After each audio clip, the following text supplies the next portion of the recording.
solutions for your brand needs. Agile and dynamic, we are the storytellers and the story doers of tomorrow. We are fluid. Ideate, accelerate, transform. And our quest has just begun.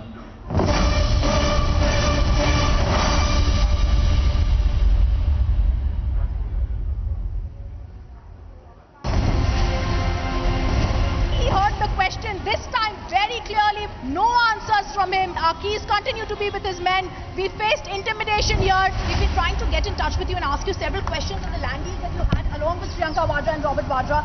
Why are you trying to avoid the camera? Once again trying to get in a word with Mr. Vijay Mallya. Persistently been asking you only one question. Mallya, why did you escape in 2015?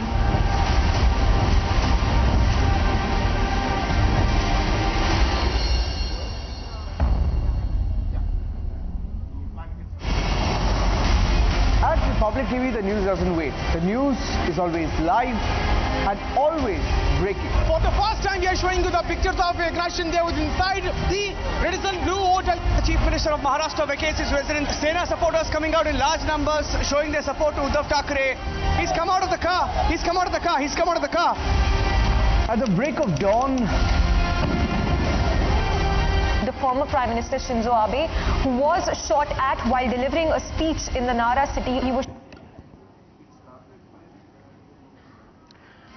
Good morning, ladies and gentlemen.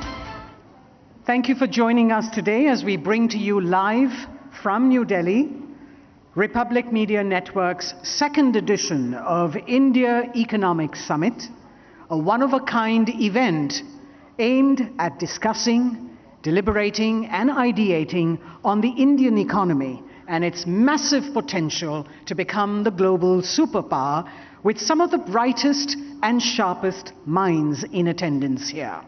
Let's take a look at the audiovisual. Today, India is taking the world by storm. Having cemented our position as the fifth largest global economy, 250 साल तक जो हम पर राज करके गए थे, 250 साल तक उनको पीछे छोड़ करके हम दुनिया की इकोनॉमी में आगे निकल गए। 6 नंबर से 5 नंबर पर आने का जो आनंद होता है, उससे ज्यादा आनंद इसमें हुआ। 6 से 5 होते तो होता थोड़ा आनंद, लेकिन ये 5 स्पेशल है। We are at the cusp of actualizing the $10 trillion vision. The government is hitting the accelerator on growth. The corporate sector is catalyzing the economy. Entrepreneurs and unicorns are bullish. Now, union ministers, bankers, investors, policymakers and trailblazers will assemble on one platform for conversations centered on Mission Superpower. Republic Media Network brings you the largest, the biggest, the most star-studded business and economy summit of the year, the India Economic Summit 2022.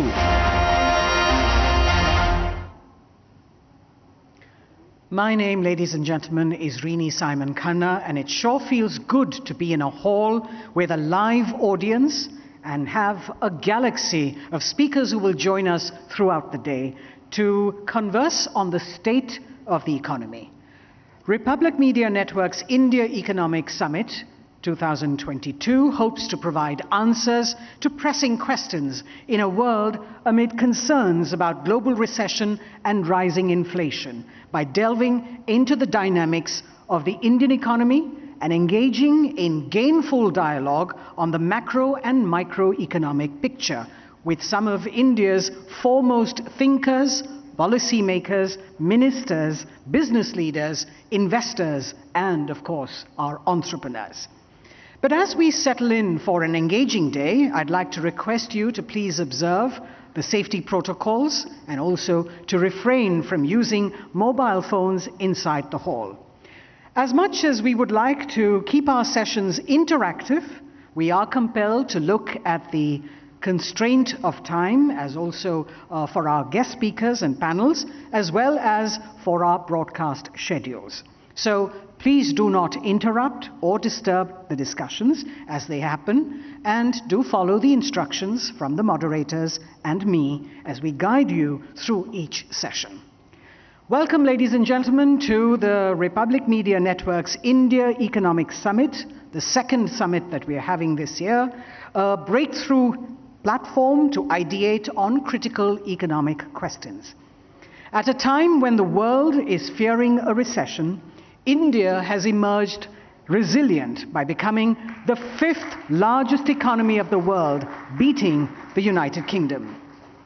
We're so pleased to see many of you here. We've got the Honorable Minister joining us, and all of you joining us physically and online today at the India Economic Summit to bear witness as we have 5 ministers, bankers, investors, policymakers, economists and thinkers join forces to turn the spotlight onto the country's economy, the scope, the breakthrough potential that India has, and of course, help chart the roadmap for the nation to soar collectively to unsurmountable heights. Ladies and gentlemen, as has been mentioned before and will be repeated often today, the fastest growing economy in the world recently surpassed the United Kingdom to become the 5th largest economy in the world and is only growing upwards. There is a clear goal in sight, and that is Mission Superpower. So I'd like to now invite Republic Media Network's Editor-in-Chief, Arnab Goswami, to please welcome you all and set the tone of the day.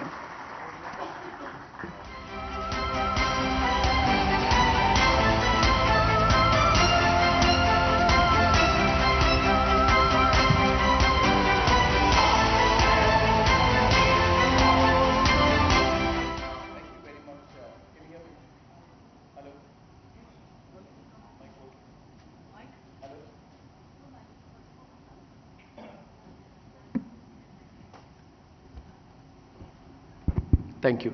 Thank you. Good morning, everyone.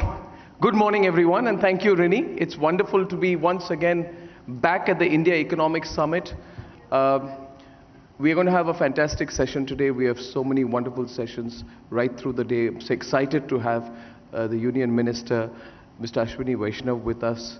I see my friend Mohandas Pai and Mr. Kamal Bali of Volvo. We see so many people here. So first of all, a big shout out to all the early birds who've woken up fresh with their breakfast and with us this morning. We're going to stay right through lunch and dinner and have a great time together. Now, a couple of things just at the start that I want to tell you about. First of all, it's an exciting period for us at the Republic Media Network. It's been a beautiful year last year in terms of our growth story. And it's also been something that has taught us fortitude, not just us as an organization. I think all of us across the country as a people have fought back COVID, and it's great to meet once again in hopefully what are these post-COVID times. About the Economic Summit, I won't make a long speech. I don't need to. We are here to listen to all of you, but a couple of things. Yesterday, the managing director of the IMF said, and I wanted to start with this quote, India deserves to be called a bright spot on this otherwise dark horizon because it has been a fast-growing economy even in these most difficult times. But most importantly, because India's growth is underpinned by structural reforms. Therefore, the point was the tough decisions we took are now paying dividends, and it is now the time to seize the opportunity. We have taken very difficult decisions, decisions which any political economy finds difficult to commit itself to. We've taken the decisions because of our outstanding political leadership, and we must compliment the determination of the country's political leadership over the last 8 years to not be opportunistic but to be strategic. Every nation,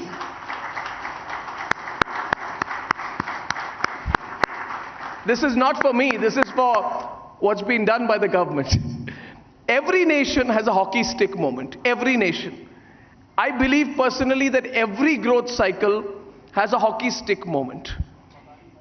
And India's blade years are behind it. We have witnessed our growth inflection point, and now I believe we are heading towards a hockey stick moment. I believe that our growth in the next few years is not going to be gradual. We are entering in a very accelerated period of growth, and I just want to give a little bit of historical perspective for this. America saw its hockey stick moment in the late 18th century when its GDP grew 2.5 times faster than the population from 1700 to 1900, and then 4.5 times faster between 1900 to 2000. So the 20th century was truly America's century. And within this hockey stick moment, there were the periods during the Second World War and after when the growth was even more, 5 or 6 times outstripping. The West overall has also had its hockey stick moment when, after the Industrial Revolution in the 19th century, it spiked up the growth rate for 200 to 300 years. And the impact of this hockey stick moment is not for a decade. It's for decades and sometimes centuries. Japan, which was behind Eastern Europe before World War I, it caught up by the United States by the end of the 20th century when it saw its hockey stick moment. And now our closest competitor, China. China, which fell behind Africa in the middle of the 20th century, is now one of the major economies of the world. And as we meet this morning to discuss Mission Superpower, we must start with the realization to ourselves that our time has come. It is the time for the Indian hockey stick moment. It is the time for the Indian hockey stick moment, and I will end with just a few examples as thought starters on why I believe we are having our hockey stick moment. Though Mohandas Pai is fantastic in extrapolating these facts, I thought I will sort of charge up his thoughts this morning.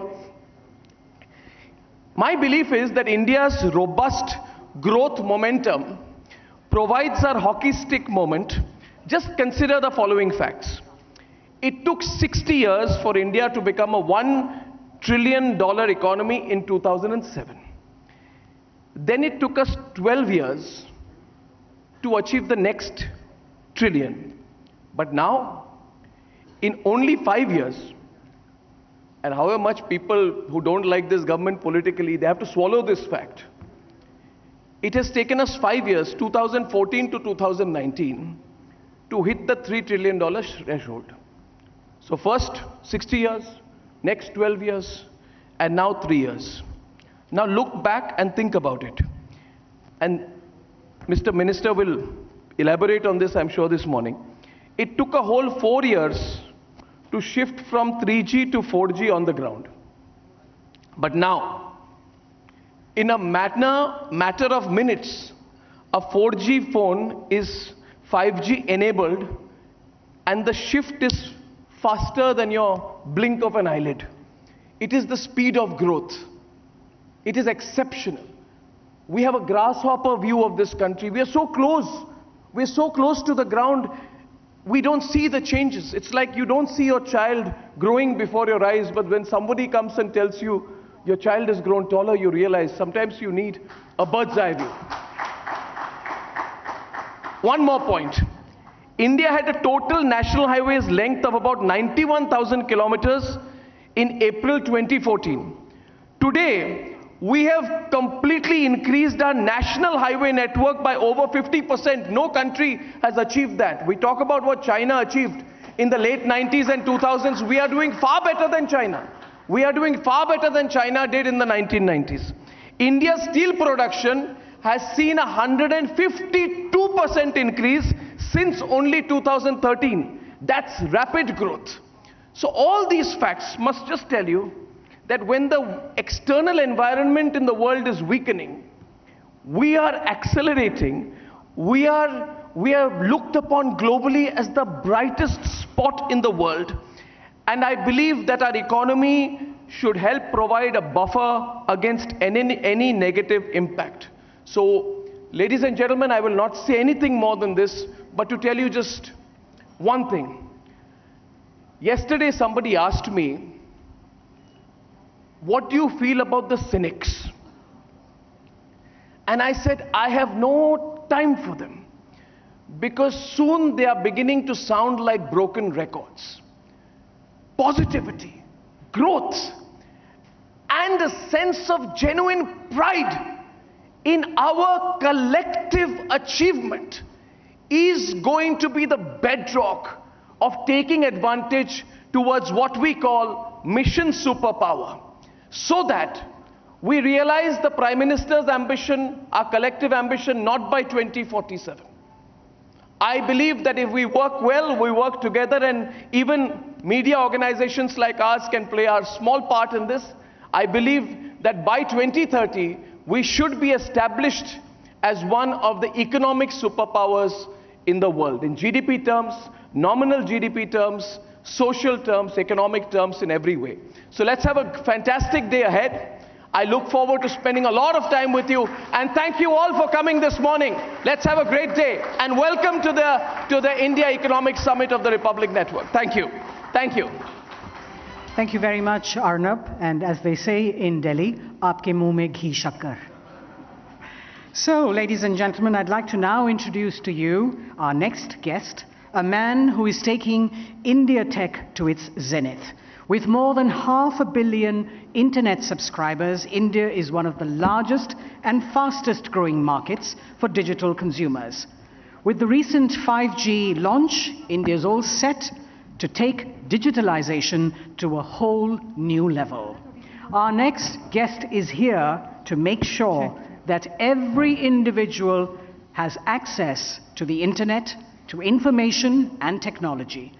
A vision that our Honorable Prime Minister had effectively put through in his Digital India campaign. Let's take a look at the audio-visual.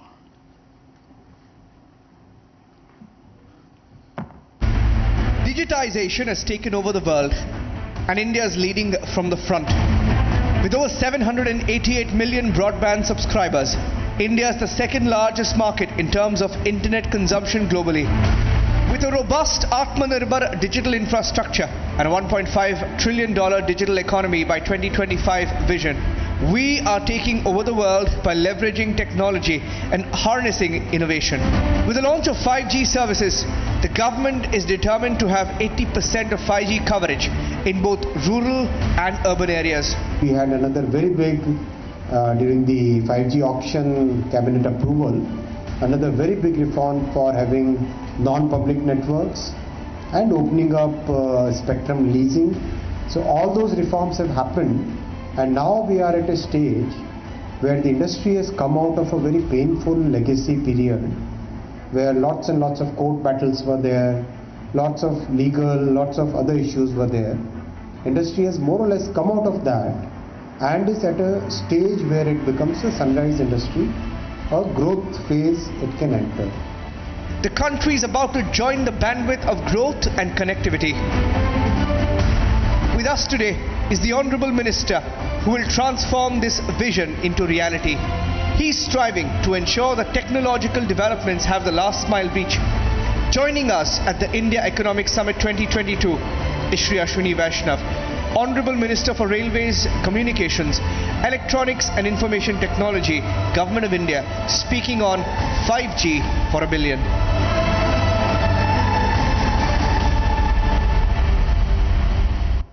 Ladies and gentlemen, please put your hands together to welcome Shri Ashwini Vaishnav, Minister for Railways, Communications and Electronics and Information Technology, Government of India, to give the keynote address on Mission Superpower 5G for a billion. Mr. Minister, sir.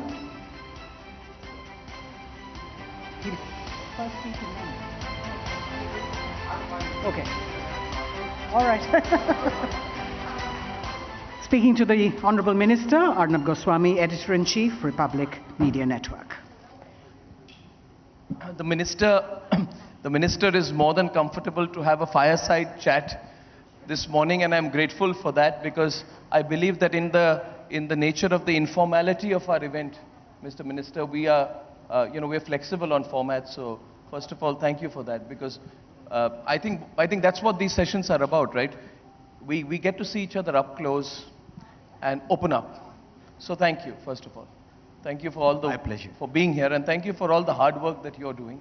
I have been told by our reporters this morning that you do 15-hour days, straddled across 3 of the most important ministries in this government. And so first of all, kudos to you for all the hard work. I think that fact that you find time for us is a big thing for us. So I want to first have a round of applause for you for that. Thank you very much. Thank you.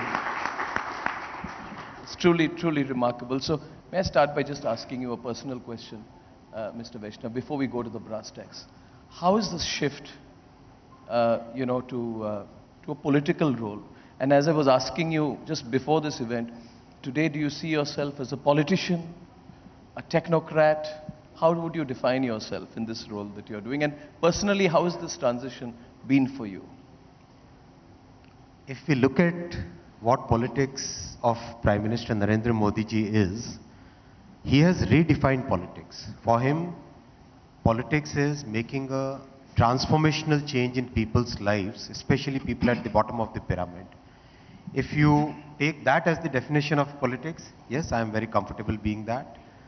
Absolutely no difference in what one would have done as a bureaucrat, as somebody who's trying to make a difference in people's lives in the districts, in field level, and now at a much larger level.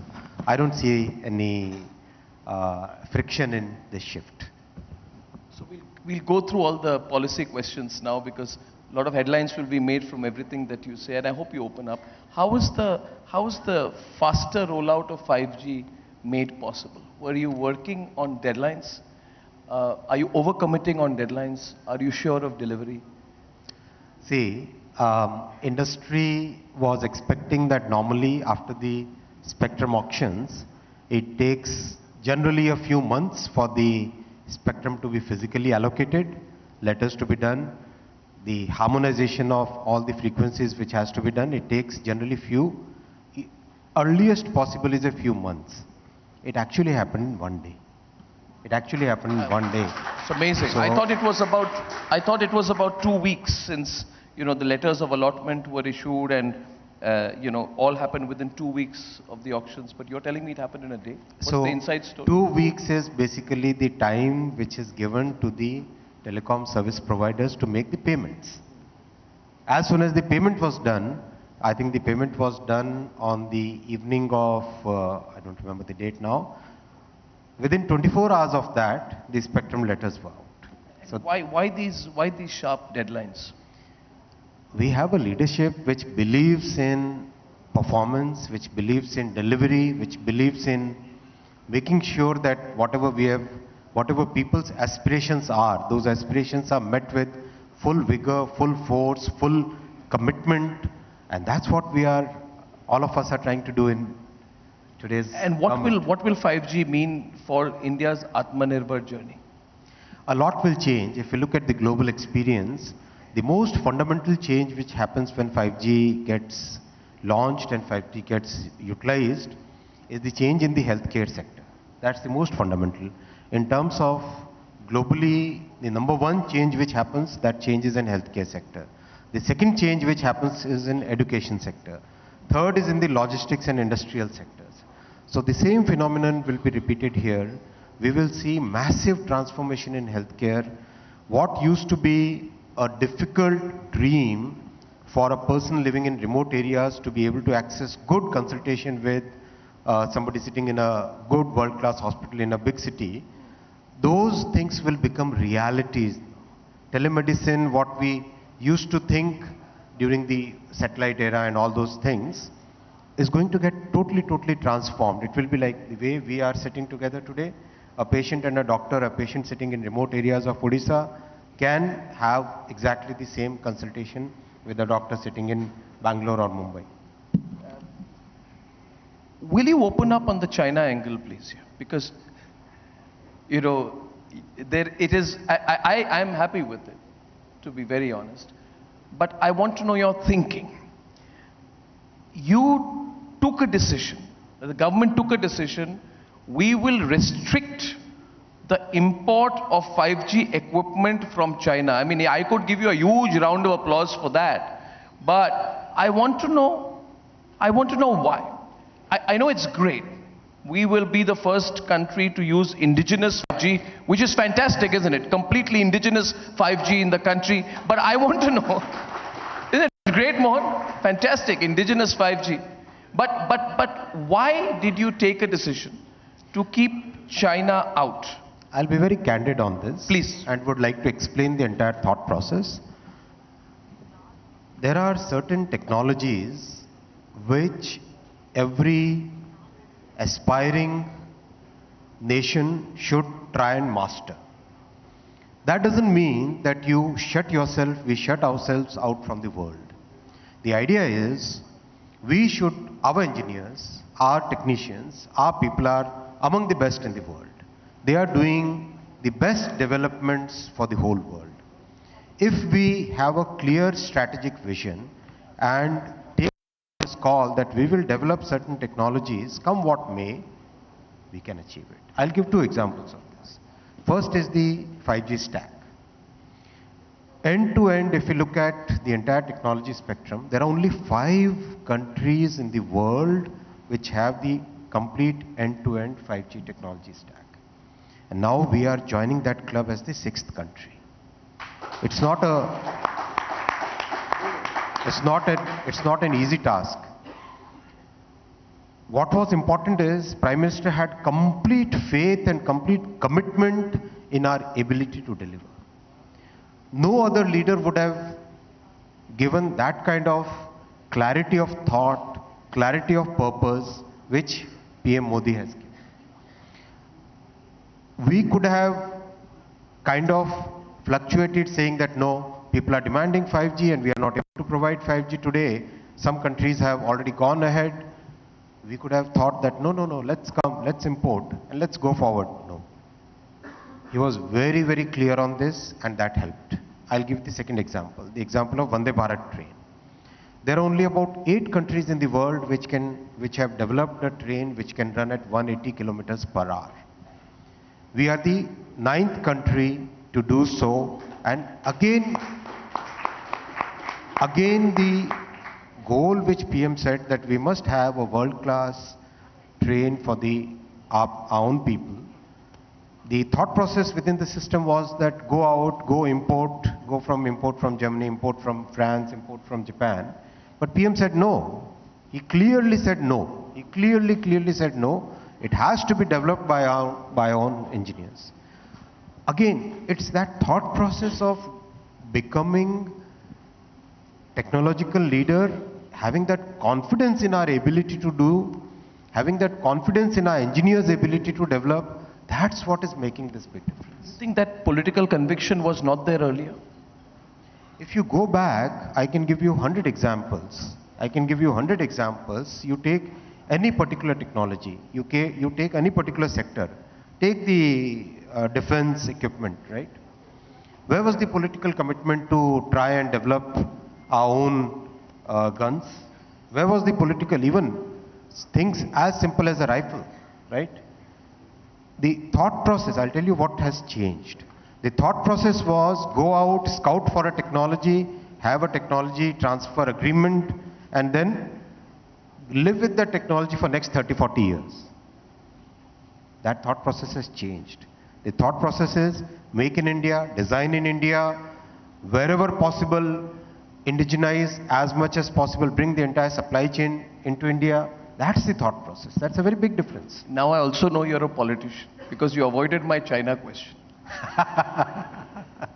The minister thinks I'm trying to get him into Mr. Jaishankar's realm.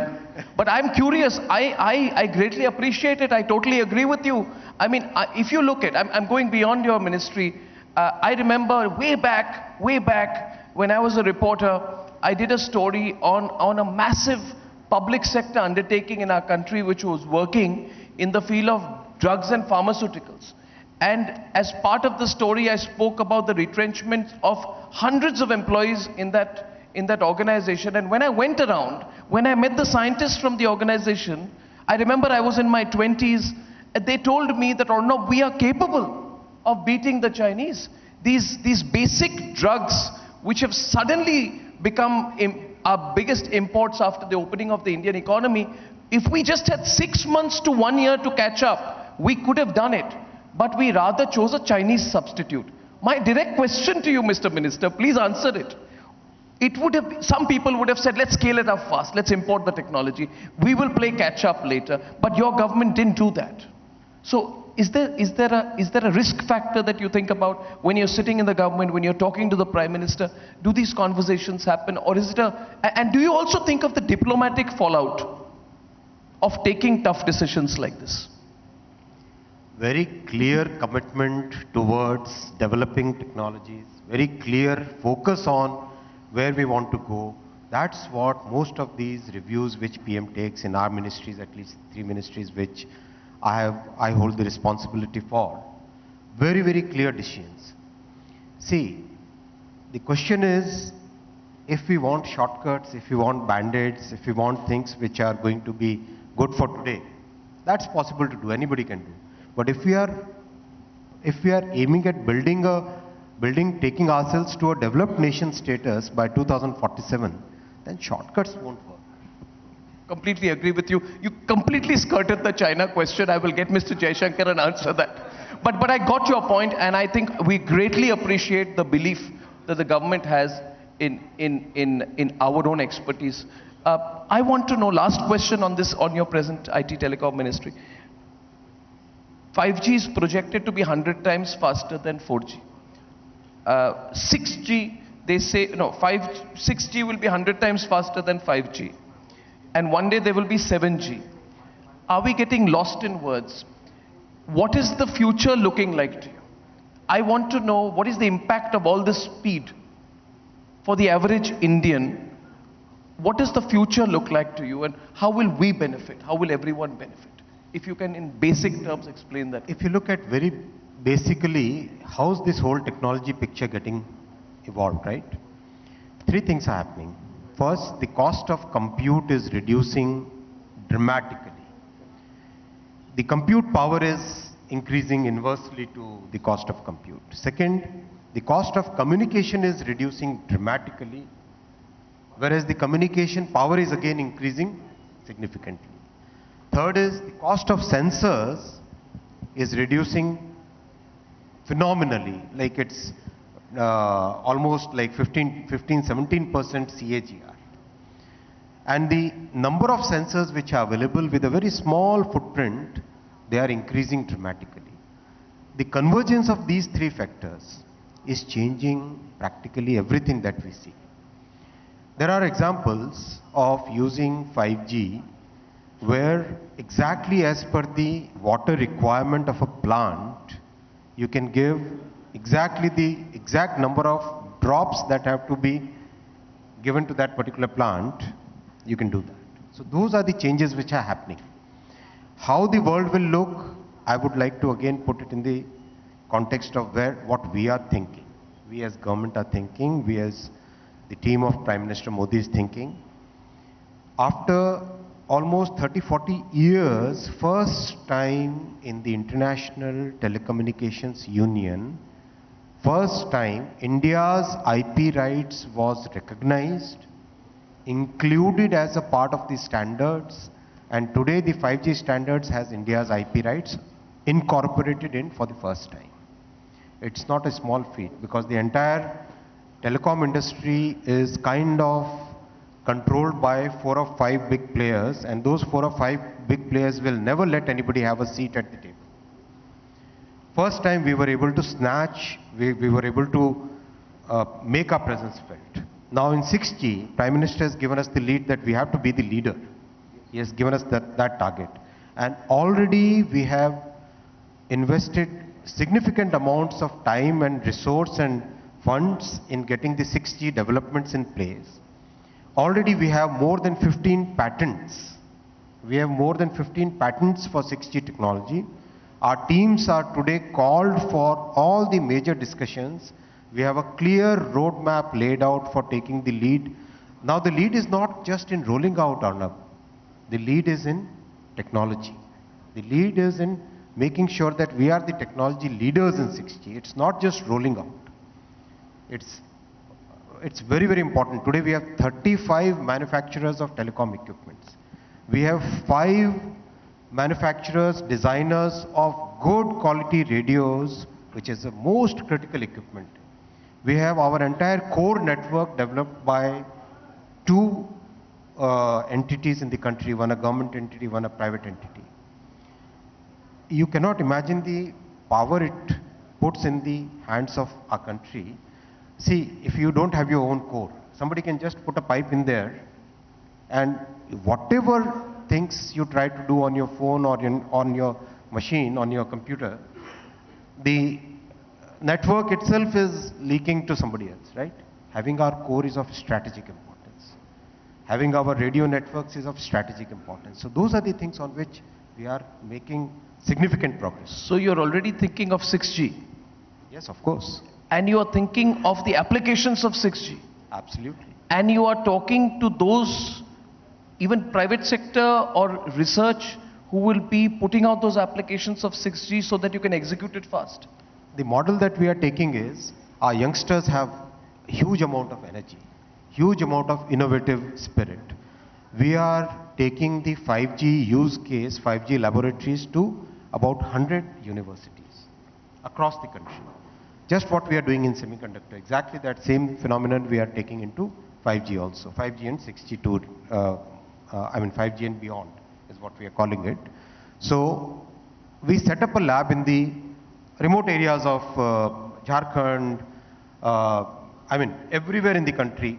Practically each and every state will get 2 or 3 labs. That way the students are able to think of new solutions, new use cases. They are able to look at how 5G can impact their own lives, how 5G can make a difference in the people around them. So that's the way we are moving. What is your timeline for 6G? 6G is around 28, 29 is what the world is. Around 2028, 29? Yeah. And you're preparing for 6G? Absolutely. So India makes the transition to 6G by 28, 29. And I also want to share another very important information with you. We recently had the elections of International Telecommunication Union. Yes. Indian candidate Ms. Revati, she won with record margin. I think out of the 170 odd members of the ITU, we got 130 votes. So the world is recognizing that India is emerging as a technological superpower. It is not just a country which develops for the world. It is a country which can do, which is doing for its own also. And actually, in the G20, I want to share with you. Yeah. In the G20 group of ministers, at least 8 ministers told me that we are waiting for your 5G to be rolled out so that we remove our dependence on the country that you named. And the country that I named. All right, Mr. Vaishnav, I am now beginning to enjoy this. Yes, go ahead. And they wanted India to come out and say that yes, our 5G has been rolled out now and we would like to use the 5G from India. The country that I named is probably going to be looking at this headline coming out of this event, that India commits to the implementation and execution of 6G by 28, 29. The country that I named, which is frightened at our growth prospects, will now have a nervous breakdown listening to what you said this morning. But I think this is getting frighteningly exciting for us. Mr. Vaishnav, this is wonderful. I mean, if you think about this, we are thinking of the execution of 6G, and what a way to start this morning. How affordable is this going to be? How affordable, I think about, because you got to increase the base of 5G and 6G. Do you think about it? Because it has to reach the people. As per ITU's affordability index, India is the most affordable telecoms industry in the world, whole world. That trend is going to continue. So the most affordable, largest base, fastest implementation. Wow. You have your job set out. This is remarkable. A link to that, semiconductors. You alluded to it. Now my question is, how is the government planning to achieve the target of the semiconductor industry amidst a massive global shortage?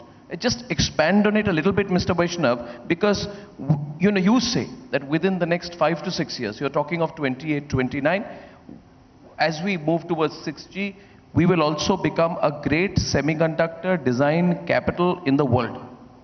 Right? We have a 76 billion semiconductor industry at present. How does the government go about achieving this target, and how crucial is it, Mr. Vaishnav, to achieve the target when there is a massive global semiconductor shortage? Do you have any innovative ways, Swadeshi ways to achieve that? Okay, so bit of context. 10 years back, what was electronics manufacturing industry in India?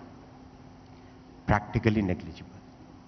What is electronics manufacturing industry in India today and where it is going?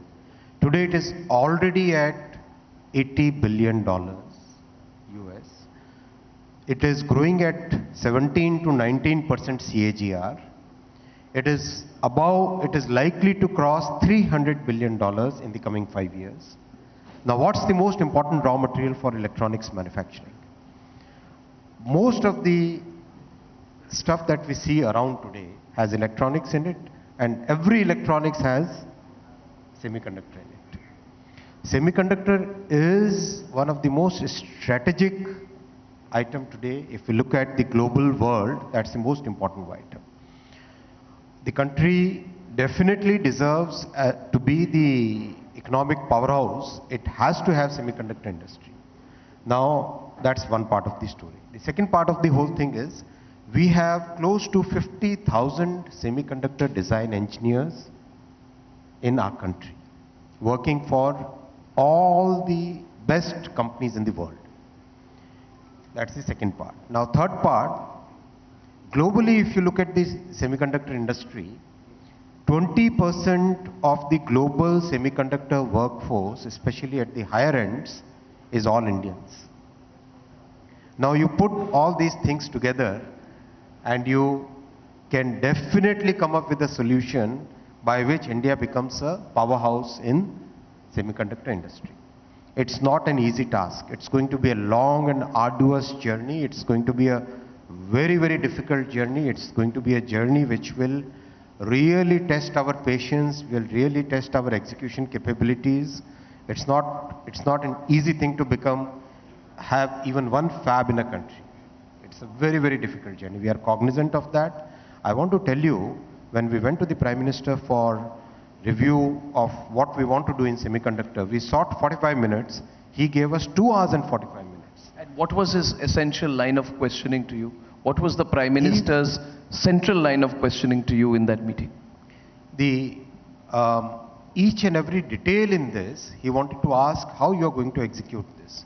What will be the implications? Where can we fail? So those are the things that he went in good details, because everybody knows that it's very easy to say that yes, we want semiconductors, but how many countries are actually able to deliver on it?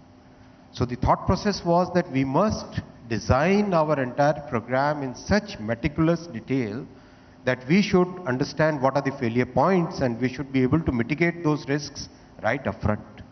So you are saying the Prime Minister does this kind of deep SWOT analysis with you? At least in every major thing, in railways, in telecom, in semiconductor, in 5G spectrum auction. I know that in BSNL revival, the meeting went on for almost 2.5 hours. What is the weakness that you identified for the Prime Minister when he, as you said, he questions and challenges the assumptions which you're making, and he asks for what the challenges would be? In the semiconductor SWOT analysis, what was the weakness you probably identified, or the threat? If you don't mind sharing a little bit of that detail. I mean, I'm sure the country that we have named this morning is also listening very closely to you. You don't want to give away state secrets on this platform, but what is the weakness that you possibly identified? There are, if you ask me, 4 or 5 major challenges, and we are cognizant of each one of those challenges. See, again I'll give an example, another example. When India wanted to start the automobile industry, did the Ford or Volkswagen or Toyota come to India? No. Did the top names come to India? No. Who came to India? Somebody who had more hunger, somebody who had some willingness to take the risk and go forward, right? Correct. That kind of company came. Correct. That is exactly the same phenomenon we'll see in the semiconductor industry in India. We probably initially will get some of the players who are more risk-taking, may not have that kind of capability. So we have to balance that out. That's a big challenge we have to face. How do we face that challenge? We have tied up with some of the best laboratories in the world. There's a laboratory in Belgium, IMEC. I personally visited them and requested them that we are a country which is starting on this journey and we need your support. They promised us full support and they implemented their promise very rapidly in the entire process. That's the first challenge we have to face. Second challenge we have to face is bringing the ecosystem. Correct, now this is a very, very complex ecosystem with very specialized gases, very, very rare and very specialized chemicals. Yes. And everything has to fall in place exactly just in time. It cannot be that you can store some of these things and you can use it over a period, right? So we are cognizant of that. We have contacted each and every supplier in the world. Each and every supplier in the world has committed to us that yes, you decide one place where 3 or 4 fabs can be set up over a period of 5, 6 years, 7 years, 10 years. Then we come and we set up our entire base there. I'm very candidly sharing these things. Yeah, please. Because it's not that, please. I don't want to tell you that everything is hunky-dory, it's a very easy journey. It's not an easy journey. No, it's a very difficult journey. It's a journey where so many countries have floundered, they have failed, and we don't want to fail, we want to succeed, and if we want to succeed, then we have to prepare for it. We cannot just go in with blind eyes, right? Yeah. That's the second big challenge. The third big challenge will be on lots and lots of crossfire over who owns the IP. Yeah. So in semiconductor industry, there is always an IP created up to a point and you take that IP and beyond that you build over it. Yes. So that requires very strong legal structures, very strong contracts, very strong agreements. So we are cognizant of that and we have created a team where some of the best in the world are today advising us. People like Vinod Dham, yes, who invented Pentium, right? Yes. People like Professor Rao from Georgia Tech, people like Professor Paul from Stanford. They are the ones who are advising us, they are the ones who are guiding us at every step. So it's a journey where today best of the best minds have already joined this journey. They are supporting us and they are the ones with whose help we are moving forward. It's going to be difficult, but we will achieve. What is coming across to me as I listen to you is that what the government is providing, and I'm also looking at this from a macro perspective, what the government is providing to external stakeholders, to the private sector, to people who provide the R&D base, and people who will invest in India and work collaboratively with you. I think the remarkable thing is that this government is providing clarity to all those external stakeholders in the policy direction and stability of your government. And I think without that, it's not possible to do it. I think for the first time, do you feel sometimes, Mr. Minister, that when you talk to all of these external stakeholders, multiple companies, that they find this approach refreshing? Because I am looking at you as a very committed and sincere man. The sincerity is really coming across very clearly. But it's important to provide clarity, I mean, to a number of, it's a labyrinth of people who will work with you to provide stability to the semiconductor dream. Again, I'm asking you an approach question. Is this approach new? See, this approach is... And refreshing. This approach is very refreshing and the commitment from our leadership is so clear that it helps us navigate the waters very, very clearly. See, again, without taking any names, a very large company which has turnover more than $100 billion, the chairman of that company made a statement that India has changed. When he visited India after 15 years, he visited. Yes. He didn't visit for a very long period. Yes. And he was so surprised by the candidness, by the freshness, by the sincerity of the approach, and he met Prime Minister. The meeting went on for almost an hour and 15 minutes. Yeah. It was like, yeah, it was a totally different experience for him, because which Prime Minister in the world is willing to give that kind of time and energy and support for developing a very good long-term future for the country. Yeah. No, I think this clarity is so important. And I also appreciate the candor and depth with which you are sharing details this morning. Mr. Minister, let me tell you, as a journalist over 10, 20 years, I've seen symbolic statements by ministers who come to events like these, make their 5-minute speech and then, leave. I think it's amazing that you have a minister heading 3 significant portfolios who is going into this level of detail in a public forum like this. I really appreciate it. Mr. Minister, if I can extend the time a little bit and ask you a few more questions. We are all invested in the digital economy of this country.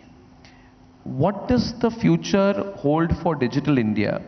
We're going to go into a $1 trillion economy by 2030, not 800 billion, I think, be trillion. In this scenario, a new version, and as much as you can share, of the data protection bill is presently underway. It's in the works. If you can share, what are some of the key details or what are the key changes that the government plans on bringing about in this aspect, and what effect will it have on India's digital economy? As much detail as you can provide at this stage about the data protection bill. 5, 6 questions in one question. That's Arnab da. As much as you can share. I want to draw you out this morning. I want to draw you out, since you appear to be in the mood to share generously, please. Okay, so we have actually entered a totally new world, totally new economic phase. The industrial phase is over or getting over. The digital phase is what we have entered in as the entire world, not just India. India has made much bigger progress compared to many other countries in the way digital has been rolled out. Now, can we have a legal framework of the previous century for this century and for the coming decades? No, we cannot have. So how do we approach this? Time's up. No, that's all right. I'm extending the time. We are at ease, please. Okay, please. So our approach has been look at a very comprehensive framework starting with the entry point, which is telecom. Second, a very important point which concerns the entire IT industry, which concerns every citizen, that is privacy. Third, there were many structures of the age when internet had just begun the journey, which had just entered.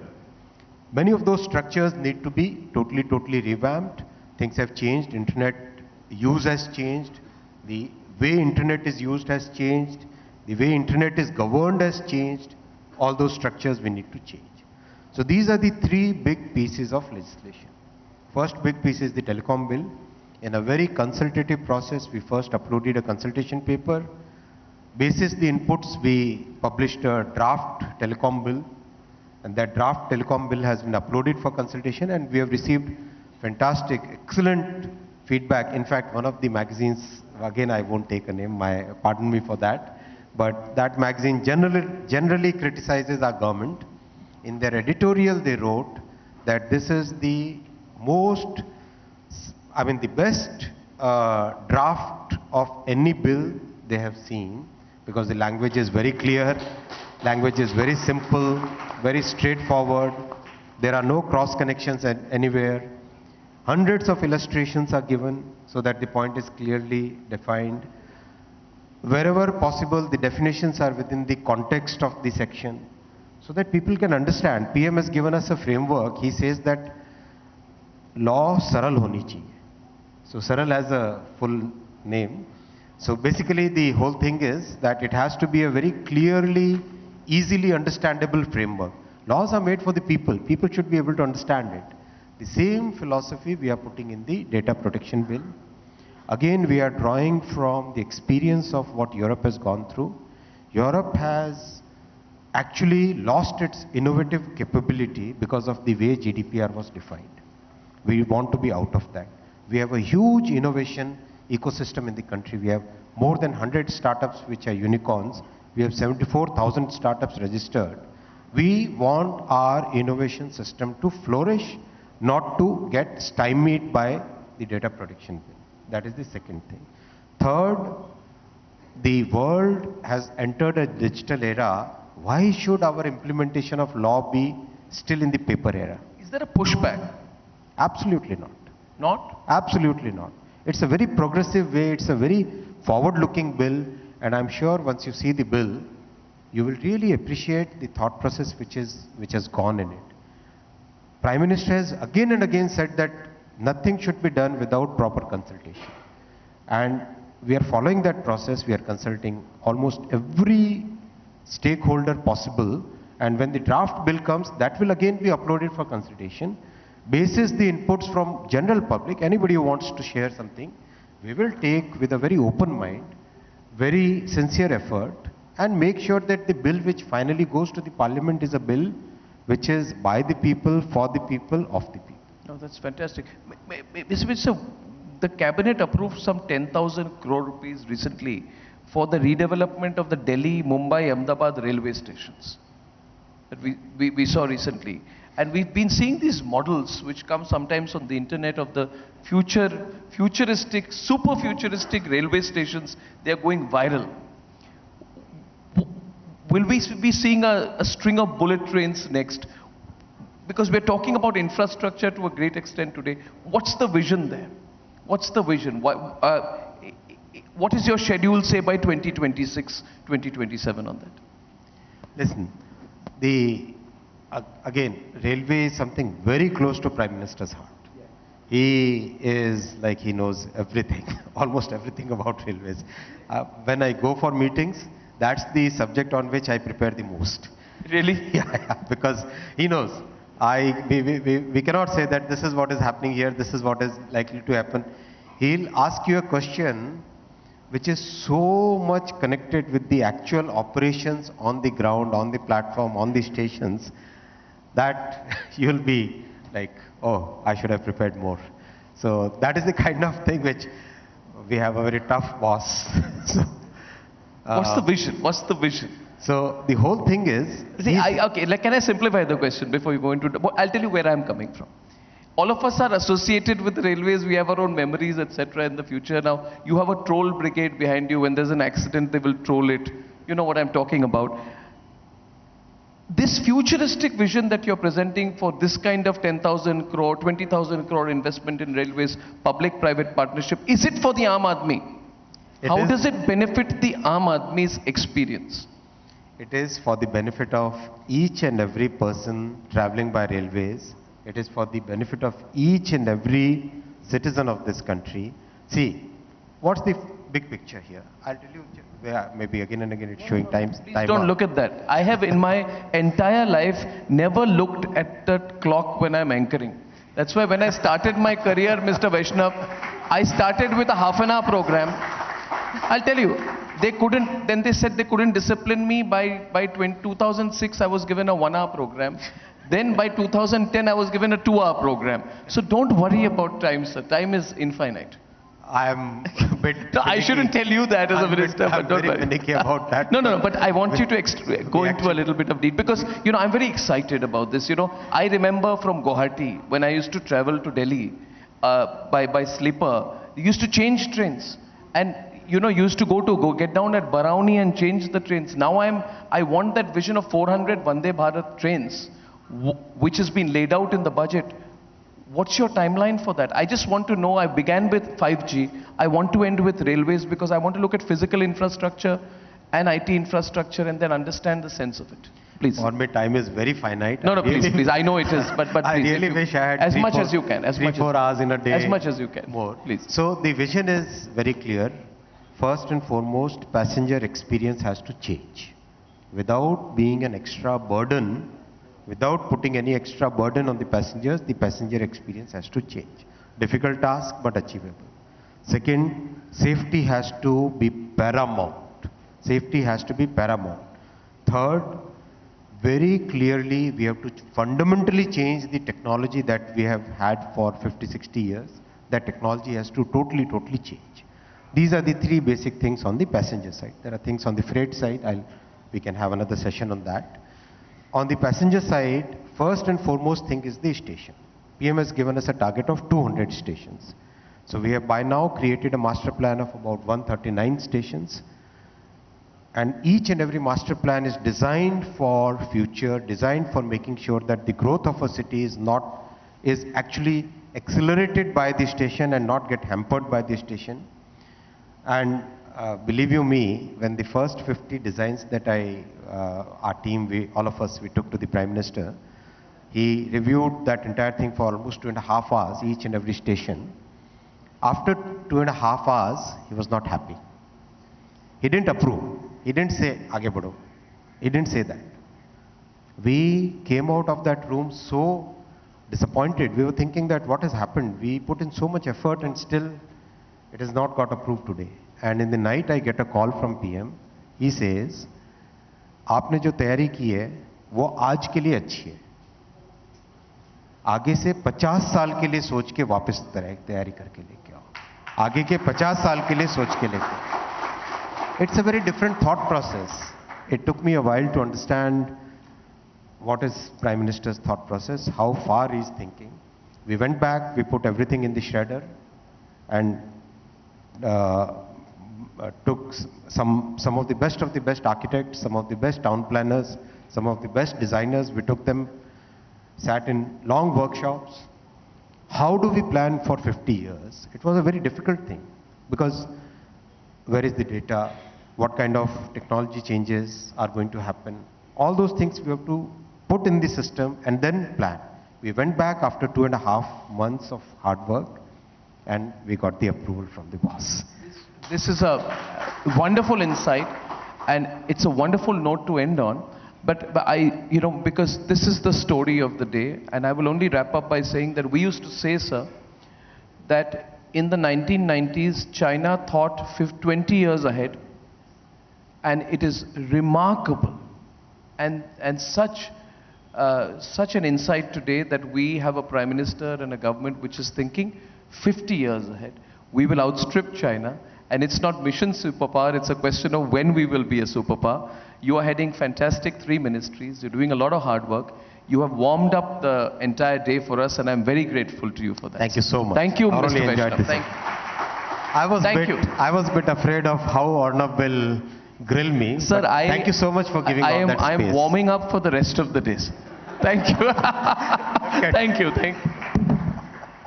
Thank you very much, Minister Sir and Arnab, for that really captivating and revelatory conversation. Thank you for spending time with us and really patiently hearing out all our concerns, and thank you for giving us a ringside view of what your world is all about. Ladies and gentlemen, we move on to our next segment, and we've got Mr. Anil Agarwal, who founded Vedanta in 1979 and made his way to the international capital markets in 2003. This was the first company, ladies and gentlemen, to be listed at the London Stock Exchange. Prior to Vedanta, Mr. Agarwal also founded Sterlite Industries, which became the first industry in India that set up a copper smelter and a refinery. Vedanta Resources, headquartered in London, is a globally diversified natural resources conglomerate with interests in zinc, lead, silver, copper, iron ore, aluminium, power generation, and oil and gas. Our next speaker, Mr. Anil Agarwal, founder and chairman of Vedanta Resources Limited, giving us a special address on Mission Superpower, the drive to build a nation. Distinguished guest, it is my privilege and honor to be with you. I wanted to be personally there, but my passport has gone to embassy. I can talk about our India, I can talk about the opportunity, I can talk about myself and giving back. India today is in a sweet spot. I never felt and feel in my life what I am experiencing today. The world is looking to India our tall leader, our Prime Minister, Shri Narendra Modi ji, because of geopolitical situation, 1.4 billion people and the huge market in India, Indian people credibility, the hard-working people has put a spotlight on us. This is the time. Let's all of us be together to eradicate poverty from our country, provide job to everybody, and to make sure our women empowerment to be accelerated. I've never seen the government to be so active, positive in India. We have come from what rank of ease of doing business to today double-digit number. Is it land of opportunity, land of entrepreneur? This is going to be $3 trillion economy to $30 trillion economy. It is a time for all of you to remain focused. There is nothing which we don't have in India. Still, we are importing. It is a time to reverse. It is a time for us. It is a time for our youth. It is a time for our entrepreneur. It is a time for our startup. It is your time. Very important that we work hard, we remain focused, and make sure that we take everybody with us and make our country proud. I talk about geology. India has one of the best geology. Last 20 years I have been saying that we have everything. Our Mother Earth has everything. We don't have to import. I think the focus has come, and I have no doubt people like you, we have seen the statistics where it shows the 40% exploration has been done by our youth, our junior mining company.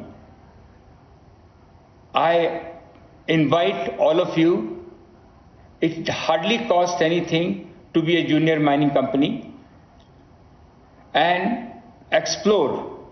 India hardly have any exploration, whether it is oil and gas, whether it is a natural resource. You can find on your own how lucrative and award and reward giving exploration business is. Our Prime Minister has said several times the government has no business to be in a business. 50-60 companies which we have in government sector, if it can be corporatized, partly privatized, this can create immense value. I believe the value can be created at least 4 to 5 times. We have seen in Hindustan Zinc case and other privatization case. I'm looking forward where what happened in democratic country in the world, whether it's in UK, USA, Europe, where they have corporatized and bring the most professional management and shareholders are public. I'm totally against of retrenchment of the people. In fact, if this happen, they are also partly owner. The people who are working in the public sector, they should get some share so they can look after themselves and they should have a smile in their face. Almost 90% electronic we are importing. I really don't understand.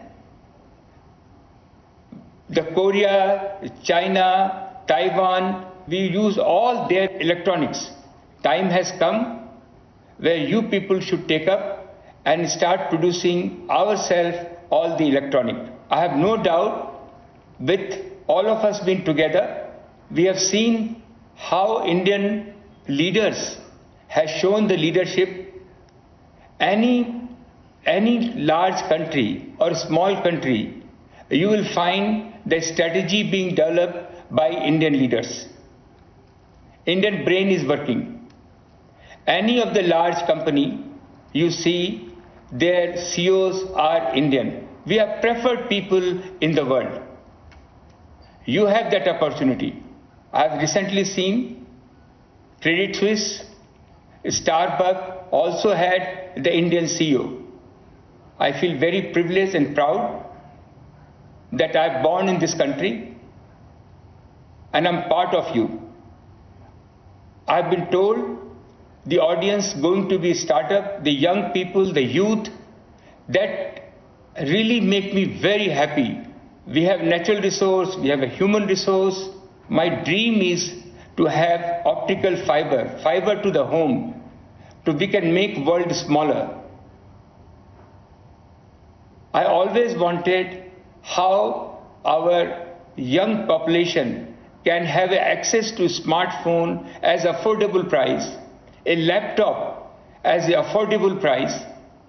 Every house should have a TV. We have set up about 2,000 Nandghar, which is technology driven. I have taken a vow that 8 crore children, 2 crore women to be bring on the mainstream through our Nandghar program. We have built about 4,000 Nandghar, which is technology driven, and to make 25,000 in 2 years' time is a high time. There is a technology. We have to be very careful. We have to be very conscious of our environment, ESG. Renewable will change our country. You will get at the cheapest price the power, interrupted power, so you can set up your industry because of renewable, because of the technology. And I have no doubt all of you will be successful. The funding is absolutely no problem. I can see the bank, the government, the foreigners. We have Vedanta started as a Vedanta Spark. I see myself like you. I can see like a mirror which I am seeing that you are the people who make this country better. Anything which I can be of any help, Vedanta, whether it is a natural resource or electronic or anything what you would like to start, I am always for you. Once again, Anurag, I am admirer of you, or you are a fearless man, and I wish you very best, and to all of you, and thank you very much for giving me this opportunity to talk to you. I'll be looking forward to have a face-to-face talk, any opportunity which comes to me. Thank you very much. Jai Hind.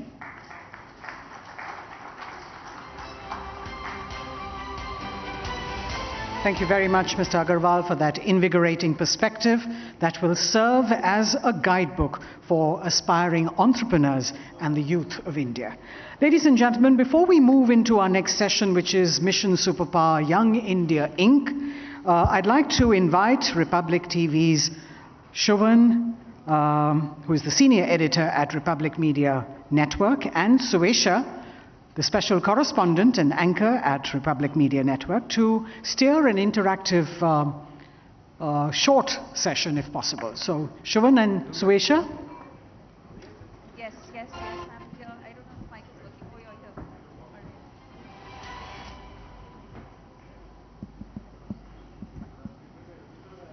So, Rini has insisted that we have to keep it short. So, we'll keep it short, Shovan. But Arnab right here has already set the tone for the day.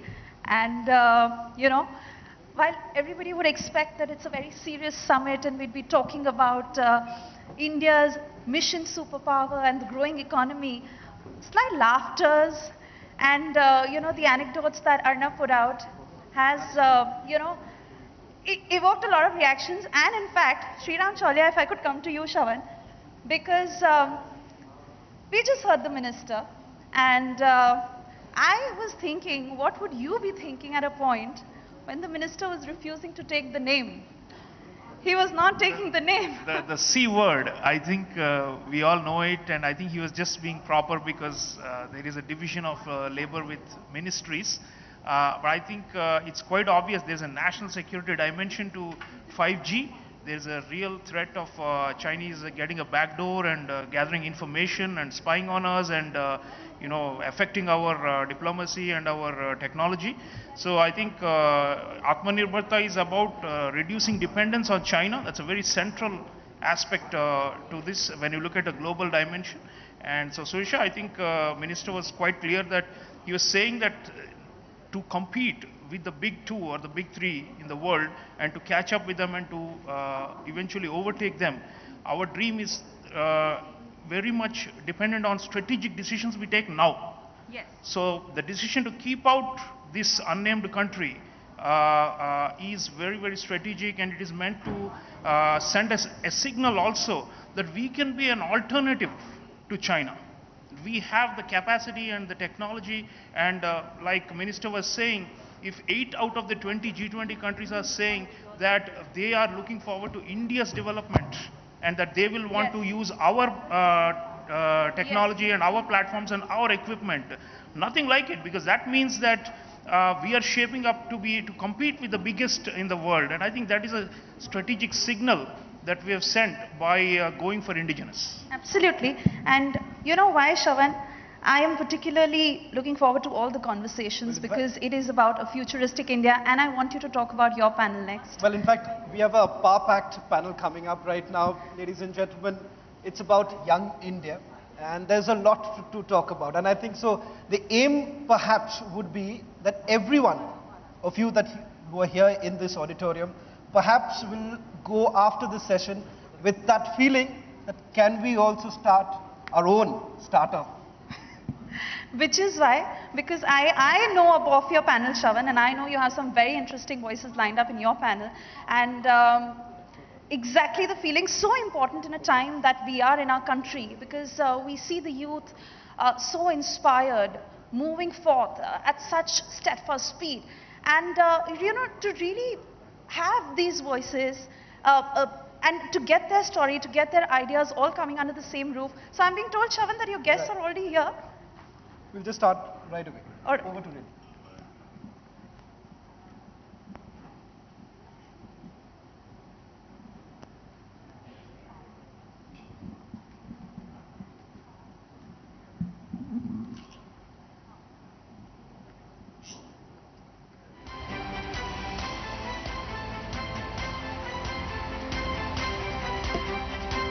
Thank you, Shravan and Suresha. Our next panel, ladies and gentlemen, at Republic Media Network's India Economic Summit is on Mission Superpower, Young India Inc., and examines how young Indian entrepreneurs are contributing to the country's $10 trillion economy vision and how they can innovate, digitalize, and create opportunities for the youth to learn, to get inspired, and to help boost the nation's economy.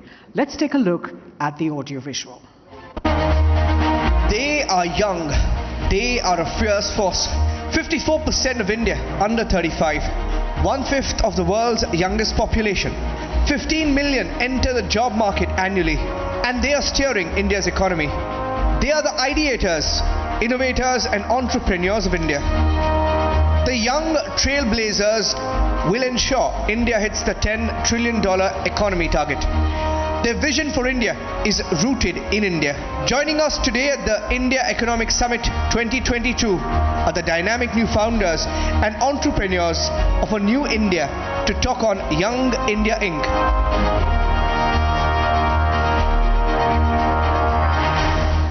I'd like to now invite Mr. Shravan Sen, Senior Editor, Republic Media Network, to moderate this session. As speakers, we have Mr. Pranav Pai, Founding Partner and Chief Investment Officer at 314 Capital. As CIO, Mr. Pai has over 70 seed and venture capital investments across several investment categories in India and the US. He's deeply involved in the startup ecosystem in India and has served as the co-president of Stanford Angels and Entrepreneurs India and the national vice chairman of the IMA Young Leaders Council. Mr. Pai has also received the 35 Under 35 award from Entrepreneur Magazine India. Mr. Nikhil Kamath, co-founder of Zerodha and True Beacon. Zerodha is an Indian institutional brokerage firm and a trading platform. Mr. Kamath started working at a call center at a young age of 17 before he started his business in 2010. Zerodha's business took a huge leap amid the COVID-19 pandemic when its user base grew 100% every month. Mr. Kamath has recently topped Hurun India's 40 and under self-made rich list of 2022. Of course, Nikhil Kamath will be joining us live from Jaipur. Ms. Upasana Taku, co-founder and COO of MobiKwik.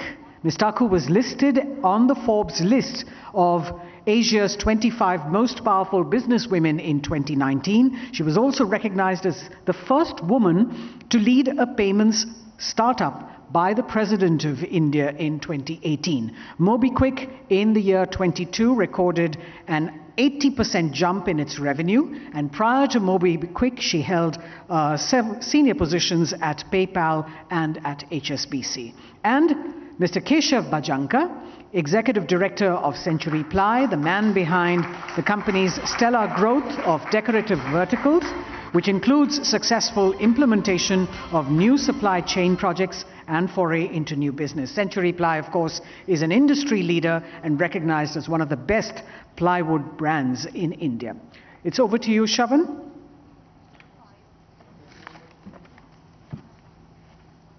In fact, we've got a fantastic panel to start our day with. In a short while from now, Upasana would also be joining in.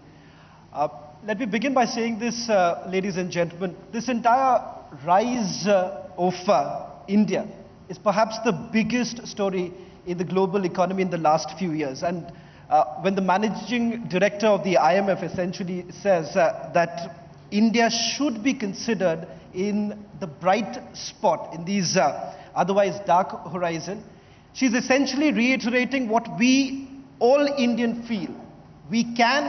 We will become the next economic superpower. And how is that really possible, ladies and gentlemen? That's because when we have young entrepreneurs like them on the stage, and Nikhil, who is also joining us, they're the risk takers. All of this becomes possible. And we have that faith. And the Prime Minister rightly says that if today India has reached a position number 3 in the world when it comes of creating startups, it's all because of the risk takers like Pranav, Keshav, as well as Nikhil. In fact, I would like to begin the session first with Nikhil, because Nikhil, I would describe him, he fits that description that today's entrepreneurs are like modern day cowboys, simply because he started off with about an 8,000 rupees call center job, has become a billionaire, and in his recent blog he says, we need to have a stupid faith to believe that everything will work out. So Nikhil, I want to start with you. For becoming a superpower, would you say that we really need to have that stupid faith, as you call it, stupid faith that we will achieve it?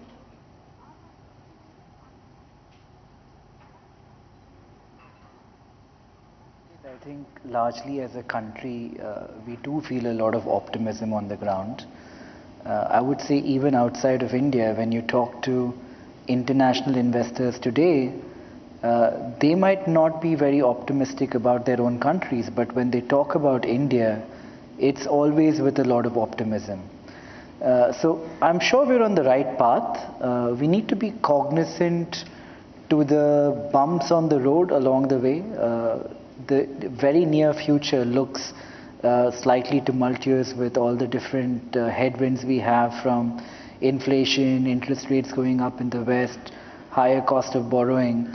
So I think while we remain extremely optimistic about the future as a country, it's also probably wise to look at the short-term problems that there might be in industries across the board and plan accordingly as well. Let me bring in Pranav, because what I find very interesting in Pranav, in your profile, is the way you've handled it in terms of your selection of investments, be it in Yulu, as I was talking to Keshav a short while back in the back room. Why Yulu? And there are several others, and one would say these are non-mainstream companies like Coup, for that matter, Licious. It does appear there is a pattern, Pranav, in your thinking, and that is essentially investment in businesses which has a direct impact in everyday life. How would you say that perhaps this is the direction perhaps that we need to take forward in terms of building a superpower in the right investment, choosing something that is going to have a direct impact? Yeah, certainly. I think that's a great way to actually encapsulate what we look for. I think India is this very strange ecosystem now, where it's a large country, there's 1.4 billion people, it's the youngest country in the world, it's such a dynamic economy now. And we still have fundamental problems that we can solve. And of course, we can build young companies, startups, use technology to address those challenges. So that's what we do in venture capital. We study markets closely. We're surprised by how many obvious non-mainstream opportunities there still are in India. You mentioned a few of them, from electric vehicles to food to commerce to banking. And we've tried to find the right founders with the right domain knowledge and hopefully be the best partners we can as they build from 0 to 100.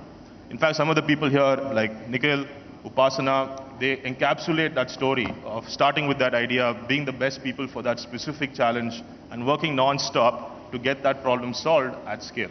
And in India today, scale means 1 billion people. Like Mr. Nilikani says, we are the only population scale country with open digital platforms, with the internet in 800 million people's hands, with 600 million smartphones, 1.4 billion people with unique identification. It's an extremely interesting place to invest, and we couldn't be happier that India is finally the top 3 in the world today. Keshav, if I can bring you in, because Keshav has a very interesting thing that perhaps not many know, is that he loves to throw surprises, especially when he has his board meetings. And he loves to come up with ideas, innovations. I think that that's one aspect, innovation, that we need to talk about. Because for a company like yours, a legacy company like yours, when you go into that boardroom and when you are discussing of the idea forward, India's growth story and companies like your contribution to it, do you really feel that innovation, when we talk about innovation, we're still a little bit of skeptical, especially when it comes from legacy companies like yours? It's a very good point. When it comes to innovation, I think the way that we have, come up is that we believe what has got us here today is not going to take us to where we want to go. In essence, you need to do things a little differently. When COVID struck, when we were all scrambling to see what to do next, how to proceed, so on and so forth, somebody in the plant came up with an idea saying, what if we make plywood that is virus free? And initially everyone was laughing, but we sat down and we said, why not? You see it in so many other products, refrigerators and others, and so on and so forth. So we took up the challenge, and by the grace of God, we were able to bring up a product, the first in the world, that was antiviral plywood. So that really helped us get out of COVID at a faster pace than others in the industry. So innovation, I think it is critical for a company to remain a market leader, if it's already one, or to become a market leader. Today, whether it is in product, whether it is in process, I'll give you one more example. We implemented a Salesforce automation tool. Sounds very simple, but it's a mindset change.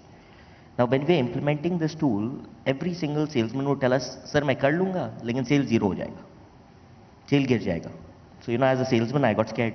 I was like, "मत करो." When COVID came, sale was already zero. For a month and a half, we sold nothing. So I said, "Boss, अब क्या गिराओगे?" Now, implement it. So today, by virtue of a little luck, of a few innovations, we have reached where we are today, and this is now a philosophy that we follow. Let me also welcome Upasana. Upasana also has a lovely story in which I would say that this is exactly what defines India and how things are really changing. Upasana, I think so, when we really look at your story of how you started in Dwarka, with your company, with your husband, you've shattered all glass ceilings, there's absolutely no doubt about it. But there's one question that I really want to ask you, is that you were working with some of the most high impact projects, millions of dollars abroad. What is that one aspect brought you back to India, and what is it that you saw that, yes, it is changing in India, we need to be part of this growth story? So, thank you everyone for having me here today. And so to the question to this answer is curiosity, opportunity. I was very well established in my career in the Silicon Valley. I was working with PayPal, which was at the time and continues to be today global leader in payments. And I was getting the opportunities of a lifetime. I got to launch PayPal in several new markets in Europe. I got to acquire a company along with the team at PayPal in Tel Aviv. So it was a very nice fast track career that I was on. But after doing that for 3-4 years, I was like, what next? You know, the quantum of the project has gone from 20 to 50 to $200 million, but what next? And there is still a lot of innovation happening. I mean, since then, many more decacons in payments and fintech have happened in the US. But in developed markets, what happens is that the innovation opportunities are more incremental in nature, and emerging market opportunity is really fundamental. When I came back to India at the end of 2008, we had about 15 million digitally paying users in a country of 1 billion. Today that number has of course exploded, and we have 250 to 300 million Indians who pay digitally. But still, I mean, there's still a very large runway of growth, right? Because it's a country of 1.3 billion, 800 million have bank account but are still paying using cash, non-digital.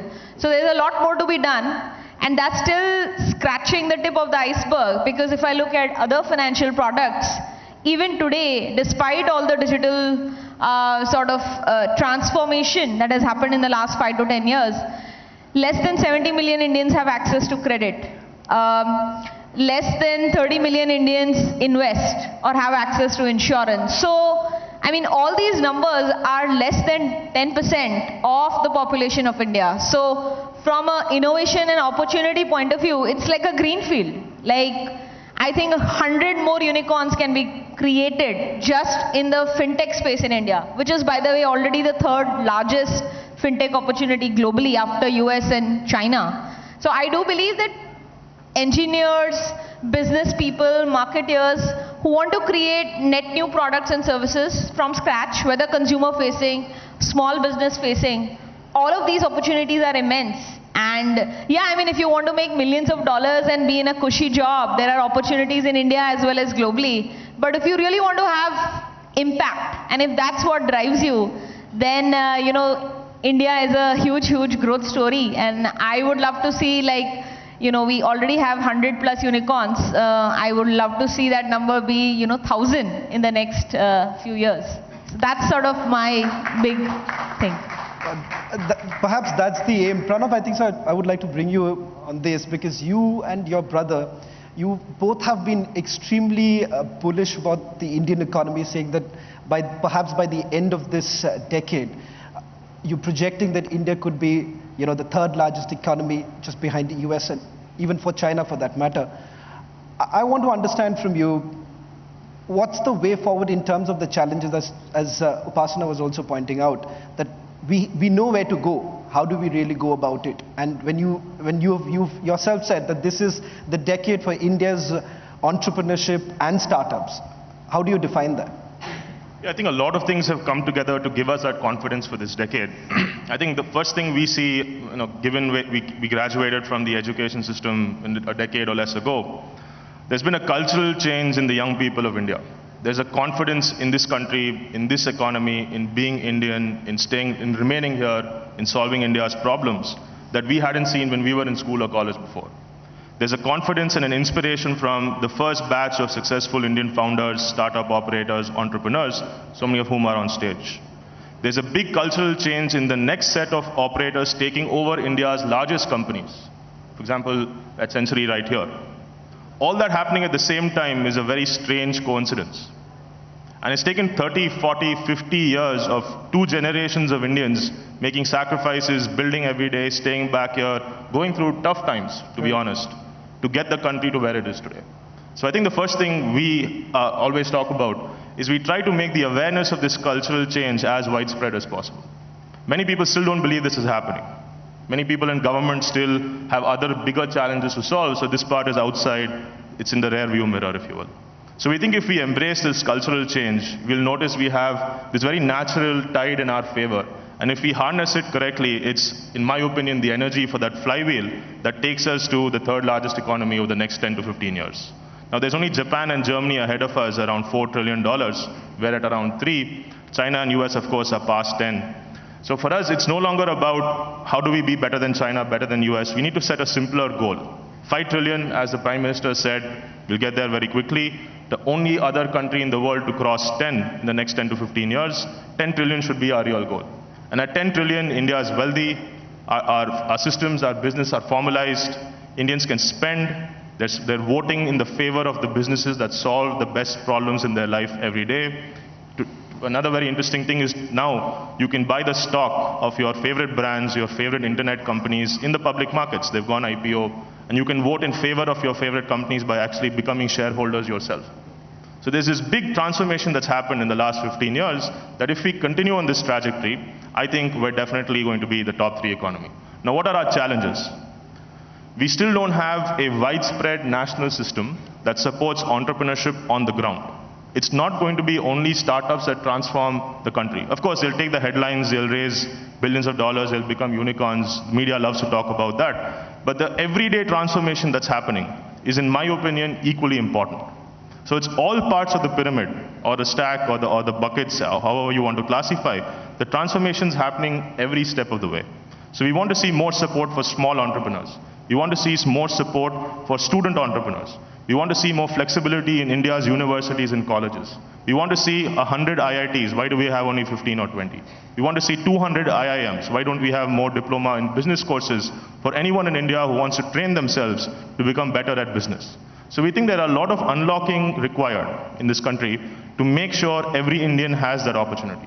We don't want this gating of opportunity to only be to the companies and the builders of large corporations that are in the headlines. So I can keep going on, but I think everything is set. I hope the transformation is more widespread, and certainly, in my opinion, if India does this right, it will be the only example of inclusive transformation anywhere in the world. Well, in fact, I would say that each one of you, there is a story for everyone here. And Nikhil, I think so, your entire growth story is the most unconventional and extremely inspiring, I would say, because for someone who started at the age of 17, managed to even convince his manager at the call center that he should start investing, trading, and today he has over 1,000 clients. That unconventional method, today when we talk about India, we position ourselves as a country with cheap labor. That Bangladesh and Vietnam also did at some point. You know, that positioning is changing.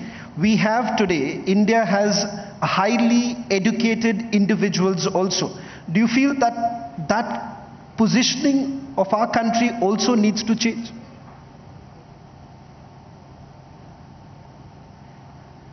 I think it is changing with time.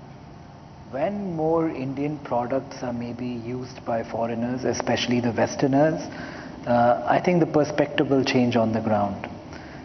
In many ways, India is doing much better than the Western world. Like when I travel there now and I come back here, you know, be it in terms of crime, be it in terms of how clean our roads are, even like on many parameters where India was once lacking, we're really picking up.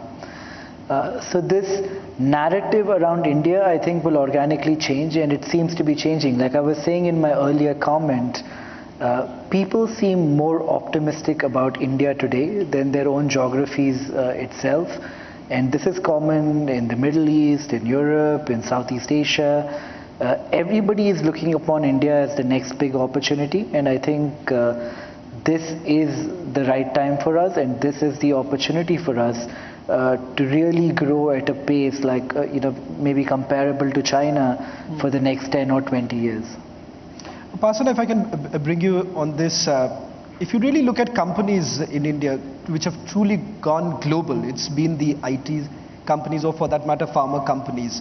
What do you think should exactly be done so that perhaps in the years to come we see diversification of more companies, truly Indian companies truly going global? How do you see that? No, I definitely think the narrative has got to change, and I wish that, starting with all the media persons here itself, we should stop talking about cheap labor. We should start talking about smart labor. Right. Smart people. Because, this narrative has been there for a long time, and we celebrate the Americans of Indian descent who are leading, let's say, the Fortune 50 companies, especially, you think about FANG or any other such acronyms of the large companies. So we should start celebrating overall the tech prowess and the engineering prowess of the country.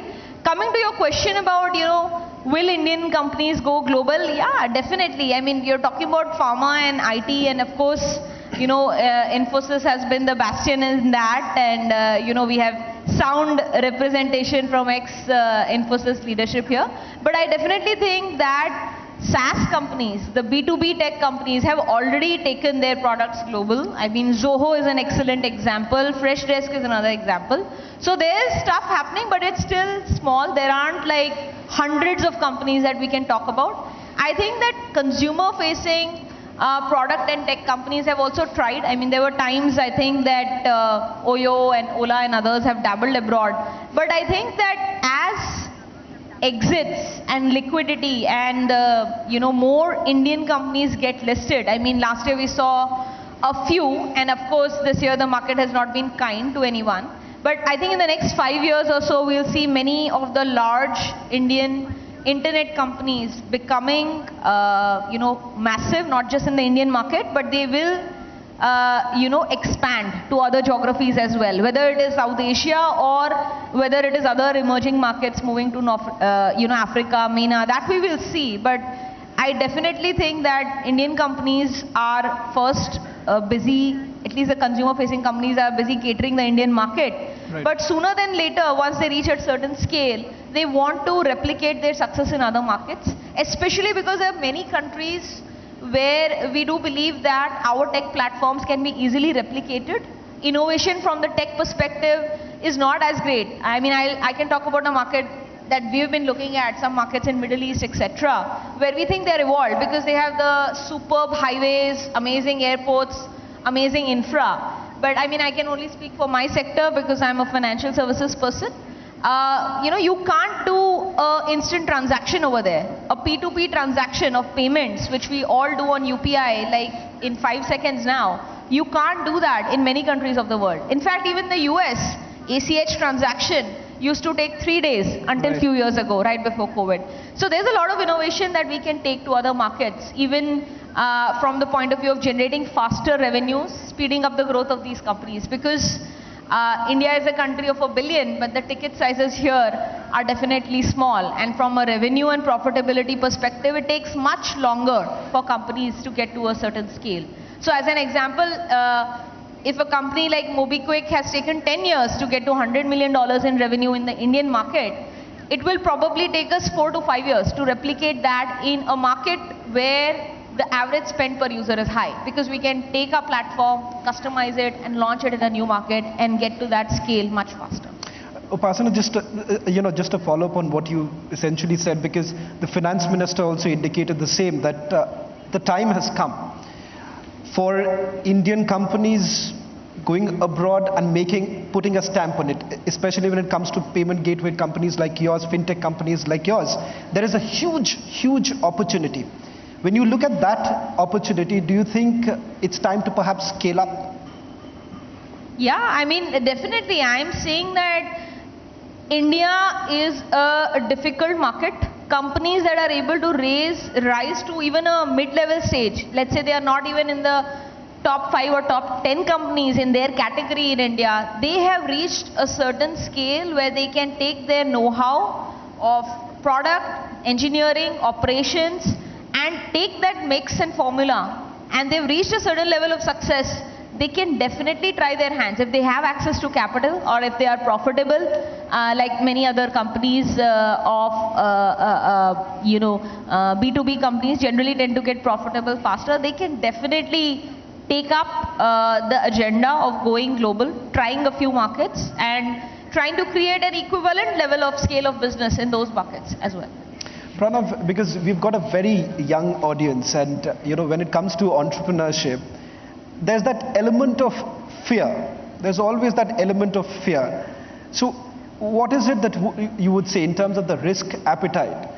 Would you actually tell that it is perhaps the right time to actually give wings to your dreams by going ahead with what you believe?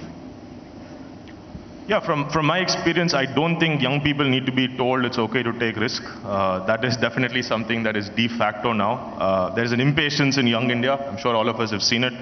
There's, like I said before, there's a drive to make sure that we move ahead faster. And there's this don't care for what they say attitude that defy the mainstream, if you will. And that's great. I think we finally have an ecosystem that allows young people to express themselves, express those energies in the right direction. But I must also say, I mentioned this before, there are two generations of Indians who have come before. It's not like they did not take risk either. So many Indians had to leave this country, go to the US, the UK, Europe, Australia. That was taking a lot of risk. They pulled an entire family up because one person took that risk. So many Indians started small businesses, logistics, distribution, retail, so on and so forth. They were all taking risk. So I believe in India, we have this culture of risk-taking. It is not new to us. It's been there for thousands of years. And if we allow Indians to express themselves, if we have systems and governance that sets the right boundaries and removes friction, I strongly believe we don't need Indians to be told anything. They will show us the way, for sure. Keshav, when it comes to the risk appetite, it's going to be very important for everyone to know, because during the pandemic, when everyone was basically trying to get into a cocoon and perhaps shelter themselves by not taking ahead any risk, you decided to go ahead, increase the capex, look at expansion in sectors which your company perhaps wouldn't have really thought about it a few years ago. But you decided, look here, it's the time to go ahead, been extremely bullish about the economy, and you said that I'll go ahead. Where does that optimism really come from, Keshav? Because we're talking about the pandemic time when the thought process actually began. You finally managed to do it, but the thought process began at a time when no one was really dared to think, I would say. So, Pranav said that young India is impatient. I think that is one thing that is very true. Young India is impatient. During the pandemic, whatever happened, I was seeing this TV interview where the late Shri Rakesh Jhunjhunwala was saying that everyone has this air of negativity. But if we look at long term, nothing is changing. Today it might actually accelerate. And we felt the same. We thought that going forward, there's tremendous scope in this country. Today in the morning, the IMF has set out a report saying that by FY28, India will be the third largest economy in the world. So that journey seems to be accelerating. And I think that going forward, we had the conviction that India has to reach scale. We are at a fraction of where we should be. If you look at a country like China, similar population, maybe in 5 years we'll overtake them in population. Their per capita consumption of our products is 20x of what it is in India today. Now, with an increase in cash flow, with an increase in the ability to spend, going forward, the Indian market is going to do really well. Every customer is going to have the ability to purchase things that they would not have had earlier. Earlier, companies in India had innovation, they did not have the capital. Today, if you look at it, every single company in the country has practically zero debt. Companies are getting stronger day by day. So we have this ammunition with us now, where we can grow to scale. This is something that I don't think was there 5 years earlier. And I think this is the perfect platform. So a conservative company like ours also has realized that it's now or never. So I think this is how our thought process evolved. Well, in fact, Keshav's company has also done the Northeast very proud, where he comes from. And what I also wanted to ask you, Keshav, is that especially if you look at companies like yours coming from areas where earlier we never thought of companies thriving, flourishing in those parts of our country. Today, your company perhaps is a living example of the potential that India has in every corner. So it's not about the urban cities, it's also about perhaps talking about the Northeast or talking about the East India. Your company does that job today. I think that's a very, very important point you've touched upon, because when people ask me, are metros going faster or rural going faster, I don't know. It's such a blurred difference today. If you look at Delhi, when you're talking about Delhi, it is very difficult to understand whether everything that is sold here, sells here, goes to Faridabad, goes to Gurgaon, so on and so forth. You know, it is now a much more open economy because of GST. Now, urban, rural, all of these markets have access to each other, have access to products. The hassles have been reduced. Going forward, like you said, whether it is the Northeast, whether it is Calcutta, Delhi, whether it is Sambalpur, every single part of the country is going to feel the benefit of what this country has been doing, of the growing GDP, of the pace of growth. So I think that that distinction now does not hold too much relevance. Going forward, it is going to be a country that grows throughout. That's right, and we are seeing it almost in all sectors, be it even in our fraternity also, in the media fraternity also, the expansion that we have seen. Nikhil, if I can also bring you right now with regards to, we've spoken a lot about unicorns. We know our position today, extremely proud about it, ahead of countries like Germany, United Kingdom, but is it now to talk not about unicorns, hectacorns is the way forward? Is that truly achievable?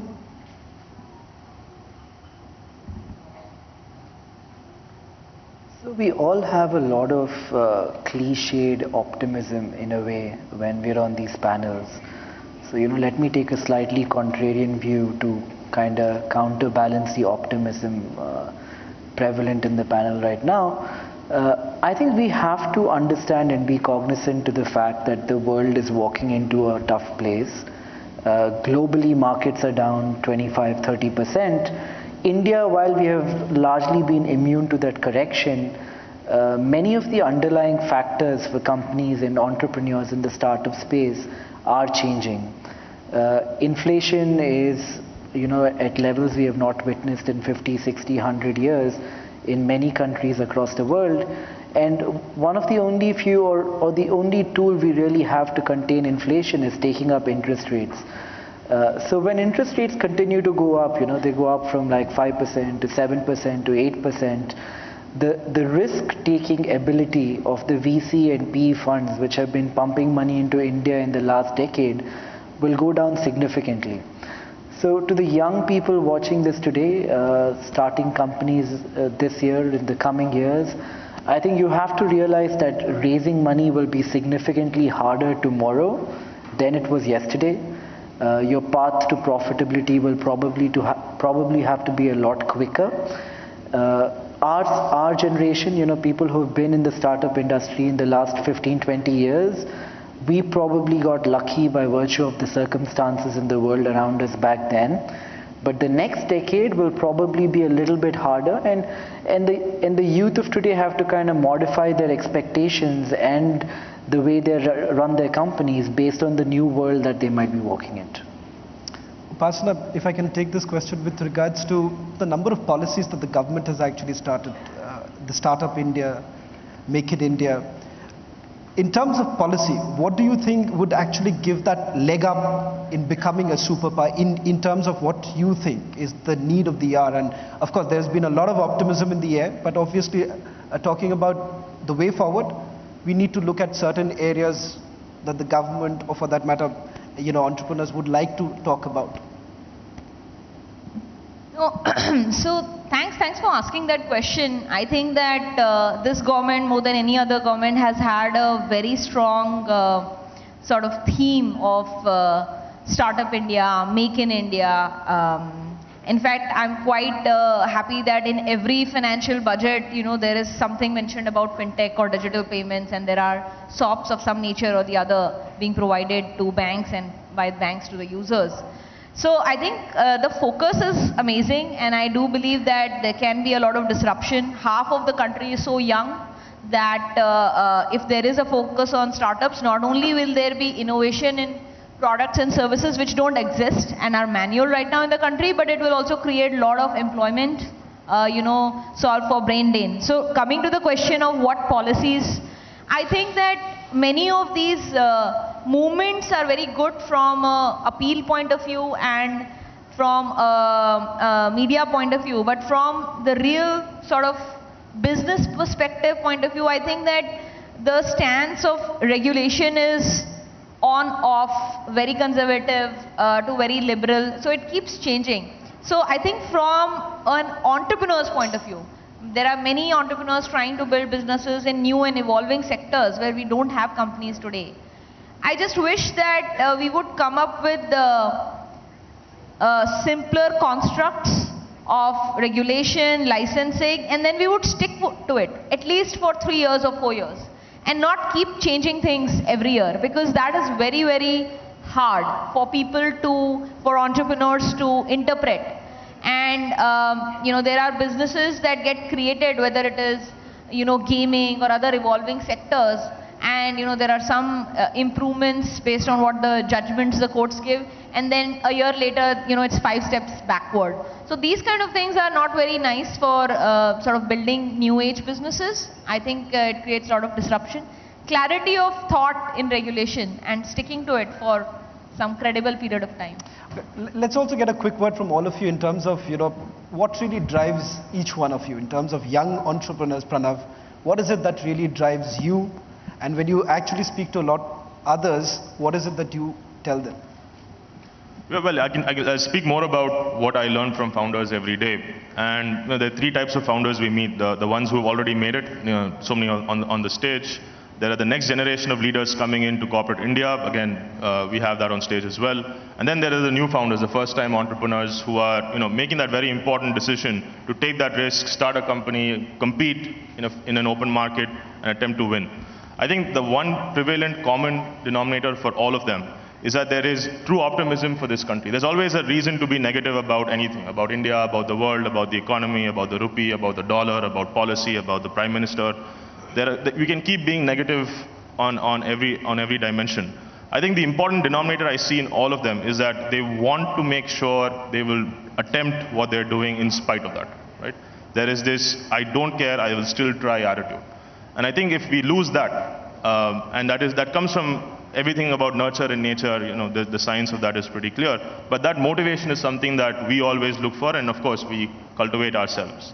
And what drives people is different in different ways. Some people are looking for valuations, they're more skeptical on one part of the spectrum. Some people they truly live and breathe that problem. They remember something when they were 12 years old, their grandmother saw something, and that has stayed with them in their 30s, 40s, 50s. So the spectrum of motivation is also quite different. But the important thing is now we're seeing all 3 types of founders investing in becoming transformative leaders. And that is something really new. I think in the previous generation of founders, if you observe back 25 years, we see this very clear difference between the people who start companies, the founders, the promoters, if you will, and then everyone else. Right? There was this very clear division in terms of thinking about the leadership structure. Today in startups, in even larger companies who are going through transformation, there is a flattening of that structure. Leaders want to live and breathe and work with the rest of the company. Everyone's on the same floor. Some founders, I'm sure, like Upasana, go and just sit on the floor with all the product developers every day and just see what's going on. And we find that change in culture between the leaders and everyone else, also within companies, is making sure this transformation is much more inclusive. So I can keep going on and on again, but I think the optimism that we have comes from seeing these things actually happening every day. The transformation is real. People are investing in improving themselves. More people are willing to take that risk themselves. And finally, of course, there's a top-down commitment to innovation. I don't think any prime minister before, to my memory since I was born, I don't remember any prime minister saying India needs to be an N trillion-dollar economy. 5 trillion, 10 trillion, whatever it is. That in young India, digital India, startup India, I don't remember a prime minister going around all these states talking in, not even in English, talking in whatever language he has to make sure that regular Indians are hearing the story. Right? I don't remember even state ministers, chief ministers now are getting the inspiration. The Man Ki Baat and then the tweeting and the coup and then the Facebook Live and so on. Now even the chief ministers are under pressure to speak the same language. That is again a radical transformation in the leadership of the country. Right? So again, you see this from the floor of the startup to the halls of Delhi. That language, that vocabulary is becoming common. And that's why we're quite optimistic. We hope that is the start of something truly different. Just a quick word also, Keshav and Upasana, from you in terms of the same. What's the driving force? And then perhaps we'll end it with Nikhil. Just a quick word on what makes you, because you're moving with every passing few months, you're coming up with something new. You've gone into the EV sector now. So what's that driving force? I think, what Pranav said regarding mission. Today, I think for us, our mission statement is Sarvada Sarvottam, which means always the best. So you keep attempting to improve yourself. It's like Kaizen, continuous improvement. You try and see whatever you can do better, and you put your effort and time in trying to achieve that. Our objective is to give our customers the best products and the best services, and in order to do that, whatever needs to be done, you work towards the same. Otherwise, it's very difficult for you to go to a place that you want to reach. So I think that's it. What about you, Upasana? What drives me? Absolutely. See, apart from building the business to a scale where it can impact a very large population of India, what really drives me, I am a very social person, and I like actually creating impact with the people I work with also. So as a company, we've always had this, love for hiring people younger. And I don't mean by hiring people just out of college only. I also mean that even at leadership roles, we hire people who have the potential but have not yet become the CXO of something in their career. And then we want to give them that opportunity and help them rise into that. So what drives me is, today I know of at least 30 startups, which are, some are early stage, some are mid stage, and some have already done better than us, that are founded by people who at some point of time were working with MobiKwik. So that is something I am very excited about. I am not taking any credit for their success. They were all meant to go places. But it's important to me that we played a part in their learning journey for them to get the confidence to start their own companies. Similarly, another thing that, there was a time, Pranav spoke about some very interesting changes in culture. There was a time when people traditionally in India used to look down upon failed founders. We should not look down upon failed founders. We should hire failed founders just because they failed in that idea that they were working on doesn't mean that they don't have the gumption, the courage, the skills required to succeed. So I think from a people perspective, I think that's sort of what drives me, to be a part of the startup movement and to see, entrepreneurs trying not once, not twice, but third time lucky. For tens of thousands of people who failed, we do know of two Bansals who became billionaires, and on the course of doing that brought India onto the global, startup map of the world. And so I think that is sort of my, what drives me, to be a part of the revolution. Well, last word to you, Nikhil. What really drives you? We've spoken about failed founders and all, but your story constantly, each one of you, I would rather say each one of you, your stories, I'm sure, is only going to inspire everyone in this room and everyone who's listening. So one final word to you, Nikhil. What drives you? Well, if I were to be honest, I think the fear and insecurity of not having anything to drive me probably drives me the most. To live in ambiguity is a little bit hard. But that being said, I agree with Pranav and everybody else on the panel. We have been extremely fortunate in the country to have had stable government, stable governance for close to a decade now. And often people assume that individuals are exceptional and don't pay enough, don't give enough credit to circumstances around them.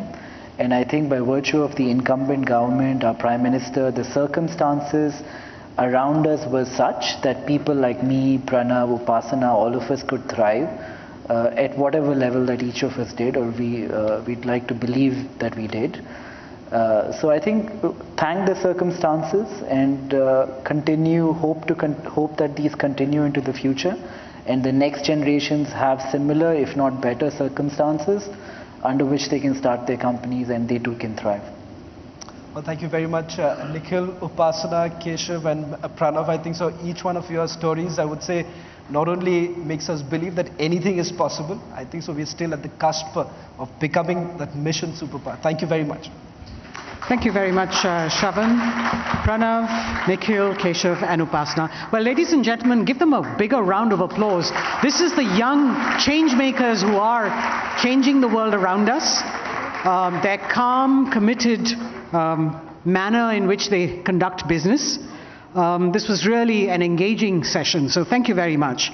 We'd like to now take a short break of just about 15 minutes and get prepared for the next segment that we will quickly do on stage. Just a short break, ladies and gentlemen.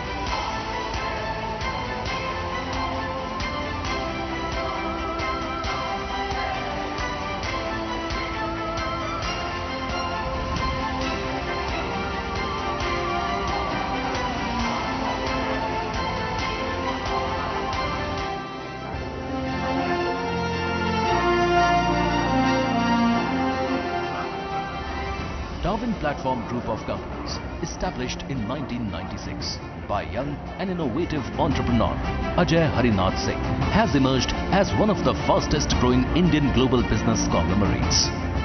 The group has made rapid progress in several high growth sectors such as finance, banking, healthcare and pharma, avionics, reality, energy and refineries, mass media, IT, infrastructure, logistics, automotive, and recently forayed into retail and defense sectors. A debt-free Darwin Platform Group has a worth of USD 6.4 billion and it has 25 associate companies. Driven by its core value, nation building through wealth creation, Darwin Platform Group's initiatives in India aim at boosting the economy. And to achieve this, all new initiatives of the group are aligned with Atmanirbhar Bharat and Vocal for Local campaigns. Darwin Platform Group also aims to expand its reach in the logistics sector. And to achieve this goal, Darwin Platform Logistics Limited and Darwin Platform Shipping Limited have jointly acquired land at Jawaharlal Nehru Port Trust, JNPT, Special Economic Zone, SEZ. In July 2021, the Darwin Platform Group formally entered into the high-growth retail sector and opened 2 mega stores in Mumbai. Darwin Platform Retail, DP Retail, now plans to open 200 self-owned mega stores across the country in the next 6 months. The group has ambitious plans for the defense sector, and it has been developing the prototypes of indigenously designed and developed military equipment based on molecular nanotechnology, MNT. Darwin Platform Group has partnered with the robotics lab at Watson University, Hyderabad for designing and developing these prototypes. From the Uttar Pradesh Defence Corridor, the DPGC plans to take its MNT and other defence production to the next level. The group now embarks on a new journey by entering into the next generation battery-powered two-wheelers electric vehicles, EV sector. Darwin eVat, a green venture of Darwin Platform Group of Companies, today announced the launch of 3 exquisite models of electric two-wheelers, Darwin D5, D7 and D40. Apart from low running cost, Darwin EVs offer the benefit of low maintenance, zero emissions and tax benefits too. Darwin electric vehicles come with Japanese tech standards and have the highest mileage efficiency at an affordable price. With the Charge and Go Maxim, these two-wheeler EVs Darwin D5, D7 and D14 provide give the young generation a new experience with several exciting features including muscular design, mileage efficiency, keyless entry, regenerative braking, speed control gear, battery swapping, large LED display, high quality suspension, USB mobile charger port, hazard switch among others.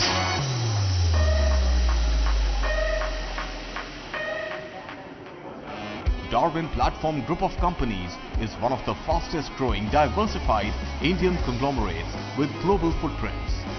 It is setting up offices globally and tying up with companies across the globe for multiple sectors. The company has ventured into real estate and construction, stockbroking and finance, arms and ammunition, mining, airlines and many other sectors.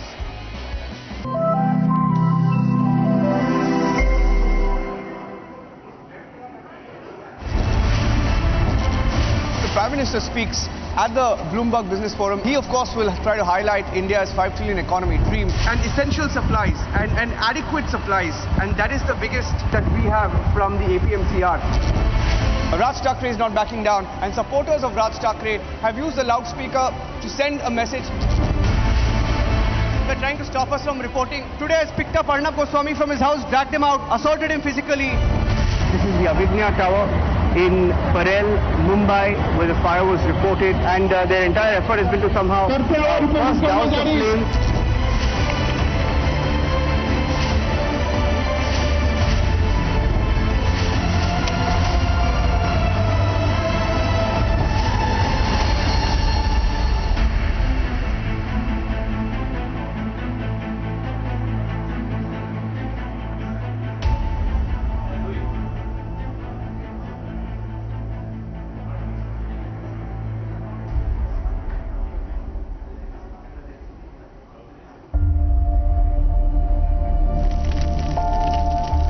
A news network powered by India's love.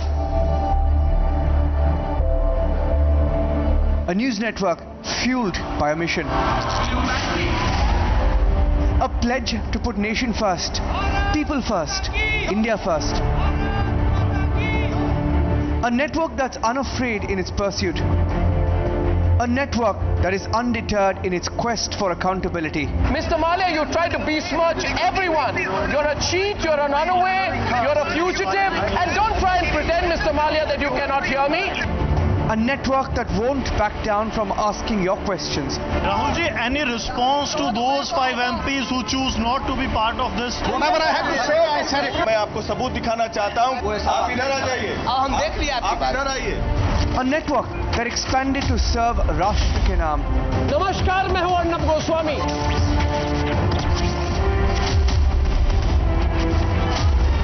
A network that stormed into Bengal, promising that kotha hobe choke chok reke. Republic Bangla, kotha hobe, chokhe chok reke. A network that global newsmakers turn to. A network that knows no borders or bounds. And a network that brings together ideas for tomorrow. A network that shall not bow down. A network that is unstoppable. The Republic Media Network, India's most loved.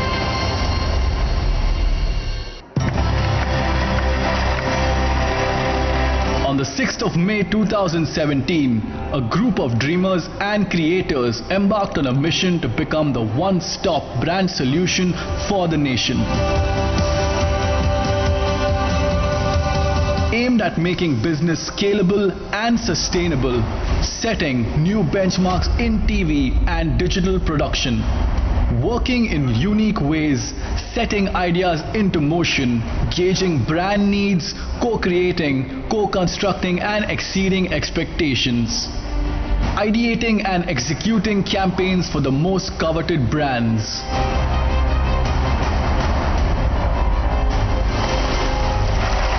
Producing documentaries and films that have impacted the society we live in.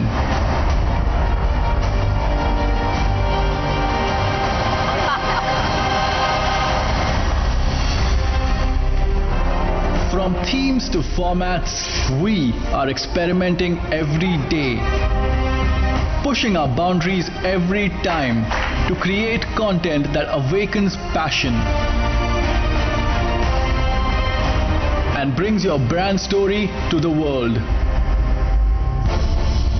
Stories that engage and transform. We are geared to expand and explore new narratives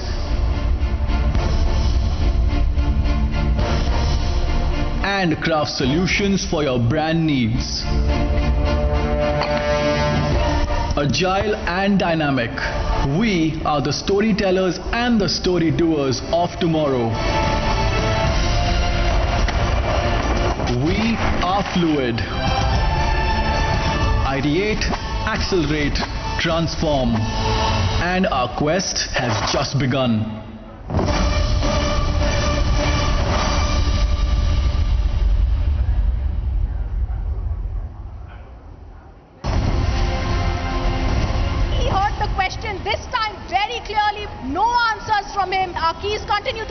men.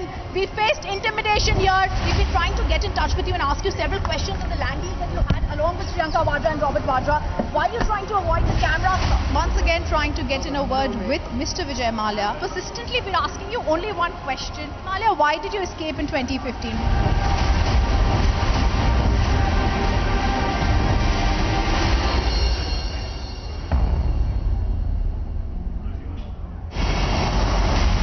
At Republic TV, the news doesn't wait. The news is always live and always breaking. For the first time, we are showing you the pictures of aggression there was inside the Radisson Blue Hotel. The Chief Minister of Maharashtra vacates his residence. Sena supporters coming out in large numbers, showing their support to Uddhav Thackeray. He's come out of the car. He's come out of the car. He's come out of the car. At the break of dawn, the former Prime Minister Shinzo Abe, who was shot at while delivering a speech in the Nara city. He was shot at point blank range, not once but twice. He was seen bleeding, following which he collapsed and also suffered a cardiac arrest. In the middle of the night, 1:05 a.m., Anil Deshmukh has been arrested under section 19 of the PMLA.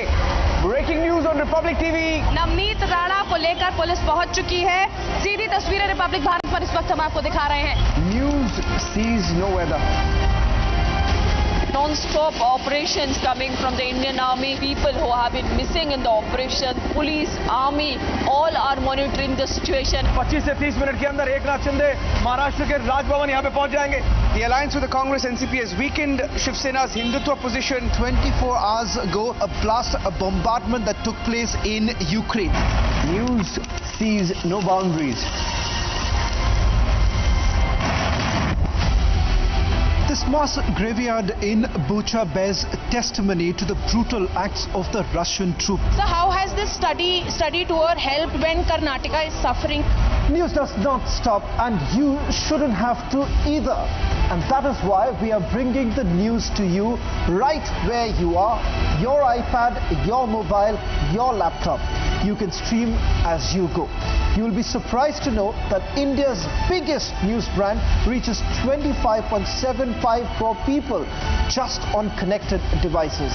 That's 1 in every 5 Indians every single month. Republic Bharat has emerged as one of the most popular brands on digital.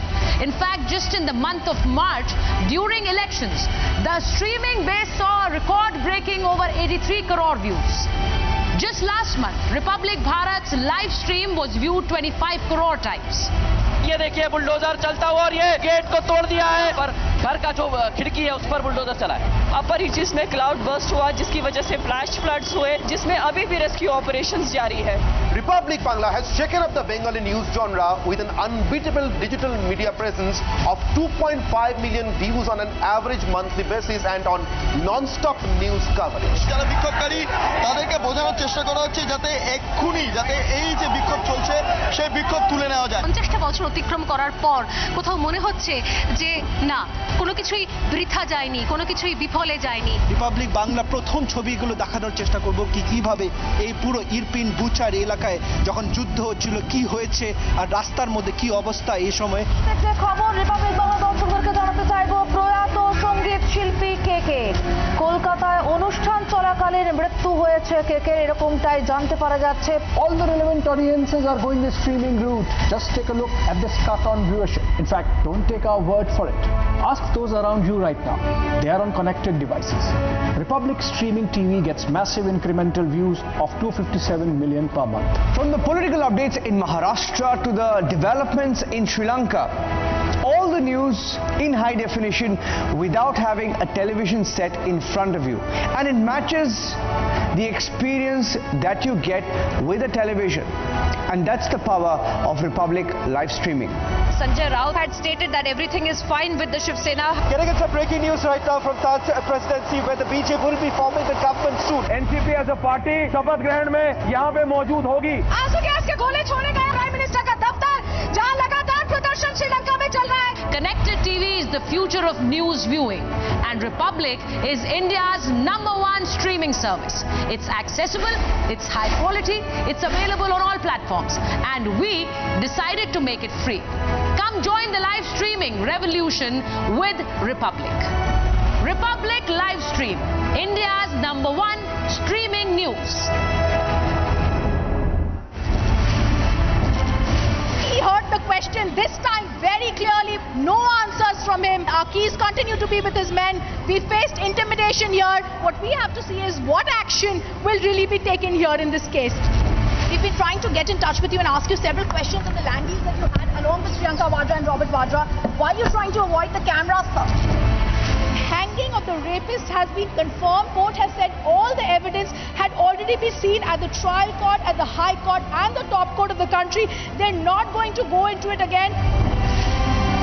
Once again trying to get in a word with Mr. Vijay Mallya. Persistently been asking you only one question. Mallya, why did you escape in 2015? Do you not think the decorum of the court and the dignity needed to be maintained with the kind of language you use? Republic TV gets you the first words from Khabar Qureshi.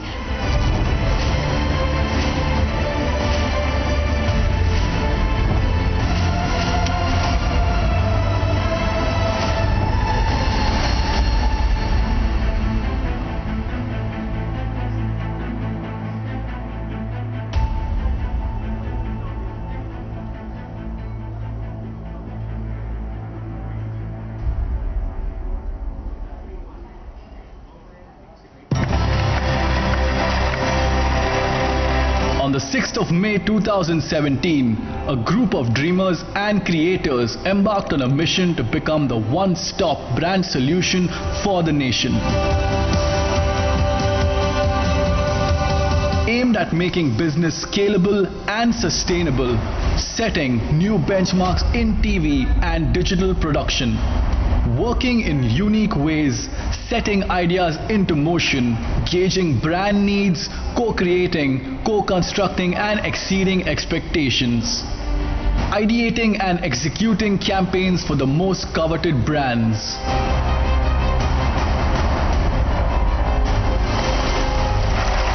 Producing documentaries and films that have impacted the society we live in.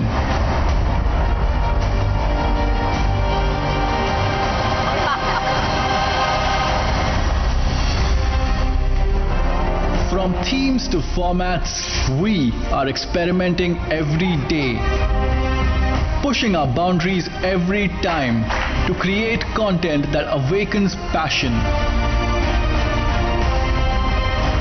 and brings your brand story to the world.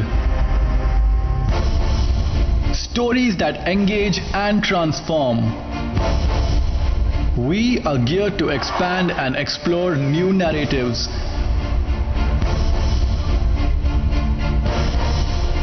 and craft solutions for your brand needs.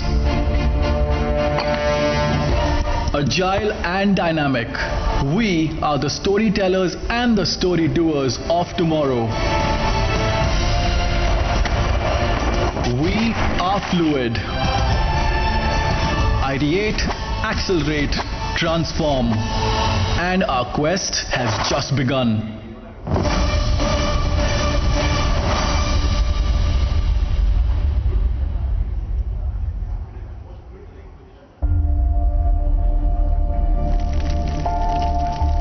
A news network powered by India's love. A news network fueled by a mission. A pledge to put nation first, people first, India first. A network that's unafraid in its pursuit. A network that is undeterred in its quest for accountability. Mr. Mallya, you try to besmirch everyone. You're a cheat, you're an unaware, you're a fugitive, and don't try and pretend, Mr. Mallya, that you cannot hear me.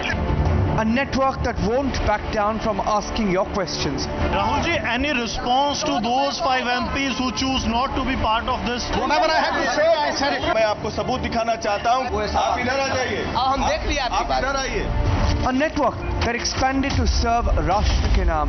Namaskar, मैं हूँ Arnab Goswami.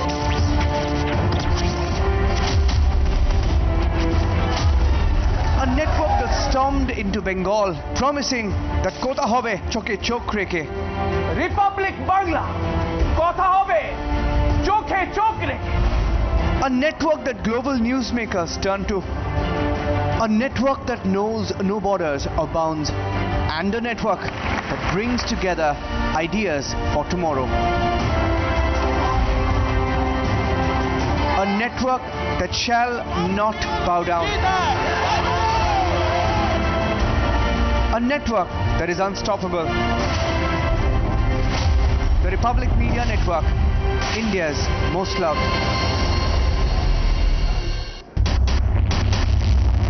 Police vans have also come in right now just to give the security to the BJP legislators right now as they are staying here for a while before the government formation actually takes place. About 17 locations where these searches are being carried out. In all likelihood, the number is going to go up. There could be some arrests. Total of 8 CCTV footages that have been accessed. This encapsulates Kole's murder that has taken place.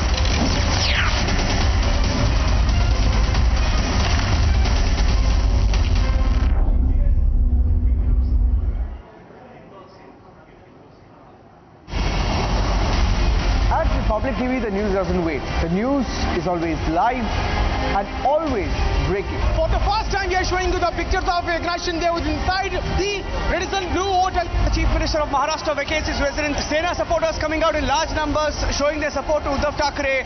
He's come out of the car. He's come out of the car. He's come out of the car. At the break of dawn, the former Prime Minister Shinzo Abe, who was shot at while delivering a speech in the Nara city. He was shot at point blank range, not once but twice. He was seen bleeding, following which he collapsed and also suffered a cardiac arrest. In the middle of the night, 1:05 a.m., Anil Deshmukh has been arrested under section 19 of the PMLA. Breaking news on Republic TV. Navneet Rana को लेकर police पहुंच चुकी है. सीधी तस्वीरें Republic Bharat पर इस वक्त हम आपको दिखा रहे हैं. News sees no weather. Non-stop operations coming from the Indian Army. People who have been missing in the operation, police, army, all are monitoring the situation. 25 से 30 मिनट के अंदर एकनाथ शिंदे महाराष्ट्र के राजभवन यहाँ पे पहुंच जाएंगे. The alliance with the Congress NCP has weakened Shiv Sena's Hindutva position. 24 hours ago, a blast, a bombardment that took place in Ukraine. News sees no boundaries. This mass graveyard in Bucha bears testimony to the brutal acts of the Russian troops. So how has this study tour helped when Karnataka is suffering? News does not stop, and you shouldn't have to either. And that is why we are bringing the news to you right where you are. Your iPad, your mobile, your laptop. You can stream as you go. You will be surprised to know that India's biggest news brand reaches 25.75 crore people just on connected devices. That's 1 in every 5 Indians every single month. Republic Bharat has emerged as one of the most popular brands on digital. In fact, just in the month of March, during elections, the streaming base saw a record-breaking over 83 crore views. Just last month, Republic Bharat's live stream was viewed 25 crore times. ये देखिए bulldozer चलता हुआ और ये gate को तोड़ दिया है, पर घर का जो खिड़की है उस पर बुलडोजर चला है. अपर रीचेस में क्लाउड बर्स्ट हुआ, जिसकी वजह से फ्लैश फ्लड्स हुए, जिसमें अभी भी रेस्क्यू ऑपरेशंस जारी है. Republic Bangla has shaken up the Bengali news genre with an unbeatable digital media presence of 2.5 million views on an average monthly basis and on non-stop news coverage. যারা বিক্ষোভকারী তাদেরকে বোঝানোর চেষ্টা করা হচ্ছে যাতে এক্ষুনি যাতে এই যে বিক্ষোভ চলছে সেই বিক্ষোভ তুলে নেওয়া যায়. 50টা বছর অতিক্রম করার পর কোথাও মনে হচ্ছে যে না কোনো কিছুই বৃথা যায়নি, কোনো কিছুই বিফলে যায়নি. রিপাবলিক বাংলা প্রথম ছবিগুলো দেখানোর চেষ্টা করব কিভাবে এই পুরো ইরপিন বুচার এলাকায় যখন যুদ্ধ হচ্ছিল কি হয়েছে আর রাস্তার মধ্যে কি অবস্থা এই সময়. খবর রিপাবলিক বাংলা দর্শকদেরকে জানাতে চাইবো প্রয়াত সঙ্গীত শিল্পী কেকে কলকাতায় অনুষ্ঠান চলাকালীন মৃত্যু হয়েছে কেকের, এরকমটাই জানতে পারা যাচ্ছে. All the relevant audiences are going the streaming route. Just take a look at this cut on viewership. In fact, don't take our word for it. Ask those around you right now. They are on connected devices. Republic streaming TV gets massive incremental views of 257 million per month. From the political updates in Maharashtra to the developments in Sri Lanka, all the news in high definition without having a television set in front of you. And it matches the experience that you get with a television. And that's the power of Republic live streaming. Sanjay Raut had stated that everything is fine with the Shiv Sena. Getting into some breaking news right now from Taj presidency, where the BJP will be forming the government soon. NCP as a party शपथ ग्रहण में यहाँ पे मौजूद होगी. आंसू gas के गोले छोड़े गए प्राइम मिनिस्टर का दफ्तर, जहां लगातार प्रदर्शन श्रीलंका में चल रहा है. Connected TV is the future of news viewing, and Republic is India's #1 streaming service. It's accessible, it's high quality, it's available on all platforms, and we decided to make it free. Come join the live streaming revolution with Republic. Republic Live Stream, India's #1 streaming news. Big raids that are being carried out by the Central Bureau of Investigation. RJD levels allegations of revenge politics. This mass graveyard in Bucha bears testimony to the brutal acts of the Russian troops. Republic TV did a week-long investigation into the operations of the Khalistani movement here in Britain. Blatant violations that were carried out just a day before the fire. Did they really not feel the importance to inform the BMC?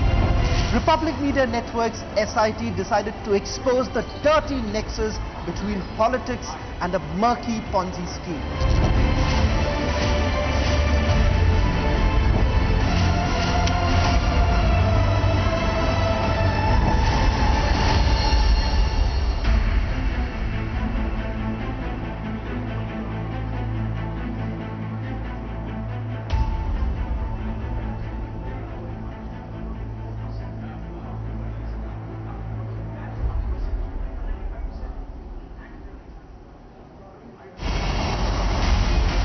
Public TV, the news doesn't wait. The news is always live and always breaking. For the first time, we are showing you the pictures of a aggression there was inside the Radisson Blue Hotel. The Chief Minister of Maharashtra vacates his residence. Sena supporters coming out in large numbers, showing their support to Uddhav Thackeray.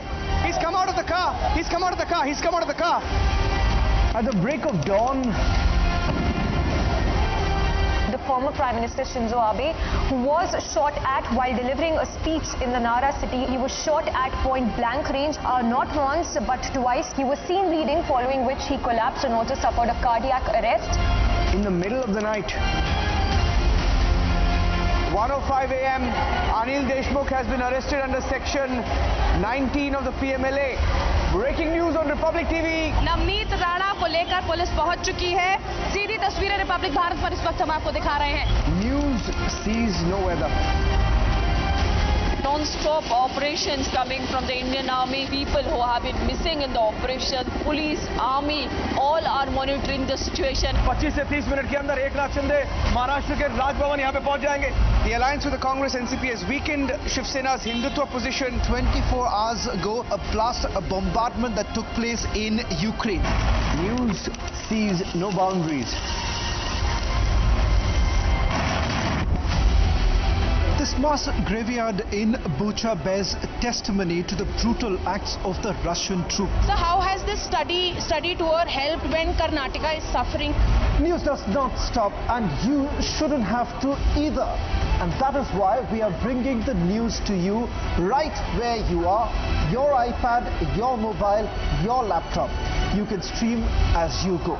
You will be surprised to know that India's biggest news brand reaches 25.75 crore people.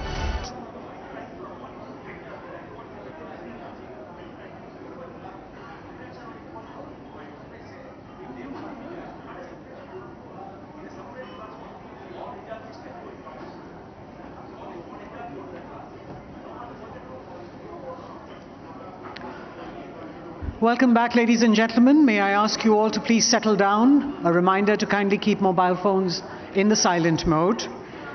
Welcome to the second edition of the Republic Media Network's biggest business and economic conclave, the India Economic Summit 2022.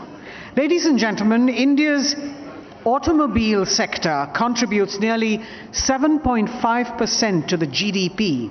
The country's passenger vehicle and three-wheeler production are on a growth spiral. Global automobile companies are entering India to manufacture vehicles locally And India's focus is now to capitalize on the growing automobile sector to drive India to the top. The shift to electric vehicles to reduce carbon emissions, with car makers interested in investing in India and manufacturing EVs locally, India's aim is to become the global automobile hub in the world and meet the demand for vehicles in the country, and we are at the cusp of actualizing this very goal. So our next panel, Mission Superpower in the driver's seat, talks to the movers and shakers of India's automobile industry to find out how equipped India is to become the world's preferred manufacturing hub, thereby steering the global economy. So let's take a look at the audiovisual. The growth accelerator of the Indian economy, India's automobile sector contributes almost 7.5% to India's GDP. As India grows and thrives, can the sector evolve to meet the needs of a billion? Can India become the top global vehicle producer? What roadmap must the industry follow to steer the economy? Today at Republic Media Network's India Economic Summit, we discuss these pressing questions and find out who is in the driver's seat.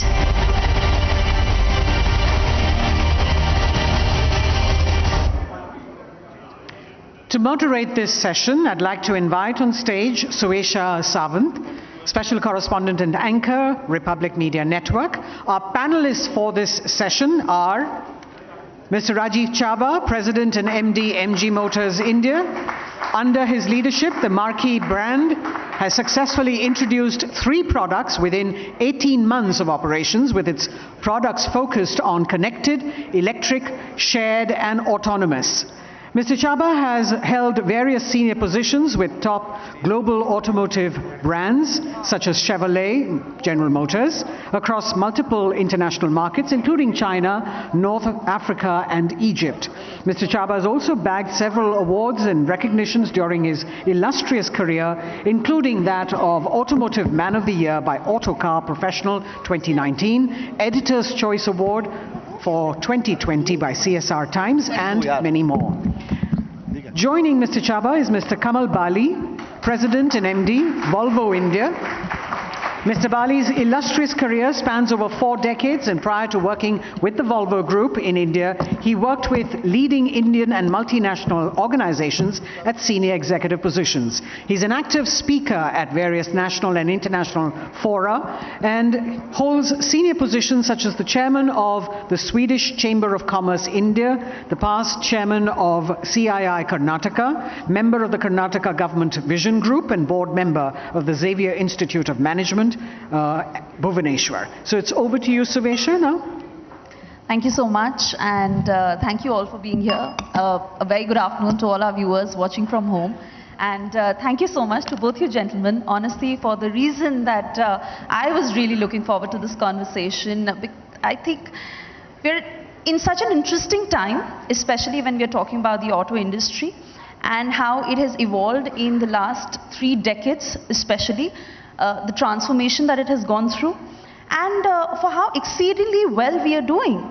Today, India is on a global ranking of number 4 from where we started 3 decades ago, and we're moving. It's the paradigm shift.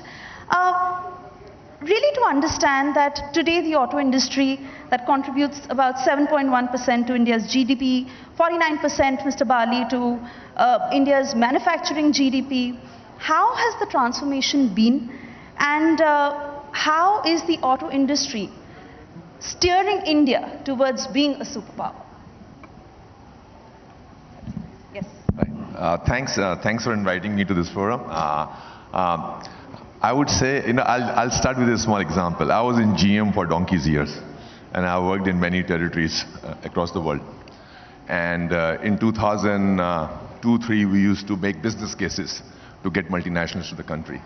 And that point of time, we used to keep selling potential, future potential, kabhi kuch acha hoga.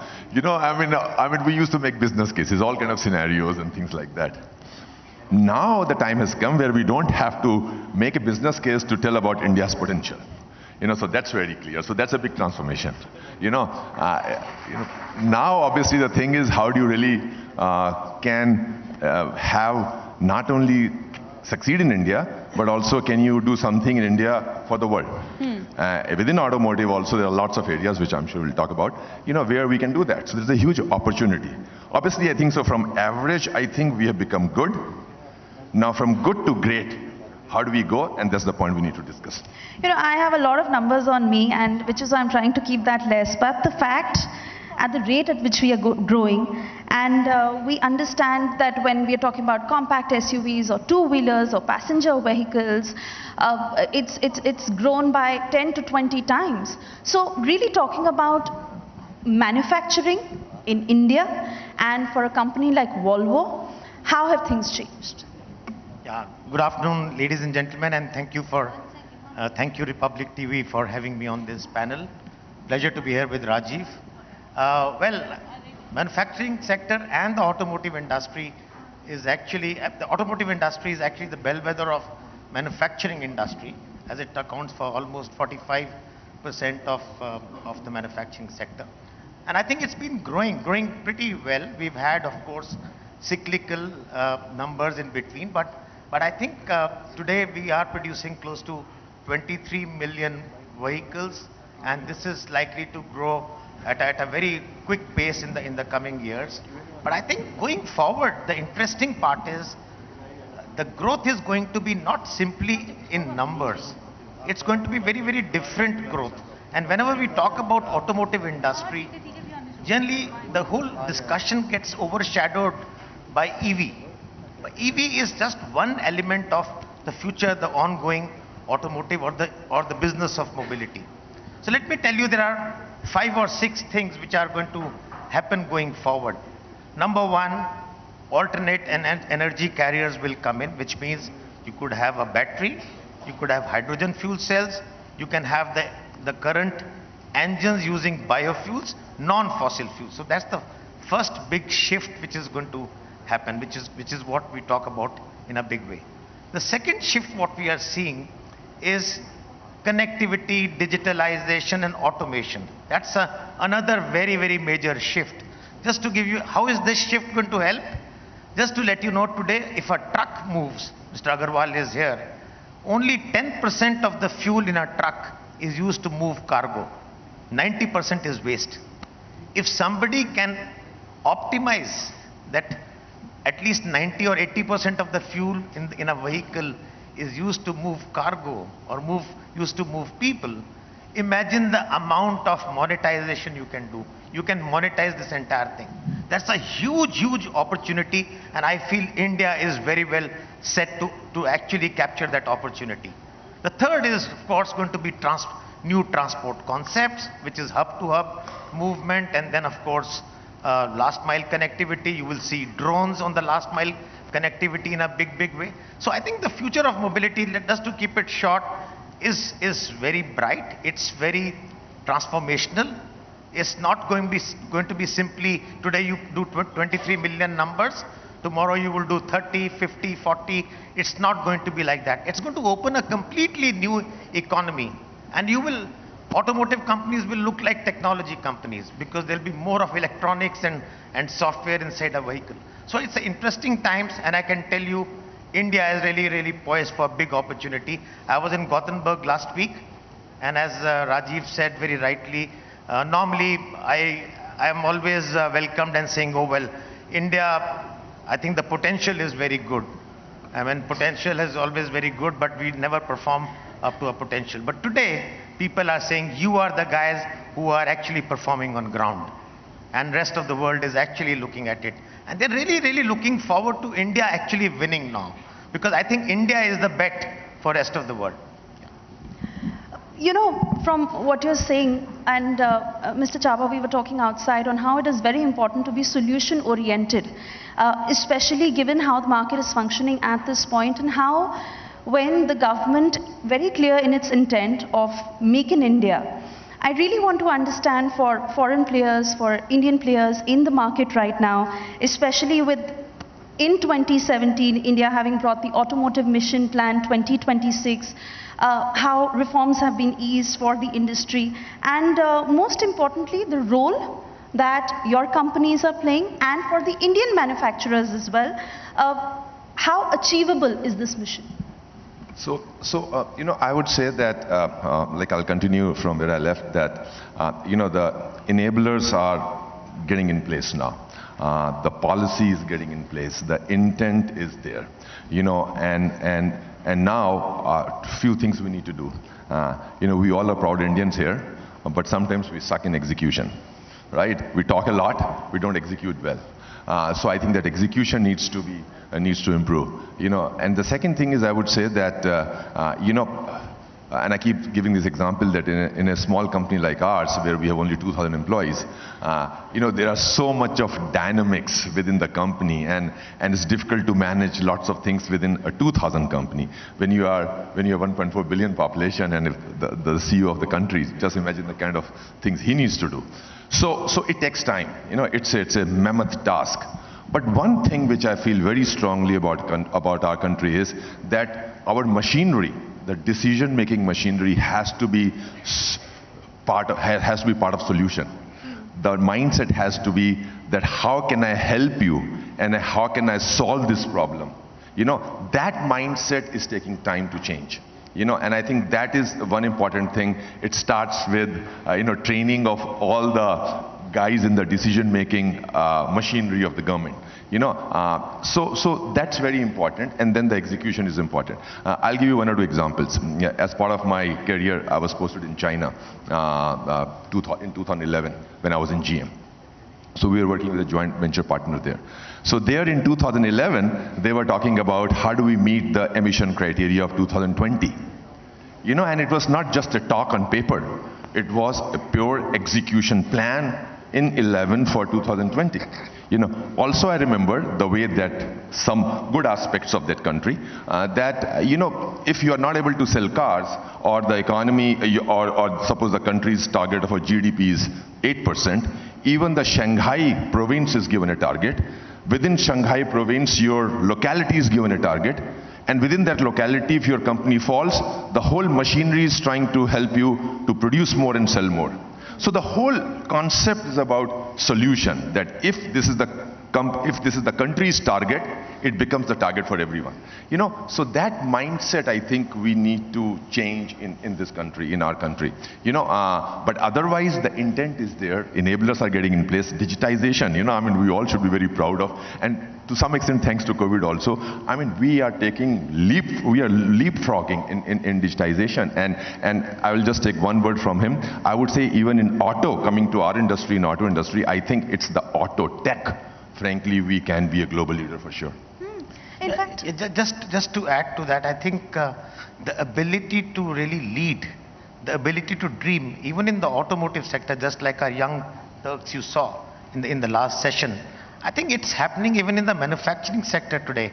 Today, let me tell you with tremendous pride that India is the first country to produce green casting. We are talking about a sustainable world, zero greenhouse gas emissions. The first country to produce green castings for engines is India, and this was done just about 2 months back, and this is going to be exported completely. Today, 8-liter and 5-liter engines are being produced only in India for Volvo Group, and is exported to all across Volvo Group. So these were things which were not happening earlier. We never dared to think like that. I think the last few years, I think people have started thinking, people have started delivering. And I think that's the major shift, what I see. We always talked of potential, now we are talking of performance. And I think that's the major shift which I see. In fact, Mr. Bali, you were sharing that the challenges, typically the mindset would be that in the auto industry, it would be manufacturing related challenges that the industry is facing. But now you also say that with the changing times, it's connectivity, automation, data privacy challenges. So these are newer challenges that the industry is facing. And again, we were talking about the government's intent, and how Nitin Gadkari has also gone on to say that the idea of German auto giants setting up joint ventures, which again you had mentioned, collaborations, for establishing vehicle scrapping units. This will also bring down the costs of spare parts. So that will again make the market a lot easier, both for the maker and the consumer. Absolutely, and I think one of the things which is coming out clearly from this is that the era of collaborations and partnerships has started. Because no one company in the new business models in the automotive industry, no one company will be able to provide a 360-degree solution to the customer. So therefore, the era of collaborations, partnerships with startups has started. In the last 3 years, we have partnered with 8 companies, which 3 years back I couldn't have said that we would have partnered. We have partnered with our competitor Daimler to make hydrogen fuel cells, right? That's the first one. We have partnered with another company, our competitor, to do the charging infrastructure in whole of Europe. We partnered with Samsung for batteries. We partnered with NVIDIA for autonomous solutions. So I think the era of partnerships and collaborations has started, and I think it's a humbling experience for large companies, but I'm very happy that this is an era where you will bring in a lot of startups. Startups will come in if they have a good solution, and I think that is where India can stand out, and that's a great opportunity to my mind. Mr. Chaba, I want to bring the point of startups also for the reason that the government has set aside a budgetary outlay of more than 25,000 crores for production-linked incentive schemes for the automobile industry, primarily to create jobs, for job growth, for supply chains, and also how you were talking about startups helping with the whole process of now EVs, for example, and at a time when it is growing at such a fast pace. How are you incorporating startups and helping with job creation? This is one topic where I can take hours and hours, but I'll keep it short. So much before we launched our first car, MG Hector, which is a connected car, we started working with startups, with Startup India and with TAI. We wanted to make sure that technology innovation became one of our #1 pillar for the brand, for the MG brand. So far we have worked with almost 800 startups in the last 6 years. We have mentored and hand-holded 46 of them. A few of them have gone ahead to raise lots of funds now. In fact, 3 days back we launched our MG Development and Program, Grant and Development Program with Startup India in IIT Delhi. The good part is now that when you work with the startups, some of these youngsters also work as reverse mentors for your employees, and also you get to know what's happening. So it's not only on the product side, but on the manufacturing processes side, the people side. In fact, some of the chatbots we got through these startups, which we're using in our call center now, so a whole lot of stuff is happening. So this is again our strength of the country, because lots of guys are coming in this area. Also, important thing is that how do you nurture the talent within the universities, to make sure that they go more towards entrepreneurship and startup rather than, like in my generation, doing jobs, and they're also, like, we have tied up with many companies now, with many universities now. We have in fact tied up with almost 30 colleges. And very simple thing, if somebody's in the auto probably can use this, we have to scrap lots of tested cars, right? Because you can't bring those cars on the road. So what we are saying is, where do you scrap the cars? Make it a little bit better. They cannot be driven, but you give it to engineering colleges, diploma colleges, ITIs. So the latest EVs, what we are producing, ZS EV, which is not a cheap car, it's 26 lakhs of rupees. It has got the world's latest technology. I would like to claim is the best EV on the road right now in that price band. I mean, we are giving it to colleges, to diploma colleges, ITI, so that they can do reverse engineering, they can learn, and they can accelerate their thing. So lots of such stuff is happening now. Also, on EV side, the biggest potential remains that India-specific solutions, and which we can export also to likewise countries. Also, one important thing, that the kind of new jobs which are getting generated in EV, which may be interesting. So we didn't know how to provide charging solutions, charging infrastructure solutions to residents, because in India all kinds of things are there. You are in a condominium, you have RWAs, you are parking the cars on the road, so you need different kind of charging solutions. So we have encouraged startups for the last mile connectivity on charging. They are employing some retired guys from distribution companies. They are employing electricians. Now, I mean, normally you will not relate them to auto industry, but that's the kind of a new way of employment, So now we are trying to support a lot of young guys who should be electricians to help EV solutions, So that's the kind of a thing is happening, which is pretty interesting. So it's all thanks to nurturing of students in colleges, startups, and these kind of new startups which we are supporting in this new EV era. I want to talk to you more about EVs, and that is not something Mr. Badi is very gung-ho about. But then again, when we are talking about Make in India, I know. Then again, when we are talking about Make in India and the ease of doing business and the intent of the government, like we were saying, because we also understand that today the Indian automobile industry stands at 7.8 lakh crores. Exports, like you mentioned, stands at 3.5 lakh crores, and like Nitin Gadkari has said, that the dream really in the larger plan is to make it an industry of 15 lakh crores, boosting exports by many, many levels. Are we really around that time or working in that pace to achieve that target? Yeah, I think, Sweta, 3 or 4 things are happening there. I think, number one, we are very under-penetrated when it comes to automotive sector in India. Maybe in many areas with comparable countries, we are 1/10th fraction. So that's a good news in a way, because we are nowhere near saturation. So that's the first piece. The second piece is that government is supporting with the PLI scheme. Now that's a very interesting element. This is a big one, which actually is going quite unnoticed. And this PLI scheme is not to do more of the same. This PLI scheme is to bring in new technologies, because PLI is applicable only to new technologies. So with PLI schemes, a lot of anchor investors are going to come into India. You will see the who's who of the world when it comes to automotive sector, both at component level manufacturing as well as vehicle level manufacturing are already here, but more are going to come in. So I think that's the second thing. The third piece is that things like hydrogen fuel cells are going to be built here. Government has started a hydrogen mission. We are part of it. And I think there's a huge amount of consultation going on.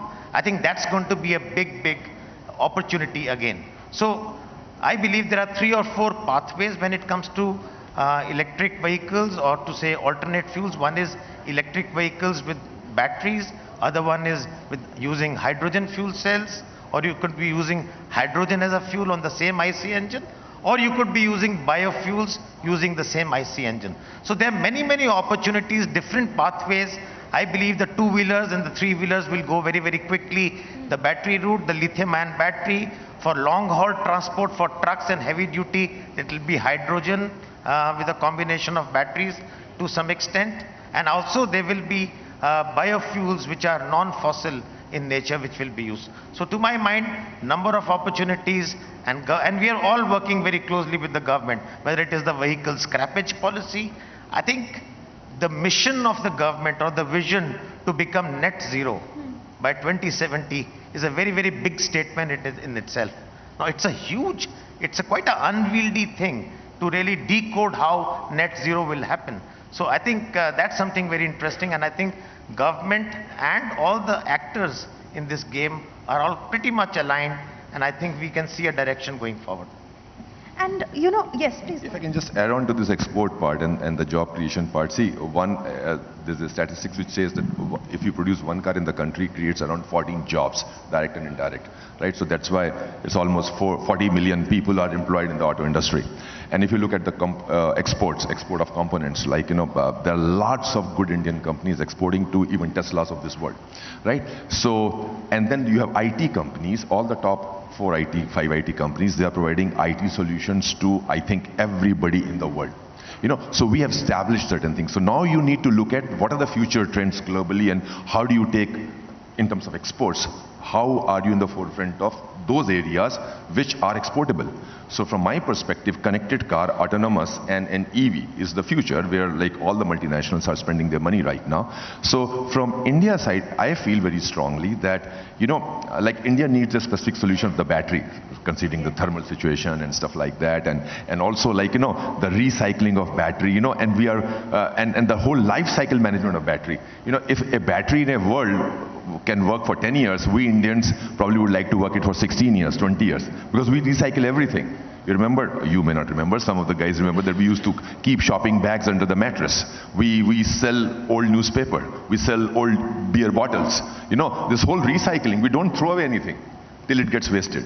You know, so like a battery, can we extend the life of the battery? Because then you come to the questions of raw minerals are not available and blah, blah, blah, energy security. So the whole solution by Indians on longevity of the battery life, maybe we can use old batteries in rural electrification, things like that. This idea and this technology can be exported to all emerging markets like Middle East, Africa, Latin America. You know, because Europe and America will not be working on solution for those countries. We will work for specific solution for India, which can be exported. Likewise, connected car. I would like to dream on this thing. When I was young, I used to talk about, can you give a phone free? And then you will charge for services. And probably it's kind of thing happening. So I'd see a world which India can do. Car is free, but you will charge for various services. So car will be used as a platform, you know, and then you say, okay, if you want to drive the car for 1 week, I'll charge this much, you know, and insurance this much, resale price this much.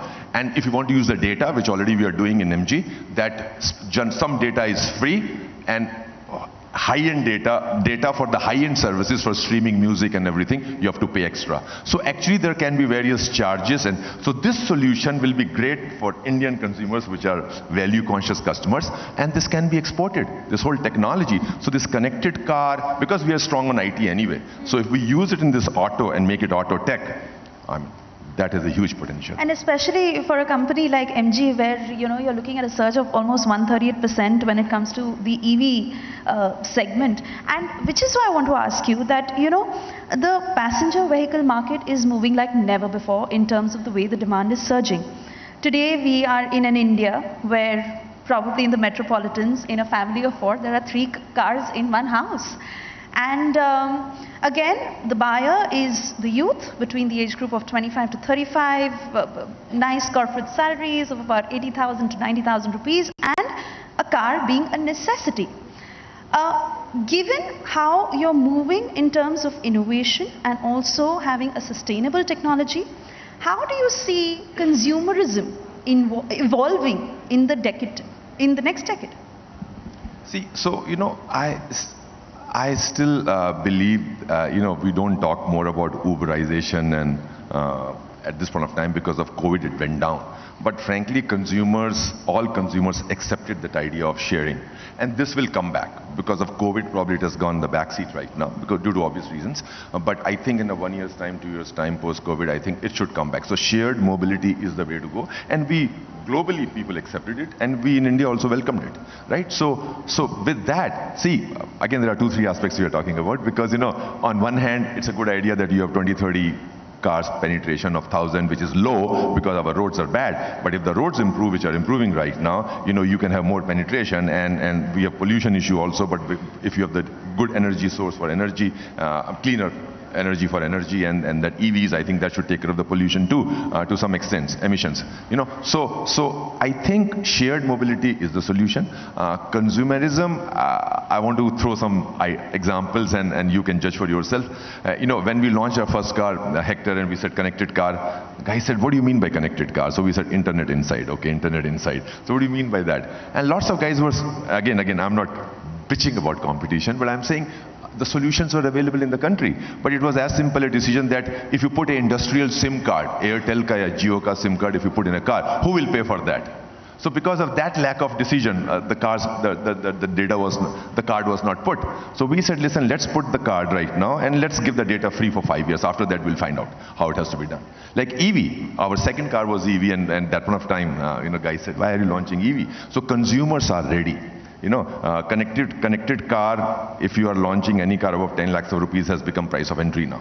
So that's how the consumer's mentality has changed. So our consumers are ready for good solutions at good value.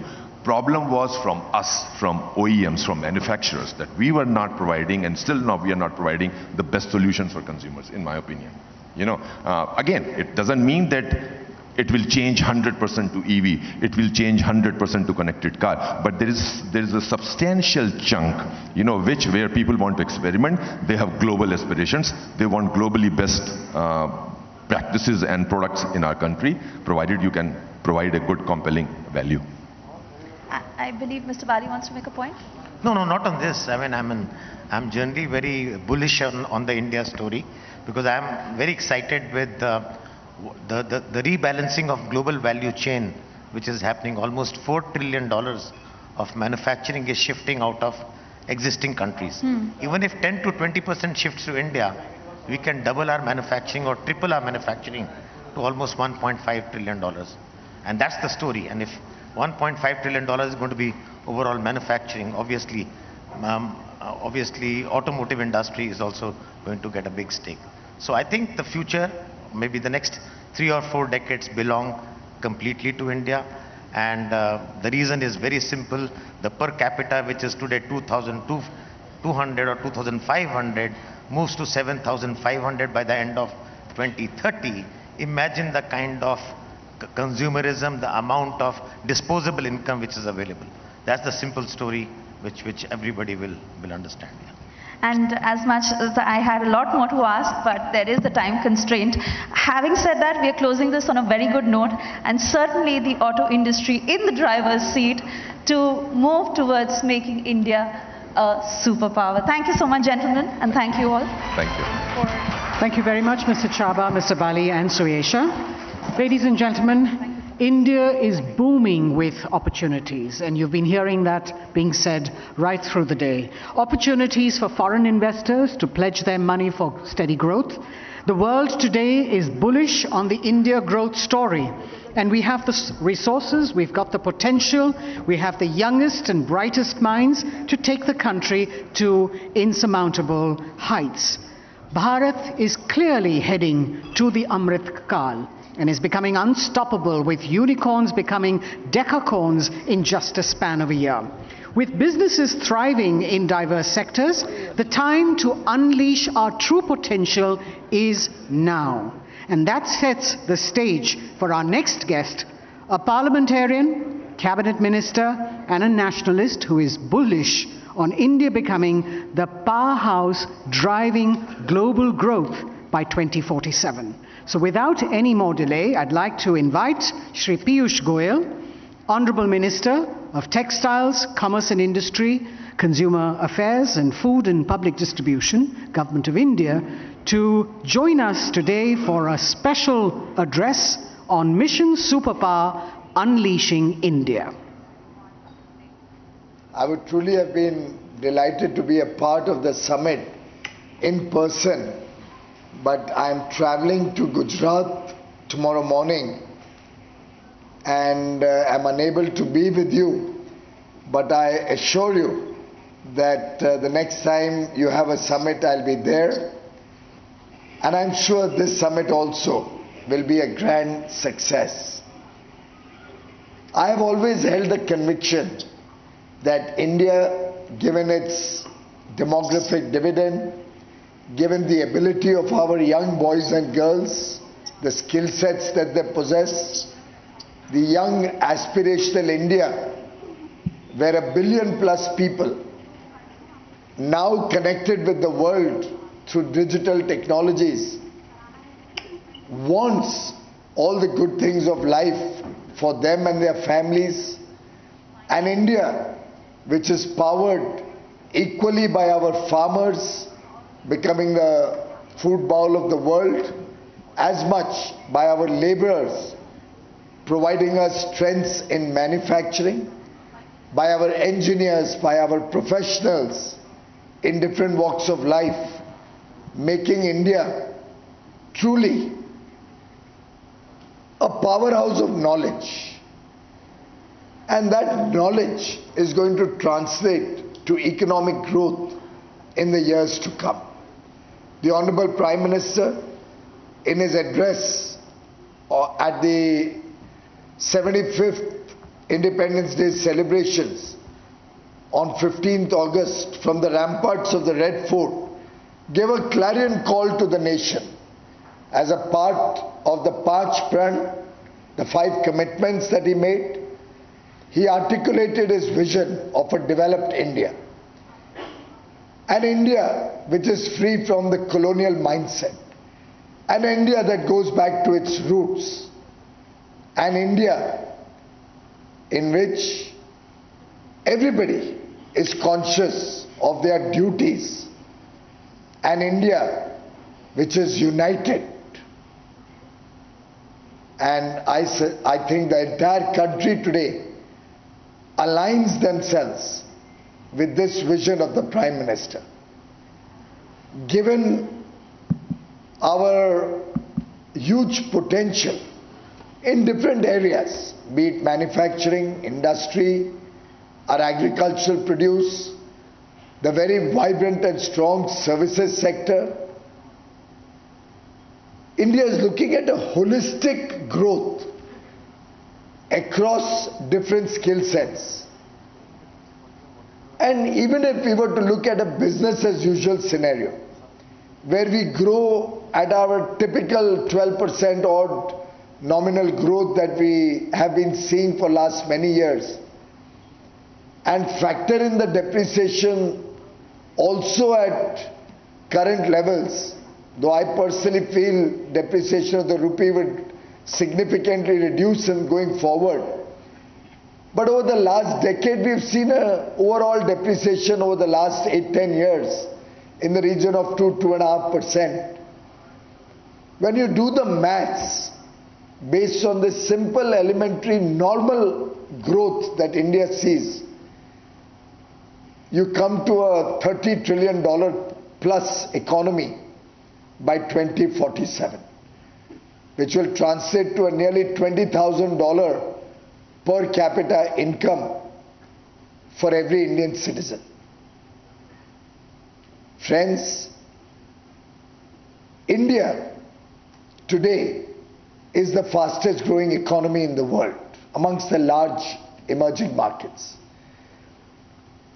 While we are also facing all the challenges, all the stress that the geopolitical situation in the world, soon after we barely got out of the pandemic, is facing, the fact that there is inflation which is 4 times, 5 times higher than ever before in most developed countries, the fact that most countries are seeing a huge erosion in the value of their currencies vis-a-vis the dollar, the fact that across the world economic growth has come down very significantly.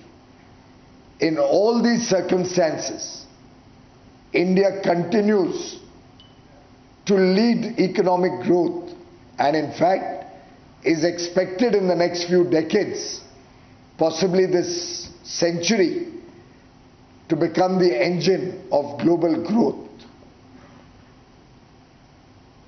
Let me try and put together why I am so confident of the future of India. Over the last 8 years, Prime Minister Modi has focused on providing for the basic needs of every citizen of India.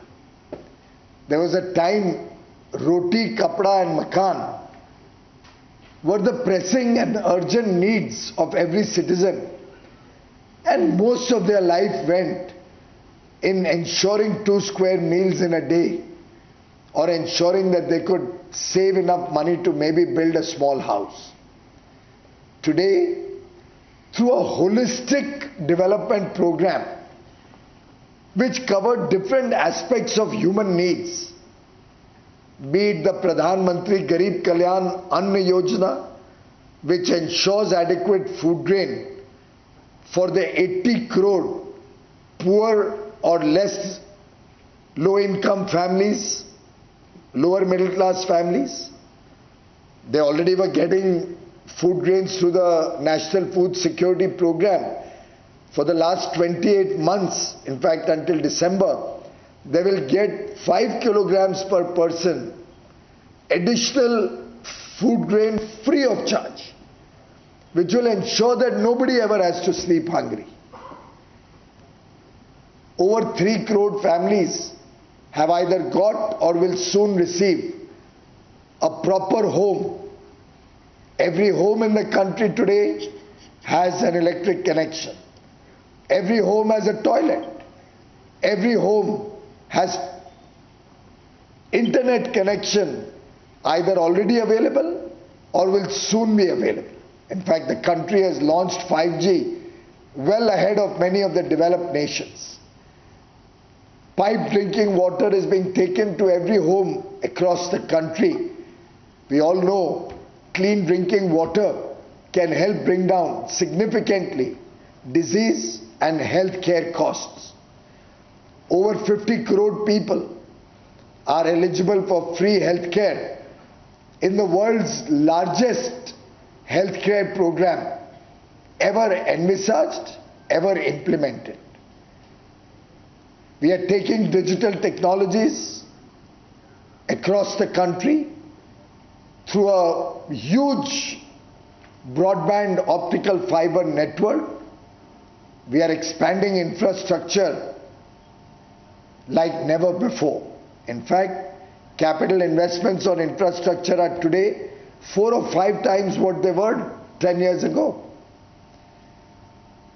We believe high quality infrastructure will lead to lower logistics costs, will lead to ease of doing business, ease of living, will help the economy grow in the years to come and make us competitive across the world. India today is engaging with the developed world from a position of strength. Atmanirbhar Bharat has helped us design our industrial and manufacturing ecosystem in a manner that for critical inputs we are not dependent on any country. Whether it's the production linked incentive program where nearly 2 lakh crores is being given to 14 different sectors to create global champions, or the Semicon project in which 76,000 crores will be given to promote the semiconductor industry in India. Be it our effort to engage with developed world for free trade agreements or comprehensive economic partnerships. We have already concluded 2 in a record time with UAE and with Australia. We are in dialogue with many other countries for robust, fair and equitable free trade agreements which will be a win-win for both countries, which will be in national interest and which will provide huge opportunities for Indian business, huge opportunities for new jobs, for work, and give a fillip to our manufacturing and industrial base, also to our farmers and dairy sector. The MSME sector, which is the backbone of our economy, is a focus area, and this government, through multifarious programs, is supporting the MSME sector. Agricultural production has consistently grown despite severe challenges across the globe. When fertilizer prices rose nearly 4 or 5 times, the central government absorbed the entire additional cost and subsidized fertilizers so that the farmers could get adequate fertilizer at the old rates, and they could continue to produce quality agri products which are today adding nearly $50 billion to our Indian exports. The marine sector, fisheries, has got a big fillip from the Pradhan Mantri Matsya Yojana, through which we are helping our fishermen improve the quality of their catch, also focus on sustainable fishing. Friends, for us in India, the next 25 years are going to be a defining period, a golden period. Collectively, 130 crore Indians working with a spirit of duty कर्तव्य भावना से जो आज देश का युवा युवती काम कर रहे हैं, जिस उत्साह और उमंग के साथ देश की अपेक्षाओं को, आकांक्षाओं को पूरा करने में आज पूरा देश जुटा हुआ है, जो निर्णायक नेतृत्व आज प्रधानमंत्री नरेंद्र मोदी जी इस देश को दे रहे हैं, जिस प्रकार से हमारे वैज्ञानिक नई नई खोज लेके आ रहे हैं। प्राइम मिनिस्टर ने 15 अगस्त को जय किसान,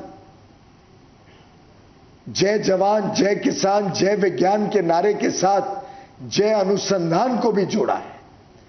जिस प्रकार से आज देश में स्टार्टअप इकोसिस्टम डेवलप हो रहा है, जिसमें नई नई सॉल्यूशंस रोजमर्रा के प्रॉब्लम्स के लिए, इंडस्ट्री के प्रॉब्लम्स के लिए हमारे युवा पावर प्रोवाइड कर रहे हैं। मैं समझता हूं एक होलिस्टिक देश की विकास की यात्रा अमृत काल में प्रारंभ हुई है। इस अमृत काल में हम सब मिलके इस देश को एक विकसित देश बनाएं, एक समृद्ध देश बनाएं, एक विश्व गुरु बनाएं, एक अंतरराष्ट्रीय ताकत बनाएं। इस कर्तव्य भावना से जो आज देश उमड़ पड़ा है, पूरी दुनिया आज ईर्ष्या के साथ भारत के प्रति देख रही है। Many of you will recall the situation that existed in 2014 when this government came to power. From a fragile five economy facing severe challenges on every front, today we are recognized the world over as the fastest growing large economy. We are an emerging market, a developing nation on the highway, speedily progressing towards prosperity. Friends, let us all join hands. Let us all work together to meet the aspirations of every fellow Indian. Together, let us commit ourselves to making India great, to making India a superpower. My warmest wishes to all of you in this endeavor. We are in the midst of celebrations. We are in the midst of the festival season. I pray for your good health, your prosperity, your well-being, and I also wish Republic and Republic Bharat all the very best in their service to the nation, in their contribution towards making India and Indian people progress in their own way. They have provided a platform which is helping in creating the people's voice, in articulating the people's voice. I wish them well in all their endeavors. Thank you.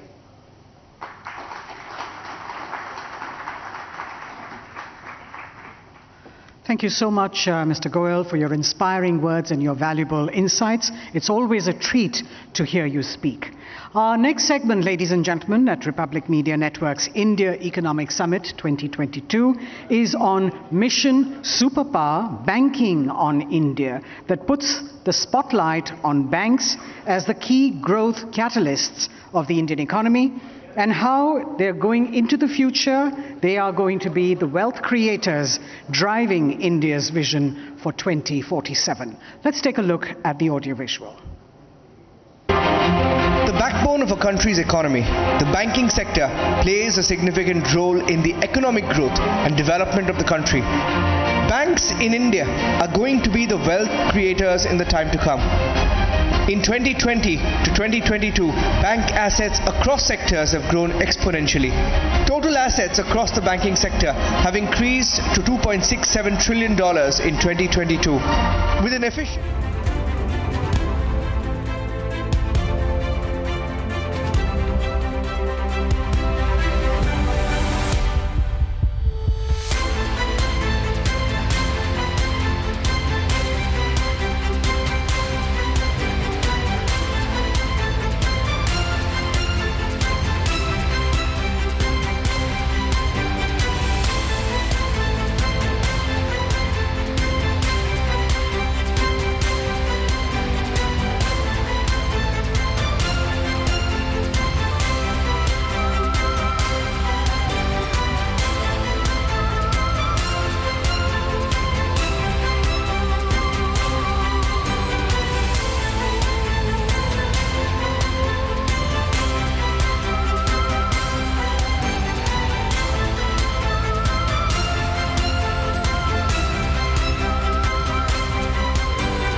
It's on. Yeah.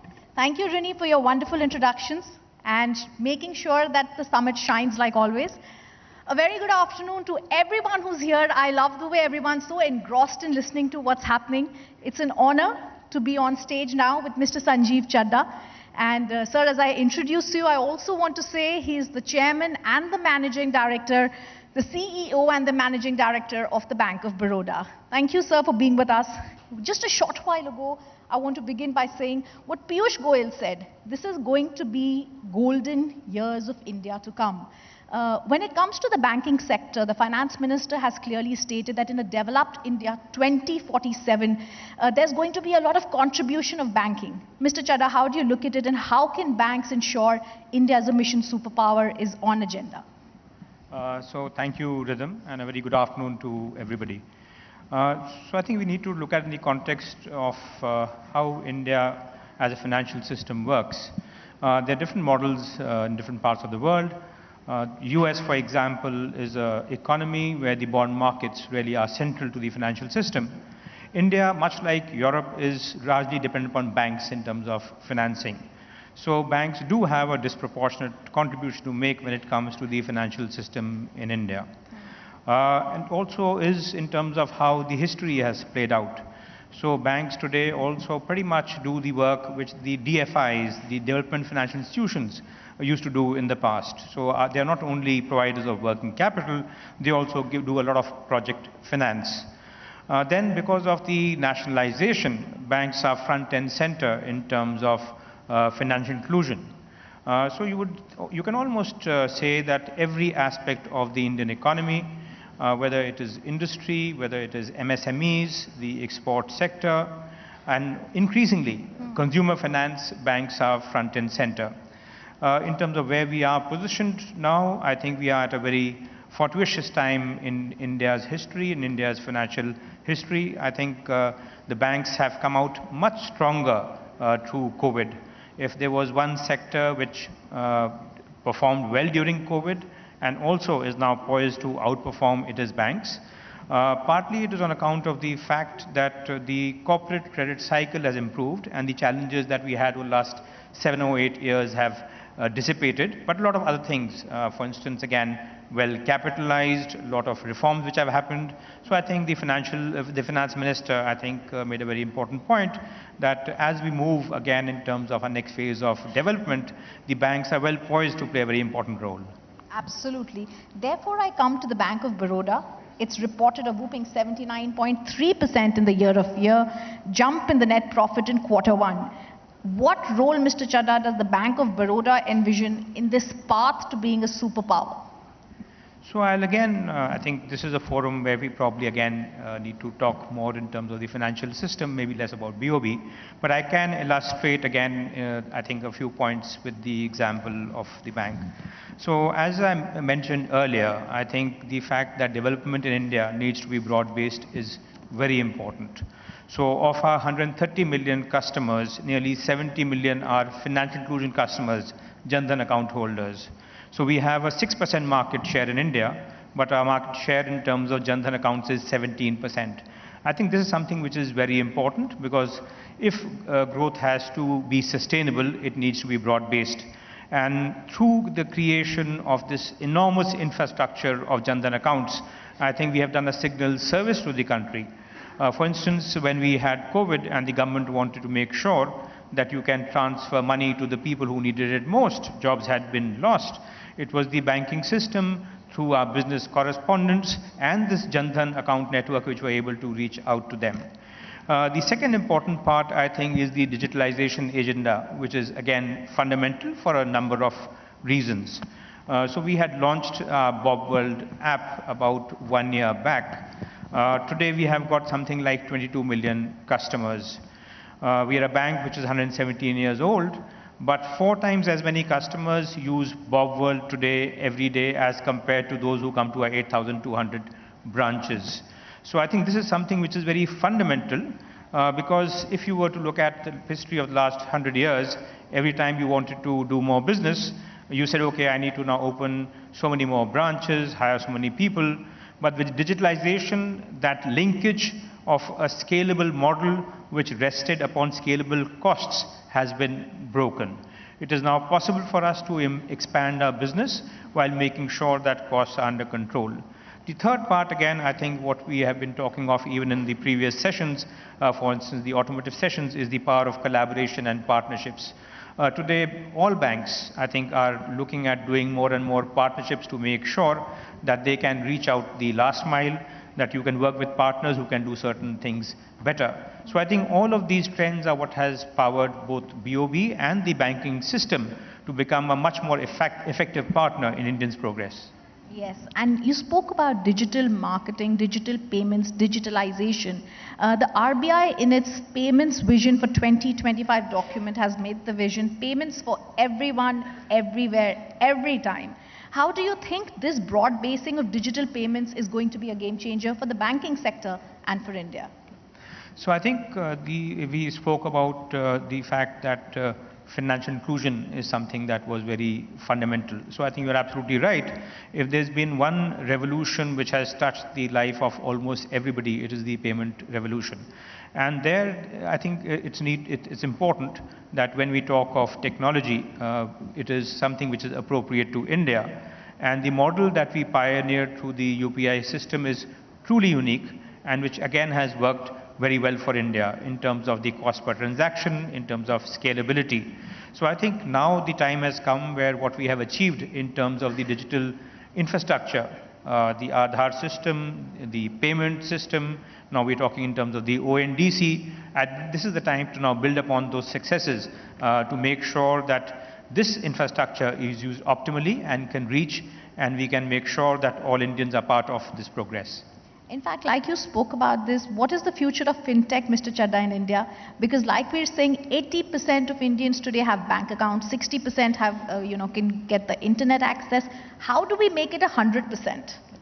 So I think when we talk of fintech, I think we can talk of fintechs and we can talk of fintech, right? One is, of course, companies, startups who are actually responsible for so much innovation. And it is, again, for the banks to make sure that they can partner with them, and each of the partners can bring their respective strengths.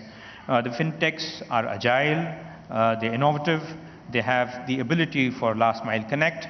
The banks in turn have got capital, they are well regulated, they are also profitable and can make investments. So I think working with fintechs has to be part of the business model of each bank. But then we come to fintech without the S. And I think that's something which, as we have spoken earlier, is equally powering banks in terms of how they work. I spoke to you about Bob World, that is again financial technology at work in a bank. I talked to you about the Jan Dhan account network. Now we are servicing our Jan Dhan accounts through business correspondents who also work through handheld devices. That's also financial technology in action. So I think we have to make sure that we appreciate both aspects of the fintech revolution. Fintechs as a source of innovation, and financial technology which will make sure that when it comes to the financial sector, in particular banks, it touches everything in terms of making sure that costs come down, in terms of making sure that your risk management is better, in terms of making sure that your services to your customers are far better as compared to what they were. Absolutely, absolutely. Sir, because of these very reasons, the international media today says that it's the bankers, the Indian bankers, that the world is looking at, amidst the fact that China and Russia's growth prospects have gone down, of course, because of the Ukraine war and COVID. Today, because of global uncertainty, we are seeing this rise. But how do we sustain this advantage? So I think you are absolutely right. To my mind, the Indian financial system and Indian banks have been a standout success, possibly underappreciated. The most valuable Indian banks, if you look at in terms of price to book value, for instance, are from India. And Indian private banks who came in the last generation are very competitive, to the extent that foreign banks actually have found it very difficult to increase their market share. Public sector banks, I think, over the last few years, again, have made sure that in terms of technology, they are coming right up to speed, and we are seeing a re-rating when it comes to public sector banks also. So I think the best part is that we have a very broad-based ecosystem which encompasses private banks, public banks, who are able to contribute again each in their own way to what is a very resilient and a very vibrant financial system. Actually, if you were to look at the World Competitiveness Report, India actually improved its ranking from, I think, 41 to 37 last year. But within that, if you look at the financial system, it is rated 21st. So the financial system is actually a source of great comparative advantage to us, and it is now for us to make sure that we leverage it for the progress of the country. Yes.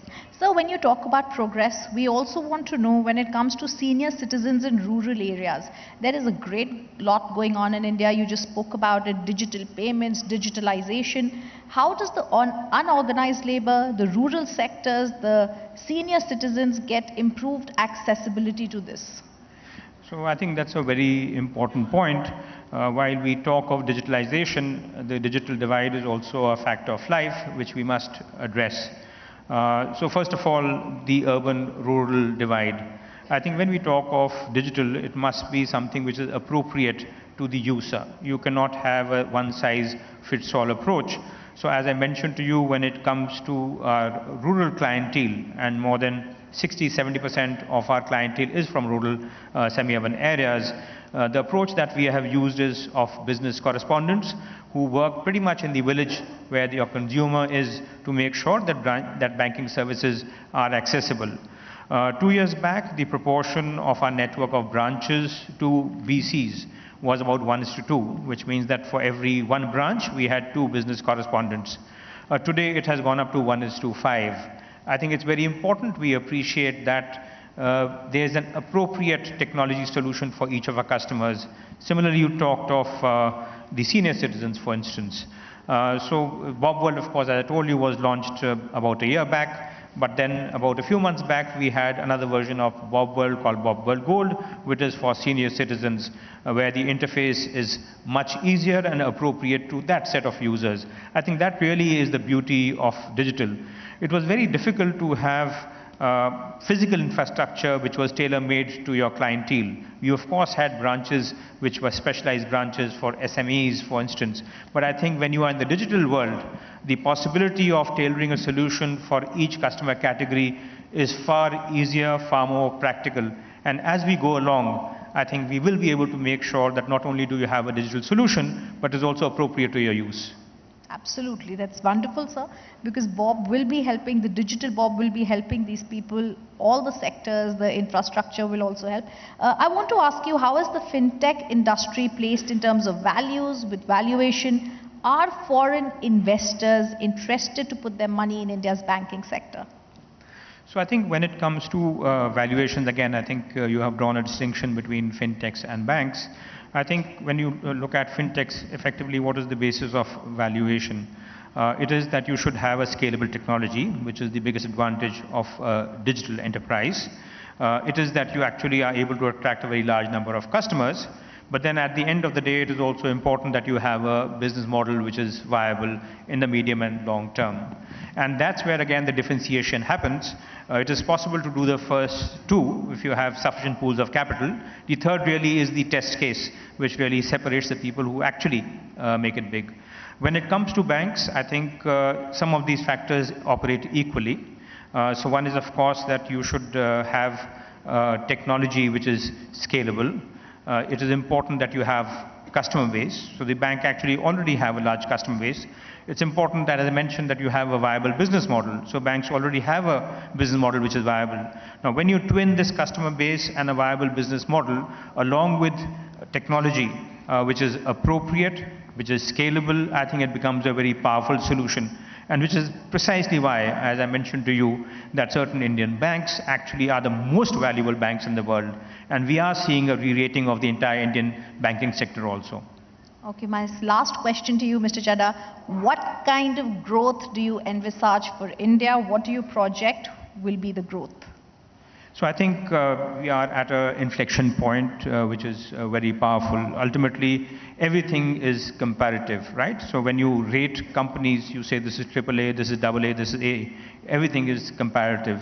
So I think both in absolute terms, I think we are rebounding and rebounding powerfully. Equally in comparative terms, I think we are very well placed. I think in many ways, what is distinguishing different countries in the world today is how they saw and how they addressed the central challenge of the pandemic.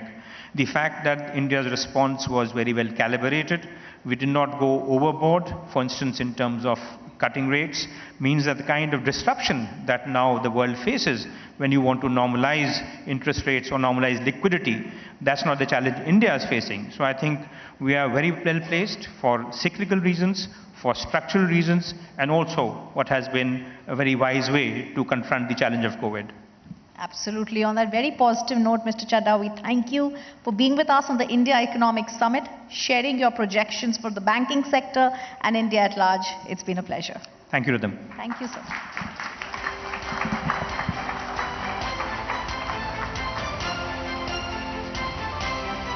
Thank you very much, Rhythm and Mr. Chadha. In our next special address that we have,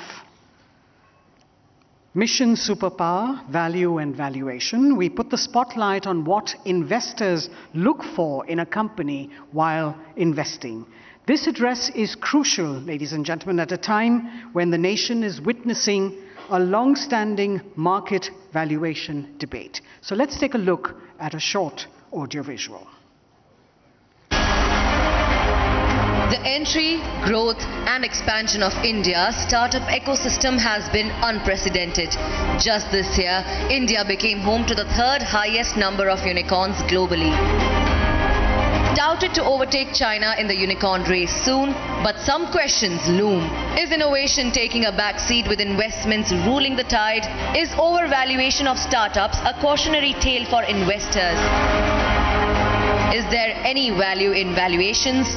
Joining us is a key game changer with investments in over 46 companies. A visionary bullish on India, churning out 250 unicorns by 2025. A man who has helped launch 10 different ventures, growth and public market funds. Today, at the India Economic Summit 2022, we have Mr. T.V. Mohandas Pai, co-founder and chairman, RN Capital Partners and Manipal Global Education, speaking on value and valuation.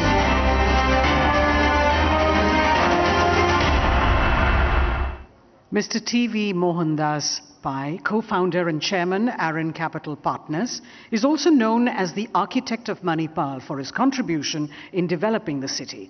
Mr. Pai has served as the chairman of SEBI and is now a board member of the NSE in India. He's emerged as one of India's angel investors as he helped start over 10 different funds in venture, growth and public markets.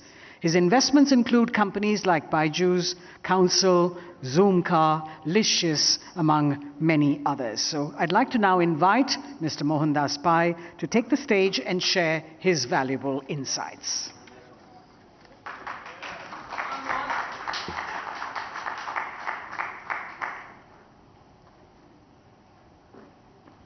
Arnab, thank you for inviting me. Everybody loves money. Everybody wants to be a billionaire. It's good to have a lot of money, and we should have ambitions to make obscene amount of money. So valuations become important.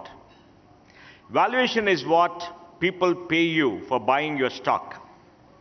Value creation is what you do to create a sustainable business.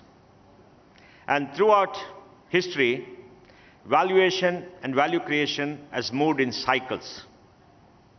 When there is greed, valuation goes up. We believe growth is going to be a one-way street all the way up, like inflation in the United States. But when greed becomes too large, and like Rockefeller said, even the shoe shine person opposite Wall Street was talking about stocks, fear comes in. And then people start selling, and valuation disappears. So we go through these cycles. And these cycles are part of the capitalistic economy of creative destruction. It's like the Tandava dance of Shiva. Creation, sustenance, destruction. So, greed and fear rule the markets. Human emotions rule the markets. And it's happened throughout. When the going is good, raise capital, keep the money in the bank, look at it every single day, worship it, because the market comes down, you'll have cash to spend. You know, Arnab, I remember in 2000, Infosys was valued at 55 times sale, 200 times EPS, 50,000 crores for a revenue of about maybe 400 crores, as whatever it is, small. And the next 4 years, we increased our EPS by 43% a year. Market value came down from 50,000 crores to 35,000 crores. So all these declines in the market for Paytm and all, we've seen it much bigger, much before. If somebody says my valuation is 30 times sales, you just laugh at them and say, okay, it happens. So there is this cycle that goes on, and I think we got to be very cognizant about that and build sustainable businesses. So I want to say it is part of the capitalist economy, and we got to keep quiet. Now, how do you build a sustainable business? You build a sustainable business by creating products or services which people want, are payable to pay you a price, and people need. And this has to continue by relentless execution day in and day out. Entrepreneurship is a 24/7-hour job for everybody. There is no work-life balance in entrepreneurship. It's just work, because life is your work, like you do, Arnab.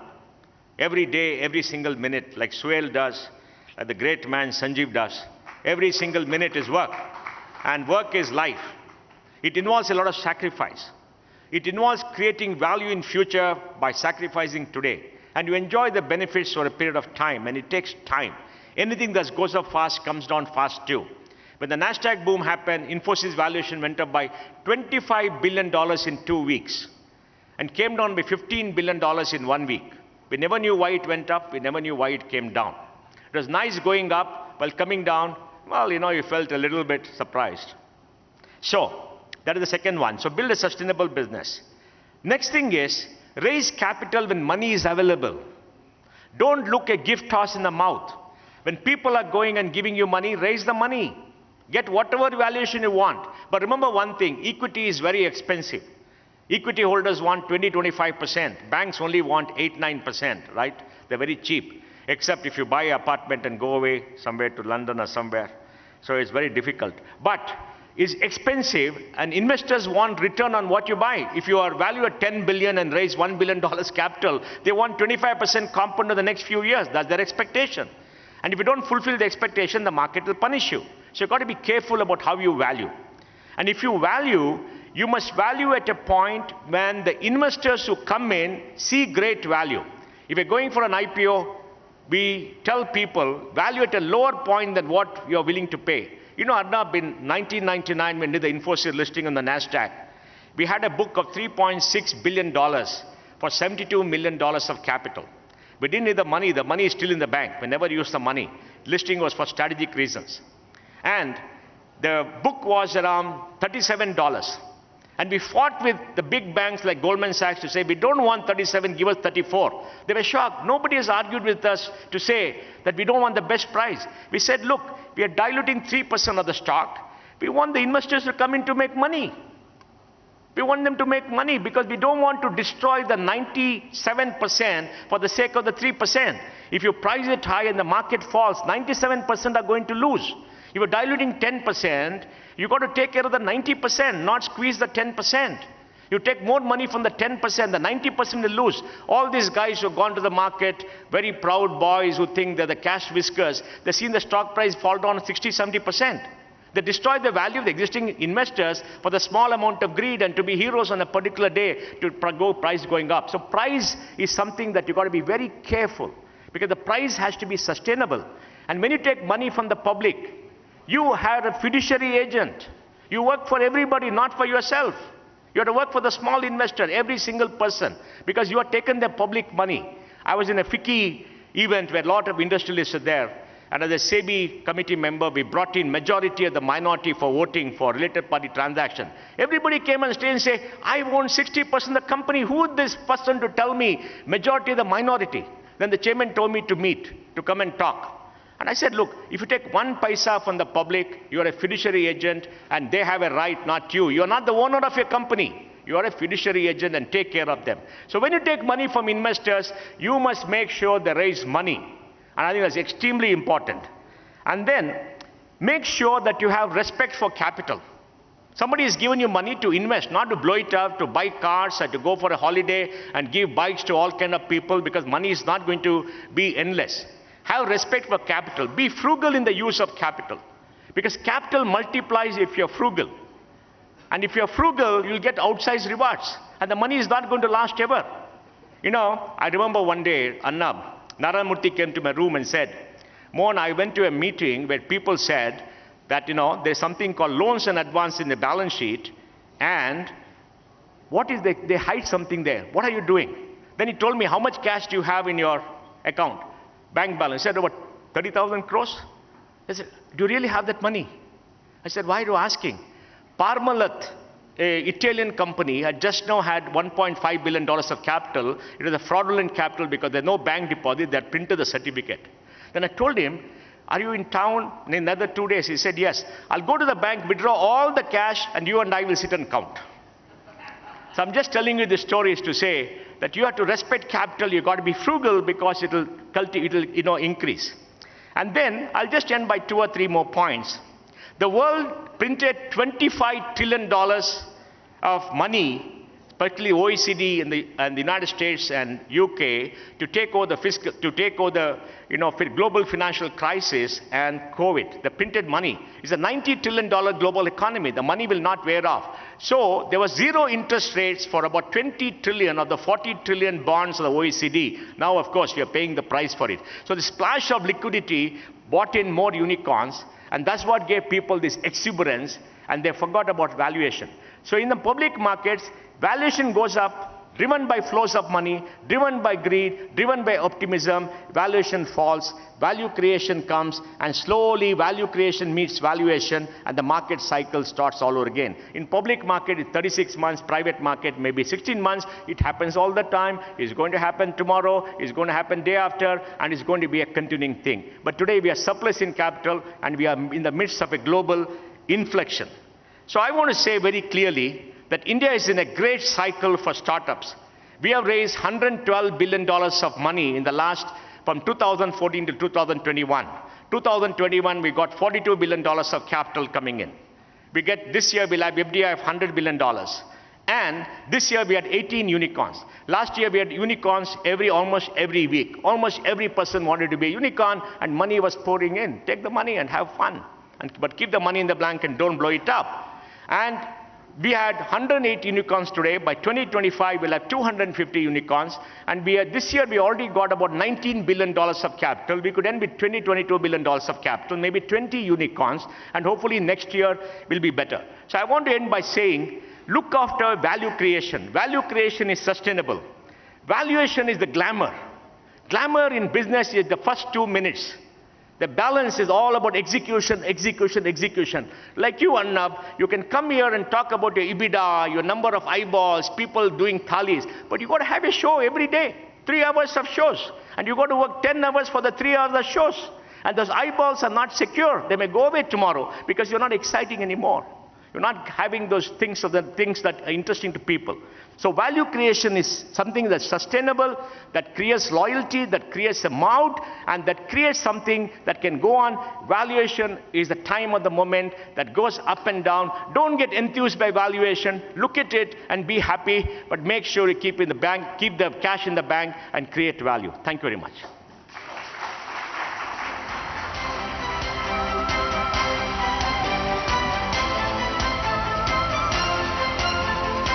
Thank you very much, Mr. Pai, for that engaging talk on value and valuation. Ladies and gentlemen, the people who earlier looked at India as a developing country are now looking to invest in the emerging superpower. We are the fastest growing economy and have put ourselves on the list of the largest economies of the world. Now it's time for us to lead them all. It's time to bring the world to India. As investors are moving out of China, India is their preferred destination. The government is bullish on FDI inflows, and so is India Inc.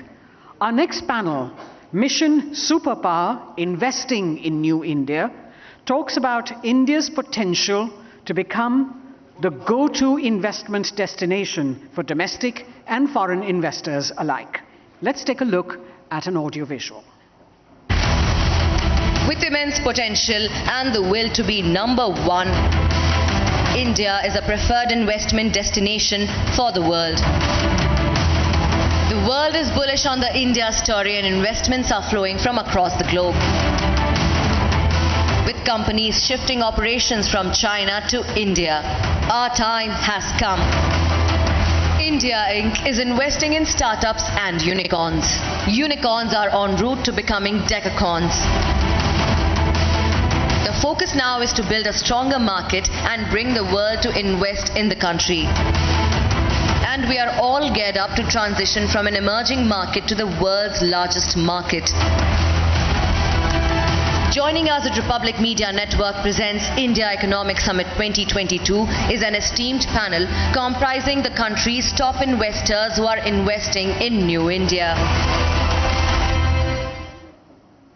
Our panelists for this segment are Mr. Sanjeev Bikhchandani, founder and executive vice chairman of InfoEdge India Limited, a company that proved that futuristic vision is the key to success.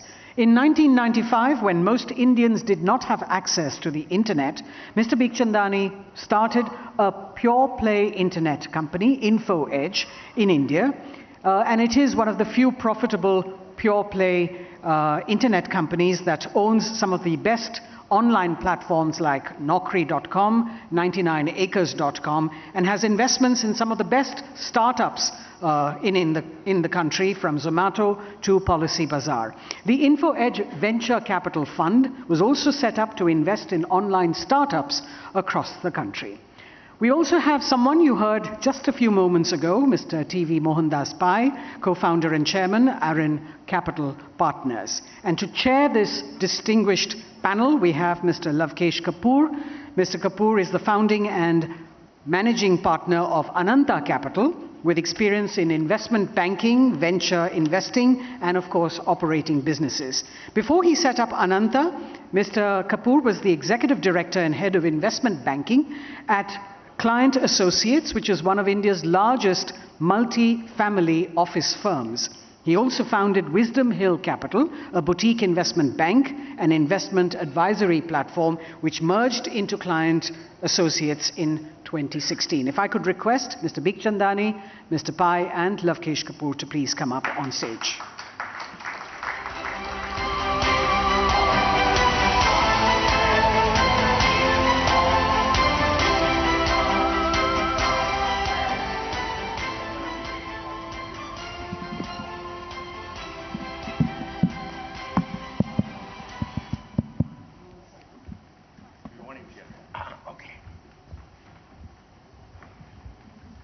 Thanks a lot for a nice introduction and good afternoon, all of you. I was just doing my own research a few days back and I caught up with Mr. Bikhchandani backstage. A few data points to begin this discussion.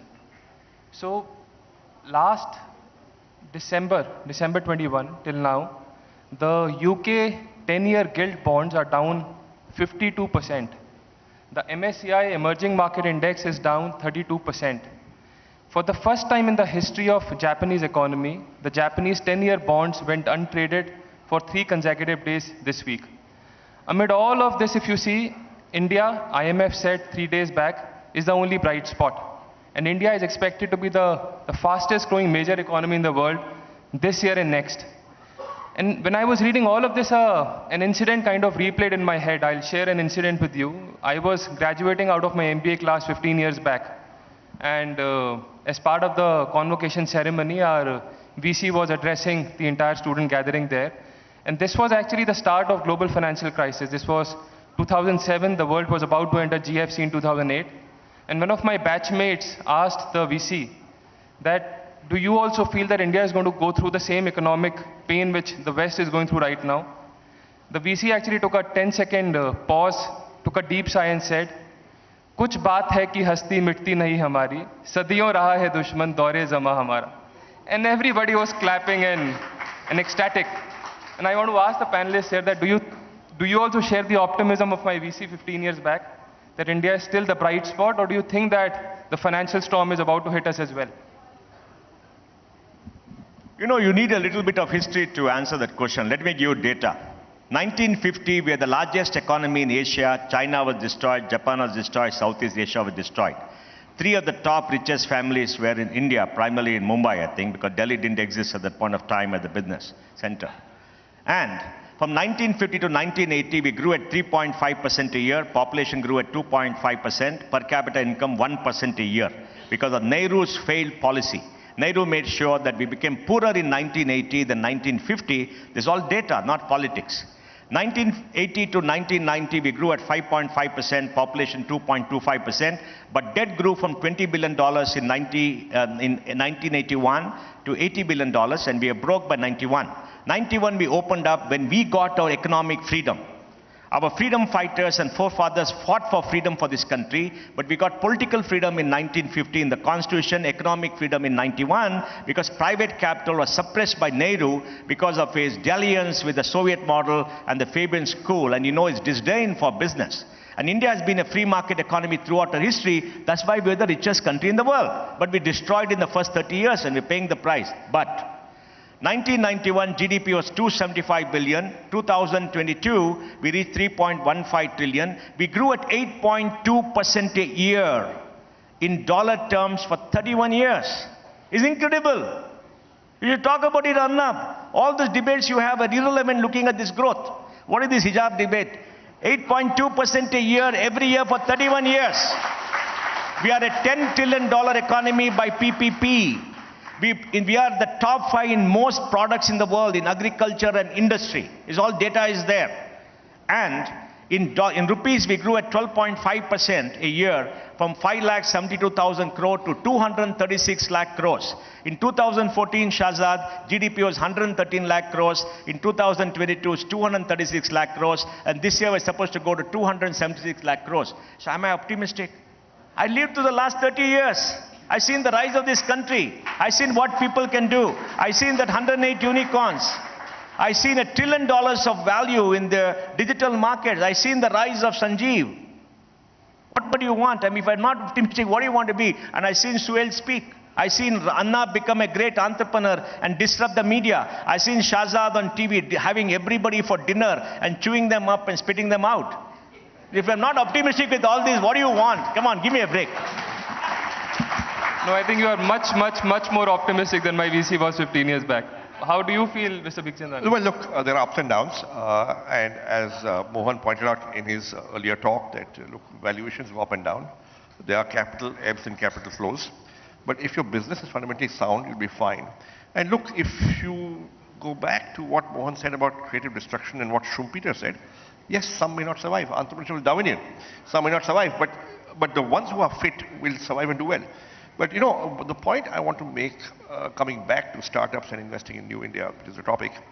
So I graduated from college in 1984. So that's what, 38 years ago. And I joined a company. I was working as a trainee in a company. And when I look back to 1984 and I see today, there's been a huge change in the business environment, in the companies, in the economy, in the rate of growth, in how fast we are progressing. And when I look at it, actually a lot of the growth, a lot of the buzz, a lot of the investments, a lot of the increased employment has come from industries and companies that did not exist in 1984. So the IT services industry barely existed. IT-enabled did not exist. Mobile telephony did not exist. Private sector insurance did not exist. Private airlines did not exist. Private sector banks barely existed. They were legacy, but the new ones hadn't come in. Right? So if you look at the change, it's been brought by new companies, new initiatives, and very often by startups. Some by diversification, like TCS was a diversification of large business house, but HCL and Infosys were startups back in '84. Right? So actually, the startups of today will be the giant companies of tomorrow. All will not make it, but those that make it will become huge, and that will make the difference. So I'm optimistic. And let me tell you, the optimism is not misplaced. Another data point, S&P 500 of US is down 18% since beginning of year. And Nifty and Sensex, the broader Indian stock market, is flat. It's not down. It's maybe a -1% down and is up today 1.5%. And the reality is that the world is really looking at India as the only bright spot. But another reality is that stock markets generally globally always discount future. So while the stock market is doing fairly well, but the startup ecosystem is reeling under pressure. I think we've not seen this environment since last 6-7 years. I think 2015 was the last startup kind of bust which happened of sorts.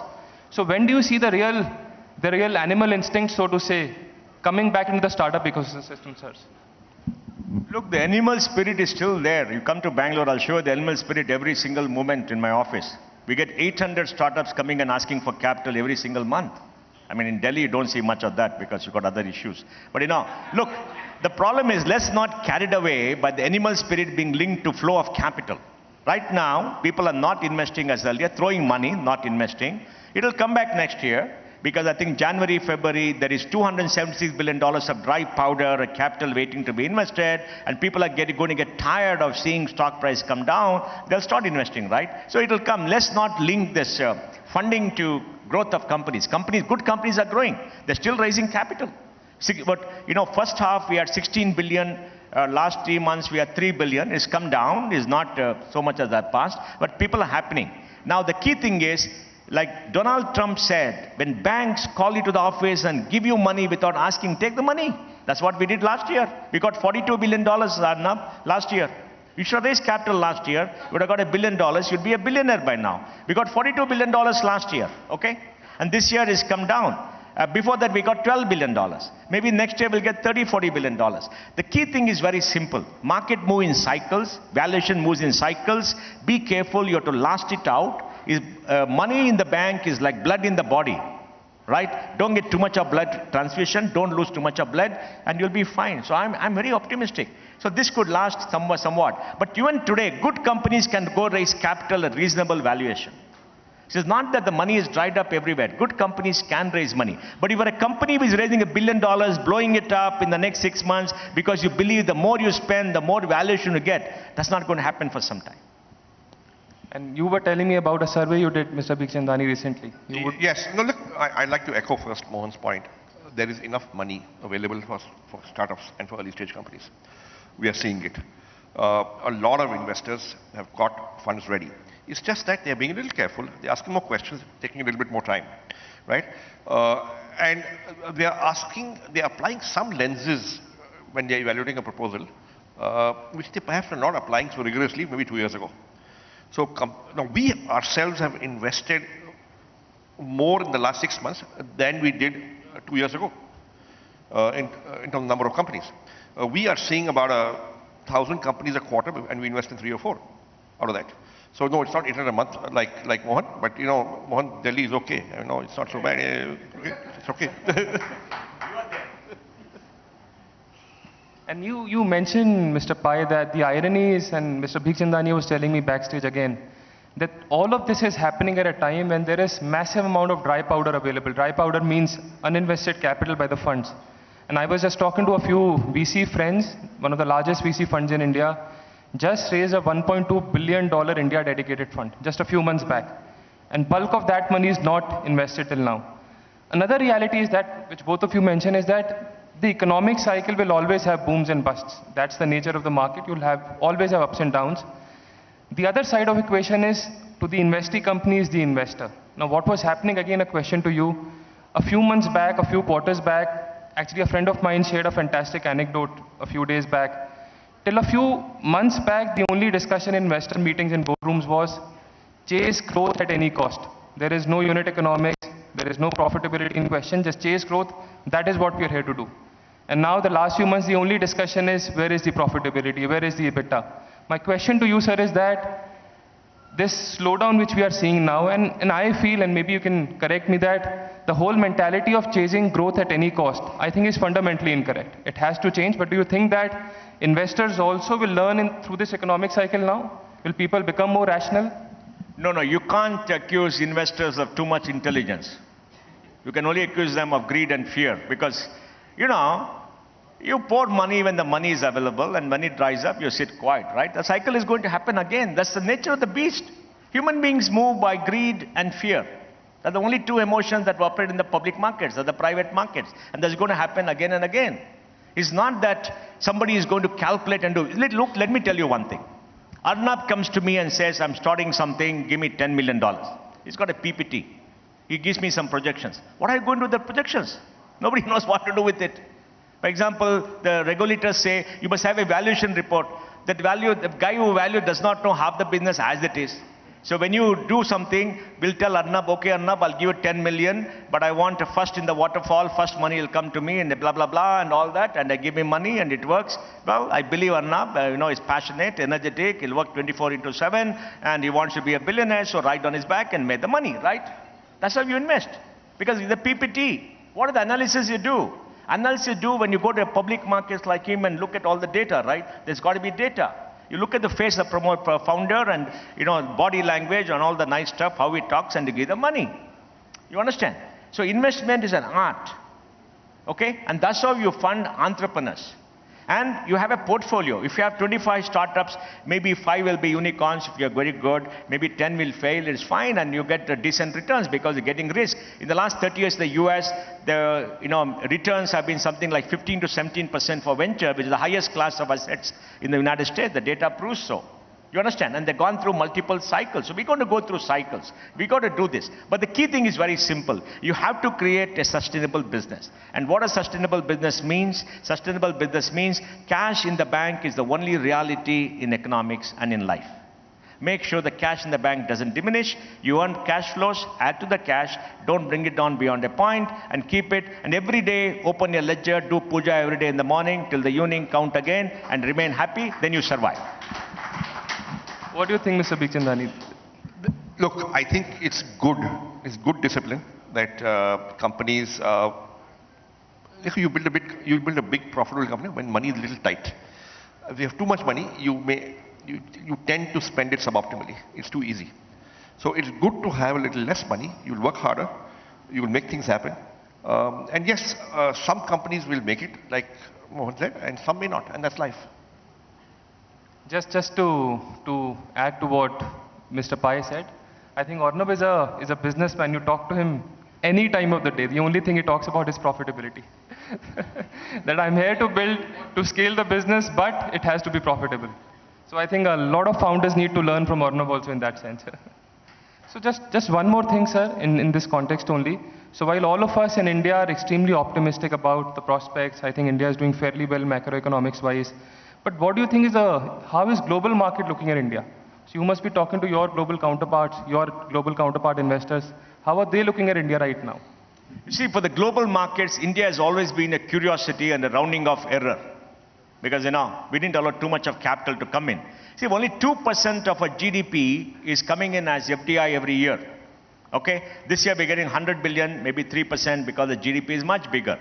So India has been marginal to the world. We have been a controlled market. We are a much more open market today. FIs only own 600 billion of the $3.3 trillion in the public markets. In the private markets, maybe 300 billion, right? Compared to China, which has got maybe many trillions of value. Correct? And the total value of all the stocks and bonds in the world is $275 trillion. So we are very small. So we must understand we are very small. And we are still a poor country. Mera Bharat Mahan is very good, 5G is very good, everything is good. But our per capita income is 1,75,000. Bihar is only 50,000 rupees. Bihar is 50,000. UP is 80,000. Karnataka is 3,05,000. Bangalore is 8.5 lakhs. Richest city in India. So diversity is very high. So we must understand, we have to be optimistic. We have to work hard. We are a poor country. We must take the per capita income to $40,000 a year. $40,000 a year will mean about $56 trillion of GDP. It's a very large amount, but we can still count. We know how to count, right? So please understand that the reality of India is very different from what we talk here. We have to be optimistic. We have to work towards it. We have a huge growth ahead. We are supply constrained, not demand constrained, but demand at a price. When the price is low, demand will shoot through the roof. That's what China did. Now, China has grown at 9.9% a year from 1978 till 2022. China is a $19 trillion economy, $30 trillion in PPP. Can we be a China? Maybe not. But can we grow at 8.5% a year for the next 10 years? Of course we can. We got a very clean banking sector, no NPS. You know, they gave money to the Bush and Steel, 40,000 crores enough to everybody. They should give money just like, I mean, Arnab, we should have got money from the banks at that point of time. You know, you made a mistake. They're giving out money, doling out money, 12 to 15 lakh crores of NPS, but they cleaned up their act. Now they become very strong banks. So banking system is in good shape. Stock markets are in good shape. Our supply chain costs are 14% of GDP. US is 6%, China is 7%. Because the GST has come down to 12%. Because of the roads that are building will come down to 10%. And if we get a warehouse rail, come to 8%. We are becoming competitive in manufacturing. The PLI scheme is a fantastic scheme to improve manufacturing. And all the reforms and hard decisions have happened. Now the animal spirit in the Indians is there. And like Pranav said, young people are optimistic. They want to be enthusiastic. They're going to work hard. They're going to use technology. They're going to take India forward. You understand? And that is what makes you enthusiastic. And that's what is going to create this country. And let us remember one thing. Whether you like it or not, the sun will rise in the morning and set in the evening. And it's going to happen again and again. So be optimistic, rise up with hope, work very hard, and have a great dinner, go to sleep, get back, get to work, and go ahead. And that's what it is, right? Right, Sanjeev? Absolutely, absolutely. I mean, he's a billionaire. Sanjeev is a billionaire, but you know, look at the man. He works 24/7. He doesn't have a jet going off for a holiday to wherever rich people go for holiday. Suhail, you got to tell him how to spend his money, man. He doesn't have style. Look at this guy. You know, get him a nice wardrobe. Get him a nice wardrobe. Make him up. Get him all those nice, you know, all the glamour in London and all that. Go up to this guy. Look at this guy. Billionaire. People will be ashamed of billionaires if they see Sanjeev.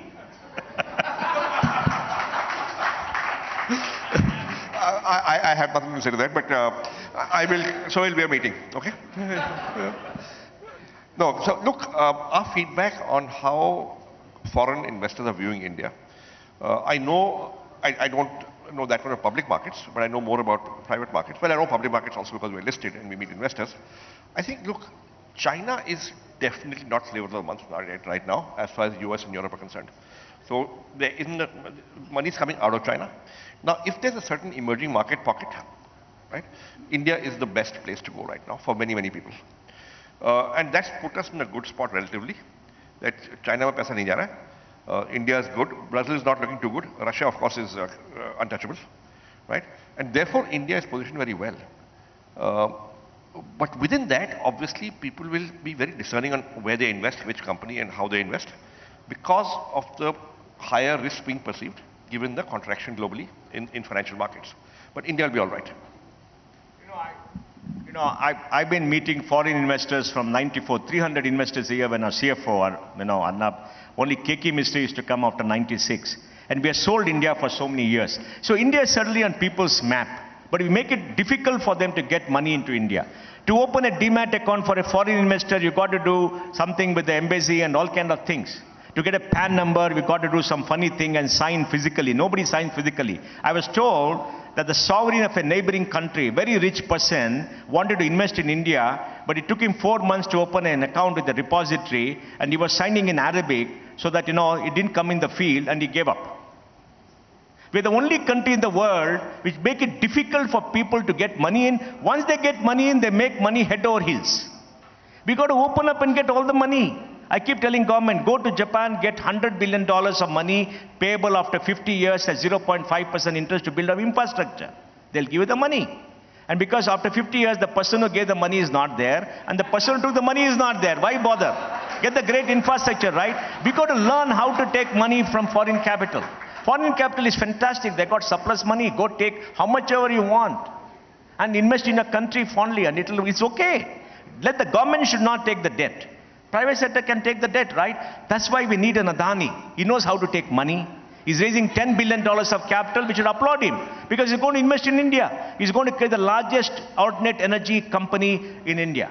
He's going to create the largest cement company in the world. He's going to create the largest transmission company, the largest port company. We should applaud them. We need this kind of entrepreneurs to take risks, hopefully with foreign capital and not from our banks. Our banks are giving money too, but he's a great entrepreneur. Look at Dhirubhai Ambani, what he did. He transformed India. Look at Mukesh Ambani. He spent $40 billion to give us Jio. 23 GB of data every single month for every individual in the country. For 100 rupees, unlimited data. The cheapest data plan in India. Unbelievable. Unbelievable. $6.6 billion of UPI transactions every month. How will it happen without a mobile phone and a cheap data plan? Indians spend 7 hours a day looking at the internet. You go anywhere in India, everybody is watching movies. I don't know what they're watching. I mean, Sohail knows because he monitors them. They're watching all kind of stuff, right? Now, we need great entrepreneurs. We need young people to think big, and we got to think big. Foreign capital will come. You got to go market. Foreign capital will come if you go and sell. You go and get market. Tell them you're going to get 30% a year, and I'm going to be the greatest investor. Out of 100, maybe 30 will buy the argument and give you money. Go get the money.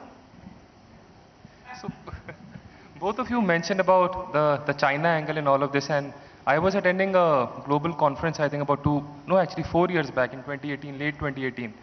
And one of the speakers there mentioned about China plus one strategy, which honestly wasn't even a word at that time, a phrase at that time. And he mentioned that India needs to be proactive at this point in time.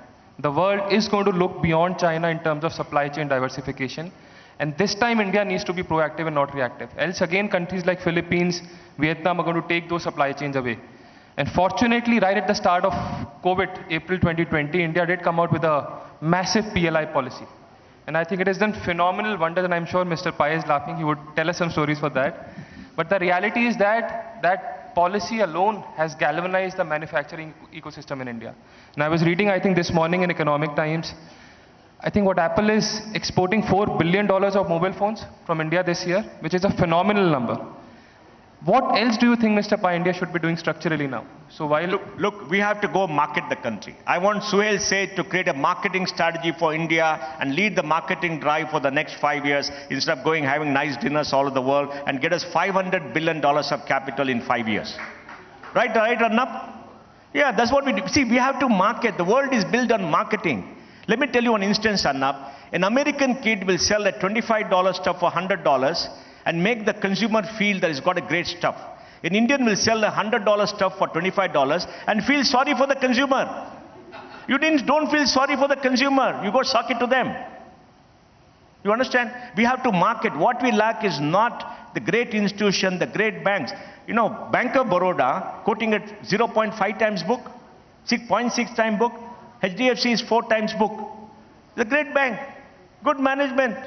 Making obscene amount of profits. Why they're quoting at 0.6? They got to market better. Yes, the owner is the government of India and Delhi, and it's difficult with Delhi and all that. But we have to market.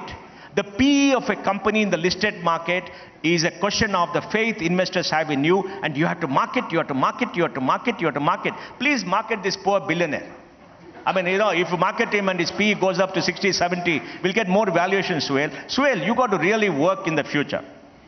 But sir, Arnab, we need a fourth chair here, and Sohail needs to come up. Sohail, you got to answer that.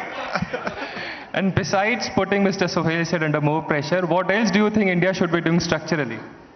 See, we got good policies, we got everything, we got a bad image, we got a negative image. Let's be careful. And the negative image is buttressed by the left, who created negative thing. About the hijab controversy, to say there's a ban on hijab. There's no ban on hijab in this country. You can wear whatever you want. You can go nude in the streets. We are okay. We're the most liberal country in the world. But we got a bad image because we don't know how to address the global media. And we don't know how to get the image. We have to build our image. We have to get the best companies go out. We got to get the best marketing czars to go out. And we got to build the brand. And we got to do it. We got to lobby in the US. We don't put money in lobbying. US is a lobbying market. Democracy is a system. Democracy is a system of competitive lobbying. We don't lobby. We don't understand. We got to lobby. We got to spend money. We got to buy some lords and others to talk great things and have dinner parties, right? That's what everybody does. That's what the Chinese did. The Chinese bought over all opinion makers in America. They got what they want, right? So we go to market. You should go on a road show 200 days a year. He must go on a road show 150 days a year instead of sitting in Delhi and coming for a conference like this. You must go get money, man. Marketing. I'm honest. We got everything in this country. Please believe me. We have to market more. Yeah, so listen, my personal experience when I talk to companies, especially in manufacturing, China plus one is happening.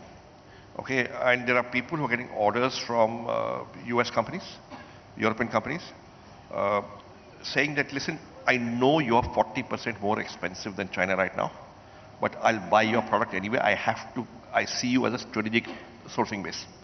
And we know over time as you scale, you will come down to China's cost levels. So what we have to do is make sure that enough of this comes our way rather than go to Vietnam or Philippines. Right? For that, we got to ensure that the traditional Inspector Raj does not come in the way. And that is implementation at the state level. Mohan, you don't agree? What do you think? Look, Mukesh Ambani has grown so fast. Adani is growing so fast. Right? Tatas are growing so fast in manufacturing. Yes, there are challenges. People take bribes. In my state of Karnataka, bribing has gone a multiple fold. But it's still growing. We still have 15 million square feet of grade A office space being observed every single year. See, I tell you, let me give you an example, Sanjeev, because we got to think very differently. The IT industry started exporting and addressing the global markets. The global markets is $1.5 trillion. When we started, the Indian market was 50 billion. Today, we export 178 billion. 60% of global outsourcing comes here. 5.1 million people are employed. 500,000 people have hired last year, the largest in the world. The industry last year was worth 225 billion. This year, there will be $200 billion for export. $250 billion of industry is the largest industry in India. Will create 700,000 jobs. Right? Of the top 10 software service companies of market value in the world, 5 are Indian. Of the top 5, 3 are Indian. Of the 3 million employees in the top 10, 2.1 million are Indians. Of the 6 million Indians in America in software, 1 million are Indians. Of the 9 million working for American companies globally, 3.5 million are Indians. Look at this, man. We did it. Why can't everybody do it? You got to scale up. You got to address the global markets, not the Indian markets. Arnab, one Maruti, I think, had an operating margin of 18% for autos. Ford had 8 or 9% in the best year. Why such high profits? Levers has got 30% operating margin before advertisement. They spend 9% of sales on advertisement. No FMCG company earns 30% operating. Ask Suel, he'll tell you. Everybody wants fat profits. You got to look at the world, expand, and become very big globally. That's what the ambition should be, not this Indian market. You got to go to other countries and conquer instead of spending time in Delhi. Go do it, man. You are young. Go do it.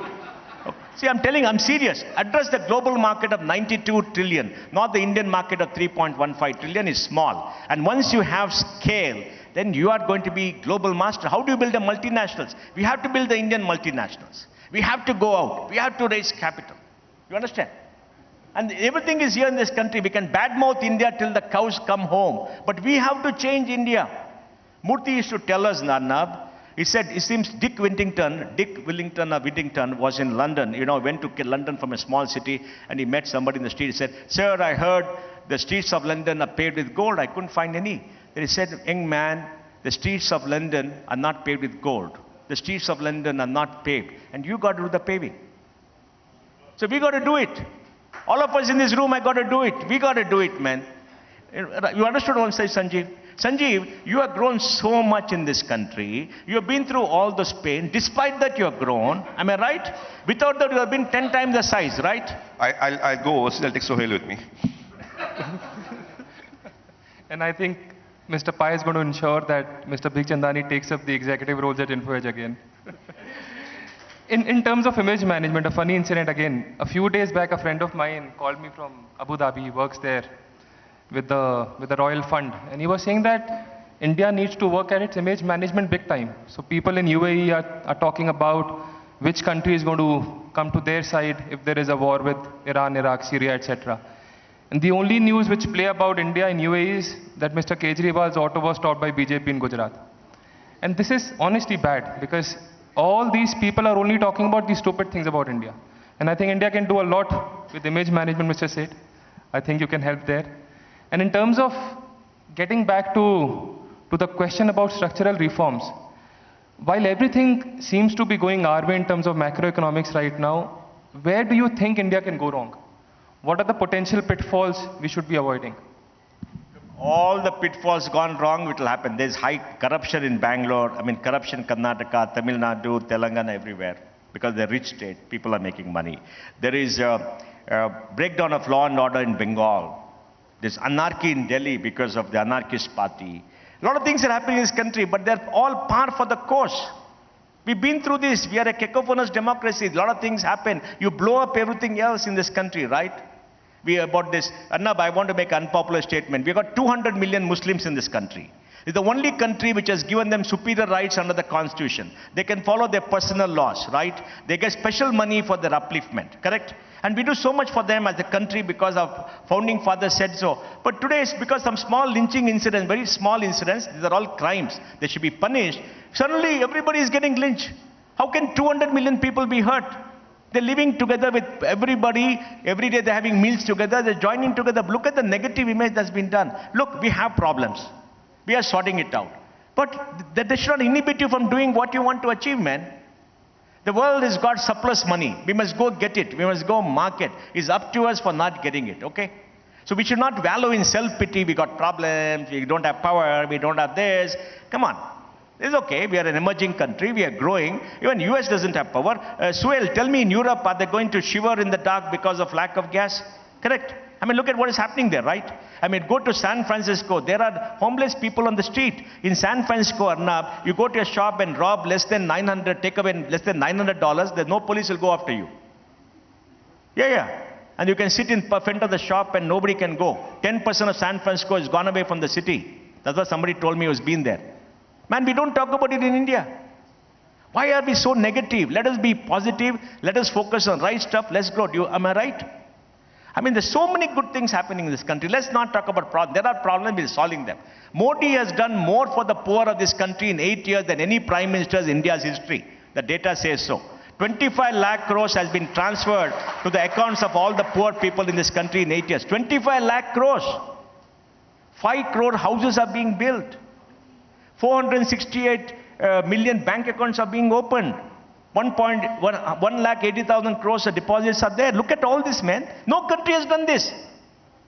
Why are we talking about all these negative problem? Let's look at solutions. Let us look at what to do. Let us do 10x. Arnab, please take the flight to wherever you want to go and raise your valuation to 5 billion, Arnab. Yeah, we'll help you out. And Sanjeev will put $1 billion. So take Sohail with you. Huh? No, look, I mean, I'll just give a couple of stories. So we launched Naukri in 1997, right? It was on one floor of my father's house in East Delhi. The voltage was 160, right? The power would go 3-4 hours a day, right? We still worked. So entrepreneurs will overcome hardships if you want it bad enough, right? And there'll be enough Indians who want it bad enough. So I would second what Mohan said, that listen, we will overcome our problems and we'll make it. My final question to both of you, some pieces of advice to the Indian startup ecosystem, the founders, while we are weathering this bit of a funding storm of sorts. The sun is going to rise in the morning, set in the evening. Be optimistic, keep your head down and work. Work 24/7, 365 days a year, focus on the business, run a very good sustainable model, and go market. You'll raise capital. Don't worry about all this. These are all part of growing up. These are all part of growing up. It's just 18 months, 24 months. We've been through 35 years of business. We've seen all this up and down every time. When it goes up, oh, Mera Bharat Mahan. When it comes from Mera Bharat Gaya. No Gaya also. Gaya is still there in Bihar, right? It's been there for thousands of years, be for thousands of years. Why do we bother? See, my advice is, please stick and build sustainable businesses. It's going to take you 5 years, 10 years, 15 years. Valuation is not the end game. Valuation is the means to building a business, and build it sustainably, and you'll do well, and you'll create jobs. That is it. The market is there. I want to end, Arnab, when I was growing up, I graduated in 1979. Diwar was the movie. Angry young man with nothing in him, right? A failed country. Who were the heroes then? Haji Mastan and Karim Lala. Even you have heard of them, right? We are a failed country. From there we have come to say our heroes are Sanjeev Bikhchandani and Paytm, Vijay Shekhar Sharma and Baiju. Baiju is $22 billion, man. He got $22 billion. Have you met him? Such a confident young man. He will sell anything to you over the next 1 hour and take $1 billion from your pocket, even if you don't have it. That's what we need. I think Sohail's job is under threat. But you would want to share... I'm not being facetious. I'm not being silly. I'm not being facetious. All I'm saying is, look, go out and get it. Constraints are no constraints, and you can overcome them. We need optimism. We got great hope. This is a growing country. The country constrained by supply. Everything is in our favor. We are a young nation of 25, 29 years average, right? Go get it. The world is a big place. Make the world your stage and you'll succeed. It takes time. It's not going to happen tomorrow. There's a lot of hard work, a lot of self-sacrifice, a lot of travel. But you're going to do it. I mean, Arnab is a hero to me. He started his own channel with zero money, right, Arnab? Some savings were there. But but look at him today. The most successful TV channel in India. Millions of followers. Whatever Arnab says becomes the big show. Correct? He destroyed everybody, right? Why can't you be an Arnab? Right, Arnab? I don't want to give Arnab competition. Mr. Bhikchandani, your some piece of wisdom for... See, what I always tell young startups, right, and I'll go back to that advice, that the customer's money is better than the investor's money. Right? Because if you're getting the customer's money and you're getting it at a price that's higher than your cost, then chances are you have a viable business and a good idea, as long as you can get enough customers. Right? And if you're getting the customer's money, the investor's money will almost certainly follow. Because investors love to invest behind businesses that are getting customer money. Right? On the other hand, if you get the investor's money first, there's no guarantee that the customer's money will follow.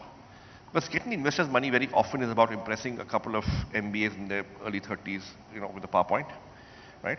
And he believes you and he gives you some money, and then you go out, and then if you don't get customer money, because the customer is not going to be influenced by that.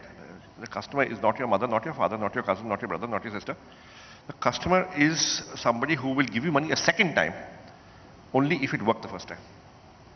Right? So if you focus on getting customer money, and you are successful at it, many problems get solved. So focus on the customer, is what I'd say. In my closing remarks, actually both the gentlemen sitting here, irrespective of the funding environment, last 5 years of massive bull run, I think, and I've seen on the sidelines, their advice to the startups have remained exactly the same. Focus on frugality, focus on business building, value creation instead of valuation. So thanks a lot, Mr. Pai, Mr. Bhikchandani, for a fantastic session. Thank you very much, Mr. Pai, Mr. Bhikchandani, and Lavkesh Kapoor. Ladies and gentlemen, that was a really buoyant and interactive session. We'd like to now take a short break for lunch. Lunch is being served at Rani Bagh, which is outside on the lawns. We've got signages on the way for you to get to the venue for lunch. Please be back here for the sessions that will begin at 3 o'clock. Please be back here on time. Do take your valuables with you. We will not be able to take care of them if you leave them behind. Thank you.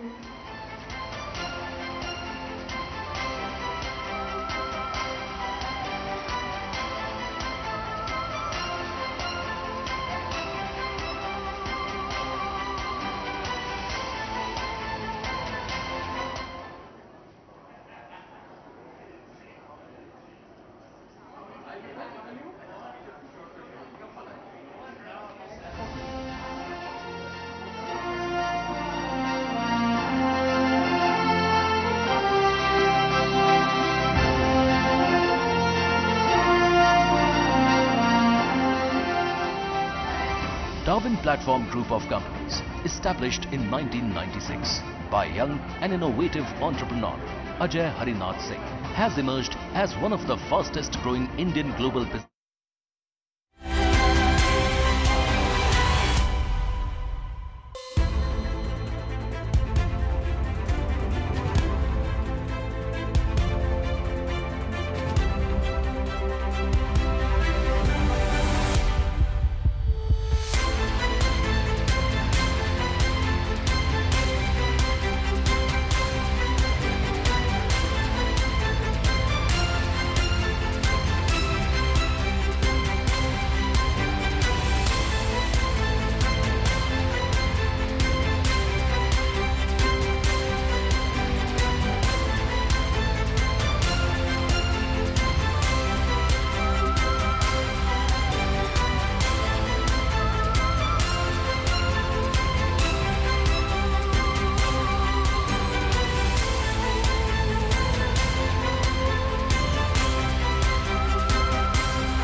Ladies and gentlemen, may I request you all to please take your seats. We are ready to begin.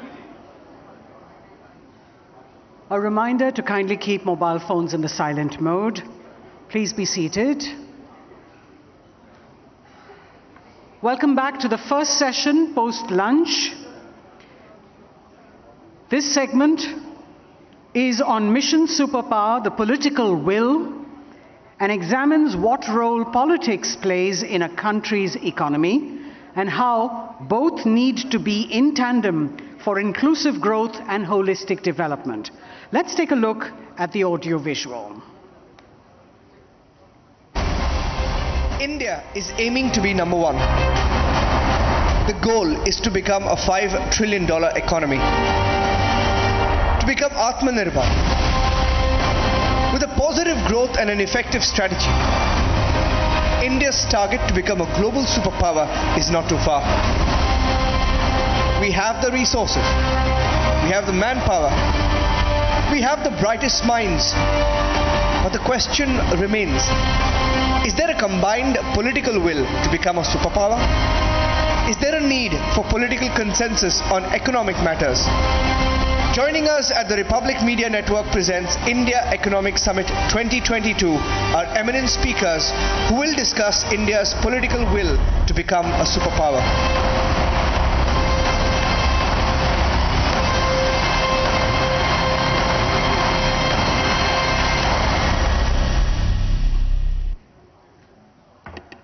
Ladies and gentlemen, we're just waiting for all our guests to come in from Rani Bagh. So please be seated. We'll start very soon.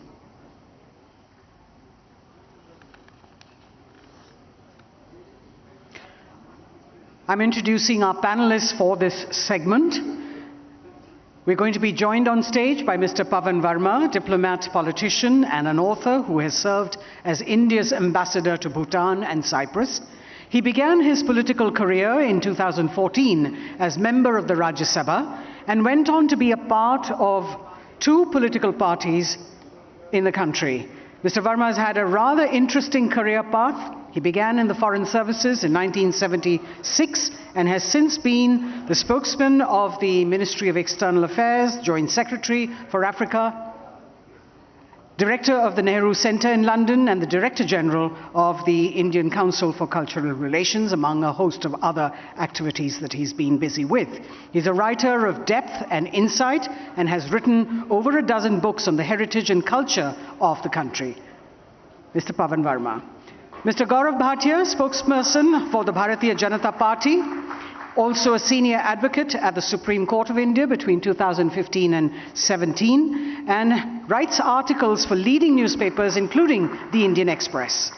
Professor Arun Kapoor, economist and professor of economics at JNU from 1984, Arun Kumar, professor of economics at JNU from 1984 to 2015, former chairperson of the Center for Economic Studies and Planning at JNU. He's been vocal for the Indian economy, has authored many books on the state of the economy, black economy, and the impact of COVID-19. He's also written extensively in journals and in the popular press.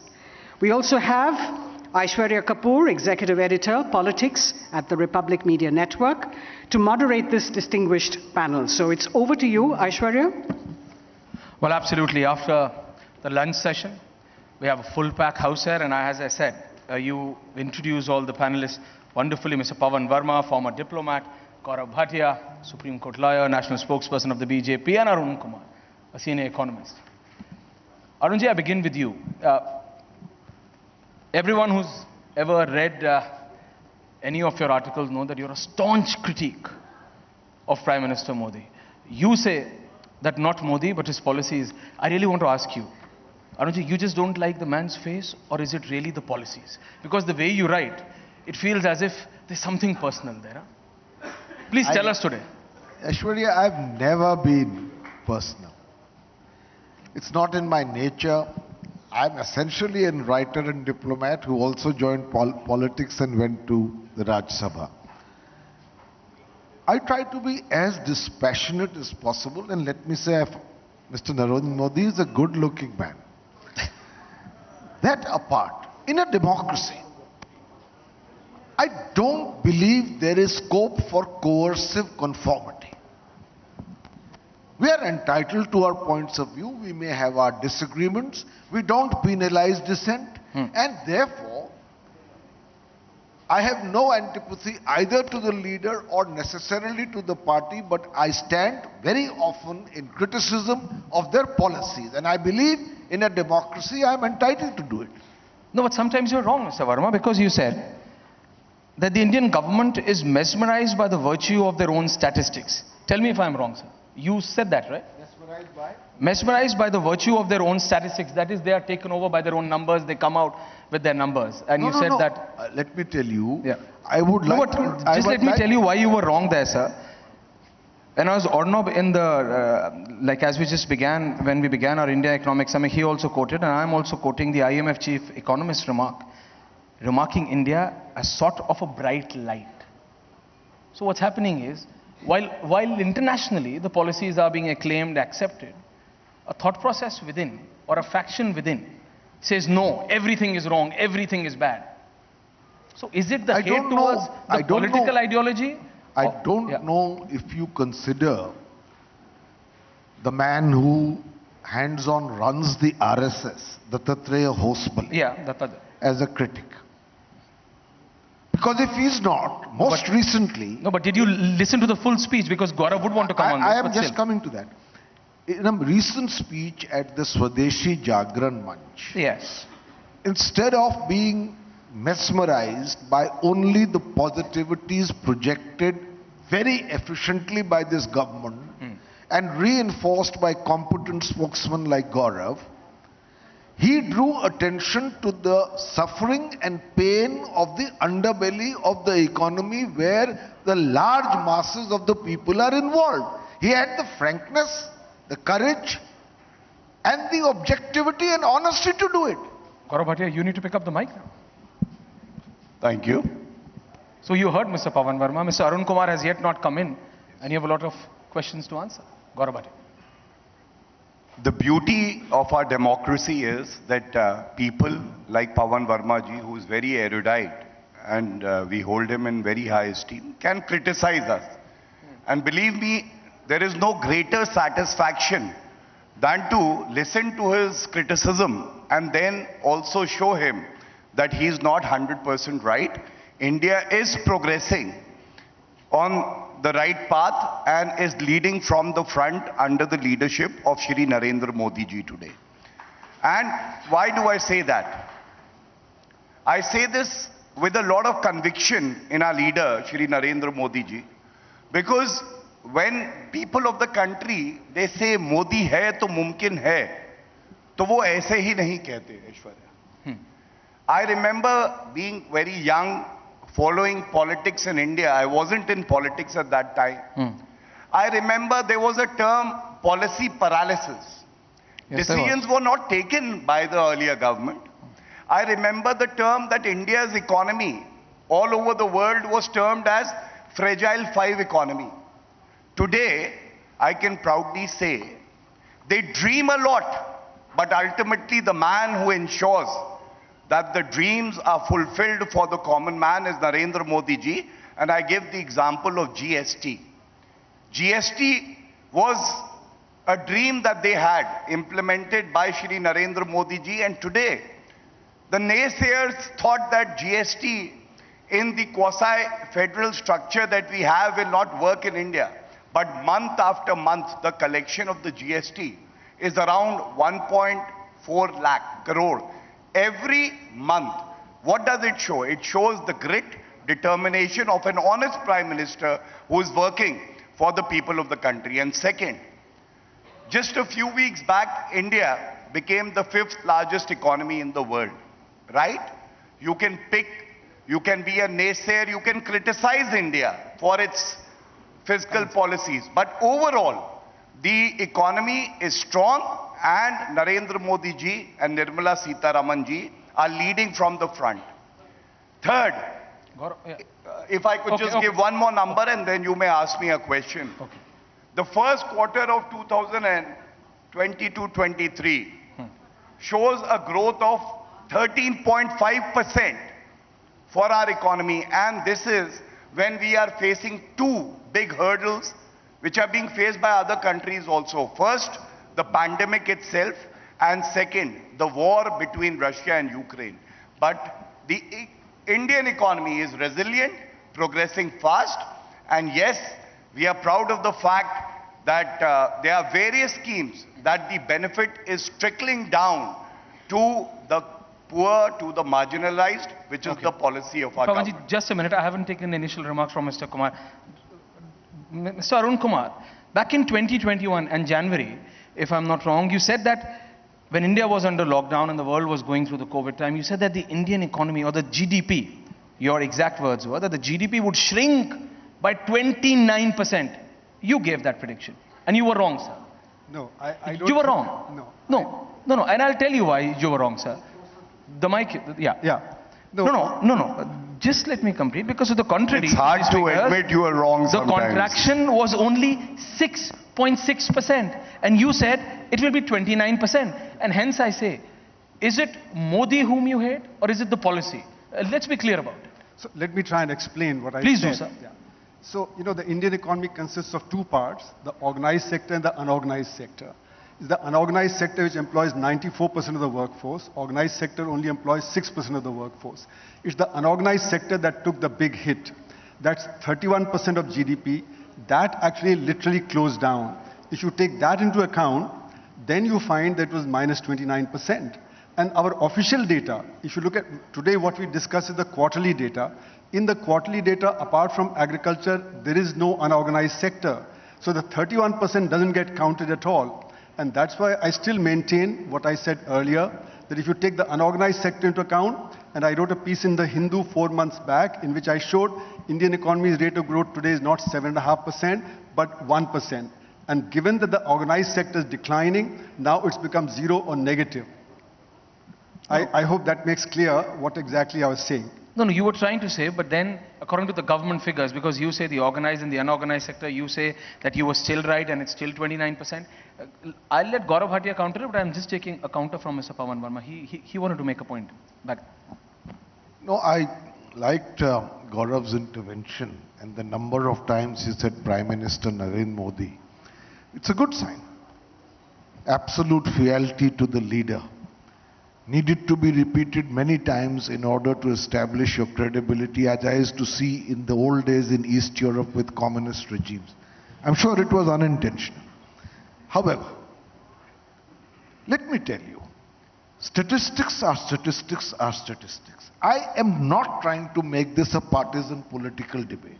I'm giving you what are the reasons why we need not to be, to quote my word again, mesmerized by certain statistics and ignore other realities. Why am I saying this? So which reality is being ignored? Let me finish. Let me finish. Aishwarya, please. You must not allow the voice of difference to be quiet. I'm saying, in a country where the GDP has grown, not everything is black and white. The government has done good as well, including some areas of reform, like RERA, Insolvency and Bankruptcy Act. So you accept that? So I accept that.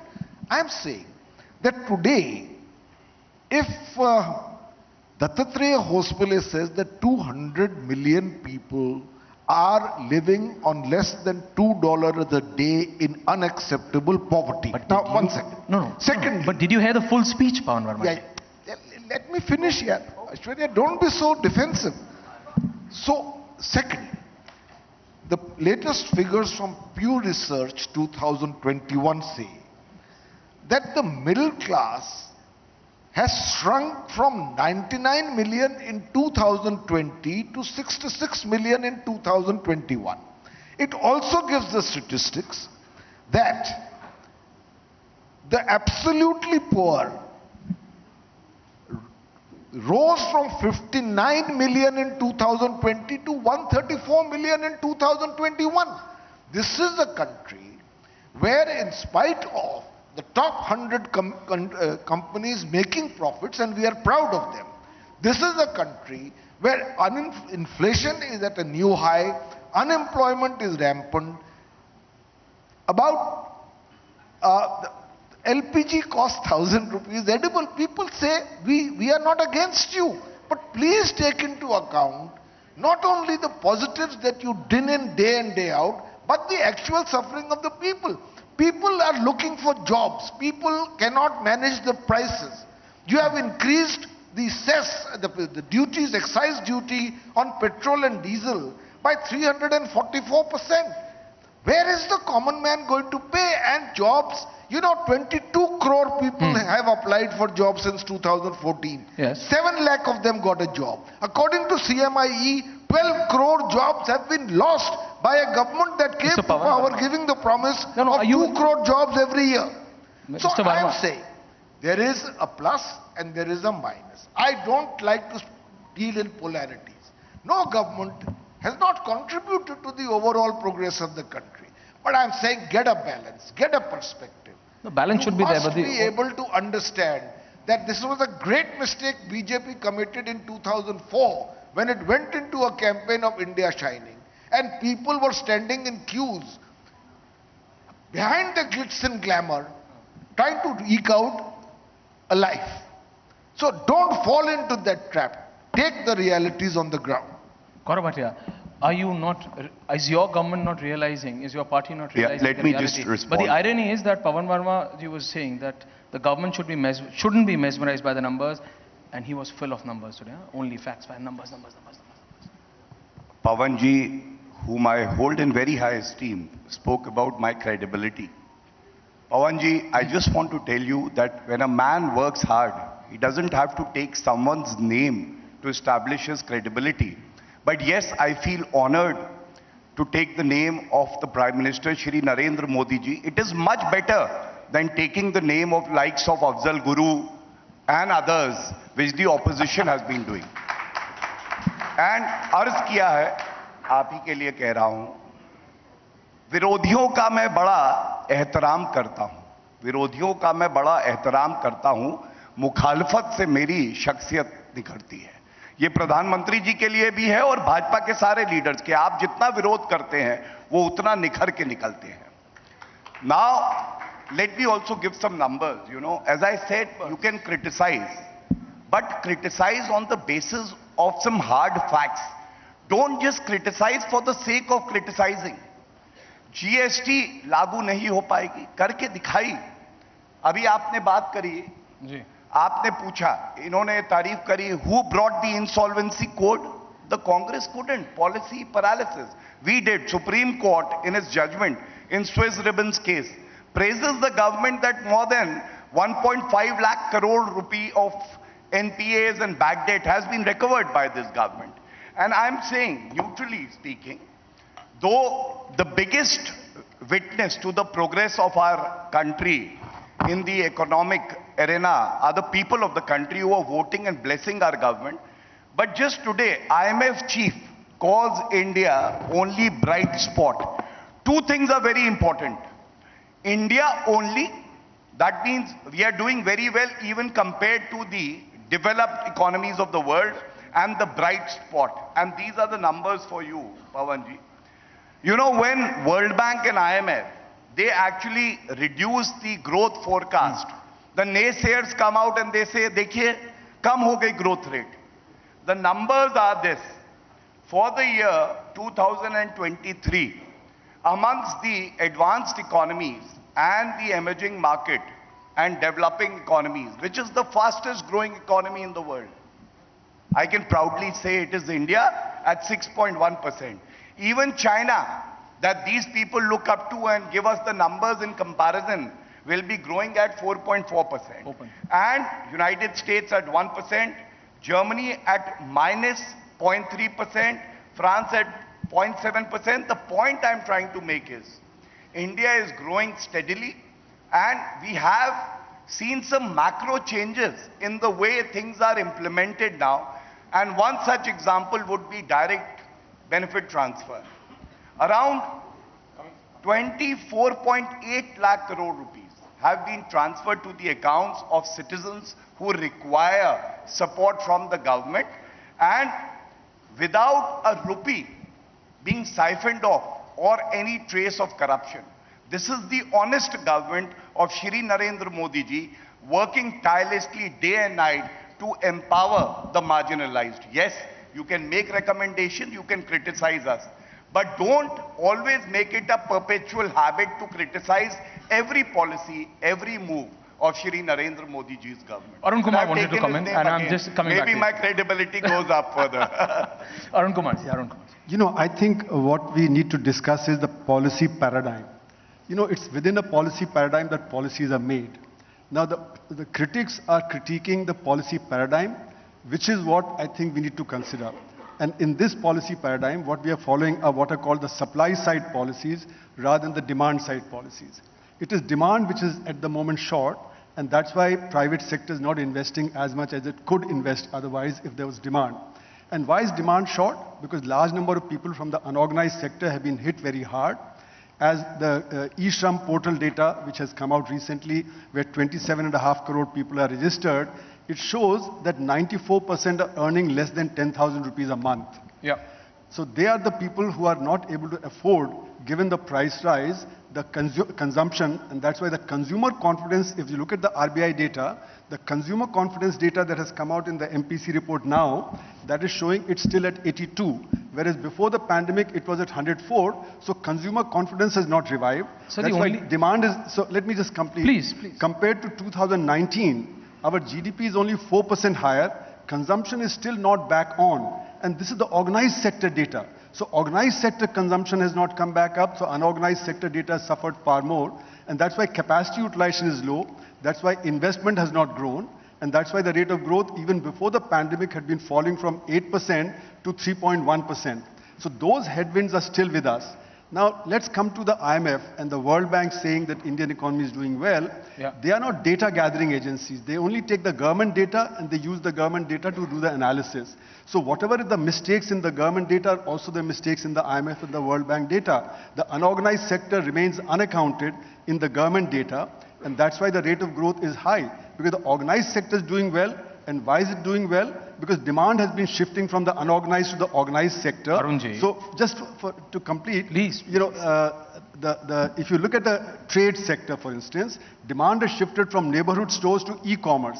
I mean, I, for instance, did not order anything from e-commerce before the pandemic, now order everything from there. So the visit to the neighborhood store is much less. Similarly, look at the pressure cooker industry, where there are 5 units in the organized sector, 25 in the unorganized sector, and demand has shifted. The organized sector is growing at 24% because the unorganized sector is not able to cope. Look at the Hindustan Unilever annual report. It says our share of the market has gone up because demand has come to us. So if you look at all this, demand is shifting away from the unorganized sector, which is declining. So let me just... If you take that into account, the GDP rate of growth is not 7.5%, it is close to 0%. Sir, I'm ready to take everything in account, every numbers, Pawan Verma ji's number, Gaurav Bhatia ji's numbers, yours numbers.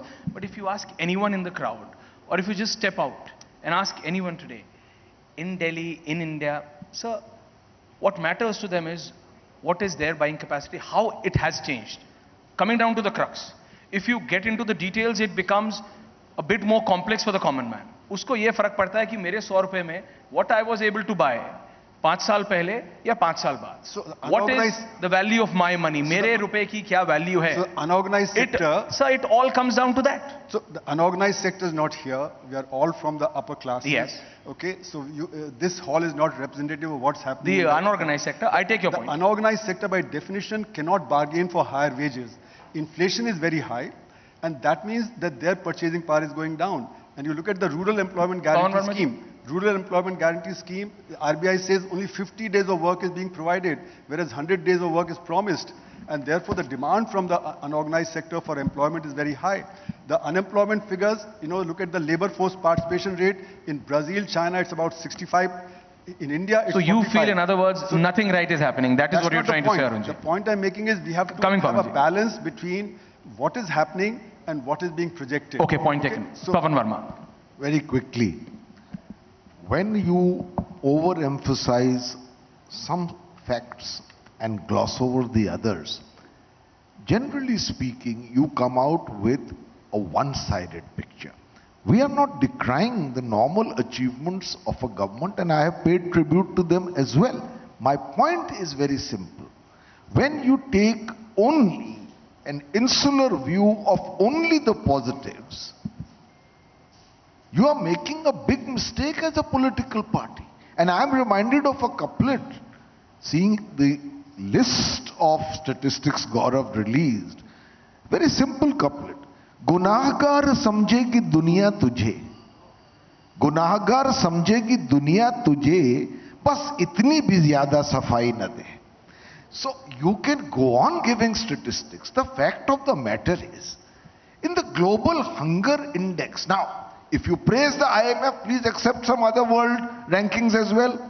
Global hunger index, India, in spite of this great progress, has fallen from a position at 55 in 2014 to 101 in 2021.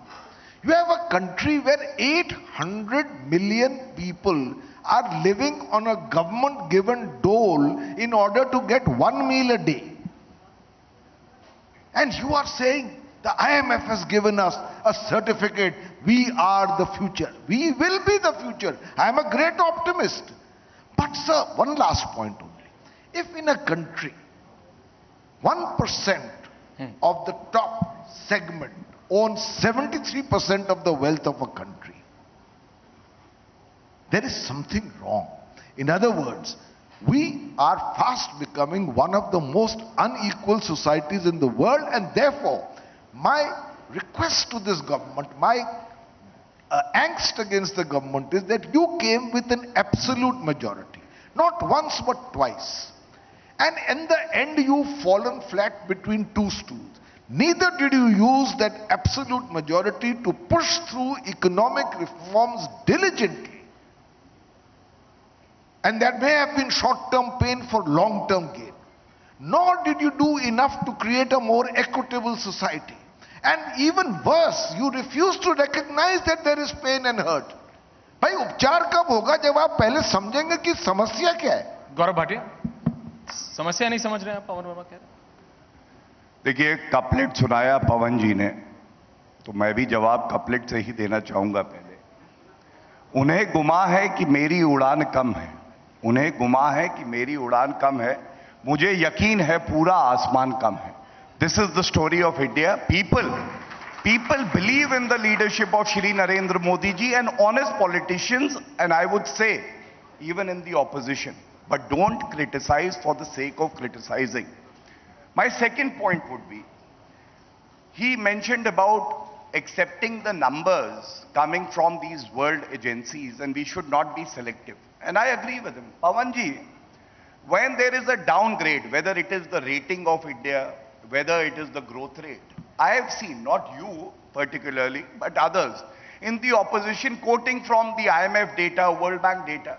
But when I am telling you the IMF chief is saying that India is the bright spot in the world, we have a panelist here, he is not willing to accept that. He is saying, no, Indian growth story is at 0%.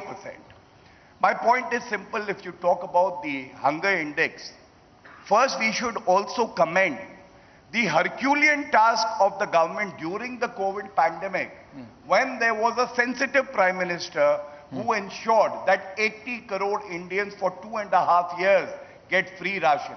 And I say, this was not a favor. It was a constitutional duty cast upon the government and the Prime Minister, and he came out with flying colors. That is why we feel proud of the fact. Second, you raised the issue of inflation, and I come, as you rightly said, very prepared with data. I would quote, you know, during the earlier government, and it's a good way of actually showing the correct picture to every citizen of the country. First of all, the two international factors that I've already named have a bearing on the Indian economy and the geopolitical system here. But at the same time, there was a policy paralysis. Government earlier in power, what were the numbers of inflation? 2008, 9.09%, 2009, 12.31%, 2010, 10.53%, and I can go on till 2013. The average was double-digit inflation, and the growth was less, the net difference was in minus. That means inflation was growing at a faster pace and the economy was growing at a slower pace. And then Narendra Modi ji came to power. 2014, the GDP growth went up to 7.41%, inflation came down to 5.8%, 2015 4.9%, 2016 4.5%, 2017 3.6%. All these years, the net difference is a positive one. What does it show? The inflation is controlled. The average inflation in the last 8.5 years has been around 4%. And even during these two, international issues that we have seen the inflation is at 6.5%. COVID pandemic and Russia-Ukraine war, which has a bearing on every major economy. India, we know, is a major economy because of crude oil prices also getting affected. It has a bearing on the Indian economy also. Second, you spoke about employment, and I am very grateful to you. But I must tell you, CMIE is what you quoted, Pawanji. And CMIE data of 6th October 2022 says the unemployment rate in India is 6.4%, which is lowest in the last 2 years after we have seen the pandemic. And again, I don't want to make this debate, about BJP ruled states and Congress ruled states, but you will agree with me that if the union government can take positive measures to generate employment, so can the state government do. And the numbers that I am about to present will give you a clearer picture. BJP ruled state, the unemployment rate, Gujarat 1.6%, Karnataka 3.8%, Madhya Pradesh 0.9%, Maharashtra 4%, UP 4%. And Jharkhand it is 12.2%, Rajasthan 24%, Pawanji, 24%. What am I trying to say here? That the national average also is going up because of the opposition ruled states, and I'm not criticizing them. Take benefit of the central government sponsored schemes rather than treating us like an enemy, because we are not an enemy. You may criticize us, but we would fight fiercely for your right to criticize us, as was said by Evelyn Beatrice. Thank you. Arun Kumar ji doesn't look satisfied at all. I want to say that, during the last 8 years, we've had policy-induced crisis. Policy-induced crisis. Policy-induced crisis. Yeah. So demonetization created a crisis in the economy. GST's created a crisis, and then NBFC crisis has created a crisis, and then the immediate lockdown that took place, that created a crisis. And why do I say that? Because during demonetization, where everybody agreed that the economy went down dramatically, but the official data showed the highest growth rate of the decade. So, that shows that the credibility of the data is something that we need to worry about. Similarly, the unemployment situation, let us look at the facts. The unemployment rate is highest amongst women. The labor force participation rate has dropped dramatically. So women have withdrawn from the labor force. And the youth, 15 to 29, the unemployment is the highest. And the higher the level of education, higher the unemployment. So actually what's happening in the Indian economy is that because you can't afford to be unemployed, you go out and do something. So therefore you get counted as employed, but that's not good employment. There's huge underemployment. So there's 15% underemployment, 10% disguised unemployment, and there are about 20% who are outside the labor force. Because so therefore, you have 270 million people who need more work. I am a great supporter of governments that... What are you saying? I'm a great supporter of governments that take quick decisions. Sometimes I wonder how those decisions are made. Take demonetization. Overnight, you create a dislocation and disruption which may also have positive spin-offs in greater digitization, perhaps more transparent financial structures. But the sheer degree of turmoil, economic turmoil and dislocation that followed, I know of serious economists who say at a conservative estimate it slashed 2% of the GDP because it was just not properly enough prepared. So decision making per se is not a good thing. Secondly, Gauravji rightly said that don't criticize for the sake of criticizing. I think he has made this point more than once. Sir, what else do we criticize for? We criticize for you to understand that there is scope for criticism. Ghalib has a very simple couplet. हर एक बात पे कहते हो तुम कि तू क्या है. तुम ही कहो कि ये अंदाज़े गुफ्तगू क्या है। तो भाई बात वो करे और हम सुना करें, तो ऐसे तो नहीं हो सकता ना, ये लोकतंत्र है। And this is your final take, because this is going to take more than a debate to settle these two individuals. There is nothing to settle here. I think we are working together for the progress of our country. But since he cited a couplet from Ghalib, तो मैं भी एक couplet जरूर सुनाऊंगा। तुम इतना जो मुस्कुरा रहे हो, क्या गम है जिसको छुपा रहे हो? पवन जी, मैं कॉमन मैन का गम छुपा रहा हूं। देखिए, ऐसा है, when historic decisions are taken within a span of 8.5 years, Pawan ji, like implementation of one rank, one pension, Article 370, Constitution of India is my Bible, and I'm sure it is your Bible too, the holy book. Article 370 started with the word temporary, but we have to acknowledge and bravely acknowledge that none of the prime ministers before Shri Narendra Modi ji could muster the courage to actually abrogate Article 370, a historic decision. When we have a national war memorial, it's a historic decision. During COVID pandemic, and we have all gone through it, and everybody sitting in the audience needs to be praised for the effort that they put in. I've seen people from humble backgrounds, even people from affluent backgrounds coming out and doing whatever they could for the common man. And the opposition that criticizes for the sake of opposition said, ye vaccine mat lagana, varna upar chale jaoge. Narendra Modi ji, the brave leader that he is, he came out and co-vaccine lagwaya. 220 crore vaccine doses have been given to the citizens of the country. It shows grit, determination, honesty in the leadership, and that is why I say, मुश्किलें बहुत आएंगी, आप कभी हाथ थाम के तो देखिए, कोई मुश्किल ऐसी नहीं जिसको आप परास्त ना करें। हाथ थाम के तो देखिए, नहीं आ रहा हूँ, वो आ रहे हैं, अरुण जी आ रहा हूँ, हाथ थाम नहीं रहे हैं आप, पवन जी। नहीं, मैं तो मुझे सहल हो गई मंजिलें, वो हवा के रुख पे बदल गए, तेरा हाथ हाथ में आ गया कि चिराग राह में जल गए। तो we are one nation. We are jointly, collectively, unifiedly concerned about the quality and content of our progress. Okay. But sir, if today a great nation with a great cerebral heritage, going back to the dawn of time, 5,000 years, which believed in interrogation, criticism, enquiry, if this is the nation we are in, and Gaurav, I know, is a very intelligent young man, if he uses the word Prime Minister Narendra Modi making a tribute to him, please see when you are doing the recording, how many times it requires to be said. I'm not against him.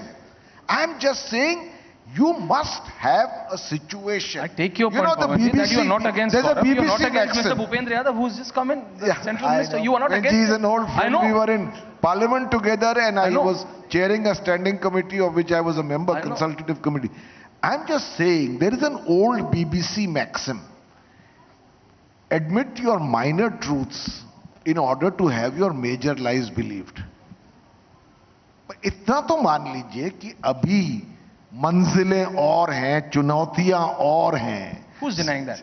नहीं, इसलिए मैं कह रहा हूं क्योंकि अगर आप version सुनिए इस प्रोग्राम में ही नहीं, तो कोई चीज गलत हुई नहीं है। और मैं कहता हूं ये हमारे देश के लिए हानिकारक है। It's not good because the suffering and pain is also very evident and visible. Final comments, Arunji. Fine. I think 30 seconds. This entire thing is about India becoming a superpower. So let's go away from the tutu. You don't like it? No, I'm saying let's go away from you don't want it, Arunji? And what I'm saying is, what are the challenges? You don't want it? What are the challenges that we need to look at? Environment is one challenge. Social sector education is another challenge. Research and development, that's a big challenge because we need to move ahead in technology. So let's go to the positives. While you speak, minister is listening. Yeah.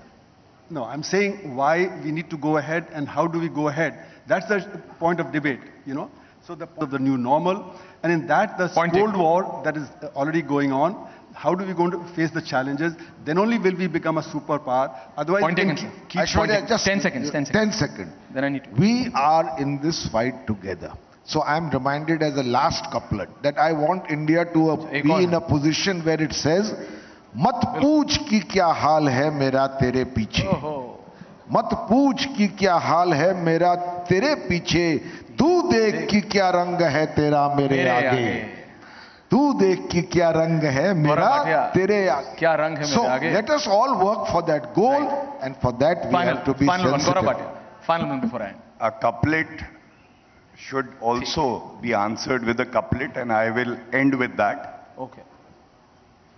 हम वो दरिया है जिसे अपना हुनर मालूम है, हम जिस तरफ चल देंगे रास्ते बन जाएंगे. This is the story of India, and we shall succeed. And I must also say that today, when we talk about the Prime Minister of the country, and I take his name with reverence, with a lot of pride, for the fact that I have seen after decades that when a Prime Minister is elected and he is serving as the Chief Minister, he comes and he gives us 21 lakh rupees of his personal income, so that daughters of the government employees there can be given good education. I see him putting his forehead before the parliament, which is the temple of democracy. I've never seen that earlier in my life, and that is why I'm proud of it. Thank you. And on that point, I just want to end it with Pawan Verma ji said ki we are one India. All of us are together. But it's going to take more than 30 minutes to convince Pawan Verma and Arun Kumar. That's for sure. Thank you. Thank you very much. I was the one who said it. Thank you. Thank you all. Thank you so much, Aishwarya, Mr. Verma, Mr. Bhatia, and Professor Kumar. Very pertinent points that were made. Ladies and gentlemen, please join me now in welcoming our next guest. He's the one tasked with the responsibility to skill everyone to get employed and to put India's name on the top of the list. With 18% of the world's population, providing jobs for everyone is not an easy task. Mr. Bhupendra Yadav steers the Labour and Employment Ministries not only through implementation of labour code revamps, but also by addressing unemployment concerns, building safety nets for migrant labour, and attuning labour policies to industry growth.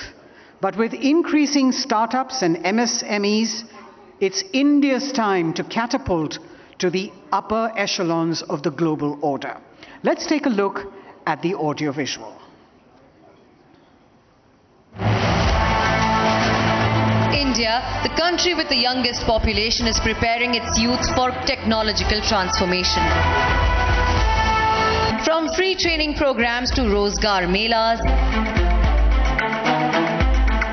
India is skilling up $1 billion for a more advanced and futuristic approach. और हमारी ये जिम्मेदारी है कि हम देश में एक ऐसा वातावरण खड़ा करें जिसमें श्रमिकों की कलेक्टिव बार्गेनिंग की ताकत भी बरकरार रहे और ईज ऑफ डूइंग बिजनेस का रास्ता भी बने. दोनों विषयों के संतुलन के साथ चलने से ही देश का विकास हो सकता है. Right from manufacturing to the export of finished goods, India is becoming a strong, skilled hub.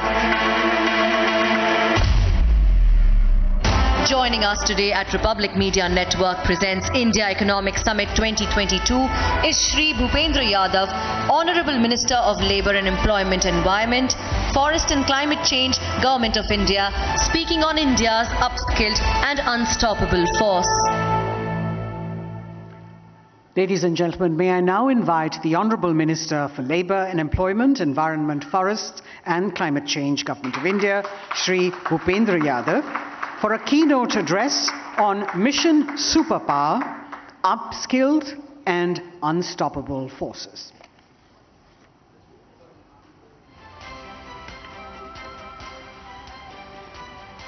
Republic TV के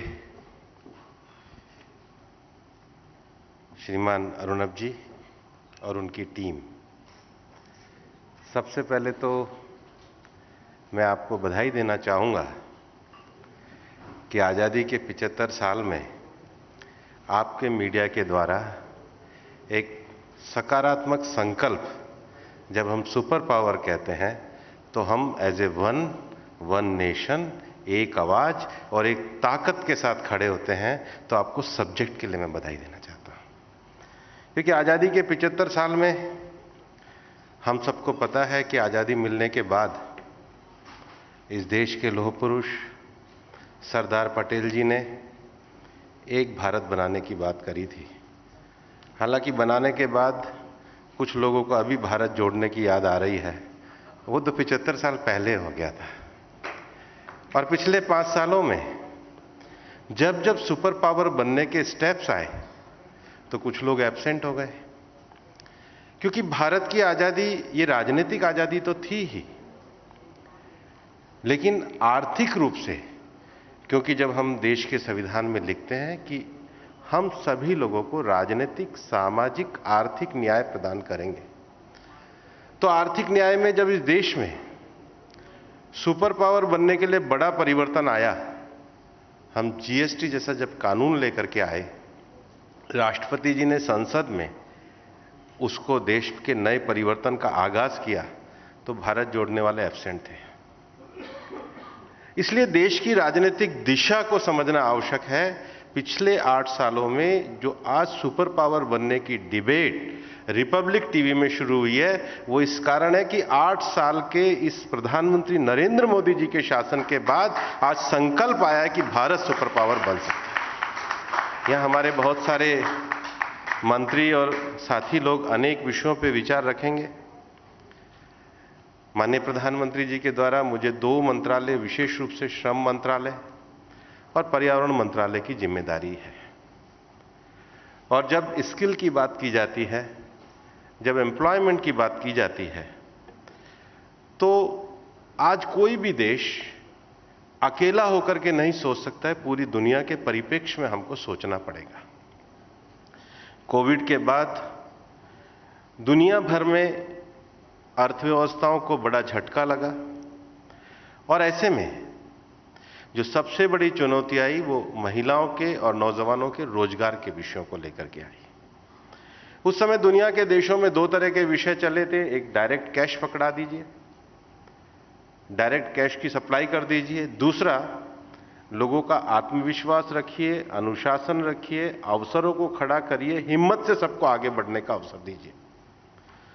और इसलिए भारत के सुपर पावर बनने के माननीय प्रधानमंत्री जी के नेतृत्व का विषय हमें इस प्रकार से दिखता है कि उस समय उन्होंने आत्मनिर्भर भारत का पैकेज दिया। जो बहुत बड़ा माइग्रेंट लेबर ग्रामीण क्षेत्रों में पहुंचा था, उसको रोजगार के एक नए काम के अवसर दिए, और इसके कारण हम देखेंगे कि 2 साल में भारत के ग्रामीण क्षेत्र का रोजगार बढ़ा, और उसके बाद जब कोविड समाप्त हुआ तो लोग वापस नॉर्मलसी की स्थिति में आए। वरना शहर से गांव जाने के बाद गांव में जो अनरेस्ट था वो इस कारण नहीं हुआ कि प्रधानमंत्री जी ने अतिरिक्त मनरेगा के मानव दिवस भारत सरकार ने उनके नेतृत्व में क्रिएट किए थे। उसके साथ ही साथ आज हम इस बात की विचार करते हैं कि भारत की अर्थव्यवस्था को अगर आगे बढ़ाना है तो भारत में अर्थव्यवस्था के रोजगार के अवसर 2 तरीके से हैं। पहला, संगठित क्षेत्र में रोजगार, और दूसरा असंगठित क्षेत्र में रोजगार। लगभग देश की अर्थव्यवस्था का जो 90% है वो असंगठित क्षेत्र है, और लंबे समय तक पूरे देश में ये विषय चलता रहा कि जो अनऑर्गेनाइज सेक्टर है, उस अनऑर्गेनाइज सेक्टर का कोई डाटा होना चाहिए। अनऑर्गेनाइज सेक्टर में जो एम्प्लॉयमेंट जनरेट होता है उसका ट्रेंड पता होना चाहिए, उनकी सोशल सिक्योरिटी पता होनी चाहिए, उनके लिए मेडिकल बेनिफिट क्या दे सकते हैं वो होना चाहिए। आज आईएलओ वगैरह के जो स्टैंडर्ड है वो यही है। और इसलिए मैं आपको ये कहना चाहूंगा कि सुपर पावर बनने के लिए किसी भी देश की सबसे बड़ी ताकत होती है कि नवीनतम विषयों के साथ देश को जोड़ना। माननीय प्रधानमंत्री जी ने 2014 में देश संभालने के साथ ही टेक्नोलॉजिकल रूप से हमको इतना स्ट्रांग किया कि देश में हर गांव तक हम कॉमन सर्विस सेंटर खोलने में कामयाब हुए।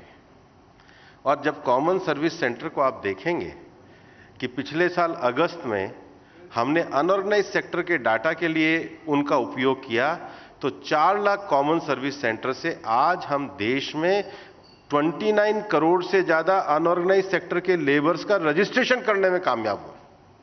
यह एक बहुत बड़ा डाटा भारत के पास है। 29 करोड़ और 400 ऑक्यूपेशंस। और इतना करने के बाद आपने पिछले बजट में देखा होगा कि अब इसका उपयोग कैसे किया जाएगा।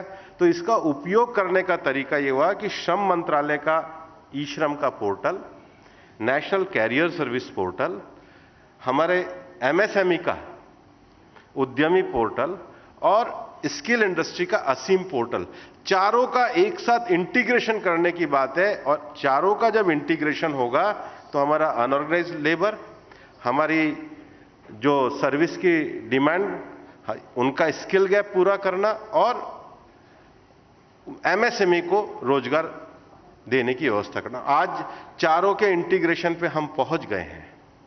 और इसलिए भारत एक ऐसा देश भी बना है कि अगर 29 करोड़ वर्कर्स का हमने अनऑर्गेनाइज सेक्टर में रजिस्ट्रेशन किया है तो उनको मुफ्त में इंश्योरेंस का कवर भी दिया है। इससे बड़ा सोशल सिक्योरिटी का कार्यक्रम नहीं हो सकता। इसके साथ ही साथ लेबर मंत्रालय ने अभी तक जो हमारा डाटा है वो स्टैटिस्टिक्स डिपार्टमेंट जो पीएलएफएस का डाटा निकालता था, पीरियडिक लेबर फोर्स सर्वे।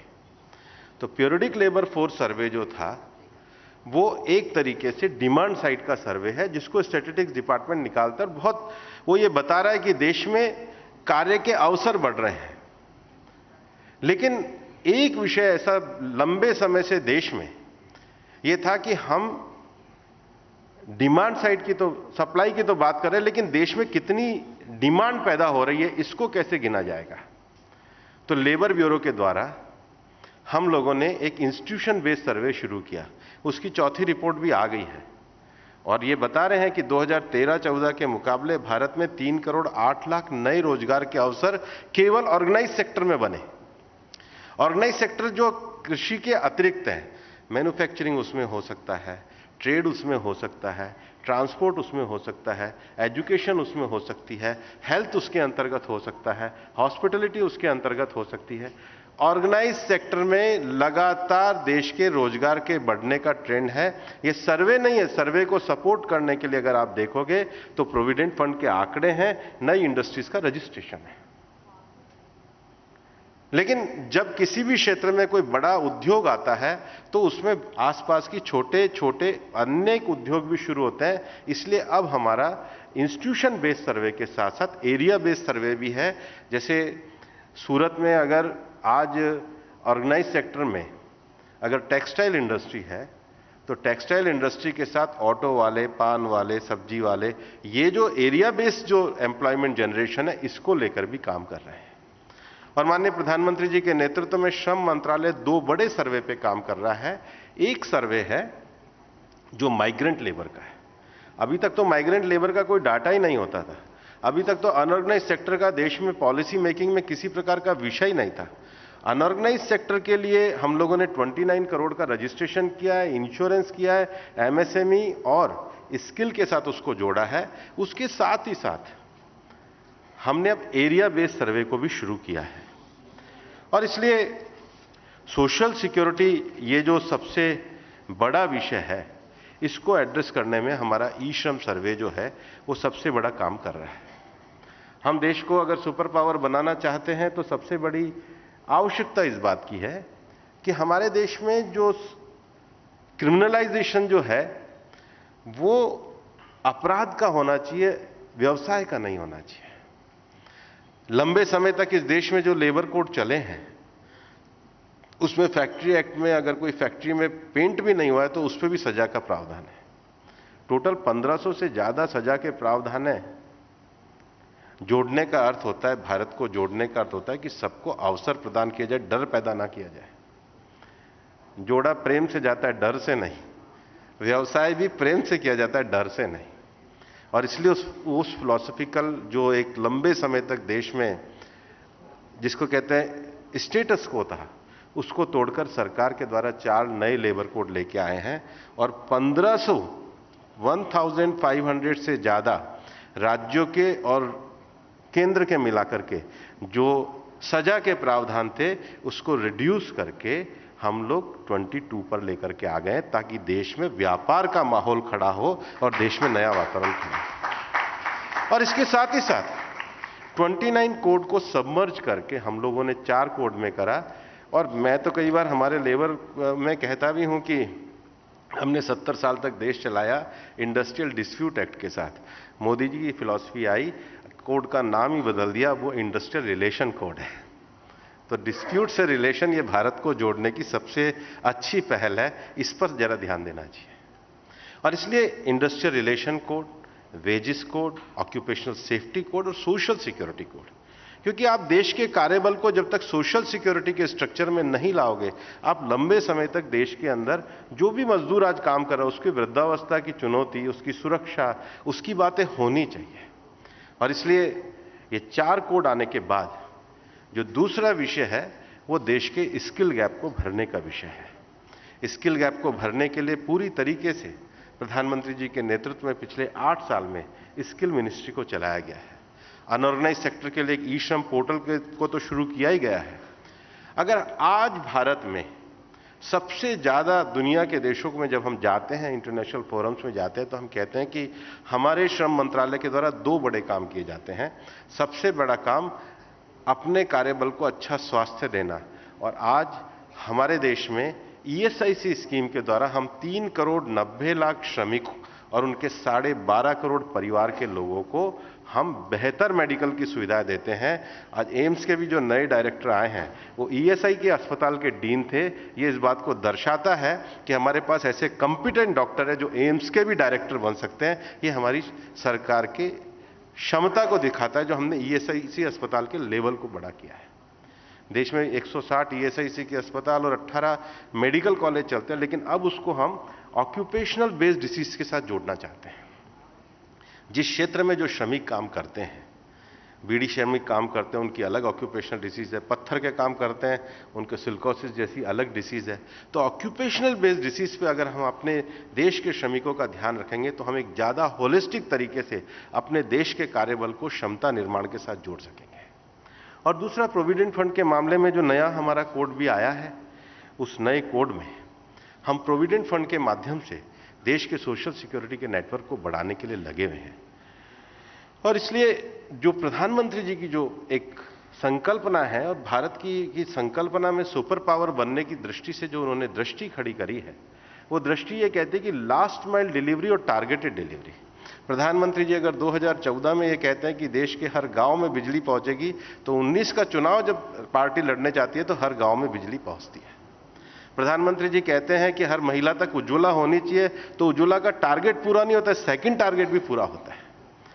प्रधानमंत्री जी जब ये कहते हैं कि देश में लोगों को फाइनेंशियल इंक्लूजन के साथ जोड़ना चाहिए, तो आज 40 करोड़ के जनधन खाते से हम इंक्लूजन खोल पाए हैं। जब हम कहते हैं कि देश में डिजिटल क्रांति आनी चाहिए, तो हम 4 लाख कॉमन सर्विस सेंटर खोल के 29 करोड़ मजदूरों का रजिस्ट्रेशन कर रहे हैं जो अनऑर्गेनाइज सेक्टर के। और जब हम ये कहते हैं कि देश को स्वास्थ्य के संकट से निकालने के लिए देश के अंदर सबको सुरक्षा मिलनी चाहिए, तो टारगेटेड टाइम में 200 करोड़ से ज्यादा लोगों का स्वदेशी वैक्सीनेशन बन के अगर लग जाता है, तो इस बात की उपलब्धि को दर्शाता है कि भारत अपने जिस संकल्प को तय करता है उसको प्रधानमंत्री नरेंद्र मोदी जी के नेतृत्व में प्राप्त भी करता है। और सुपर पावर बनने के लिए सबसे बड़ी बात यह है कि आप इस प्रकार के वातावरण को कैसे खड़ा करते हैं। और इसलिए चाहे ईज ऑफ डूइंग का विषय हो, नए इनिशिएटिव्स का विषय हो, ग्लोबल चैलेंजेस का विषय हो, इंटरनल डेमोक्रेटिक विषयों को मजबूत करना हो, और कल्चरल उत्थान करना हो, क्योंकि कोई भी देश अपनी एक लंबी परंपरा वैल्यूज के साथ बढ़कर के काम करता है। और इन सारे विषयों को देखते हुए आज दुनिया में 3 बड़े विषय चलते हैं। पहला, एनवायरनमेंट की दृष्टि से ये चलता है कि पूरी दुनिया में जिस प्रकार से आज हम रह रहे हैं, एनर्जी बेस्ड सोसाइटी पे रह रहे हैं। अगर एनर्जी ना हो तो ना ये टीवी चलेगा, ना लाइट जलेगी, ना कार चलेगी, कुछ भी नहीं होगा। लेकिन ये जो एनर्जी है, अगर हमने परंपरागत तरीके से ही जिस एनर्जी का इस्तेमाल किया, तो कार्बन एमिशन बढ़ने वाला है, धरती का तापमान भी 1.5 डिग्री से बढ़ने वाला है। और इसलिए भारत दुनिया के उन चुनिंदा देशों में है जिन्होंने 2015 में पेरिस में दुनिया के सामने जो अपने राष्ट्रीय लक्ष्य घोषित किए उसको समय से 9 साल पहले पूरा करने का काम किया है, तो भारत ने प्रधानमंत्री नरेंद्र मोदी जी के नेतृत्व में किया है। और इसलिए एनर्जी सेक्टर में ग्लासगो में COP26 में प्रधानमंत्री जी के द्वारा दुनिया को जो पंचामृत दिया गया था, जिसका अर्थ है कि उन 5 नए विषयों को, चाहे रिन्यूएबल हो, चाहे कार्बन एमिशन कम करना हो, चाहे हमारे देश में लाइफ मिशन को स्थापना करनी हो, चाहे 2070 में हमको नेट जीरो प्राप्त करना हो, उसके साथ ही साथ दुनिया की जो दूसरी बड़ी चुनौती है वो लैंड डिग्रेडेशन की है। क्योंकि कुछ भी हम एनर्जी के साथ जी नहीं सकते और बिना अच्छी लैंड के हमारे को फूड और सप्लाई हो नहीं सकती। लेकिन अर्बनाइजेशन के कारण, फ्लडिंग के कारण या यूरिया के कारण आज दुनिया में सबसे बड़ा जो चैलेंज है वो लैंड डिग्रेडेशन का है। भारत ने उसके COP की भी अध्यक्षता करी और भारत ने अपने स्केल में इतना बड़ा काम किया है कि लैंड की क्वालिटी ठीक रहे। इस देश में प्रधानमंत्री जी के नेतृत्व में पिछले 8 सालों में 29 करोड़ किसानों को सॉइल हेल्थ कार्ड दिए गए हैं। आज हमको समझ में नहीं आता है, लेकिन किसान के पास जब जमीन की क्वालिटी होती है तो लैंड डिग्रेडेशन को बचा सकता है। और तीसरी जो बड़ी थ्रेट है वो बायोडायवर्सिटी की है।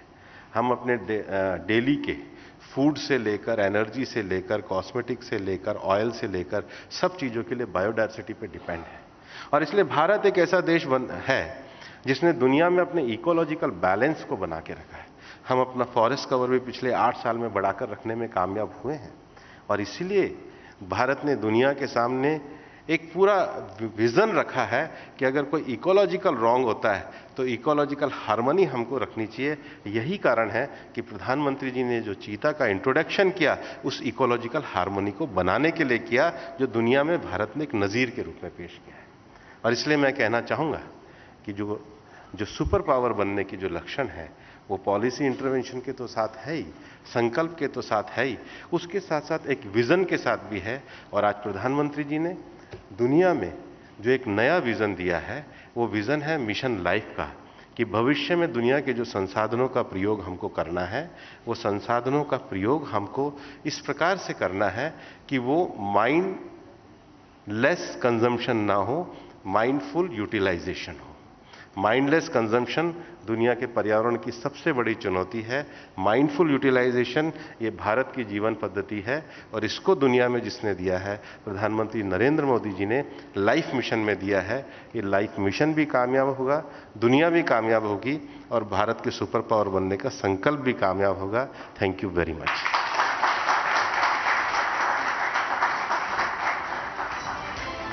Thank you very much, Minister Yadav ji, for what is an address pivotal to India's growth story, thereby charting the roadmap for the country to become an unstoppable force. Ladies and gentlemen, while addressing the citizens of the country on India's 75th year of independence, the Honorable Prime Minister, Shri Narendra Modi, set the agenda for India at 100. The 5th largest economy in the world now aims to become a developed country by 2047. Our next panel, Mission Superpower, the India Century, talks about how productivity across sectors will become the key growth driver for India at 100. Let's take a look at the audiovisual. India at 75 is already the 5th largest economy in the world. We surpassed those who tried to colonize us to do so. India at 75 is already the world's preferred investment destination. अब देश रुकना नहीं चाहता है। 250 साल तक जो हम पर राज करके गए थे, उनको पीछे छोड़ करके हम दुनिया की इकोनॉमी में आगे निकल गए।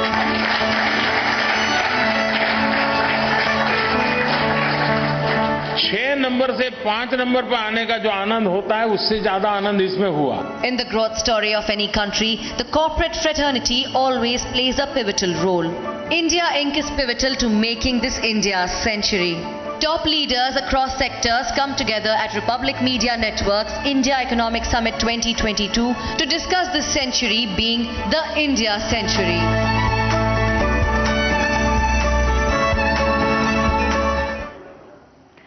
Our panelists for this segment are Mr. Alok Bansal, co-founder and executive vice chairman, PB Fintech Limited. PB Fintech Limited owns India's leading insurtech brand, PolicyBazaar.com, and leading lending marketplace, PaisaBazaar.com. Mr. Bansal leads the inorganic growth and investment opportunities for the company and the group as a whole, along with investor relations. He has recently led the company to a very successful public listing and is now setting up the corporate development function for the group. Prior to joining PolicyBazaar.com, Alok has worked in various cross-functional roles with Mahindra & Mahindra and GE. He was recognized as one of the top 100 CFOs in the country by the CFO India magazine in 2016. Mr. Deepak Bagla, MD and CEO of Invest India. Mr. Bagla has had a stellar career spanning over 3 decades with the World Bank, Citibank, and private equity, having responsibilities across Europe, Africa, and Asia. Invest India is the national investment promotion and facilitation agency promoted by the Government of India, and he's also a member of several high-level government committees, including ones on Fintech and innovation. He was on the investment committee for the US government's $1.5 billion Fund of Funds for Startups, and is on the advisory board of the government's $7 billion Fund of Funds for MSMEs. He is the president of the Geneva-based World Association of Investment Promotion Agencies with membership of 105 countries. So I'd like to invite both of them up on stage, and to chair this session, may I invite Mr. Sameer Manchanda, a serial entrepreneur and non-executive director and chairman of DEN Networks, India's leading cable television distribution company. Mr. Manchanda is a trained chartered accountant and has been associated with the finance and Indian electronic media industry for over 3 decades. He's also the president of the News Broadcast Association and currently a member of CII and FICCI's Media Entertainment Committees. May I request all 3 gentlemen to please come up on stage.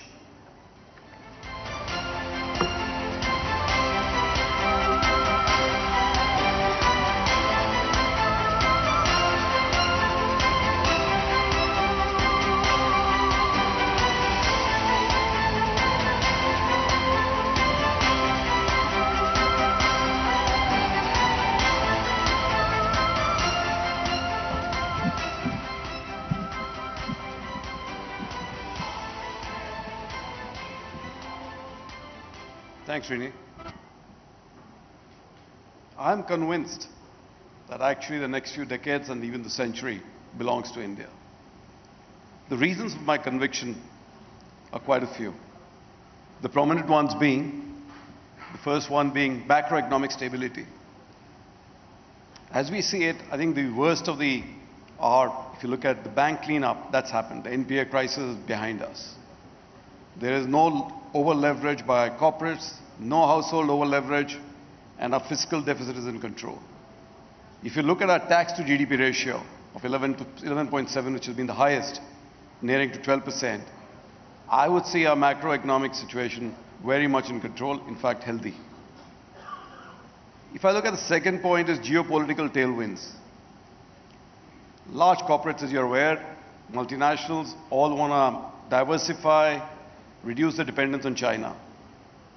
And if you look at it, the government has seized the initiative by various PLI schemes, and I'm convinced that actually India could be the next manufacturing hub.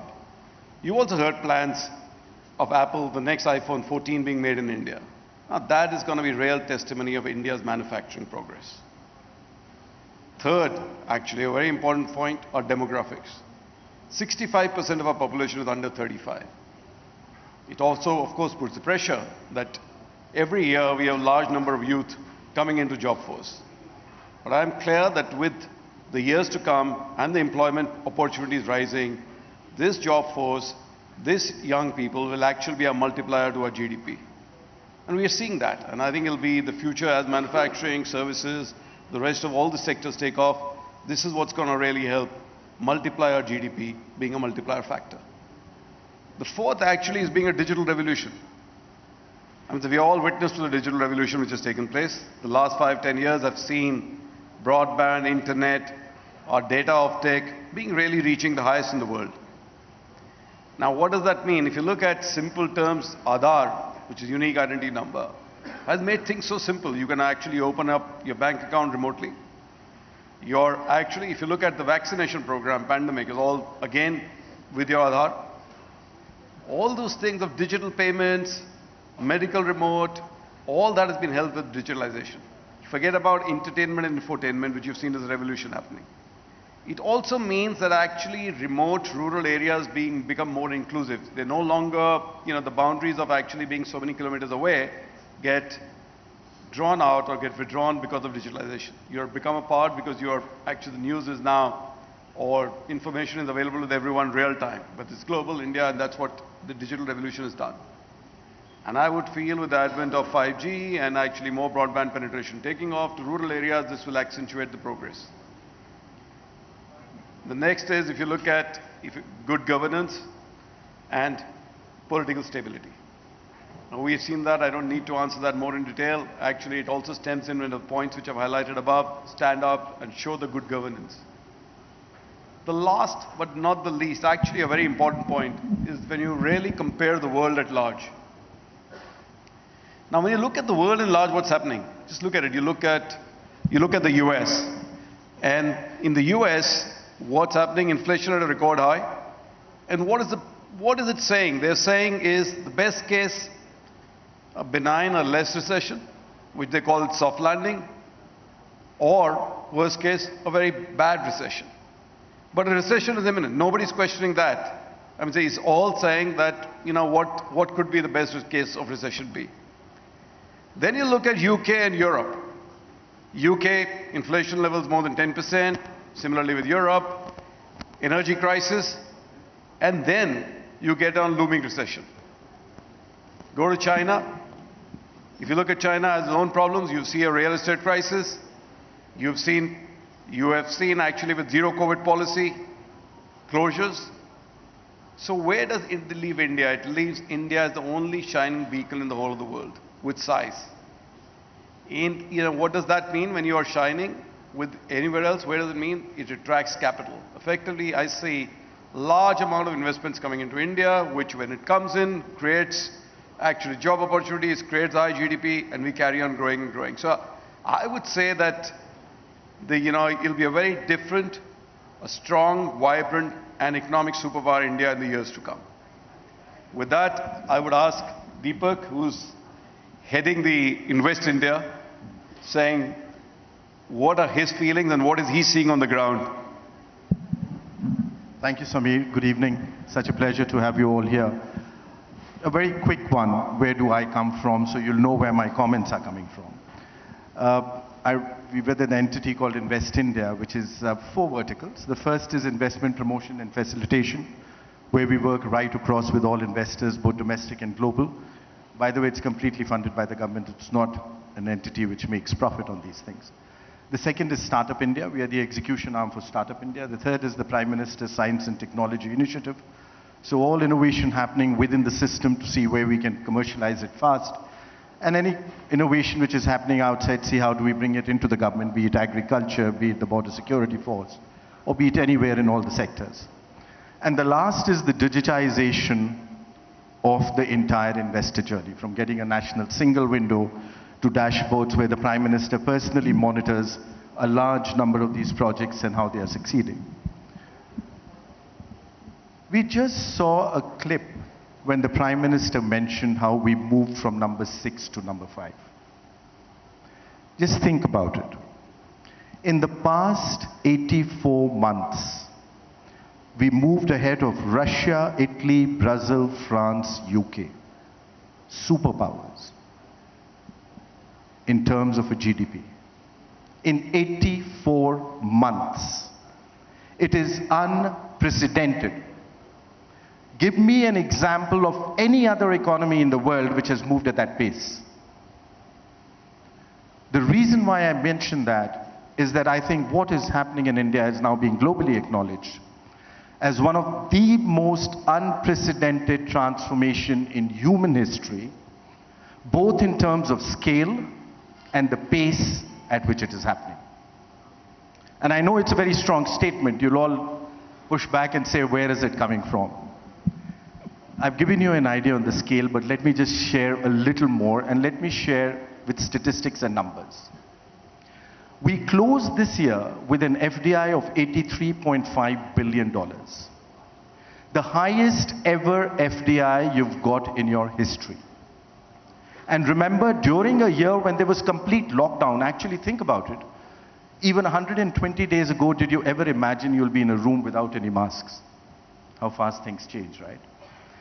So 83.5 billion, the highest ever you've got in our history. And I'll also give you an example, 2020, again, in the lockdown. Global FDI went down by 35%, your FDI went up by 8%, probably the only country on the planet. Now let me tell you some more other interesting things about this number of 83.5 which I shared with you.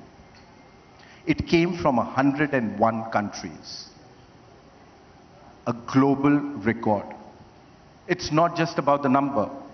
101 countries today respect you for your leadership, trust you for your opportunity, trust you for the entire partnership which India offers, and trust you for your openness. And most importantly, trust you for your future. Deepak, what are you seeing in the pipeline? What are you seeing in the future? Sameer, let me just finish with this. The second very interesting point, it came across 57 sectors. It's unbeatable. The transformation which India is witnessing has touched each and every one of us. And that is what is showing the entire bouquet of sectors which have suddenly opened up. 57 sectors have received FDI. And before you ask me again, let me give you the last part, which is the most heartening for me in this one. This time it came across 31 states and union territories. The growth of engine of India has moved away from those few metros to a bottom-up approach. This is driving the new India. And I mentioned to you about the scale, and let me just give you 2-3 examples on the pace, if may I, with your permission. And pace is critical because this is what this transformation, when I called you and I mentioned it's unprecedented. Let's all agree that data is the new oil. Agreed? Now if you think about it, when was it? 15th July 2015 when the Honorable Prime Minister launched Digital India? Mohan, you would remember this? 15th July, right? So we are what, 72 months hence from that. On the 15th of July 2015, when Digital India was inaugurated, your global position on per capita data consumption was 123. 123. Last year, number 1.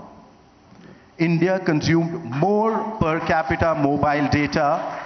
No, Mohan, there's more to it.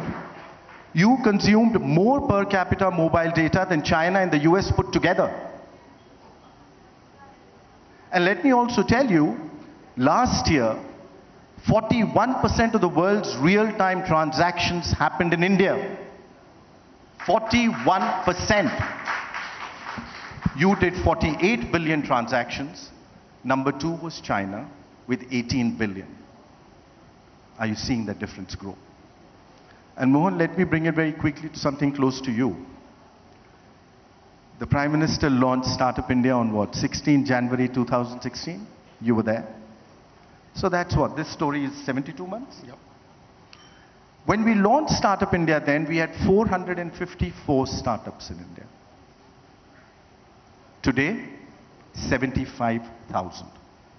But I'll tell you what's more interesting. You are number 3 in the world in number of unicorns. In fact, in 2020, in the midst of the lockdown, we added a unicorn every 26 days. Last year, we added you. Last year in 21, again in the midst of the lockdown, we added a unicorn every 9 days. But I'll tell you what is most heartening for me.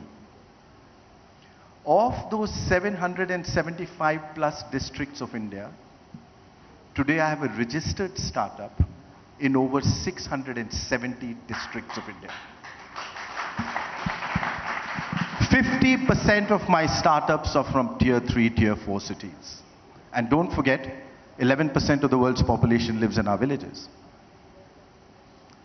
This, what has changed, is the digitization. And my last 1 minute, Sameer. The reason why I say that, I've shown you the opportunity. When I mentioned to you that we had unicorns, it is the ability to access that opportunity. For the first time in human economic history, a brand new company got 100 million new customers in 180 days. And a cost of acquiring a customer was 1/5 of the global average. Never before has it ever happened. So let me now let you know, in the next 9,000 days, we will be 100 years old. And when we are 100 years old, 20% of the world's work class will be with you. 21% of the world's middle class will be here. Tell me any other parallel in the world which can match it. Thank you. None. So true. We've all said that and we believe that, and we really witnessed a digital revolution as we said it. Look, what have you seen? I would say the insurance sector itself, would have really taken off with the advent of digitalization. No, definitely. So good evening, everyone. See, if we talk of insurance per se, obviously insurance is all about data. But just building on what Deepak ji mentioned, if you look at India as a story, India is always seen as a market. When we talk to investors, they always talk about TAM, to target addressable market. And India has always been, out there that yes, it's one of the largest market possible. What has now started to happen is it's starting to deliver on that promise. And once you have the market, it's entrepreneurs who have to bring solution to that market. Now, when we look at, historically, we have had millions and millions of SMEs, shopkeepers, kirana shops. So we always had that entrepreneurial spirit. It's just that the enabling environment, capital, technology, labor, all that stuff has started to come up together now. And once you have all the ingredients in place, you automatically have a lot more companies which will start to come out. And the best part is, because these companies start to come out, they start to create jobs. Instead of looking for a job, now you have people who are creating jobs. And that's the one biggest change. If you look at next 30, 40, 50 years, that's going to drive the growth of this country. When we started 14, 15 years back, starting a new company was seen as a very risky venture generally. And today it's seen as something which most of people aspire to do right out of college. So the whole mindset has transformed in that period. So the way this whole data piece, the delivery piece, technology piece is going to impact every vertical. And in financial services specifically, because of the nature of the product where you don't have any physical good, is obviously going to be the biggest beneficiary. We have all seen what UPI has done for the payment systems. The way RuPay has become such mainstream. Now buying insurance, getting a credit card, getting a loan online is something which seems very natural to everyone. And again, this is not just restricted to the metros. It's gone down so much into the tier 2, tier 3. Today we have got more than 60% of the volume that comes to us from those cities outside of top 10 metros. If you look at our presence, we are opening offices all over India. Why? Because the customer is not happy to just talk to someone who is sitting out of, say, Gurgaon or Mumbai. They want a person who is sitting in their city to feel comfortable. And, today we have got presence in some 90 cities plus, and it's going to become some 200 cities very soon. So, the way the whole technology piece, and with 5G, I hope this will just accelerate, where the customers can get access to a lot of services in a much easier way. So, I'm very, very optimistic about what future holds for us. The only one thing which typically we should not fall in the trap of is looking at a monthly or a quarterly parameters. Because directionally, we are headed into a future which we deserve and we were always hoping for. Deepak, one question for you. With the recession, imminent recession the world over, as they're talking about, and you've seen some AI outflows, in the FIA outflows, are you seeing on the inflation level there, are you seeing the same amount of interest with the firms who wanted to come into India, which you saw in the last 12 months? So Samir, before I answer that, I think India is at one of its most important inflection points in its history of 5,000 years. And I'll tell you why I say that. For the first time in our history, every individual has turned into a human resource who can participate in the growth of the country and partake from the benefits of the growth of the country. For the first time in our history. You're seeing the stories which you're seeing, bottom up and all that kind of stuff which is happening. And that is because of digitization to a large extent. To answer your question, I had few statistics. The team came up with this yesterday. They knew I was coming here. They knew he was going to question me, so I thought they might as well. There's some statistics. What is our GDP? It's the aggregate GDP of all our states and union territories, right? So let's go down to where the growth is happening, where it all comes from. Statistics are for 2015 to 20, that 5 year. And we're being a little okay because we didn't want to get into the pandemic here. If I look at the average growth of each of these states, I picked up the average. 27 states grew at 10% plus. 7 states grew at 8 to 10%. 2 states were just a little below 8%. And if I continue growing at this average growth rate, when you are 100 on 15th August 2047, you will be 52.9 trillion. This is the average. Okay? Now let me pick up what is the lowest which each of the states. So what we did is during these 5 years, pick up the lowest growth which they had in any year. If I take the lowest, you will be 30 trillion in 2047. That's the lowest. That is work as usual. Guys, when you're not going to be doing anything more. But now let me give you where your potential is.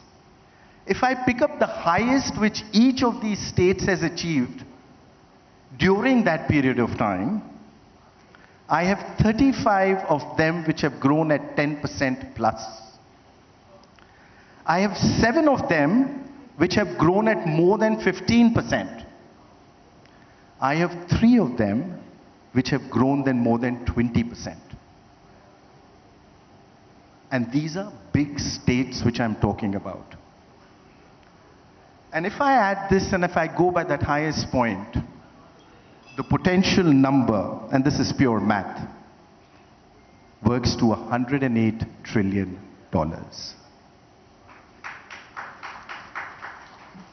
Why have I shared with you? You have actually shown that that potential is possible. I've not created any spread on those that you've grown at 8, let's push you to 10. We've not even started at that. Tell me one another place. You know, we were in Davos earlier this year. This year Davos was in summer. A very interesting roundtable of financial investors, 21 of them. And one of the big financial investors is doing a 2x. He said they're going to do a 2x of their current exposure in India in the next 24 months. And another one asked that person why. And he had a very interesting point. He said in India, every tomorrow is better than today. And I think there is no better term and no better line than that, which sums it up. If you look at the tagline of my startup team's presentation, I really loved it. You know, we have this competition internally all the time that come up with a presentation how we're going to take it across the world when we do to India. The startup team's byline, Mohan, was, we bring ideas to life. And there is no better country in the world with a far greater bouquet of ideas than what you are presented with this 1.4 billion today. Thanks. That I agree. So you think all the decks are actually in favor of India.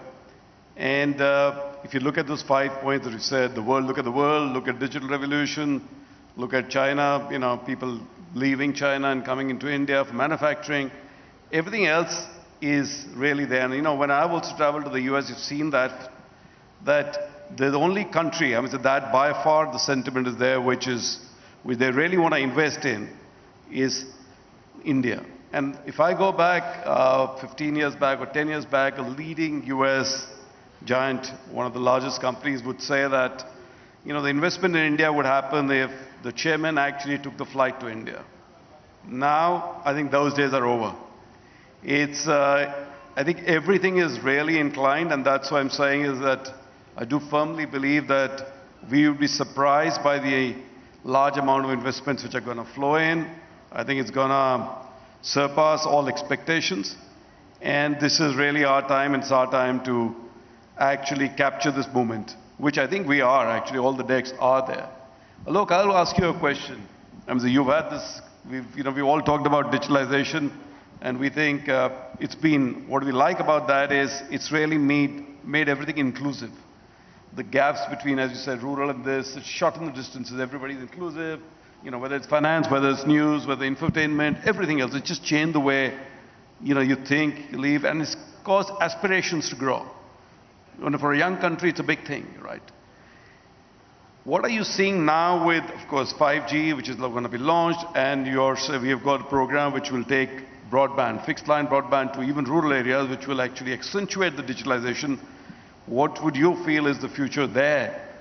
How much is that growth which is still left? I think, see, if there is an arbitrage between metro and the rural, 5G is going to bridge that very, very fast. Today, most of the... Sorry, you didn't hear. What did you say? There will be no arbitrage. Yeah, because 5G will even the field. Today when we look at most of the people who are trying to build a business, they are looking at urban India because they believe that urban India is able to consume those services in a much easier way. But the paying capacity is there in rural India as well. And when we look at India, it's not just urban and rural, there's tier 2, tier 3, there are lots and lots of segments. And those segments are hungry for those services. The biggest problem would be that if we look at India as just being urban. So somewhere, I think the whole, not just the 5G, but a lot of stuff which is happening is going to enable a lot more demand coming from the hinterland. And that demand is very, very hungry to be supplied with something. And it's the biggest opportunity for a lot of businesses, including ours, to be able to create a solution which is able to cater to those customers who are out there. So as I said earlier, time was never a problem, it was always a theoretical concept. But today, if you are able to service that customer, you will be able to make a revenue out of it. And some of the numbers that Deepak ji mentioned, it looks very, very big, sitting today where we are. But ask anyone who has built a business, Arnab is here, I have built a business. When you start, it all looks like very, very far-fetched. But at some point of time, you get there also. You just have to keep on working through the midway and keep on believing that this is possible. As a country, if we are able to create these 100 unicorns, what is stopping us to create another 100 or another 500 unicorns? Today we have got 13,000 plus employees. If suppose every company is able to create those 10,000, 20,000 jobs, what will happen to the economy? And the money which comes back as circulation of that money in the economy, what will that create to the demand for each and every product? It's not just financial services or any specific one category. Correct. So today when you go out, you see none of the flights have any single seat. Hotel rates are going through the roof. Malls are all full. So there must be something right. We just need to, I think, somewhere drown the naysayers, believe in ourselves, and just keep on working on making India into a real superpower. See, I agree.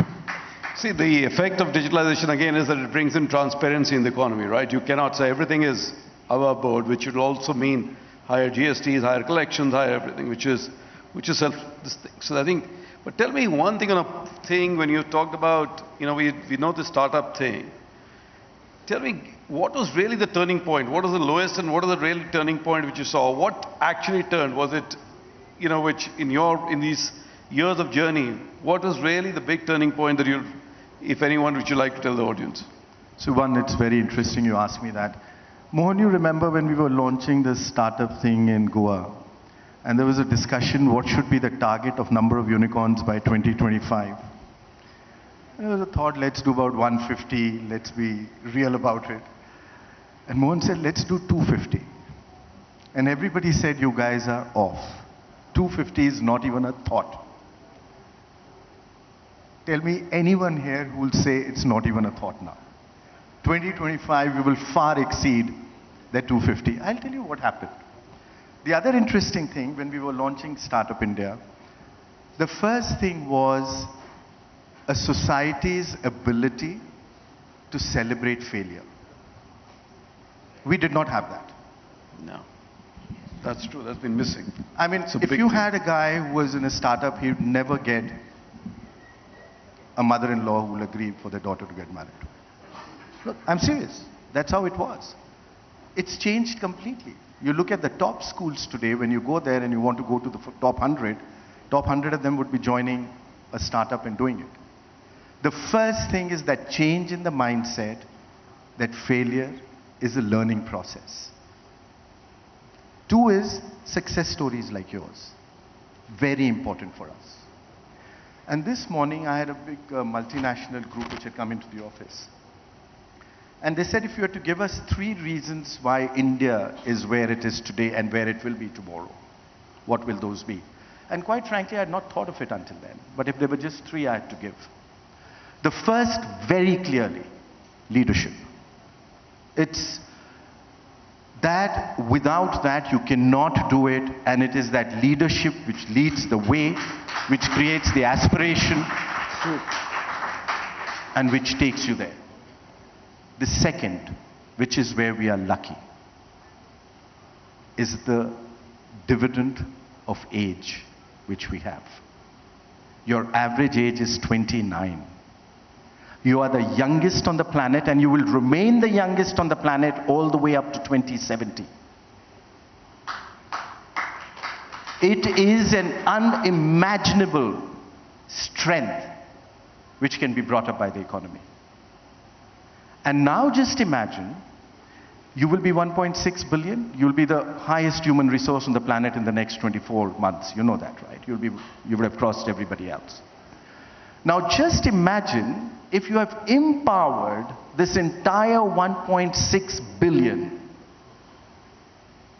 And where is that empowerment coming from? The digitization. True. Each and every individual, which is what I mentioned today. Guys, this story has only just begun. Don't forget. And the world sees it and the world believes it. What you said is very important. Now you need to believe it and you need to deliver it. True. Deepak, one more thing. Look, one more thing. You know, we've talked about, it's been things that we debate for the last 10, 15 years, that why internet in India has taken off. Could be various reasons. But one of the things which I do feel is that Indians by nature are very flexible and creative. And it starts at a very young age, even to cross a road. You've got to be looking left, right, everywhere, right? While in other countries, you just go walk on a zebra crossing. You don't have to look anywhere, just go. What is the reason why this data uptake, obviously they could be that you leapfrog technologies, you were this, but we really actually is like fish taking to water, is the thing that everybody you see now is on a smartphone. It's such a great feeling, and it shows in consumption, it shows on the e-commerce, it shows everywhere. And of course the young population does help but is there a thing that why do we really, as you said, in consumption, in e-payments, we've actually leapfrogged the entire world? This is a very interesting point which was brought up by a professor from Stanford. They did a study on digitization across the globe. The Indian model of digitization is not substituting the existing infrastructure and supply chains, but by integrating the existing structure and supply chains. I agree. Which has been very unique vis-a-vis the world. So what we've done is we've been able to do far more for far less. I'll give you an example. Before digitization came, the distance between a customer and a seller was about 1,000 kilometers. Sorry, was about 5 kilometers. You had to go to a shop to buy it, at best 5 kilometers. After e-commerce, it's moved to 1,000 kilometers. How else can you harness the diversity of India? This is where the digitization point, and this is India's desire of each and every individual to do better, the strength of a leadership to make it into an aspirational society, not a crib society, which was always complaining and cribbing. Look at everyone today. I love the crib when it happens. Why aren't we getting more? You know, one thing we've just said, what we've just done. So we are digitizing the entire investor journey. You come onto my website. By the way, I must tell you, my website is rated higher than your website.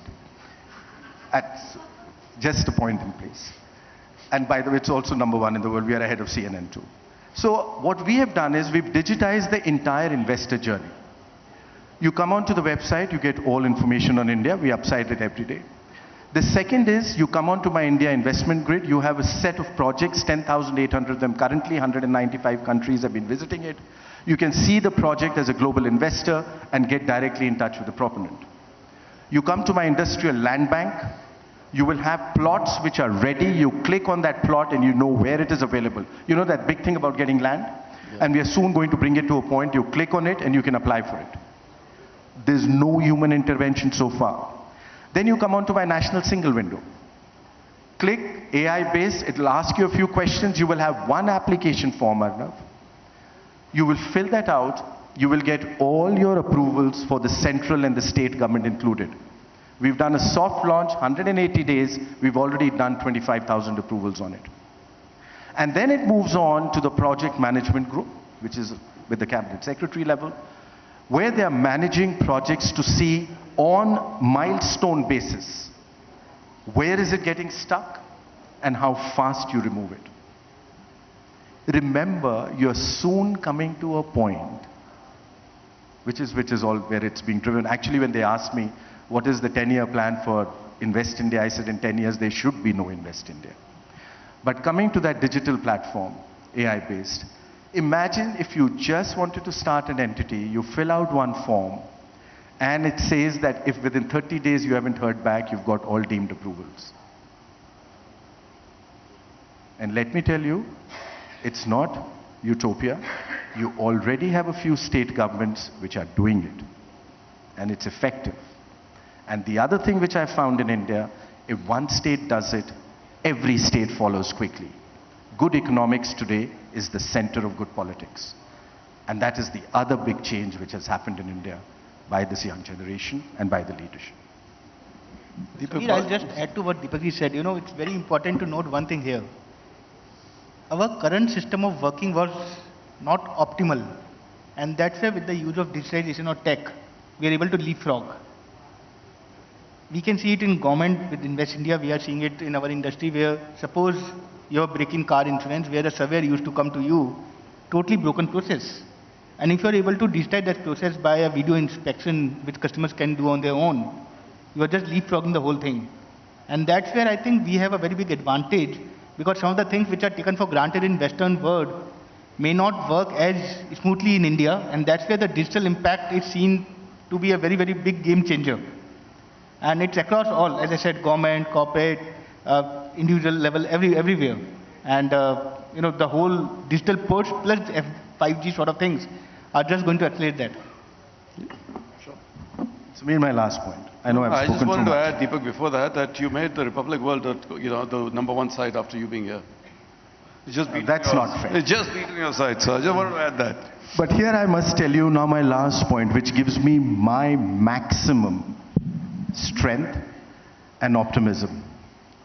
Many of you have dealt with the Invest India team. Sohail, you have done that. Mohan, you've done that. You have done that. I'll tell you why I'm telling you that. The average age of my team is the same as that of India, 29, if you keep me out of it. There are 400 of them, each one of them is from the best schools and universities in India and overseas. Each one of them has left the highest paying jobs, the best jobs which are considered. And every one of them has taken a pay cut from 7 to 92%, only to make the new India. That is true. This that is great. is what is going to make the India. Yeah. Which is true. Really highly commendable. The best talent here. And I think that's one of the factors contributing to this. With that, we will finish off today's program. Thank you very much. Thanks, Deepak. Thanks, Alok. Thank you so much, Mr. Manchanda, Mr. Bagla, and Mr. Bansal. Well, ladies and gentlemen, we move on. India is working towards becoming a superpower. And the focus is really on self-reliance. Atmanirbharta sentiment is spanning across diverse sectors, and the overall idea is to put the nation first. Joining us now is Republic Media Network's consulting editor for strategic affairs, retired Major Gaurav Arya, who will give us a perspective on Mission Superpower, a self-reliant India, Atmanirbharta, and India's advancement in the defense sector.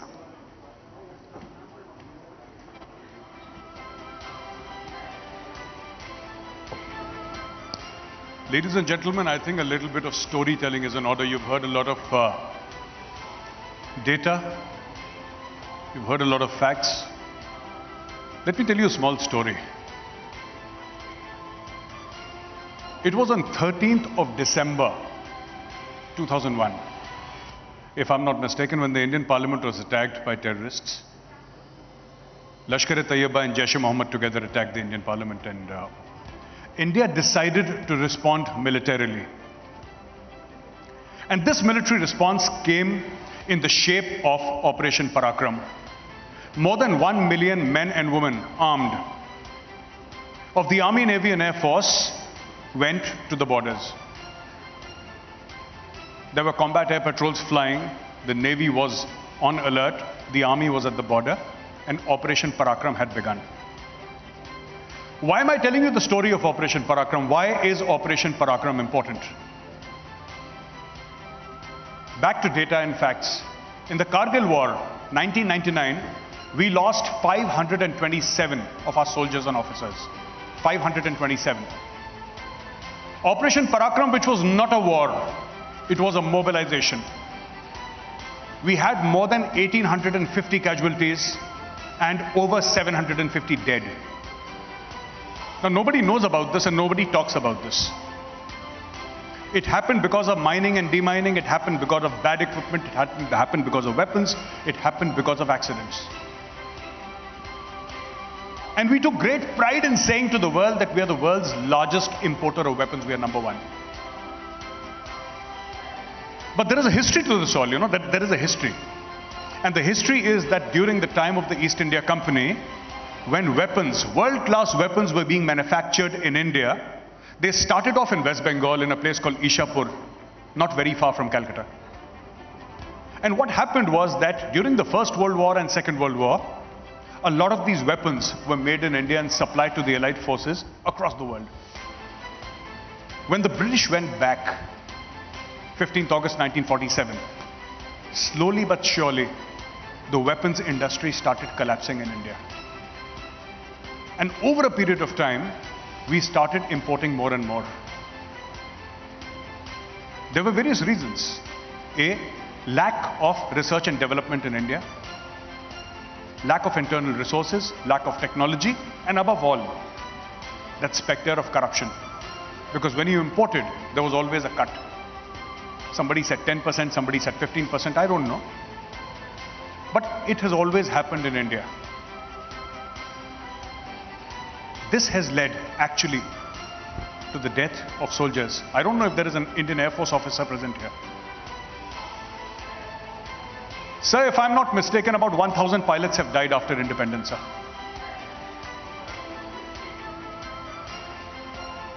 Approximately 1,000 pilots, and more than 70% of them have died in something we can call non-war operations.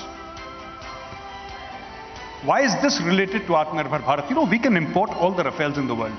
India has the money. Tomorrow we can get 100 Rafales. But the problem is that if you want to become a superpower, you have to have your own manufacturing base. You cannot depend on the world to give you technology. You have to have your own aircraft. You have to manufacture your own aircraft. Now, after this government came in, what happened? Was Tejas a brainchild of the Modi government? No. Was the Arjun a brainchild of the Modi government? No. Was Vikrant a brainchild of the Modi government? No. What this government did different was it put steroids in the system. So a vehicle that was traveling at 40 kilometers started running at 140 kilometers. There was accountability. I went to meet the chairman of the Ordnance Factory Board 3 years back. And when I entered his office in Calcutta, there were red flags waving everywhere. And I asked him, sir, what's happening? I mean, why is there a strike? And he says, Major, there is always a strike here. I have never not seen red flags here. I have never not seen a strike. In some ordnance factory or there is a strike happening. Today, the Ordnance Factory Board is gone, replaced by 7 professional corporate-like companies, which manufacture everything from clothing to weapons to arms and equipment. You know, recently the gentleman here was saying that, you know, we should be proud that Apple 14 is now going to be manufactured in India.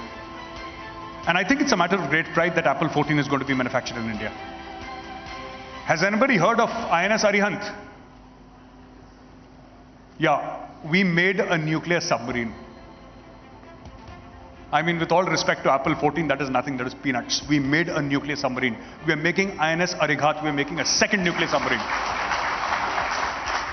We made an aircraft carrier, a 45,000 ton displacement aircraft carrier, and we are making the third one now, a 65,000 ton displacement aircraft carrier.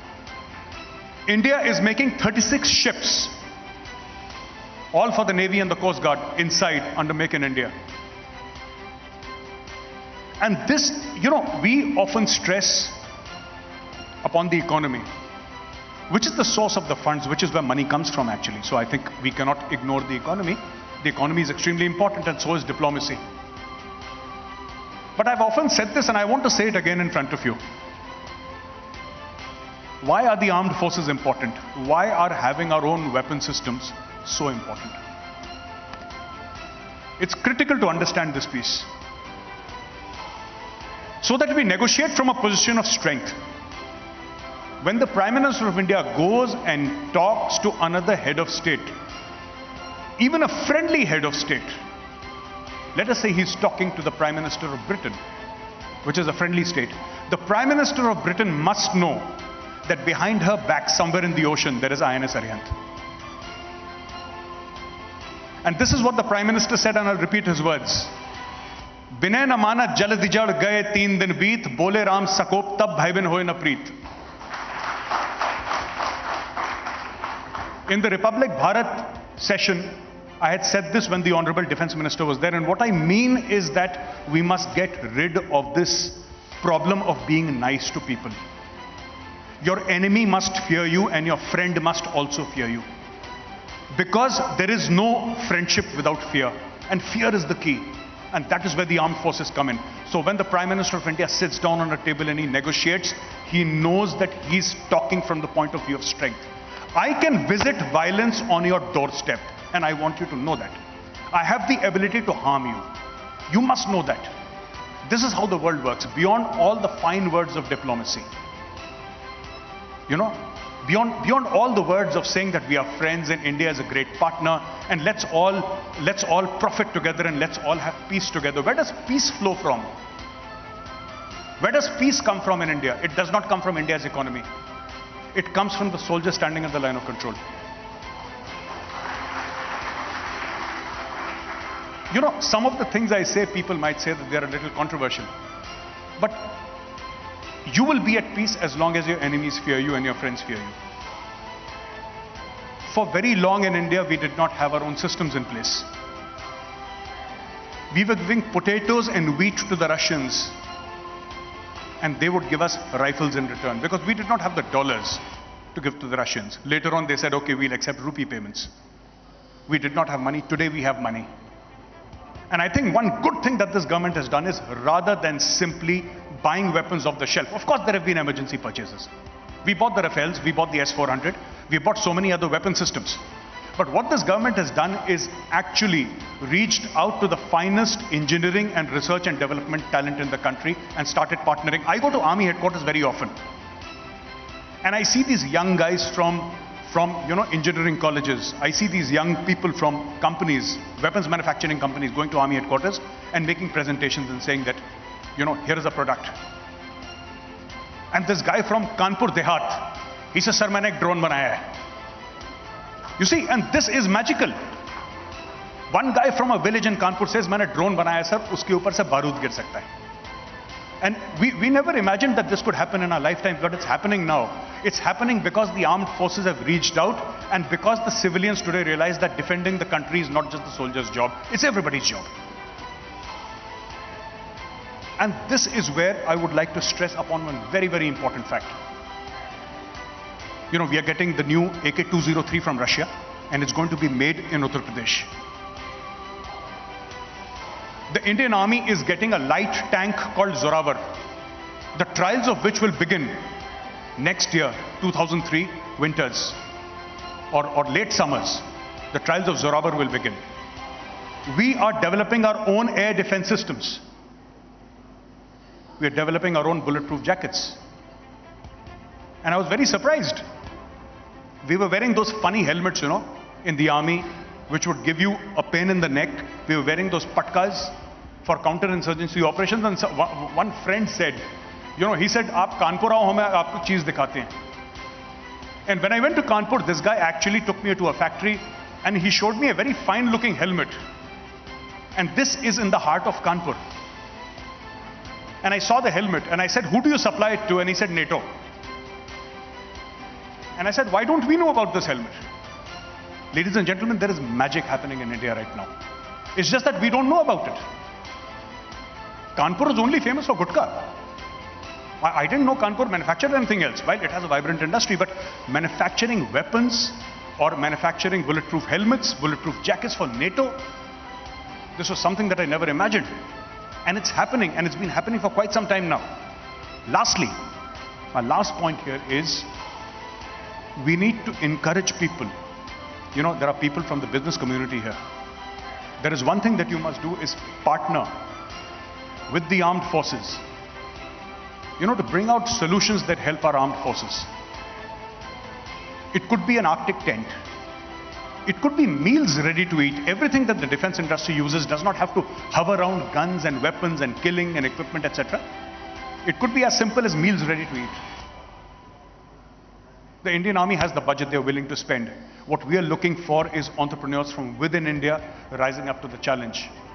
There is a company in Bangalore which made a world-class sniper rifle. There are companies which say that we have a prototype for a fighter plane, a single-engine fighter plane.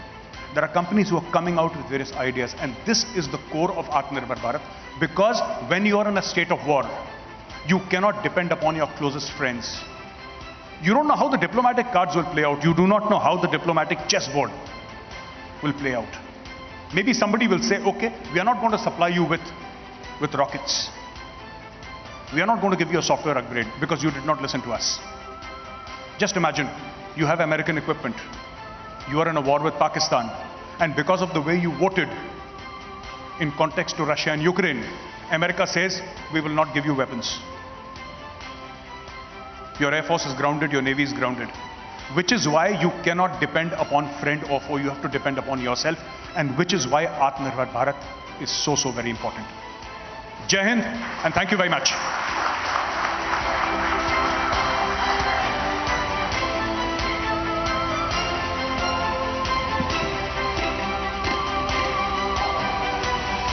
Thank you so much, Major Gauravarya. Ladies and gentlemen, we take a short break now for tea and refreshments, and we'll be back in about 10 minutes. Thank you.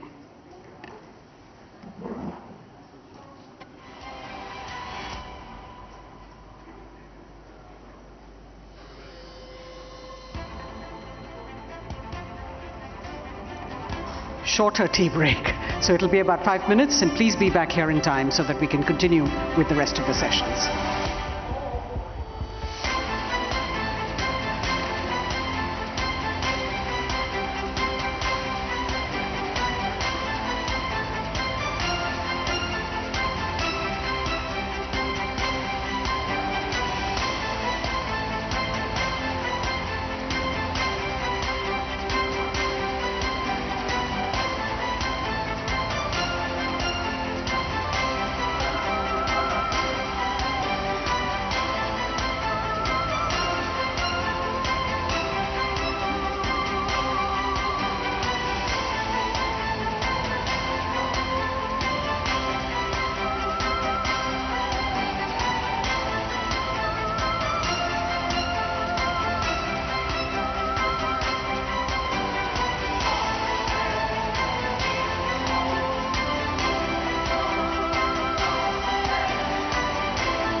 summit here, a person who works hard to make things happen, which, by the way, all these attributes are true of Amitabh.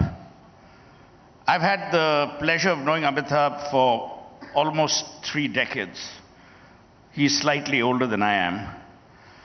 And what I've admired about him is his tenacity, intellectual rigor, and the most important thing, when it was a different era and a different government, his ability to make things happen. And it's very important that we have governments that make things happen, because they don't make things happen for themselves, they make things happen for us, for citizens of India.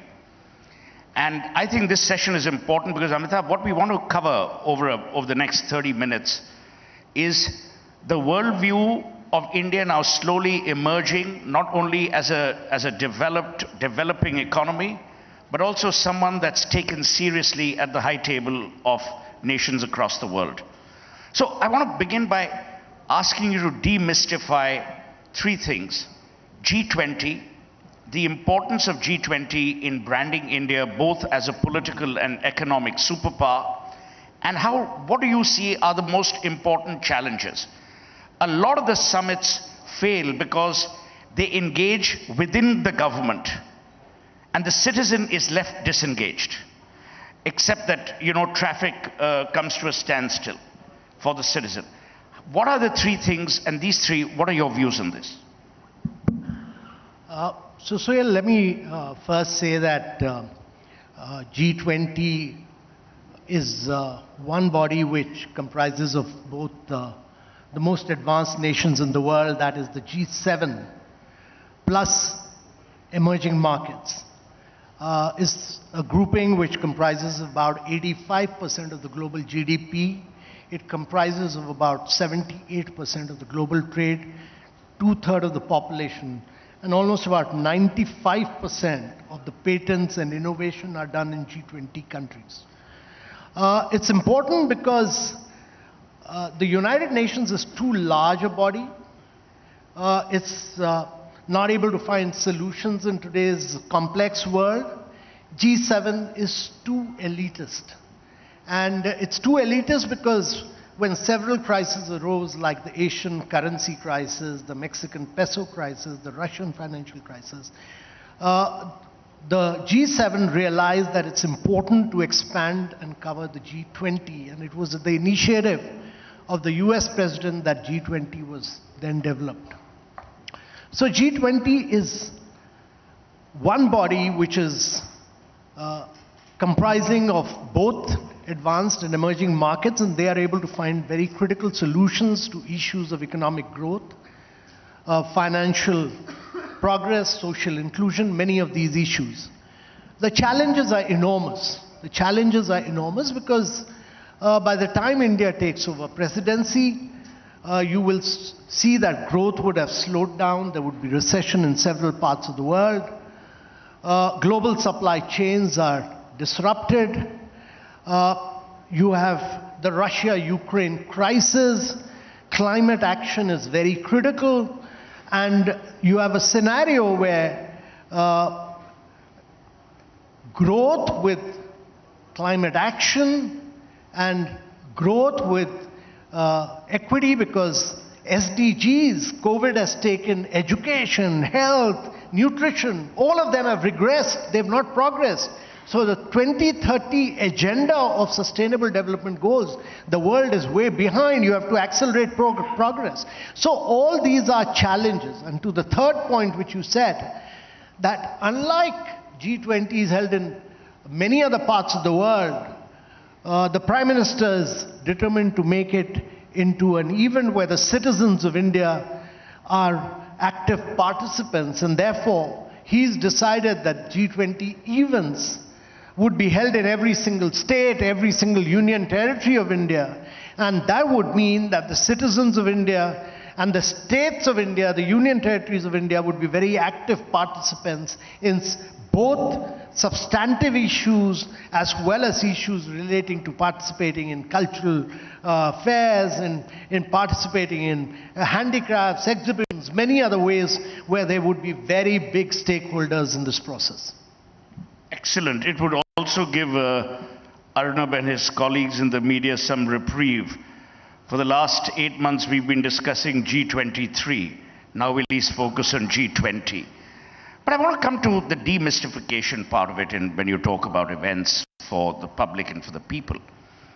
It's very important, and I have to say this as an outsider, I hate all political parties. What has happened in the last 8 years are three things. A, there's a pride about being Indian without the arrogance. And the pride is substantiated by data points that you mentioned, data points that Mo mentioned earlier. And you can see visible progress. It's a government that works hard. The second, which is a reality, is that the government has great individual communicators, but somehow the overarching communication of the government is poor, it's weak. The international outreach is weak. There's criticism, misplaced, not misplaced, but I think that needs some work. The third, which you very rightly mentioned, I genuinely believe that G20 is a great branding exercise for India, Indians and Indianness. What are your views on that? So Sohail, you know, this is a unique opportunity. Firstly, it's a unique opportunity for every single visitor who comes to India to go back spiritually invigorated, mentally rejuvenated, and physically elevated as an Indian. You know, he must go back being an Indian. That's important. The second important point is that it's also important to build the India narrative. A lot has been done in the last 7-8 years. And it's important to point out to the world that we've created digital public goods of the kind, you know, building up individual identity, fast payments, consent-based empowerment on digital data, CoWIN, FASTags, the kind of digital public goods we've built up, we've demonstrated to the world that the digital public infrastructure, all the innovations have come from an emerging market and not from an advanced market, as distinct from the big tech innovation model of US and the GDPR market of the Europe, where privacy was there but innovation was killed. But India has combined innovation with privacy, and therefore huge amount of, we are far more digitally advanced. We do 7x of digital payment of what United States, Europe and Canada do together. We do 3x of what China does in digital payments. It's also important to point out that we've done some remarkable work on infrastructure. We provided piped water connection to 81 million houses. 81 million houses under the Jal Jeevan mission, which is like providing water connection to every single citizen of Brazil.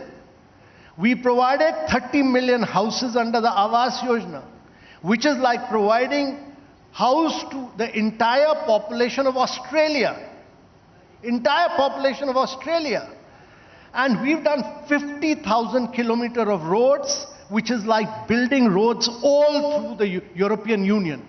Now, these are very major achievements in the last 7 to 8 years of this government, which need to be highlighted and pointed out to the world that there has been a radical transformation in terms of housing, in terms of electricity, in terms of providing LED bulbs, in terms of a huge transformation that has taken place. So I'm a great believer that the story of India has just begun. It is not just the decade of this is not just the decade of India, but this is going to be India's century in the coming years. So, you know, this is exactly what I was alluding to.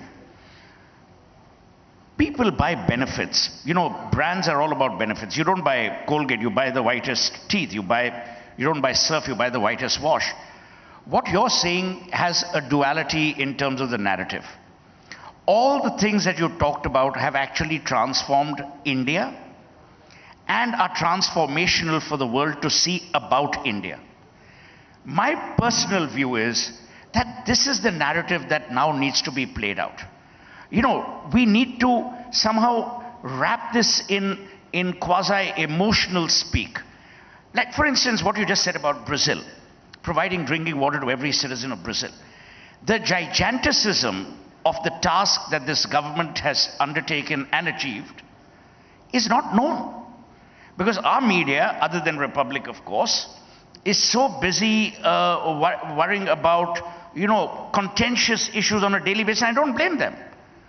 But some of these stories have not found their way either in the Indian narrative within India or in the narrative about India in the West.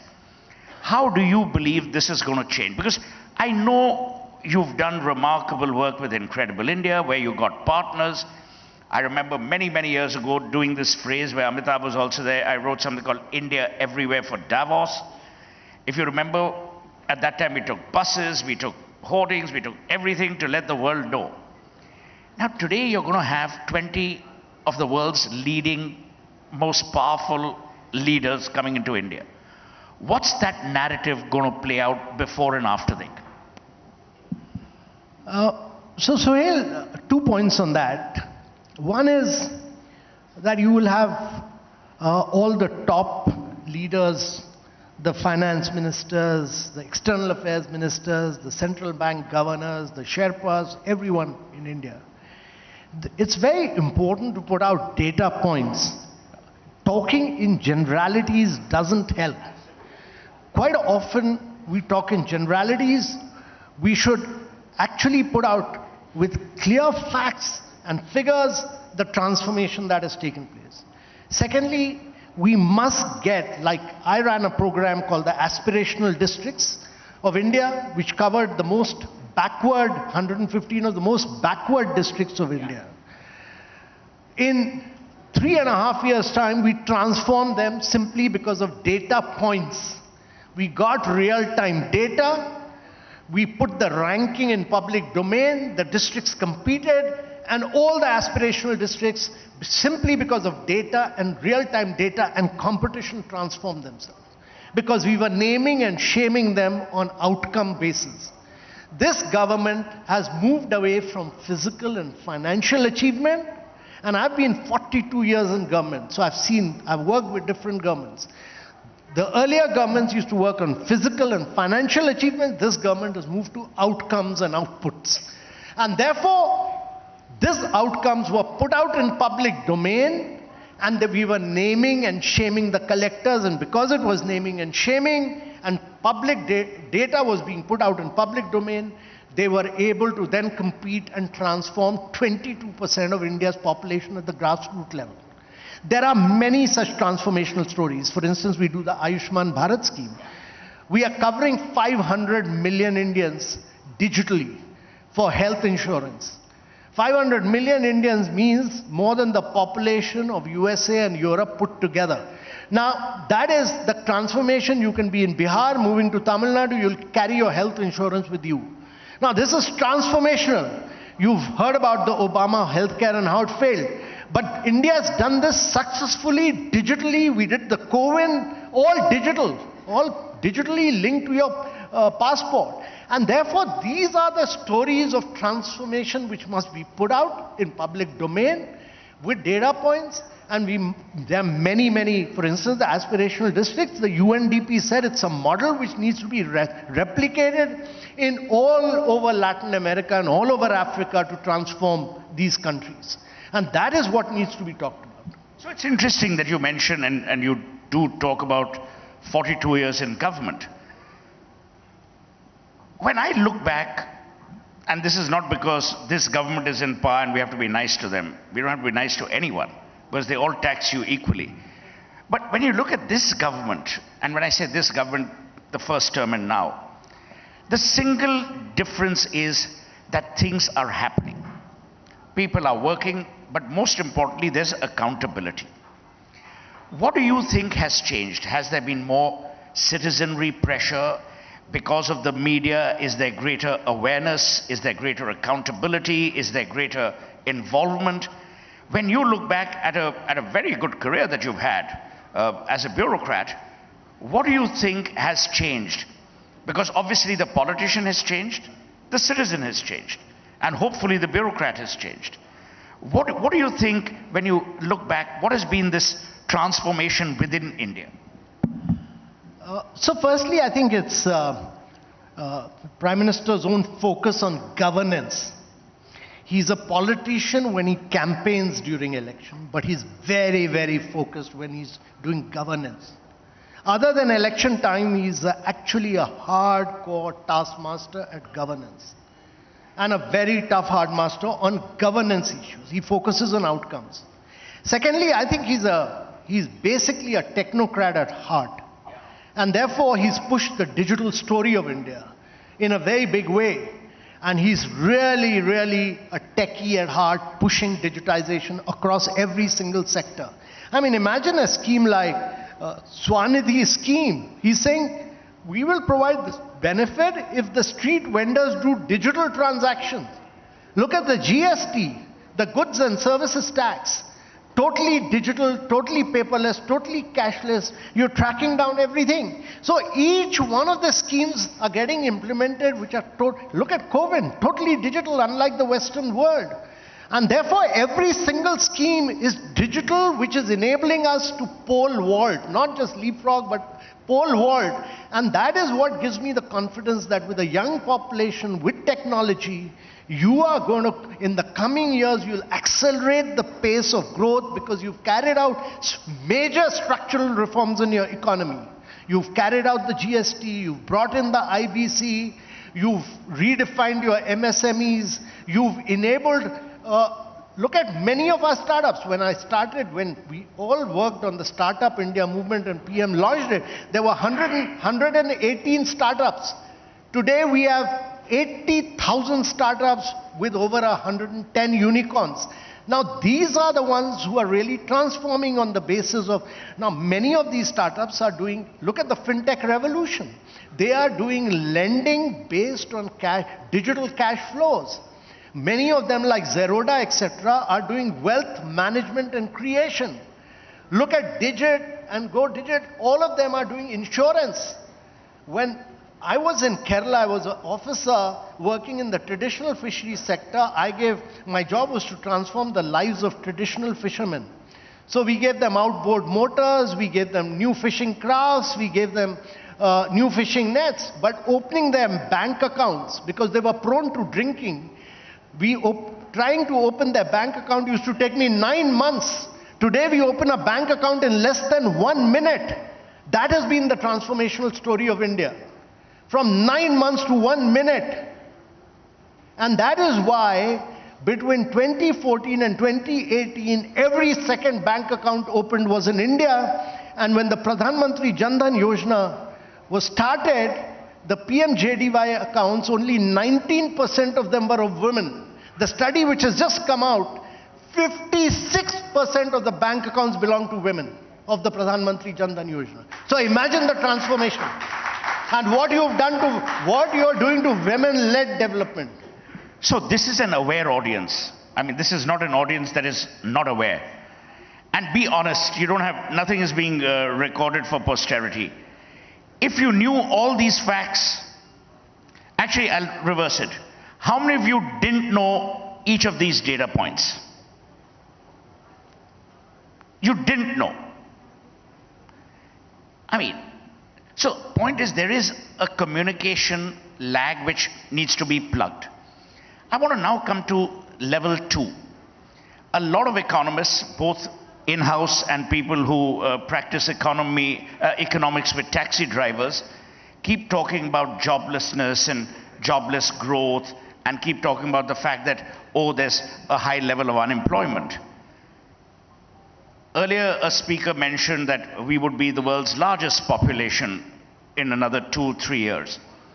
Where do you see the challenges of unemployment, growth, aspiration, and how do you see that whole axis playing out? So Suhail, I'm a great believer in accelerating the process of growth. When Prime Minister talks about becoming a developed nation by 2047, he's basically saying that you have to transform India in 1 generation. In 1 generation. Now, some countries in Asia have done this earlier. But that would mean that India needs to grow rapidly to be able to grow with jobs. You create jobs not by distributing poverty. You create jobs by distributing growth. And therefore, we need to understand that if you grow at 6%, your $3 trillion economy would be a $14 trillion economy. If you grow at 8%, it will be a $22 trillion economy. But if you grow at 10%, you will be a $34 trillion economy. And you would have taken your per capita income from $2,100 to close to $25,000, bringing prosperity to every citizen of India. You will make him more advanced than anybody else. And that is the prosperity we need. And that means that India needs to fire on all cylinders. Not just services growth, it needs to fire on manufacturing, it needs to fire on agriculture, it needs to fire on urbanization, sustainable urbanization. And the challenge for India is that not only that we need to go digital, which we've done very successfully, we also need to be the first country in the world to industrialize without carbonizing. And this, to my mind, is a huge, it's not a challenge, it's a huge opportunity. It's a huge opportunity to technologically leapfrog. So let me ask you, and you can please be honest on this one. Who and what are the lag points? What are the things that are drawing us back from achieving this? Politics apart, and political compulsions apart, what do you think are the 3-4 things that are actually holding us back from achieving this? And be as brutally honest as you want to be. Yeah, so first and foremost, growth of a country is dependent on its states. And therefore, it's very important that states must become the key drivers of growth. States need to accelerate the pace of growth, much like what Gujarat did. For 10 years in a row, it grew at about 11% plus. You need 10 Indian states to be growing at 10% plus. That's critical to my mind. That's critical, 10 Indian states. Secondly, you need, in the central and the eastern part of India, you need states to talk a different language, move away from agriculture. And it's important because in India, 18% of your agriculture with 43% of your population in agriculture, low productivity jobs. These, without smart urbanization, it'll be impossible to grow rapidly. And I'm saying this because look at Uttar Pradesh. Gautam Budh Nagar, which is Noida and Greater Noida, is GDP of one district is 10x of what the second district Kanpur does. 10x of Kanpur. The GDP of Mumbai alone, one city, is more than the GDP of Uttar Pradesh. And therefore, smart urbanization backed by good manufacturing is the response to this. Without this, you need all these states, Uttar Pradesh, Chhattisgarh, Jharkhand, Bihar, all of them to drive the growth momentum. And that will create the jobs for you. Yeah, but you see the counter argument of this is always that the states, the places you mentioned, including, including Noida, have had a historical legacy. Mumbai has always been the commercial capital. The trick is to make semi-urban centers smart cities or urban-centric or urban-focused, as you mentioned. We are not focusing as much on the really small cities. I've worked across sectors. The Coimbatores of the world, the Ludhianas, have always generated a huge amount of revenue. But we need to spread that goodness. The antecedents, for those of you who are from Bengal, the antecedents of the Naxalite movement began because there was migration from rural to urban because of a paucity of jobs.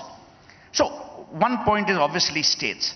But Amitabh, states will always have political compulsions. Some people, and it's really tragic, I don't want to mention names, some states at the cost of their own citizens are opposing goodness for just petty partisan political reasons. That's not going to change in a hurry. So the point about that is that good economic growth and good governance must become good politics. Absolutely. And I think, to be fair to Narendra Modi and to be fair to a lot of state chief ministers, they are recognizing today that ultimately people want food on the table, a dignity of livelihood, and something to be aspirational about. I want to wind down and ask you, I think we have 5 more minutes, to ask you the last question. After G20 is over, and I know we will have a stunning presidency, because everything will hopefully fall in place. I can see the infrastructural part develop. I can see the processes develop. The digitization of India has been more than remarkable. When you look back at the next 2-3 years, because 5 years is too long a horizon, what's the India you dream of? Because you've been part of that incredible India, no pun intended. You've been part of that incredible India's journey. So when you actually demit office at the end of your presidency and move into yet another government appointment, which I'm sure will come your way because you've been good at it, where do you see India in the next 2-3 years? So, Sohail, first of all, it's important for every Indian to look at a much longer perspective rather than just 2 to 3 years. And it's important, I mean, I would say 3 decades. Prime Minister has defined it as 2047. India needs to do a 9 to 10% rate of growth year after year, year after year, year after year. This would require, much like what Prime Minister has aimed at, a huge amount of structural reforms on a constant basis. It would require massive productivity enhancement. It would require a huge focus on massive use of going digital and going green. And it would require a huge focus on getting into sunrise areas of growth. It's important to understand this because India has been focusing on textiles, food processing, which are important from a job perspective. But we must understand that the sale of mobiles is more than the sale of automobiles today. So you have to get into renewable, you have to get into battery storage, you have to get into electric mobility, you have to make the quantum leap forward in all these artificial intelligence and machine learning. And these are the areas which will spur your growth rate to high levels and create completely new jobs, because I think we must understand one thing, that India will be accounting for 25 to 30% of the skilled manpower of the world by 2047. And therefore, we require new skills and completely new skills which will take on the rest of the world. This is our opportunity to capture the world and penetrate the world. I would just add one thing to that. Before you commence on Atma Nirbharta, there has to be Atma Vishwas. And today what we are seeing is a greater quotient of Atma Vishwas. The average Indian is more confident, he's more capable. Hopefully the impoverishment of opportunities will diminish. I generally believe every country has poverty. Where we have suffered is we've denied equal opportunity to a large mass of people, which, as you rightly said, is disappearing.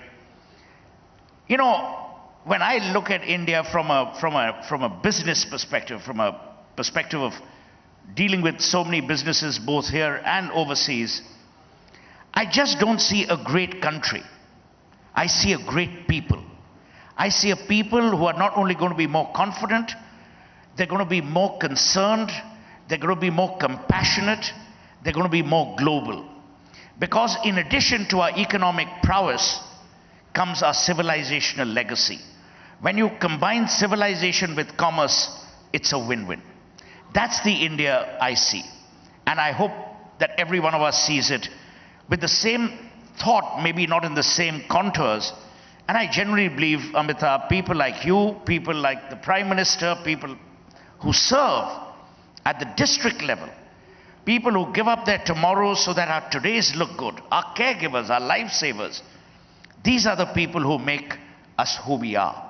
The person who comes and fixes things at your house so that your technology is never disabled. People in the media who inform you so that you can make an informed choice. And for that, India, let's all pray and hope. And thank you, Amitabh. We wish you the very best during the next 1 year and even more for the rest of your career and the rest of your life. Thank you so much.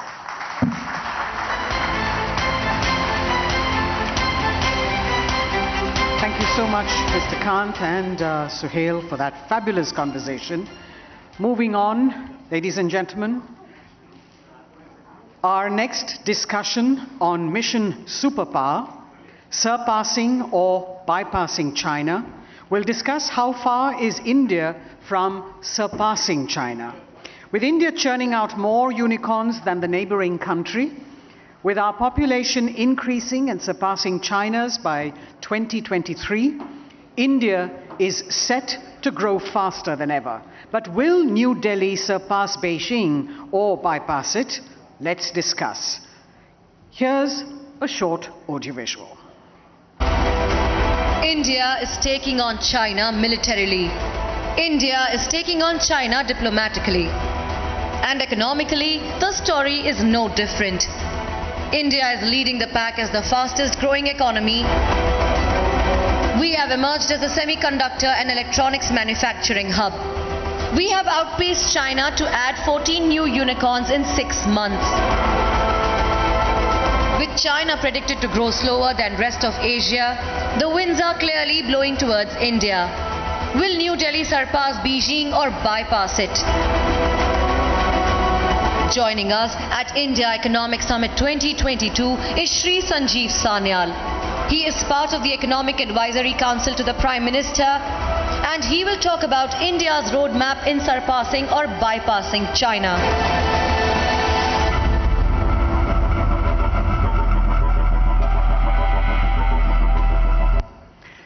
We've got from Republic Media Network, Abhishek Kapoor, Senior Executive Editor, and Rhythm Bharadwaj, Executive Editor, Law and Governance, who will moderate this session. And as was mentioned, Mr. Sanyal is our guest today, the member of the Honorable Prime Minister's Economic Advisory Committee, who was previously the Principal Economic Advisor to the Finance Ministry. He has been working with financial markets since 1990s and has steered the drafting of the 2021-22 Economic Survey, which projected India's economy to grow by 9.2% in the financial year 22 and between 8% and 8.5% in the financial year 23. It's over to you, Rhythm and Abhishek. Rhythm, you'll start?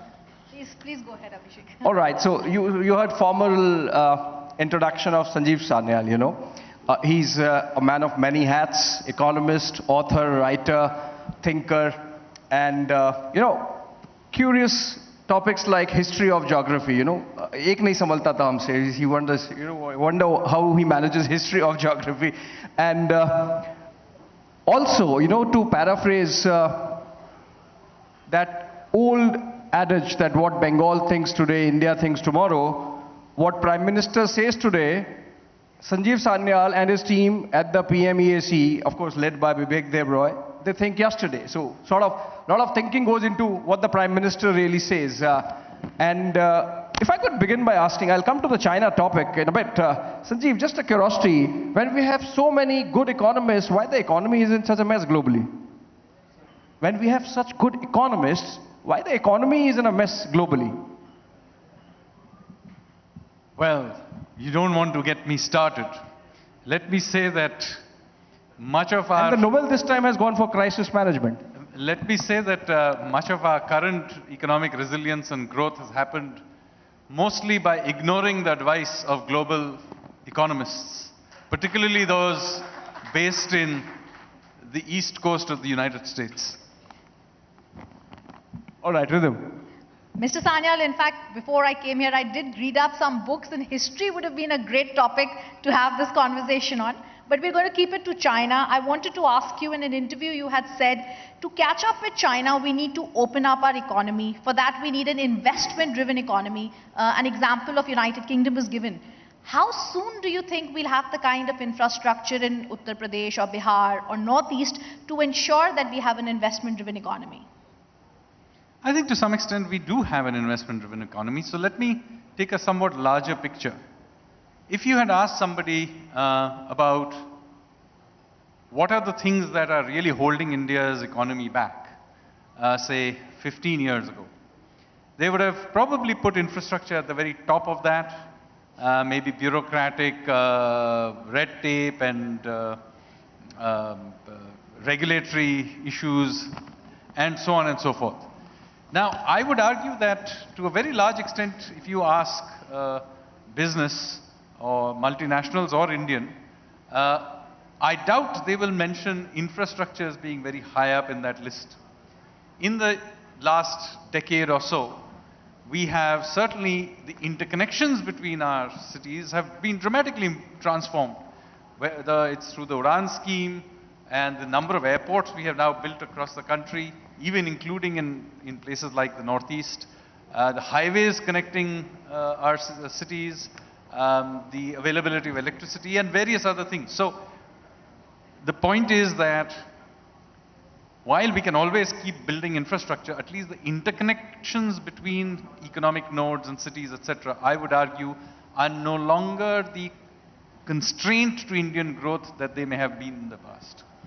Of course, we still need to build infrastructure, but that infrastructure increasingly is intra-city infrastructure. We still need to upgrade our cities. We need to build better hospitals, better intra-city roads, and so on and so forth. But I think at the very least, we can claim that the intercity interconnections have improved, and very importantly, we have learned to build things in scale. That has been a big problem in the past. We were almost apologetic about building something big. We have gotten around that problem. We think in scale, we build in scale, whether it's the vaccination program or our highway systems, or even upgrading the central vista, we have finally began to do things in scale. So I think I disagree with you that the infrastructure is now the binding constraint. There are other binding constraints, and I can talk about them later. All right. So since you began by blaming the East Coast economists, some East Coast economists would have said, because you're saying infrastructure, infrastructure, infrastructure, the American economists would have said, where's the money, honey? Do we have the money? Well, first of all, one part of having been much more restrained on our monetary and fiscal policies during the COVID cycle, we had the resources once we opened up to go for a massive capital spending program, which is continuing right now. So anywhere you go in across India, you will see cranes. In fact, India now has more cranes up building all kinds of stuff than China does. And do we have the numbers? Really? That's a big thing, that we have more cranes working there out in the field than China has? Absolutely. Not just that. That's a marker of where things are headed to. Absolutely. Not just that. Just take the major cities. I won't get in. We are right in this city, as we speak, building a completely brand new airport to the east of us, which on day one is going to be bigger than the airport we have. We now have gone in the last 12 years from not having a metro system to having the third largest metro network in the world. The central Delhi has been transformed, so it's not just new stuff. Even the old stuff is being upgraded. So Central Vista project, for example, all those old buildings like Shastri Bhavan, etc., are being pulled down, and we are building completely brand new buildings. Now, the reason I'm making this point over and over again is this. Earlier on, we were so apologetic about the whole thing and felt that we couldn't do it. I mean, even upgrading these, government offices in the center of Delhi, we seem to have in the mind of, oh, what will the ghost of Lutyens think if we pulled all these buildings down? First of all, most of those buildings are not Lutyens buildings. But anyway, I mean, how can anybody have an objection to pulling down Shastri Bhavan? Right? So, point is, we have begun to do these things finally in scale, unapologetically. And again, similarly, Mumbai, I can tell you, in 36 months, Mumbai will be completely transformed. It will have a brand new coastal road. It will have a brand new underground metro system. It will have a new trans-harbour link, a new airport as well, and so on and so forth. So what I'm trying to say is there are radical changes happening, and this is not happening in the big cities only. Go to Northeast. I mean, Bogeybill Bridge, if you live in that part of the world, you'll know what a big deal it is. Debated for 40 years. Finally got done just, I think, 2 years ago. And now we have gone from 2 bridges to already, I think, 4 are there, and we are building another 4. So the level of infrastructure we are thinking of has completely changed, and the way we think about it, the scale of execution, I don't think those are now the problems. There are issues, but they are different issues. Fair enough, sir. Mr. Sanyal, I want to ask you, the Asian Development Bank has now come out with figures that in 2023-24, India's growth is going to be 7.2% vis-a-vis China's 4.5%, which is huge because it's the first time in 30 years that we are getting such figures. Do you think we need to, Mr. Sanyal, look at the China factor? How does growth work vis-a-vis China?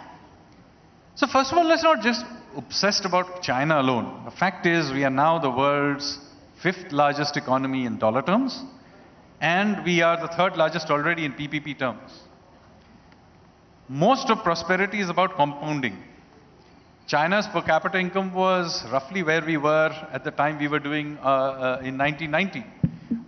Where they have got has been largely due to compounding growth rates which were somewhat higher than ours, but compounded over time. So I think what we now are doing is generating systematically higher GDP growth rates than they are. Let it compound. This is the very important thing, and therefore here 2 or 3 things are important. First of all, do not lose sight of macroeconomic stability just because you want to drive a little bit higher growth in one particular year. This is something we demonstrated during COVID. Even in difficult times, macroeconomic stability is key, and that is serving us well right now. We should never lose sight of that, number one. Number two, keep the supply side going. You've got to keep doing reforms continuously, and each phase you'll open up new vistas. So in the last 5-6 years we have done, what have we done? We have created a system for creative destruction through the IBC process, the Insolvency and Bankruptcy Code.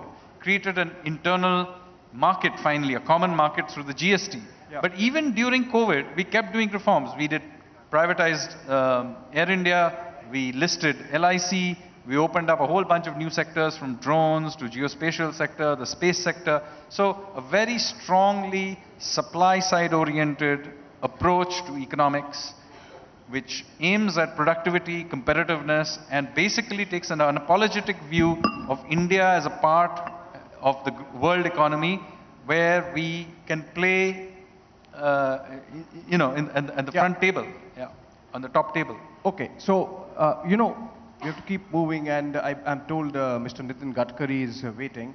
My last quick question to you. In your present role as a think tanker to the Prime Minister, and in your earlier role with the, you know, thinking for the Finance Ministry, just a bit of crystal ball gazing for 2047. You know, at the turn of the century, China was just about half the GDP of the United States. 1/3 actually, and they are almost edge to edge now. It's been about 20 years. We are almost 1/5 or 1/6 the size of China as of today. By 2047, are we going to beat them? Well, growth is not inevitable, it's earned. And so in order to earn that growth, we have to keep moving ahead. It requires effort. To be fair to China, they put in a huge amount of effort. Infrastructure was one part of it, which we have finally begun to do well ourselves. But there are other things we need to do. For example, enforcement of contracts and reforming the legal system's ability to deliver justice in time. That is a major big reform that we need to do going forward. Finally, we need to begin to do administrative reforms. The administrative system that we inherited, not just from the colonial period, but also what we added to during the socialist period. Most of the progress that we have made in the last 25 years is by withdrawing the powers of that administration.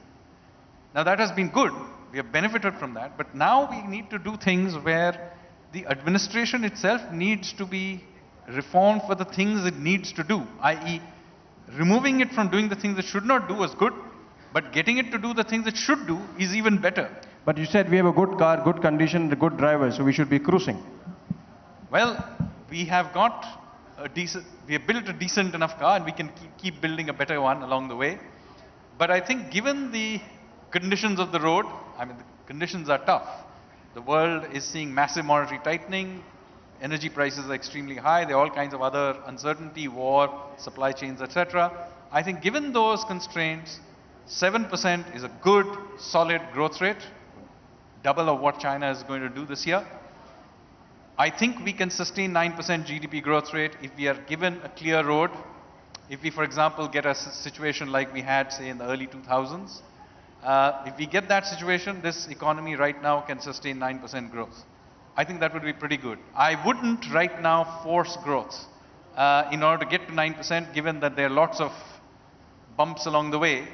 And that's why I keep going back to the point that do not sacrifice macroeconomic stability for managing to force short-term growth rate. If 7% is what we're getting now, good enough, but let's sustain this and wait for the clearer road. Like a good economist, cautious optimism from Sanjeev Sanyal. Thank you so much. Thank you. We are on road to bypassing China. Thank you so much, Rhythm, Abhishek and Mr. Sanyal, for that captivating discussion. Ladies and gentlemen, our next guest has built roads and highways at a record-breaking pace.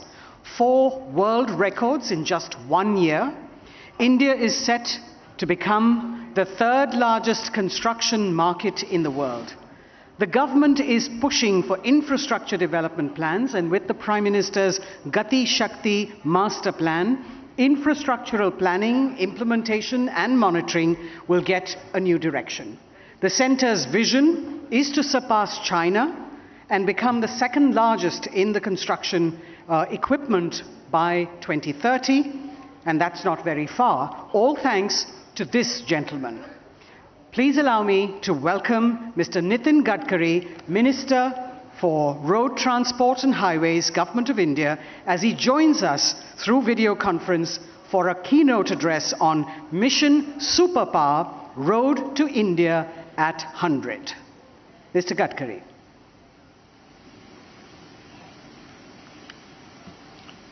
Thank you.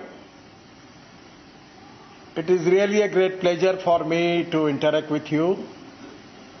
India is the fastest growing economy, and at the same time, this is the time that we are the 5th number economy in the world. I am confident that this is the time for all of us that how we can increase our growth. As far as our country's situation is concerned regarding the infrastructure, our Prime Minister Narendra Modi ji has given highest priority for development of infrastructure in the country. We are in the road sector. Once upon a time, the speed of the road was coming to 3 km per day. Now it is approximately 40 km per day. We are making green express highways.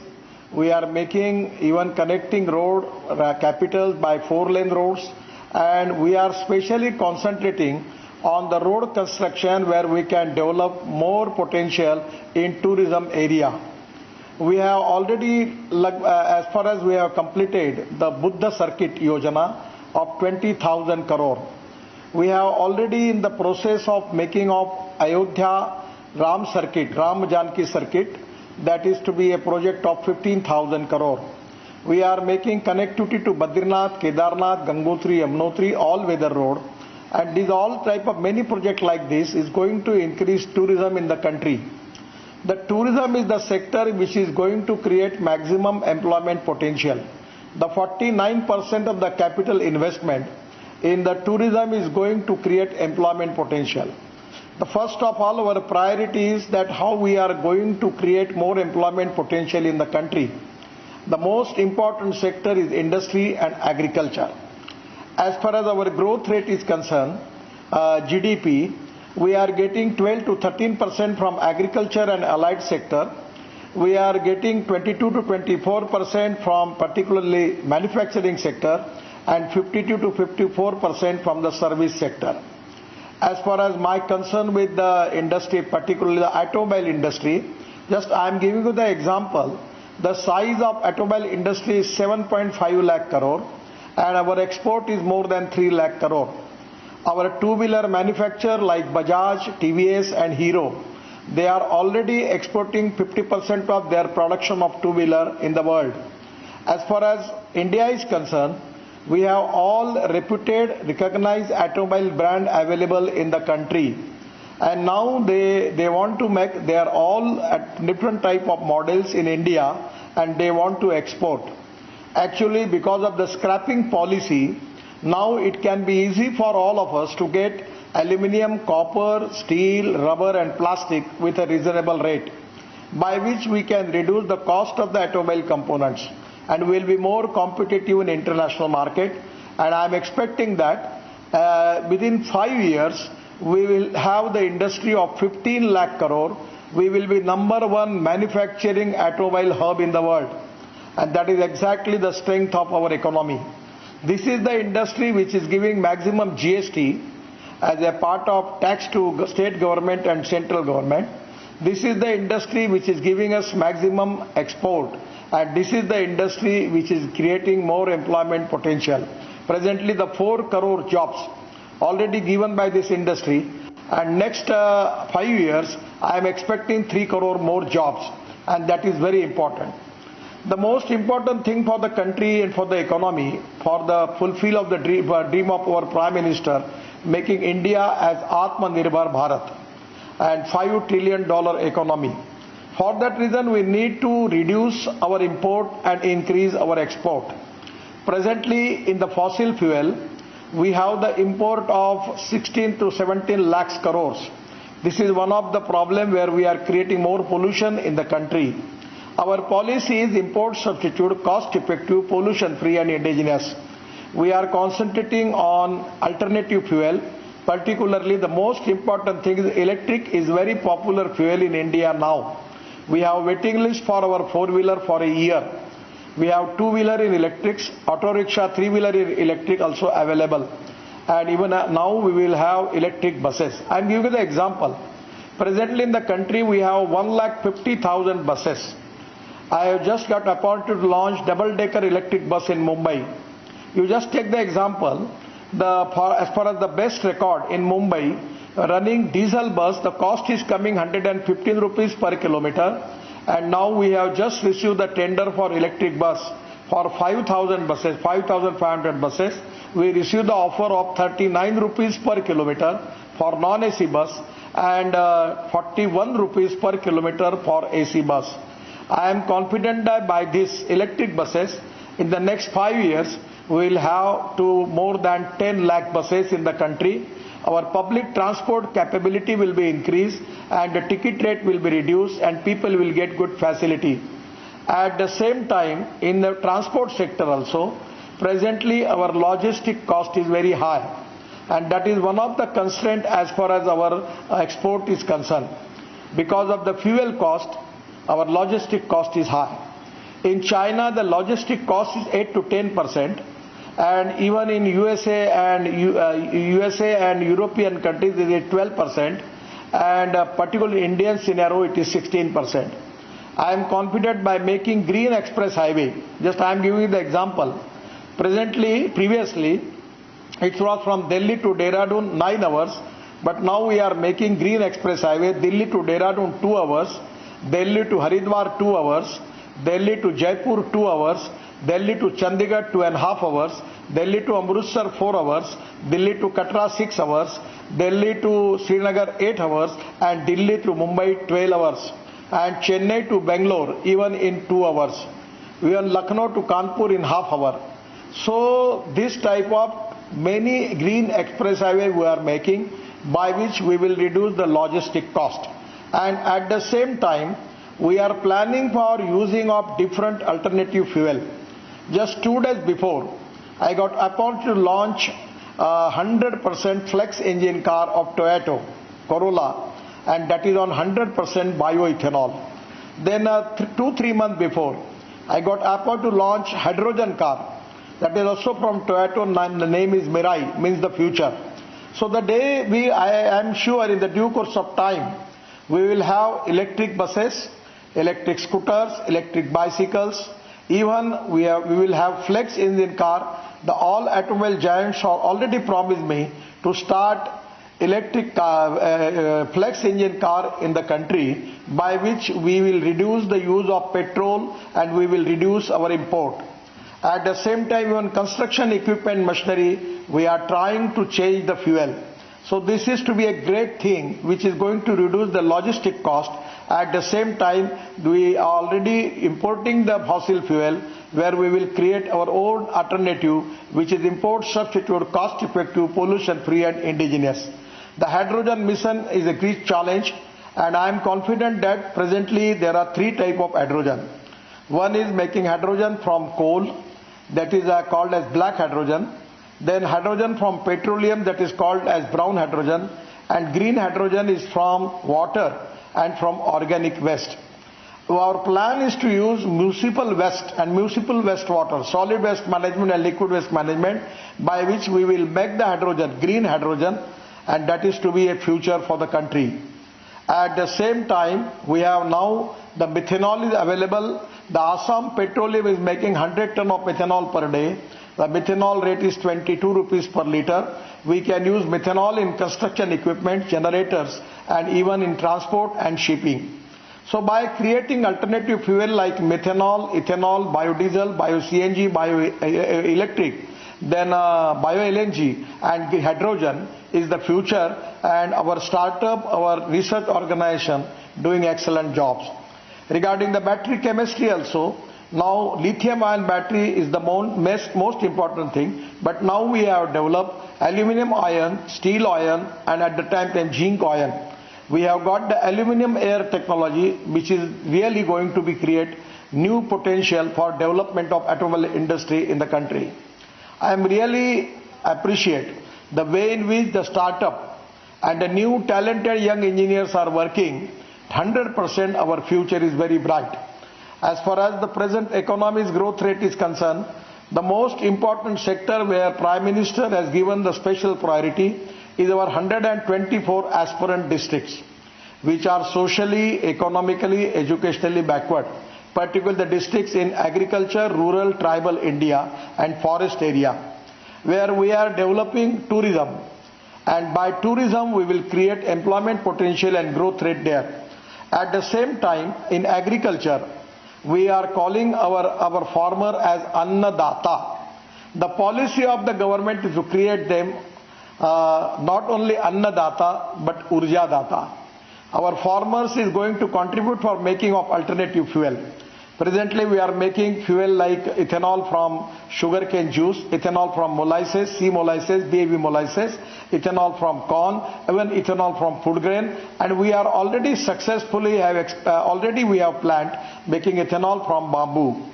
In the Panipat, the Indian oil has already opened, the Parali, which is a problem for pollution in Delhi, where we have a project that from Parali, we have 1 lakh liter of bioethanol and 150 ton of biobitumen. The day will come that we don't need to import bitumen, and the ethanol will be the fuel, alternative fuel. The ethanol, electric, methanol, and making even from Parali, 5 ton of Parali is given 1 ton of bio-LNG or bio-CNG. I am not talking only about the fossil alternative of fossil fuel or particularly in the fuel sector, but every sector we are trying our level best to create more export, and that is exactly the spirit of Atmanirbhar Bharat. Even in the computer hardware, our idea is to start even semiconductor, many things, mobile phone, laptop. Now we are making in India, and day will come that we will be #1 exporting all this material to the whole world. Even the world, all majority of the country are keen and very much interested to deal with India. India has got the potential. We have got the highest trained engineering manpower in the country. Our research is very good. Our startup are doing excellent job. Our pharmaceutical industry has got the tremendous potential. Day by day their export is also going to increase. The way in which we have developed the vaccine, it is to be well recognized and respected in the whole world that our pharmaceutical industry has got the capability giving the medicines of international standards to the world. I am talking about the mining sector. We have taken a lot of reform in the mining sector. Presently we have a lot of imports of coal. We have now we are importing the coal. But the way in which we are increasing the capacity of our mining and making the privatization in the mining sector, I am confident within 2 years we will be self-sufficient. We don't need to import coal. And that is really one most important thing where we are going to create jobs in the mining sector. Now the most important thing for the country is our young talented manpower. Everywhere in the world, even you take the yoga teacher, our pranayam, our Ayurveda, our Yoga Vidyan is one of the great things which is already the world is recognized and respectable. World Yoga Day, it is really a great thing for the country. It is started and now the people are demanding Yoga Shikshak. And even in pranayam, even lot of our spiritual activities regarding Yoga Vidyan, whole world is very much crazy about it. We can even train the people and we can send them. The skill development is very important. We are developing the professional courses and the skill development in education, which is going to create more employment potential. I'm just giving you the example when I was shipping minister.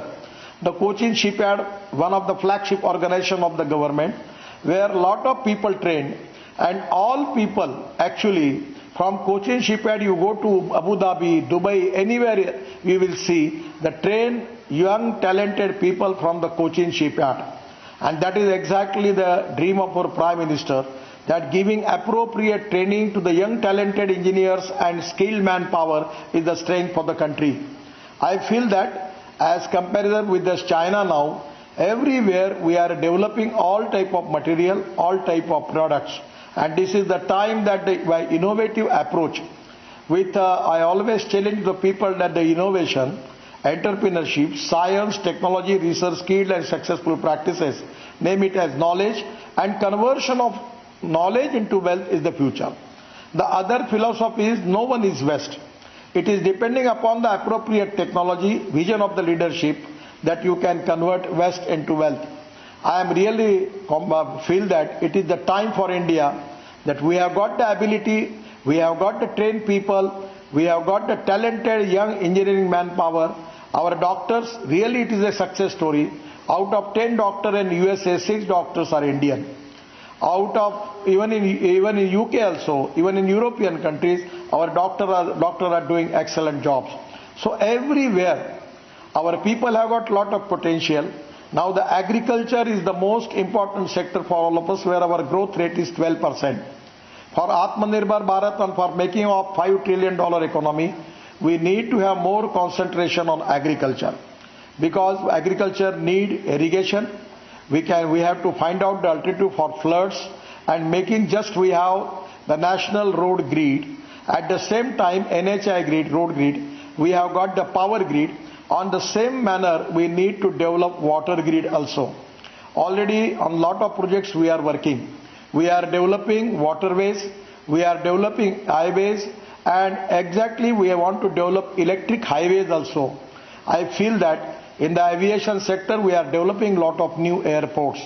The water, power, transport and communication is very important for the country. We have a lot of good schemes. Gati Shakti Yojana, we have got, by which we are making cooperation, coordination and communication between the stakeholders, and the railway, airports, everywhere there is a big program for our future development. And by all these things, I am confident that we are encouraging the people and for taking initiative in different fields, and by which we are going to increase our growth rate. I am really expecting that the economic future of India is very bright. We want to make India as a super economic power, and for that reason we need to develop agriculture, and for that reason somewhere in the edible oil we have shortage. We are importing the edible oil of 1,50,000 crore, but now we have an oil mission. We want to increase the using the productivity for soybean, for the all type of edible oil seed, and by which we want to make India Atmanirbhar Bharat. Even because of the crisis in the Ukraine war, we got opportunity to export of sugar. More than 1 lakh ton of sugar we have exported.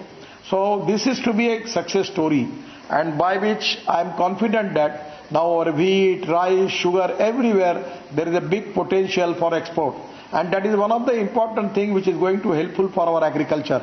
So today agriculture, industry, service sector, infrastructure, water, power, transport, communication, everywhere there is a positive growth.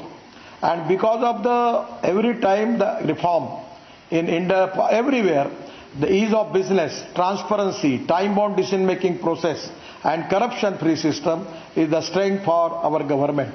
And that is the reason that under the leadership of Prime Minister Narendra Modi ji, 100% we will make India, presently we are number 5, but our target is we have to increase this number, and we have got the potential that day will come that our economy will rise, and 100% we will be the one of the important economic country in the world. So today I am very happy that you give me the opportunity to giving my thoughts on the economic situation of our country. Once again I am giving thanks to all of you, and I am very much positive and confident that Indian economic future is very bright, and 100% we are going to be already we have the fastest growing economy, and by this speed 100% our growth rate will be increased. Thank you very much. Namaskar.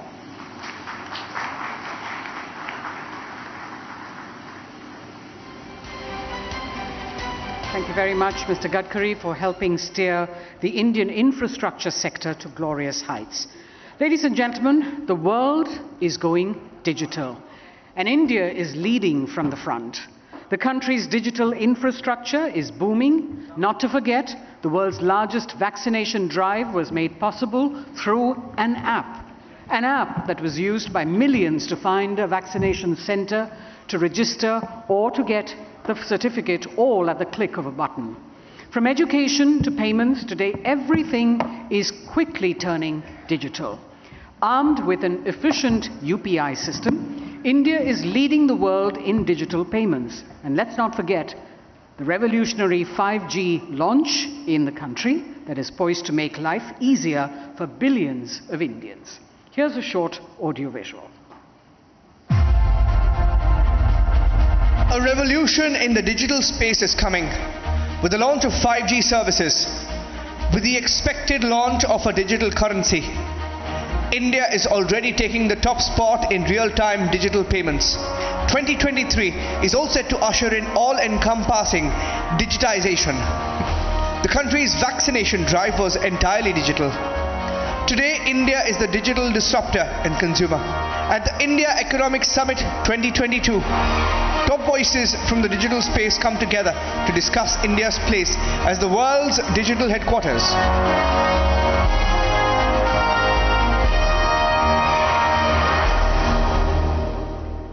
So we are now at the session on Mission Superpower, World's Digital Headquarter, that looks at how the imminent roll out of 5G services across the country, India is aiming to become the digital headquarters of the world, armed with a booming digital infrastructure and speedy internet services.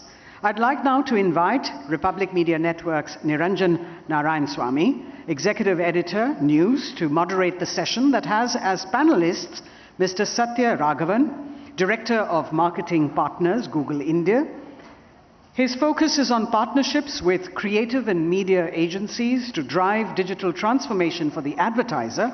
And prior to this, he was the head of entertainment at YouTube India, and he'd introduced many new product features like YouTube Originals and YouTube Shorts. We also have Mr. Rajneesh Kumar, Chairman of BharatPe, a career banker for 4 decades and retired as the chairman of the country's oldest public sector bank, the State Bank of India. Mr. Kumar is also an independent non-executive director at HSBC Bank Asia and L&T Infotech. Sandeep Goyal, Managing Director Moglix, one of India's largest B2B companies. Mr. Goyal has around 25 years of experience in setting up, managing, acquiring and integrating businesses. He has an extensive leadership experience of working across diverse sectors like investment banking, FMCG, CPG and process manufacturing. So if I could invite all of you gentlemen up on stage. Niranjan, Mr. Kumar, Mr. Sandeep Goyal, Mr. Satya Raghavan.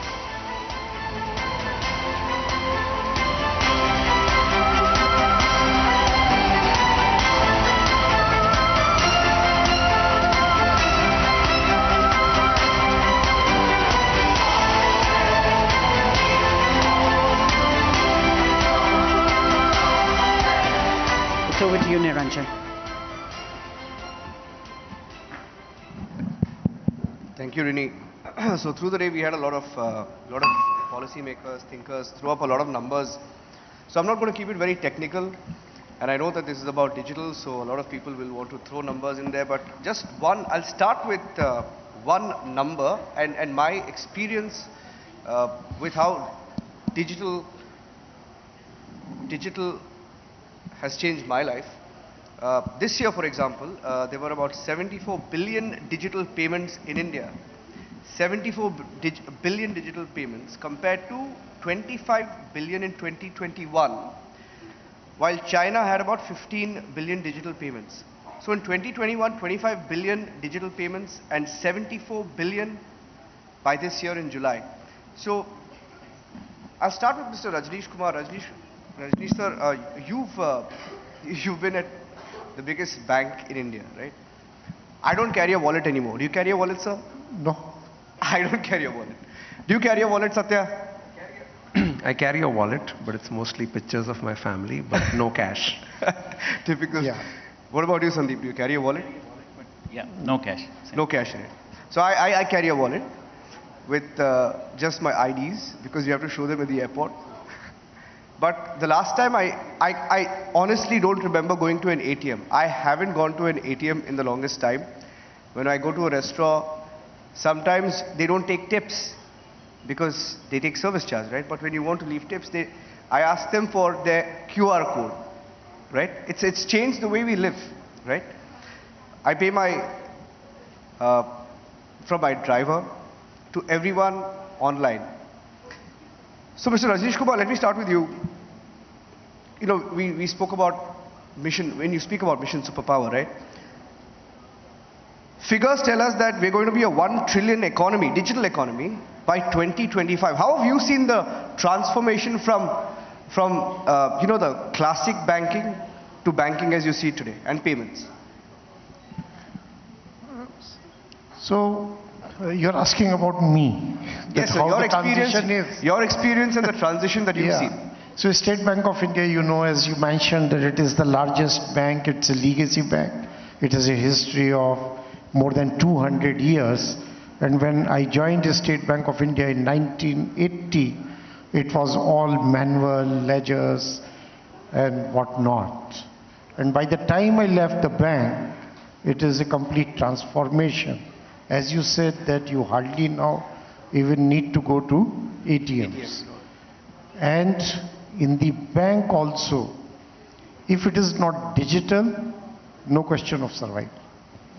And it is remarkable the way State Bank of India transformed itself as far as its digital journey is concerned, and with support of many partners, including Google and Amazon and who not, as far as the technology is concerned. And currently this transition from State Bank to non-executive chairman of Bharat Pay. So this again is a very exciting transition for me. And the average age in Bharat Pay is 28. So you can imagine, it is only the 3 board members who are on the wrong side of the age. But it doesn't make a difference, because when we calculate the average age, it remains unchanged. Because of 3 people, me, Mr. Kanungo and Kaushik Datta, it doesn't change that profile.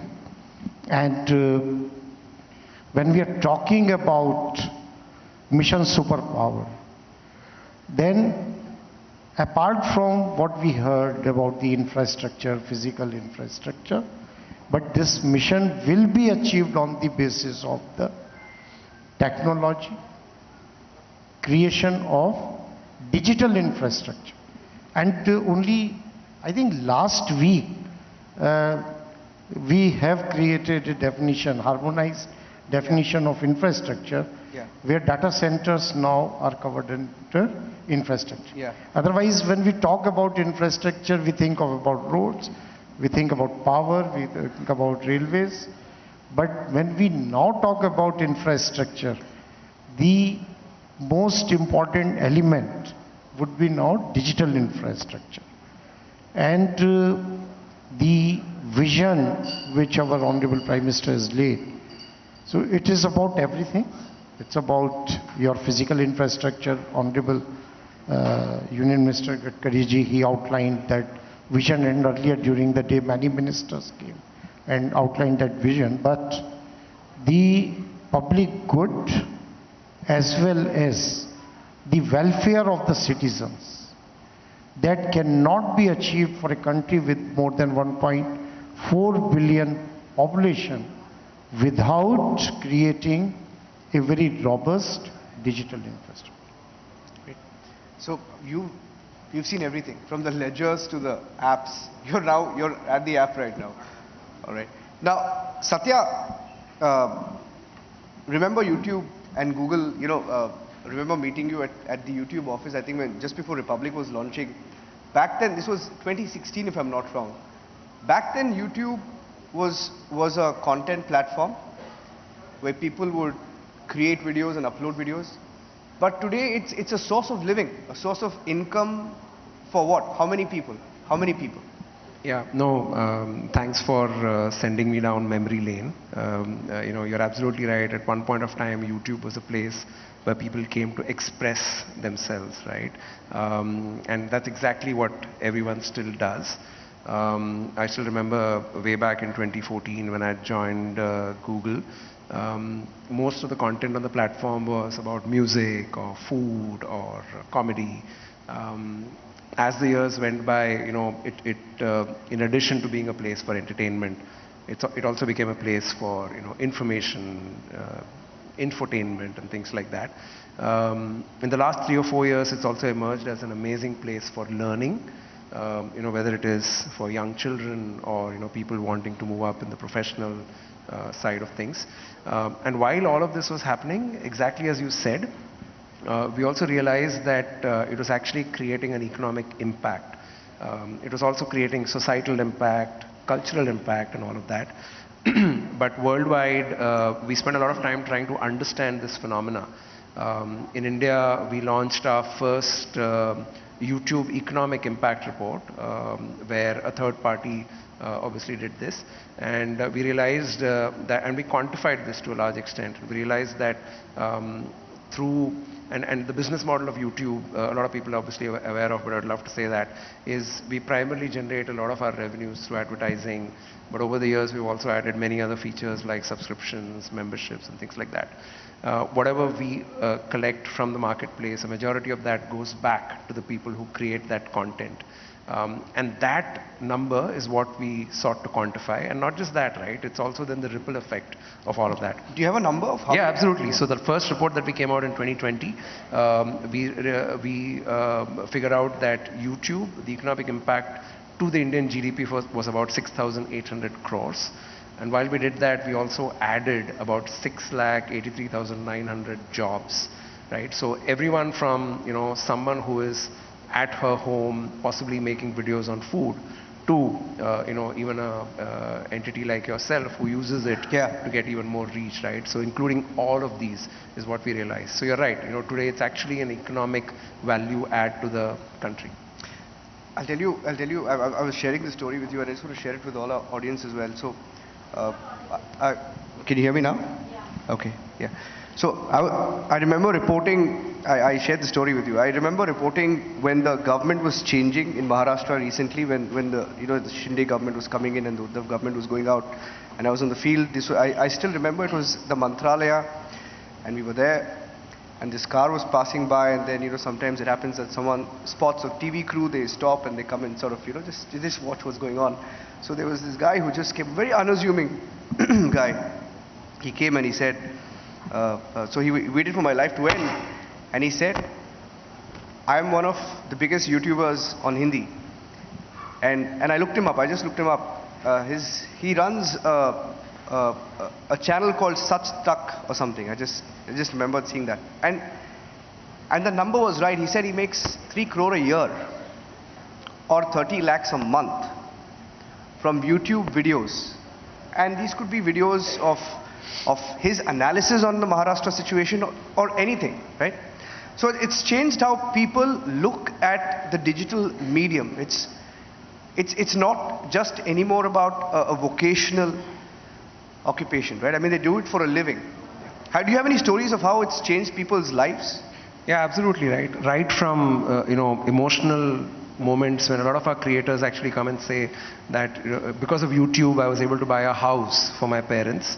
Two stories like this. I don't know the actual number of what this gentleman earns, but we did some analysis and we realized that the number of channels that are earning more than $100,000 in a year is actually growing 60% year on year, right?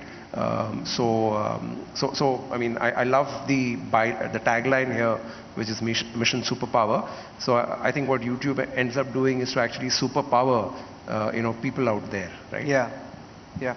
And another, I mean, one of course, Rajneesh is a banker. He's seen how banking and digital banking has changed how we look at digital India, right? And people like Google and YouTube are helping India doing that. The people who are using digital to make our lives easier, Sandeep. So Sandeep is from Moglix. So Moglix, Sandeep, let me tell a story to our audience about what you do, and correct me if I'm wrong. So I grew up in Bangalore, and in Bangalore, because my father is an engineer and my parents were both engineers, and every Sunday we either did gardening or fixed something in the house, maybe a socket box or something, right? So we had to get a nail or a hammer or a screwdriver or a box of paint, Asian paint, whatever it is, right? We would go to this road called Tannery Road in Bangalore. That's where all the hardware stores are. Today what Moglix does is they brought all your hardware stores and it's on a platform. So basically it's like a Flipkart of hardware stores. That's right? And you're a unicorn. Yes, we are. Why don't you share your story of how that's changed, the way people look at hardware, for example? Yeah, so I'll just go back to year 2015 when we started, and by then Flipkart, Amazon, the B2C platforms were very popular in the country. And then we all had some association with the manufacturing sector. My father was in pharmaceutical company, other leadership members were working in manufacturing sector. And we realized that while the consumer buying has changed, when I need a phone, I need a shirt, I need a book, I go to Amazon, Flipkart, browse through a catalog and buy. In the manufacturing sector, the buying is continuing in the same traditional manner, where you have paper catalogs, you're making a phone call to figure out where will I find it, or you go to the markets. And each city has these markets. Delhi has Chowdi Bazaar, Mumbai has Lohar Chawl, Hyderabad has Raniganj, Chennai has Paris Corner. And these are the markets where the industries are buying from. So we thought, let's study the industrial side of it and how the industry is procuring, and came across some very, very interesting stats. For maintenance, repairs and operations in a plant, leave the direct material aside, just for maintaining, repairing and running the operations in a plant, each mid-sized plant requires close to 15,000 different products. Could be a safety shoes, safety helmets, hammer, drill machine, lubricant oil.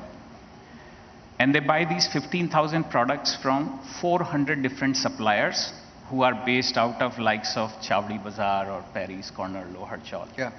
Zero catalog, zero visibility, zero customer experience. Very, very traditional. And that's when we thought that we should disrupt and change it for 4 reasons. One is the consumer experience, the governance part, because it brings a whole lot of transparency into the transaction, the efficiency part, and the data part.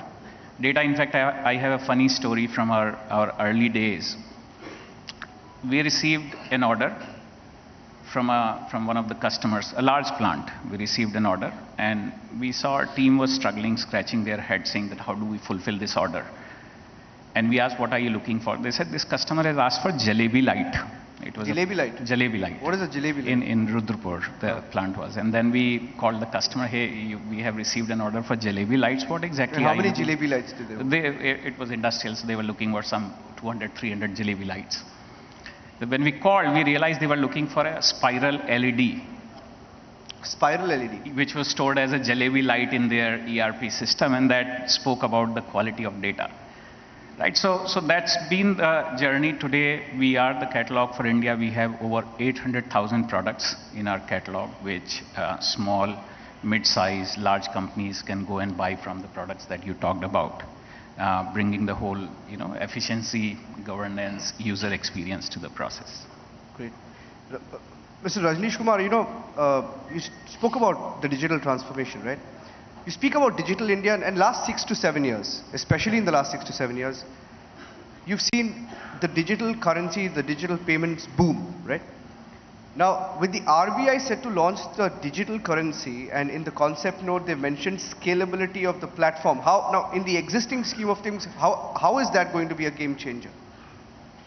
Look, RBI has come out with a concept note which you might have seen about 3 weeks back. Yeah. And that is about the digital currencies. Yeah. And 2 types of digital currencies, one for wholesale and one for retail. So, as far as you and me are concerned, it is about the rollout of the retail digital currency. Yeah. And if that happens successfully, then so many issues related with the currency notes or the cash currency will hopefully go away. Because I am always mindful of the fact that whenever you introduce something new, it comes with a new set of problems. Right. So when we talk about digital, when we talk about technology, it's not that it doesn't come with its own set of problems. It does bring in its own set of problems. Currently the problem is that there is too much cash circulating in the economy despite the explosion in the digital payments. The currency in circulation is about 31 trillion rupees, 31 lakh crore, and out of which about 73% is 500 rupees. 500 So do we need so many 500 rupees note for doing the transactions? I doubt that we need 22 lakh crore worth of 500 rupee notes for doing the transactions. So we may need a fraction of it. Right. And the issues around money laundering, tax evasion, I think it is a perfect solution for that. But as I said, that it will take time. The concept is yet to be tested. But even demonetization started off as something that was highly suspect. But today you look at the digital payment boom. Thank God for demonetization. Yeah. Right? So you were rolling out the numbers, like you were reading out the numbers about the digital transactions. And with so many transactions happening digitally, then, and if all of us have said that we don't use cash for transaction, so where is this 22 lakh or 31? 31 lakh crore, like 9 lakh crore is small denomination note. It's all right. But where are these 500 rupees notes sitting? I doubt they are being used for transactions. So a successful implementation using the technology of digital currency over say next 5 years or a little bit more. But this is going to revolutionize the whole system and will play a very, very critical role as far as the tax evasion, money laundering, terrorism financing is concerned. Yeah, looks like that's the big picture. Okay. Satya, Google has announced a 10 billion Google fund for India digitization. What is this fund and how many people will this fund help? Yeah, so we launched the India Digitization Fund, which has a value of around $10 billion, about 2 or 3 years ago now. Some of the early investments were behind infrastructural place. So we invested in Geo platforms, we invested in Bharti Airtel. We've also since then invested in the financial, in the Fintech sector, in DotPay, and also in the banking space with neobank open. So the whole idea is that, obviously, the potential that we see here in India, especially given that now, as I was saying, right, earlier, people on YouTube were in the tens of millions, but now it's in the hundreds of millions. So the sheer potential of this country to get connected, but more importantly, how every individual can then tap into that and realize their potential is really the ethos behind this digitization fund. And just the sheer diversity that you see in the country, whether it is what you can do with languages. So, we have invested in ventures which actually focus on languages, or what you see in finance, right, which can then impact millions of people in one go. So the idea is to really catalyze all of that. Yeah. Abhishek, now at a grassroots level, Sandeep, you can take that. Sandeep, at a grassroots level, how well placed is India's digital infrastructure to adapt to technology, adapt to platforms? For example, why don't you tell us a little bit about, Sandeep, how many people or how many companies, how many industries are willing to adapt these new digital technologies? So it's, there been, of course, an evolution. I think B2C set the stage where we as individuals got used to, being on phone, transacting on phone, buying things for personal use on phone.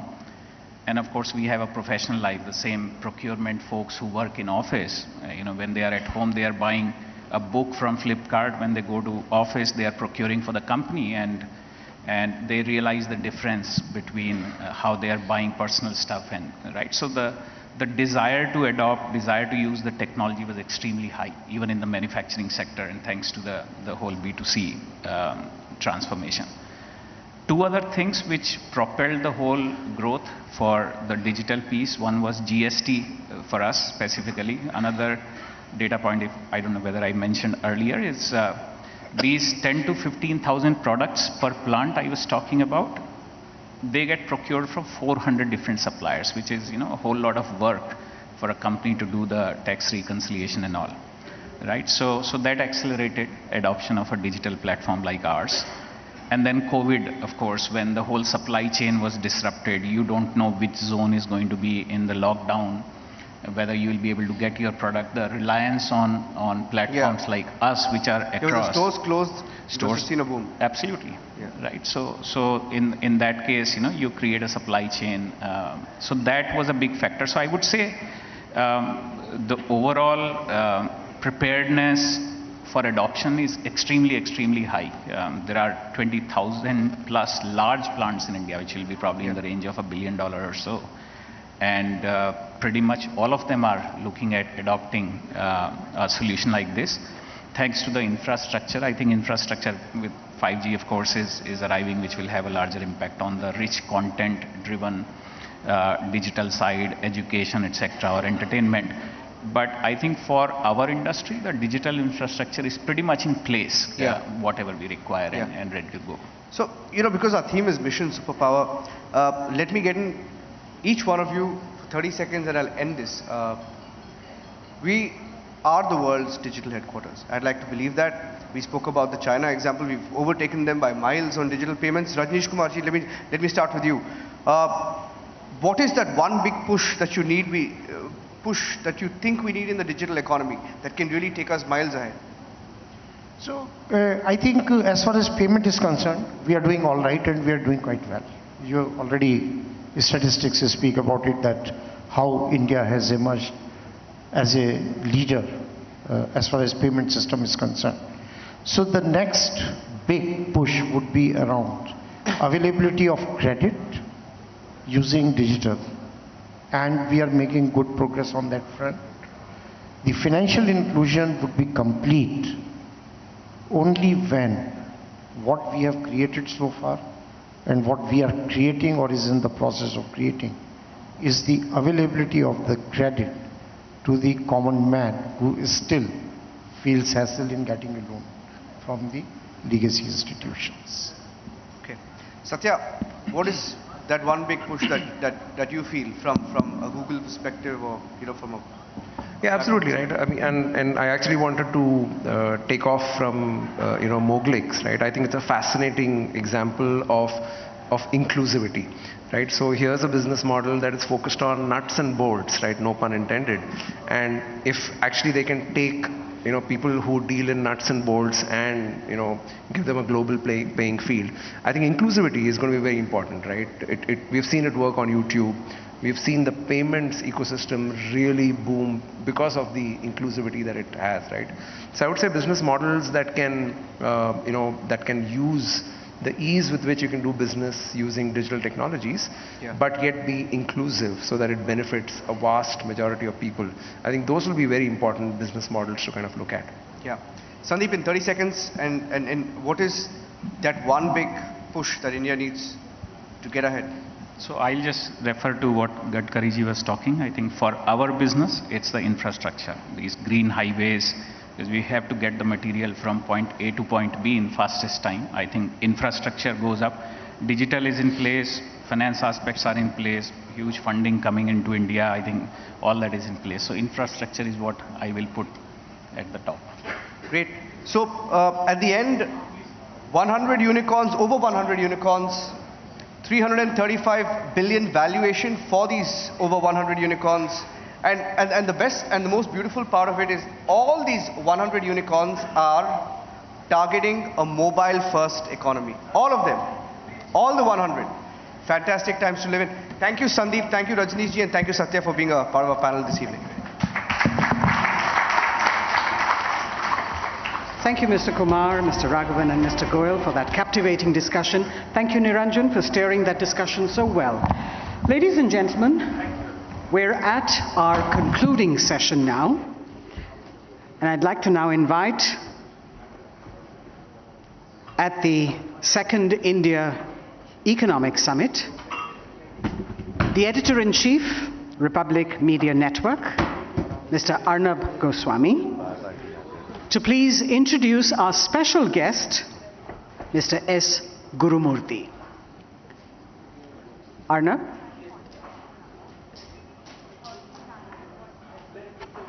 All right. Sure.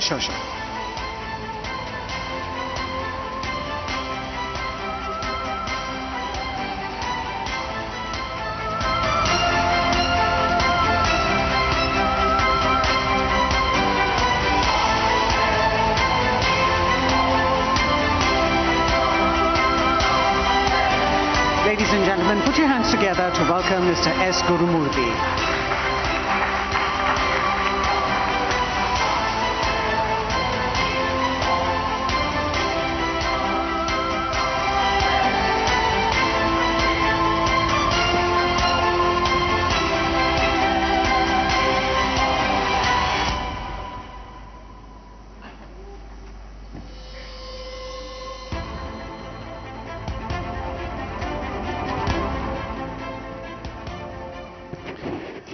Ladies and gentlemen, it is a fanboy moment for me today because I have met Mr. Gurumurthy in person for the first time in my life. Is that so, Mr. Gurumurthy? It's like you've known someone for the longest time. And for me, he has been my guru. So when you meet your guru for the first time physically, it's an overwhelming moment for me. So Mr. Gurumurthy,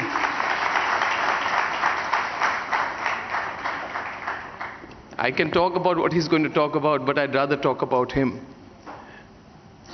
I am tremendously excited today to welcome someone on stage who is firebrand, if there ever was one, a risk taker, a person with the most altruistic spirit, fierce nationalist, ferocious nationalist. And people talk in Lutyens very easily about who's an intellectual and who's not. I have no hesitation in saying that Mr. S. Gurumurthy is beyond doubt India's #1 public intellectual who is among us today. He's a thought leader. He's a thought leader and an inspiring person. So I'm tremendously excited today to welcome here, and he makes very rare appearances like this. Those who know, and I kept him for the last session because Mr. Gurumurthy rarely comes for events like this, rarely comes on panels. His influence, people talk about his influences, is spoken about for me. He's a very influential thinker, and we are honored to have you among us here today. Formal introductions are not required for you, sir. You are the chairman of the Vivekananda International Foundation. You are a well-known India's #1 corporate strategist, political thinker, macroeconomist. You are on the RBI board. But for me, as I began by saying, Mr. Gurumurthy is truly my guru, a mentor and a guide. And he's someone who I've looked up to from the beginning of my career as a journalist. His views are dogged, persistent, and totally unpredictable. You don't know what twist he will take. But the incredible thing about Mr. Gurumurthy is, he will take a month, 2 months, 3 months sometimes to produce 2 articles. But those articles, when he writes them, are so condensed and factual in their wisdom that they are Bibles by themselves. So I called Mr. Gurumurthy. I said, sir, you please come. I want you at my event. But he set some conditions to me. He said to me, Arnab, in his own humble way, he said, I don't want to be a burden on your event. I said, sir, you please come. He said, I have been working for the last 6 months on one subject. Almost for 8 to 10 hours every day for the last 6 months, Mr. Gurumurthy has been studying and analyzing, if I get it right, and he can correct me later on stage, in a multidisciplinary way, the impact of global geopolitical trends, post-COVID, post-Ukraine, on what is going to be the future geopolitical and economic order in the world, if I have got your overall picture right. And he believes that we are in for an unpredictable future. But since I was just talking to him even before, he spoke about a silo-free world. He says that the financial system is no longer predictable. He is extremely critical of the Western capitalist model. And he just said there, and I thought it was a very prophetic thought. He said that the short-term capitalist view of the West, as opposed to the long-term view of China, is bearing fruit in some of the trends that we are seeing today.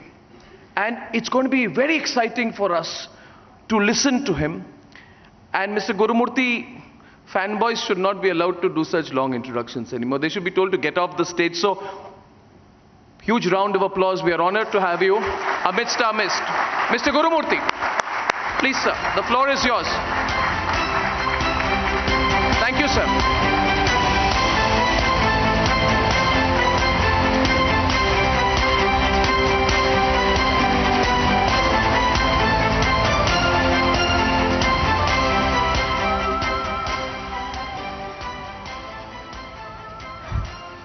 Namaskarams to all. You know, when you are introduced like this, the bar is raised so high. You have to really climb up and cross it to convince you that how I am introduced is worth it. You know, I was introduced as a macroeconomist.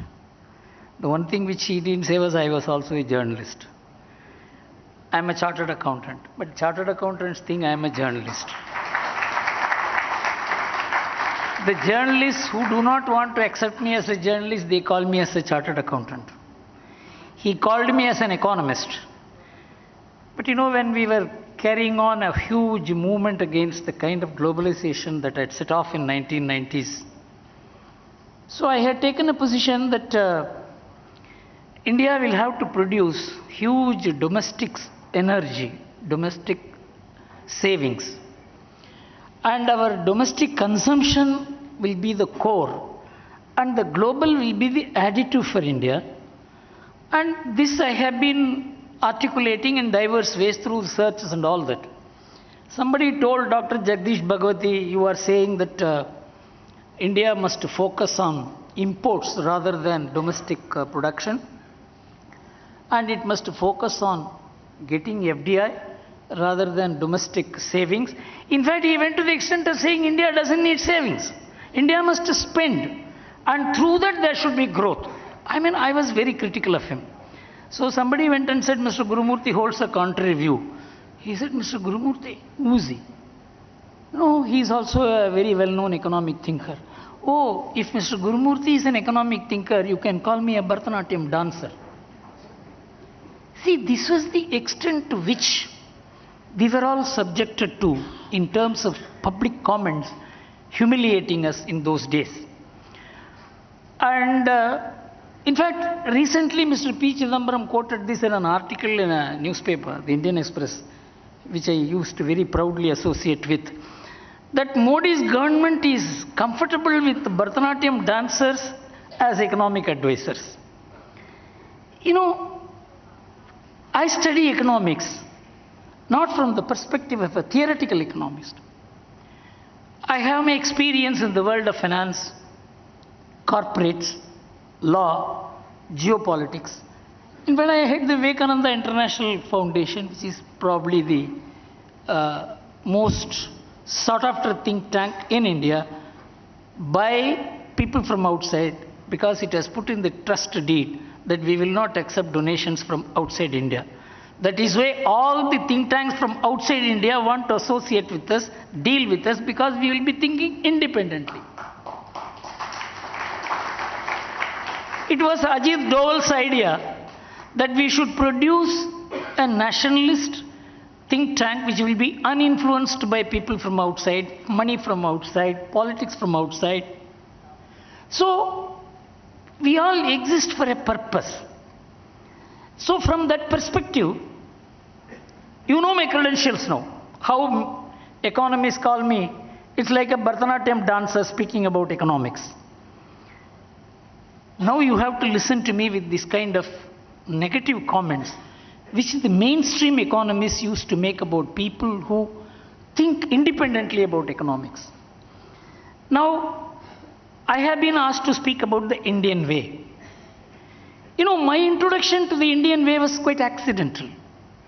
Being a corporate advisor, dealing with all kinds of international fund flow, investments, I never thought I would get into the Swadeshi movement. But when the tsunami of globalization started, thoughtlessly the Indian people were lured into it by the inevitability of the country being in a huge stress on the external front. We had no option but to accept whatever was said. So we needed to create an alternative opinion in the country. So I went about studying different places. I went to Ludhiana, Batala, Rajkot, Jamnagar, Morbi, right down to Thoothukudi. I studied about 30-40 industrial clusters to find out whether India has the energy to fight globalization. I mean, I knew about Bombay, I knew about corporates, how do they handle. I even deal with them. What I found was an India which Indian leadership was not aware, media was not aware, economists were not aware. In fact, I used to ask this question in many audiences. Which is the place with the highest per capita income in India? It's not Bombay, it's not Delhi, it's not Bangalore, it's not Hyderabad, it's not Calcutta, it's not Delhi. Can you please think about it? It is a place called Morbi in Gujarat, which was devastated by a dam burst in 1965 and wiped out by an earthquake in 2001. It has 1,200 textile units and almost equal number of ceramic units. It is ceramic capital of India. And it makes the Ajanta wall clock, has an external arm to export Ajanta wall clock into America, to take advantage of the MFN between America and China. You know, the one language which those people do not know is English. The entrepreneurial energy of that place, there are 4 lakh people there in that small place. More than 60% are employed. This was the revelation to me. When I went to Ludhiana, I never knew Ludhiana was such a big center. They manufacture machine tools. And they export cycle spare parts to all multinational cycle manufacturing companies. Where did that technology come to them? It was because of a community called Ramgadiya community who were born engineers. Punjabis here may know whom I am talking about. Same experience everywhere.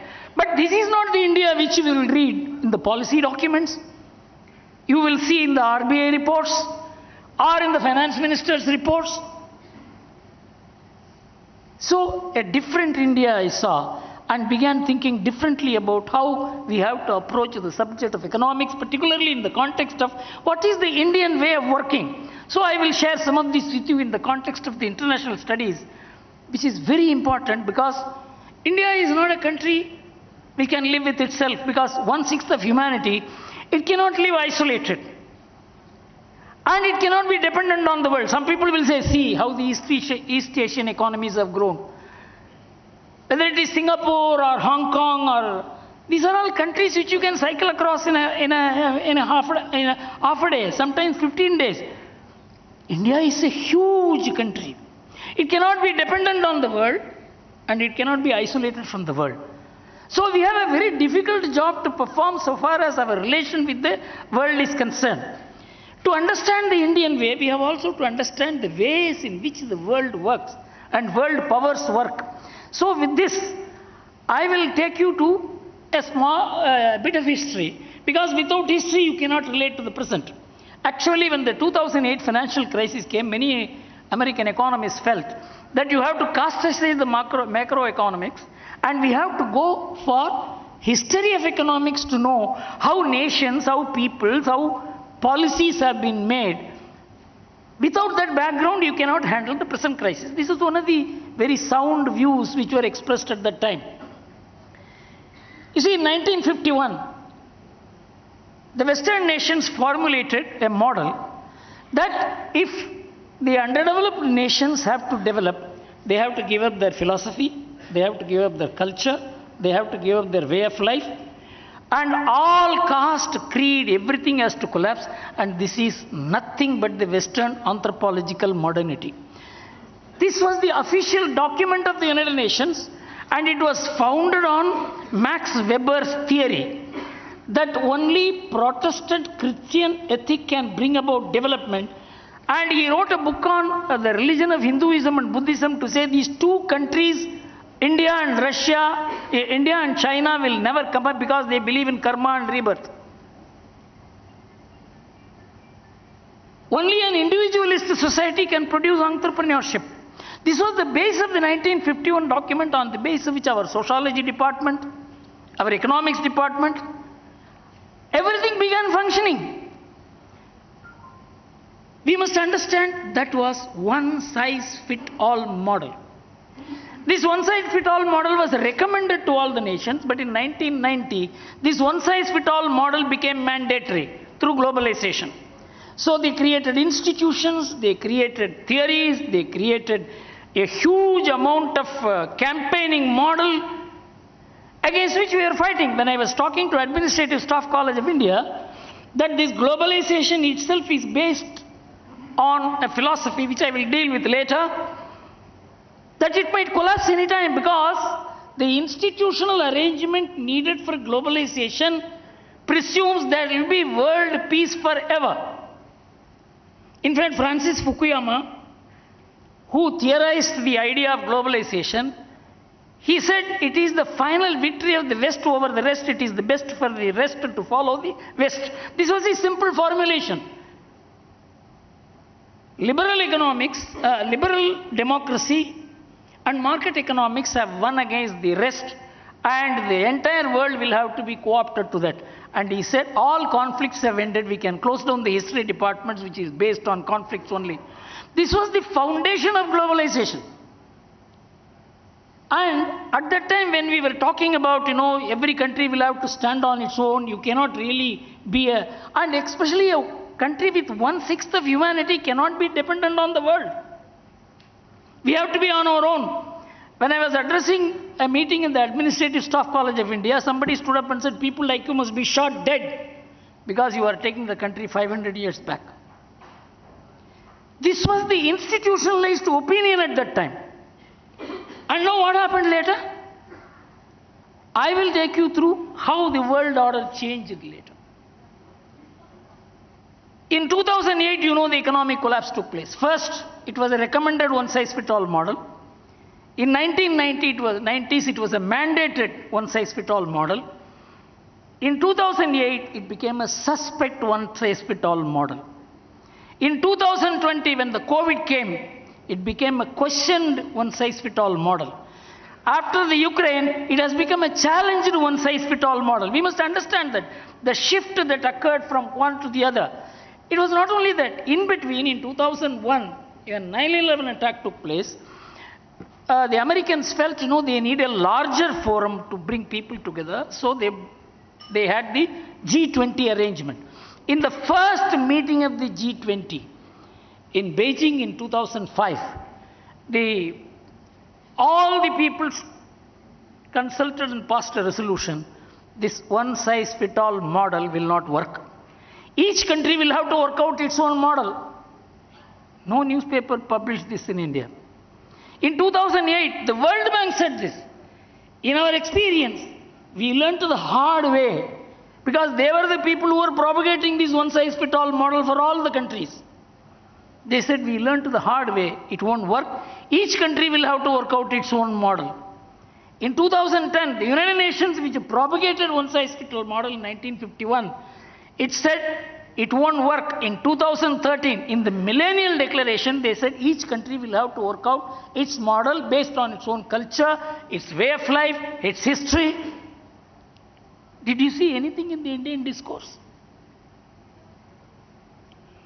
It was only in 2014 when this government got elected, in the Niti Aayog, the fundamental charter, Narendra Modi wrote that imported models cannot be replanted into India. You have to think of what will work in and for India. This was the statement which was overdue. It was almost a decade more. So with this, the idea of how the world moved from 1990 to 2014, so far as India is concerned, and the foundation of globalization, that there will be permanent world peace, has been disturbed by terrorism, by wars consequent on terrorism, and now the Ukraine war, and before that the COVID. So the mutual trust, which was the theoretical and practical foundation of globalization, is all but over. Today there is no global commons left. Even the SWIFT method, which is common to all, this has become a weapon in the war. Dollar reserves have become weapons in the war. Anybody can seize your dollar reserve today if the Western countries want. So now in this world, nobody can be called upon to trust anyone, and the entire architecture we have built is based on the global institutions we have built, whether it is the WTO or whether it is the Bank of International Settlement or the Financial Stability Board laying down the rules for how the bank should function in different countries with the same uniform lending model. All these are under stress, heavily questioned, heavily challenged, and so we have to now look at what India went through in this period. India was a docile player. It had no will to power. In fact, nobody even bothered about India. It was in 1998 when the Pokhran blast took place. The world took notice of India because the Indian began celebrating all over the world about India's rise as a nuclear power.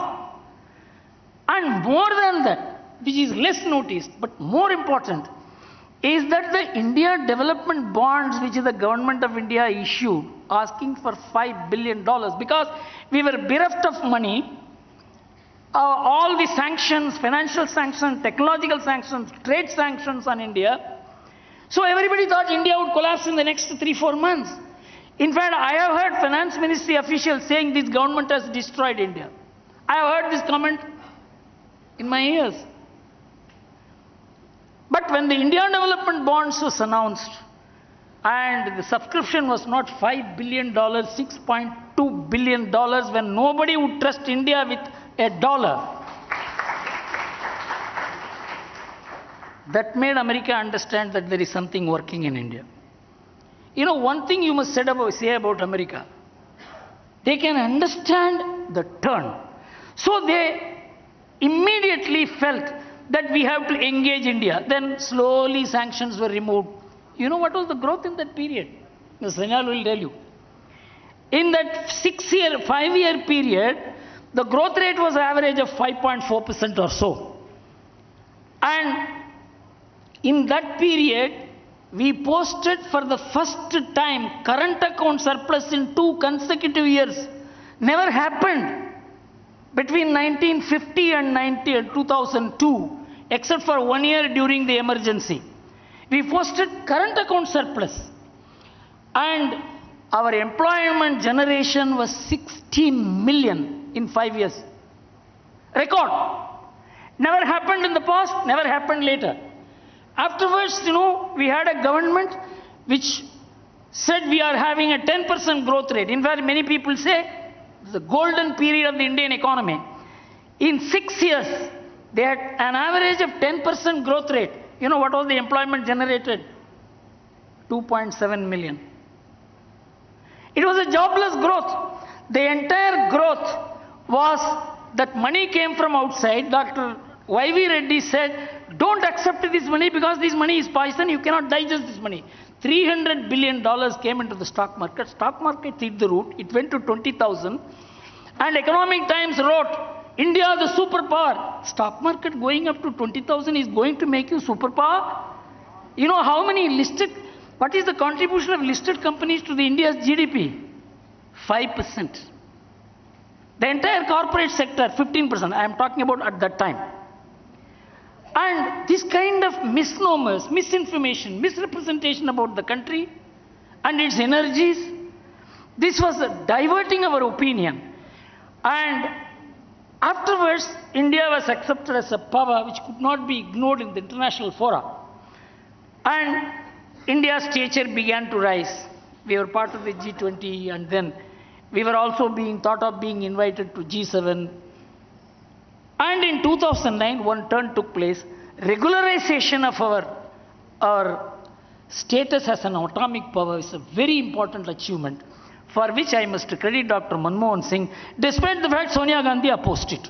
The only thing on which he protested against Sonia Gandhi and did not give in was signing the Indo-US atomic deal.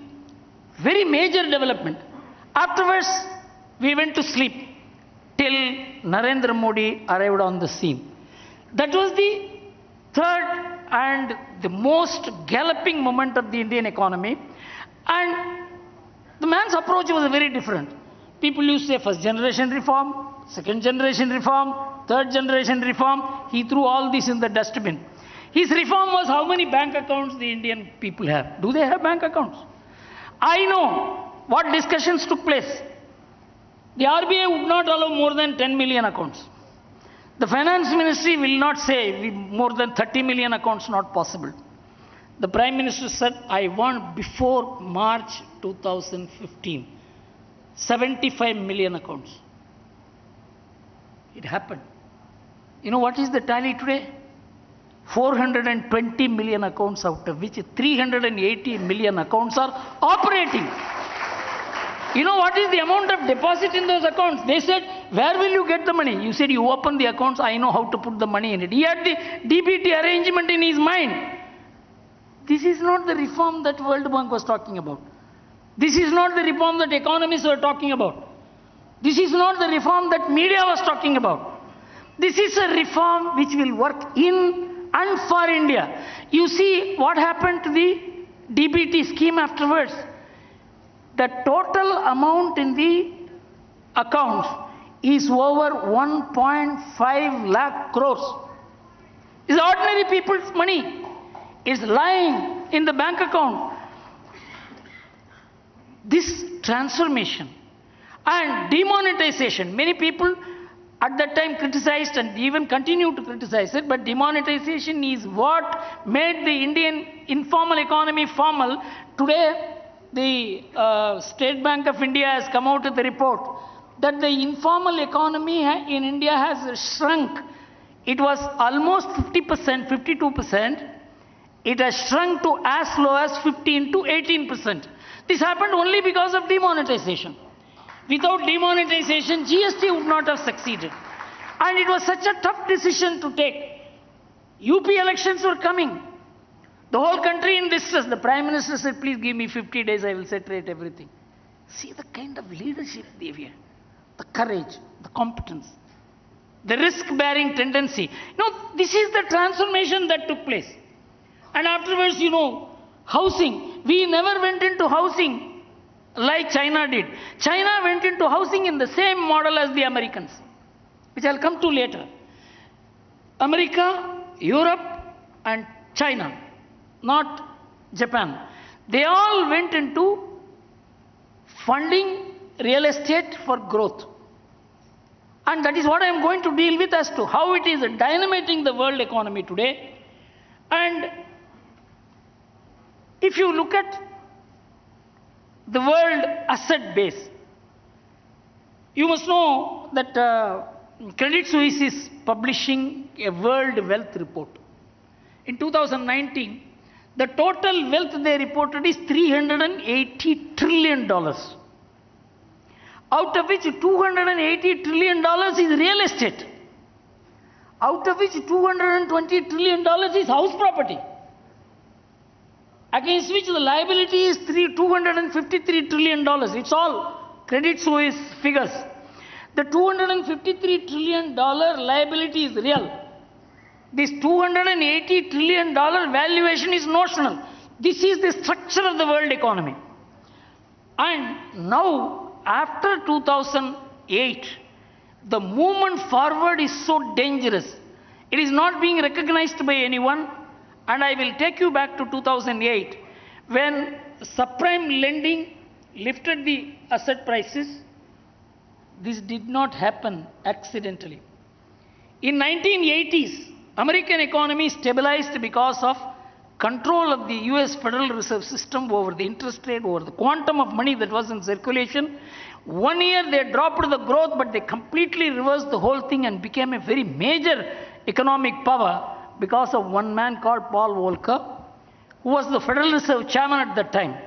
He was backed by the monetary theory of Milton Friedman. This combination worked wonders. Afterwards what happened in 1990, so much dollars went out of circulation.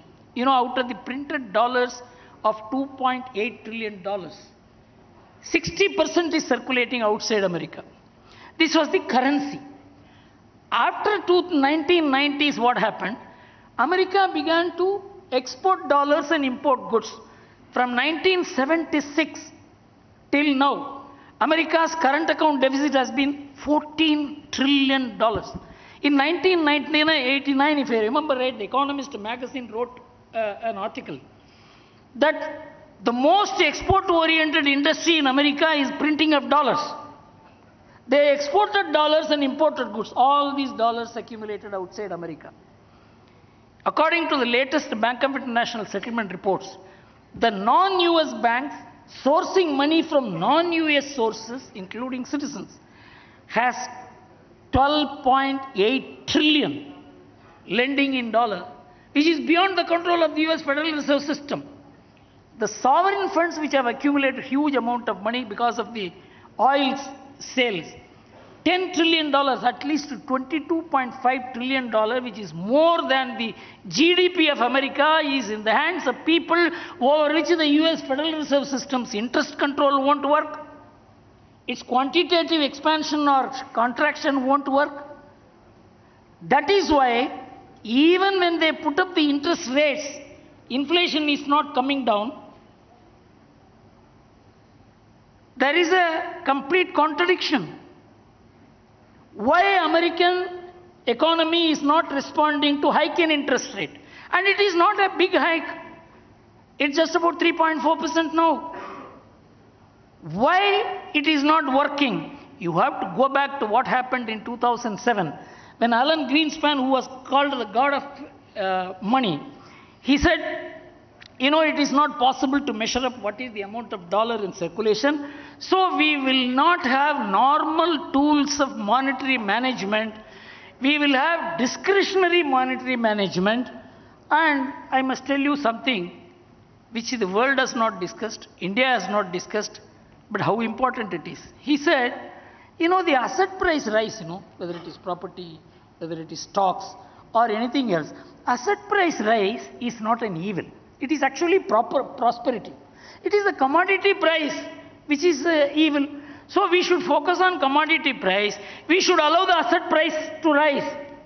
The result is, today, you have asset prices have risen to such an extent because of not the value of the property, because the cheapness of the money. Nil interest, low interest. So at this time when you are putting up the interest rates, a discussion came and the US, the former Treasury Secretary,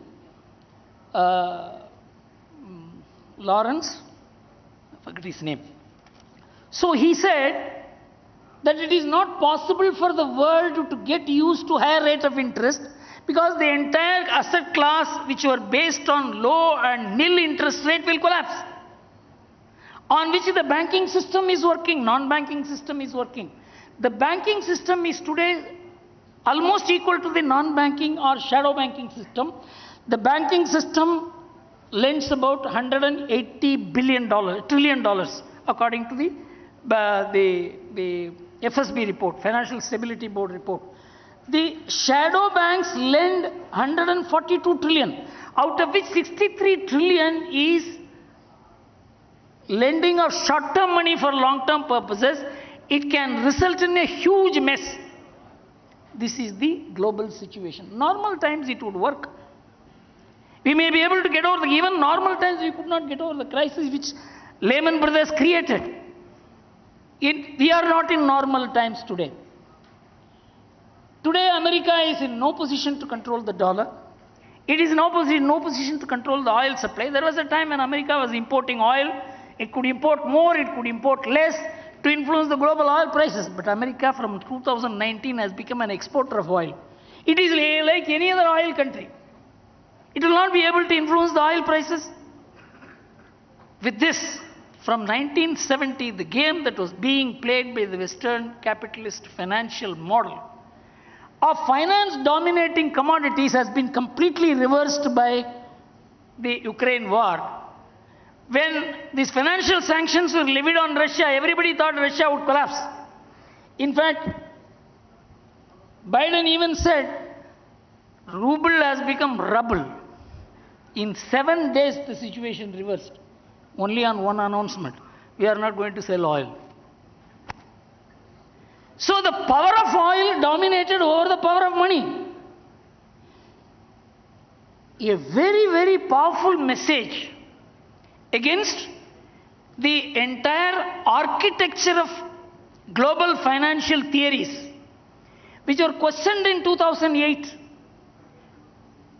In fact, there was a street fight among economists. In fact, I was introduced as macroeconomist by Arnab. Economists come out with a front page cover story. The economic theory book is melting away. What's wrong with economics? Inside, the editorial said, it is not an economic crisis, it is economics in crisis. So much so, they began hitting at each other. The last 40 years, 30 years of macroeconomic research is useless at best or harmful at worst. Even today, the same theories are functioning. The debate stopped because there is no answer to the kind of problems which have been created. Lehman Brothers published a report in the 2020 annual report that the share of the banks regulated by the US Federal Reserve System in US is 1/3 of the total money that is being lent and borrowed. Where is the US Federal Reserve System's control? And our newspapers, our media, our institutions, I'll tell you, when the US put up the interest rates, our newspapers came out with a story that $100 billion will move out of India. I studied from 2001 till now. There is no correlation between US Federal Reserve rates and money coming into and going out of India. I have completely proved it. There is no correlation. Another, there is no correlation even between the difference between the US Federal Reserve interest and Indian interest so far as the money coming in and going out is concerned, because money moves seeking profit wherever it is available. It is not dependent on the interest rates. I'll tell you what happened. On 27th July, the US Federal Reserve System increased the interest rate a second time. Everybody said more money will move out of India. You know, from July onwards, we began getting money. We got about $8 billion in July and August. Did it come in the newspaper? Did any newspaper say that we were wrong? So the assumptions on which the world is working is not the basis on which the economy is working. So there is a fundamental shift in the US economy, and I will make 4 points and then I will come to what is our response, what is the Indian way. You know, 4 shifts that have taken place in the US for the last 50 years is going to dynamite the US economy. I am giving one by one. The supply chain model which were worked out during globalization has made US import dependent almost forever. It could produce money, import goods. It can never reverse it.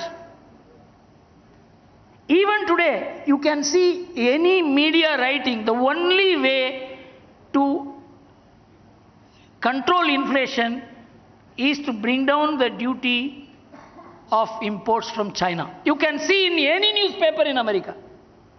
Because US Federal Reserve System has lost the capacity to manage inflation. It has been managing only through printing dollars and exporting it outside and bringing in cheap goods. This has been the model for the last 20 years. Do you mean to say it can change? And you can see any number of newspapers in America saying the same thing.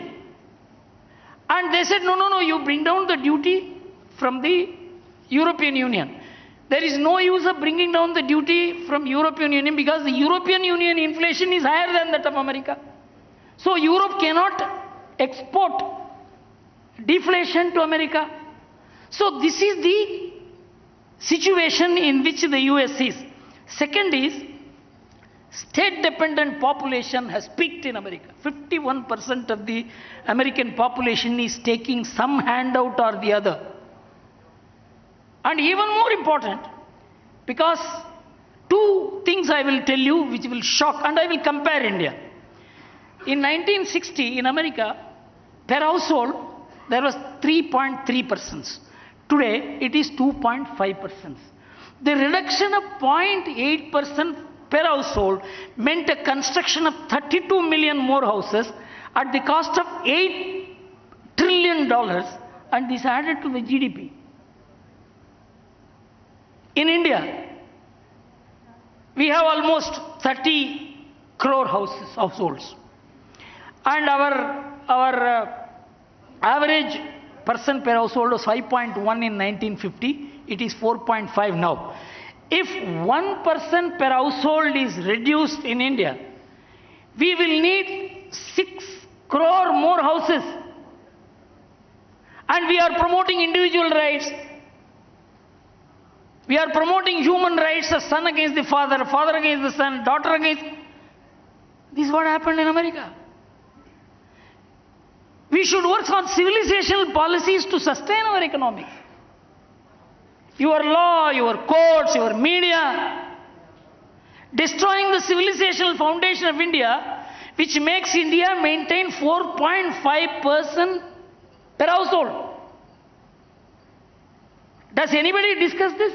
The Indian way is that we will bear with difficulties, but we will be together. And that means even one person employed is a whole house employed. There is savings. Why India is one of the highest saving nations in the world is because we have family responsibility. We have to protect our, we have to safeguard our children, you have to take care of the parents, you have to take care of the elders. All these responsibilities are removed and universal social security has been mandated in America, against which people like Milton Friedman said, don't do it. Their advice was not heeded. 1980, American economy in transition, several economists came together to discuss this. This book has been published by the National Bureau of Economic Research, America. This is one of the finest books which captures how America degenerated as an economy, in which Milton Friedman said, please don't interfere between the two generations. Let the sons take care of the parents. Don't ask them to pay the tax and you take care of the parents. You take care of the children. Forget about it. You have already taken over the kitchen through multinationals. If you take over family responsibilities also, a functionless family will cease to exist. This was the conclusion of the economists. America did it. You look at the American Social Security report today.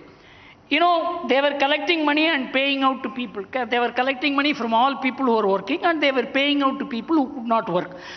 The receipt was more than the payouts till 2009. Now it has reversed. Payout is more than the receipts because more people are retiring. They have found out that the present value of the future social security obligations which they have undertaken, today they need that much money to discharge that obligation, is $63 trillion. America doesn't have even $1. Let us assume if it is some other country, that currency will cease to exist. All this is now putting pressure on America. If commodity becomes dominant, the dollar will not be able to dominate the world. That is the message of Ukraine. Now, if you look at the direction in which the world is going and what we should be doing, I will conclude with these 2 points. The European Union has published a paper. It's a very important paper. I sent it to Mr. Arnab. It says by 2040, there will be diffusion of global power. The power that is concentrated now will get diffused among the nations. It's not our document, it's their document. And it will shift from West to Asia. The second point that make is, by 2030, there will be no hegemonic power in the world. And I told you about the Harvard economists who said that American dollar is not sustained by rules of economics. It is not controlled by fiscal rules, it is not controlled by trade rules, it is not controlled by monetary rules. It is backed by what is known as the laws of physics. The world, the universe is sustained by a dark matter. Dollar is also sustained by a dark matter called the power of the United States. It is not because from 1976, $14 trillion is the current account deficit you have incurred. Dollar value must have gone down to the depth, but dollar values had gone up by 3 times in this period. To which the explanation of the Harvard economist is, no. For us, economic laws don't apply. It is the laws of physics. This was the extent to which the American establishment discredited itself. And that is the money which China had $2 trillion in US government securities. They have withdrawn the money and come down to as low as $900 billion. They say they will put the money in some project which may not even fetch return, but I am not going to put it in American security because it is a suspect currency today. We must understand how the world is moving. It is not going to be led by the West, certainly not by the US. And unless we really understand where things are moving, and in 2040 E7, China, India, Indonesia, Brazil, Russia and Mexico, this is called E7. The output and the GDP of E7 will be twice the output and GDP of G7. This is the documentation. We are moving into from a West-centric world to a diffused world. The world order which we talked about, that's not going to be the same. In World Economic Forum in May 2022, two great men spoke about the shift that is taking place in the world order. One was Henry Kissinger, very wise man. He told the Americans not to start this war. He told the Americans not to expand NATO. He told the Americans give up this Ukraine. He said the war must end immediately, in 1 or 2 months. Otherwise, the world order will be restructured forever and permanently. And then George Soros, he said the Western civilization is in danger. These are all normal people. They are very influential people. So, the entire world order, world institutions, whether it is, nobody cares for WTO. Does anybody speak about globalization these days? No, it's over. So we are moving into a totally uncharted course. And what India should be doing on that, I'll tell you, we have to maintain our civilizational basis. Even democracy is civilizational in nature. In fact, Yogendra Yadav, he had done a research how in India voting pattern takes place.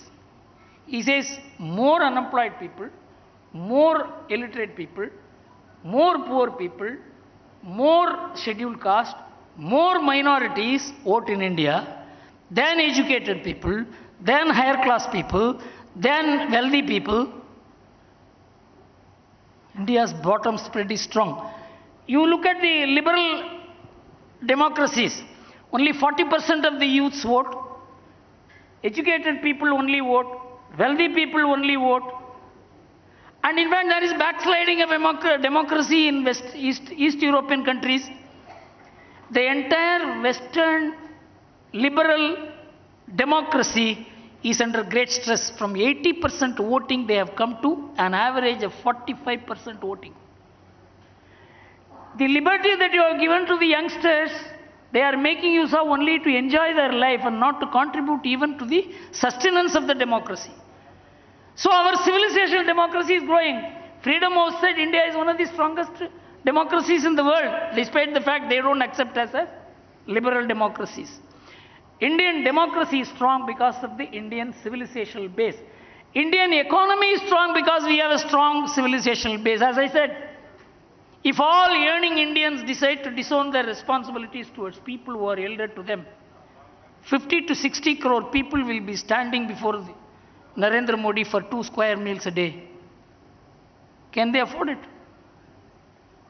Indian economy is sustained by Indian civilization, Indian culture, Indian value systems. Does it come in economics textbook? Economics discourse? What is the effect of 4.5% per household in India as compared to 2.6% per household in America? If that situation becomes like in America, where will be India? And you are not sustaining it through education, you are actually promoting the destruction of the civilizational values, culture, value systems, respect for parents, elders, teachers. This is part of economic wisdom of India. The third thing is we are a non-aggressive hard power. Fortunately, we acquired hard power. No world power can ignore us. And we are an attractive soft power.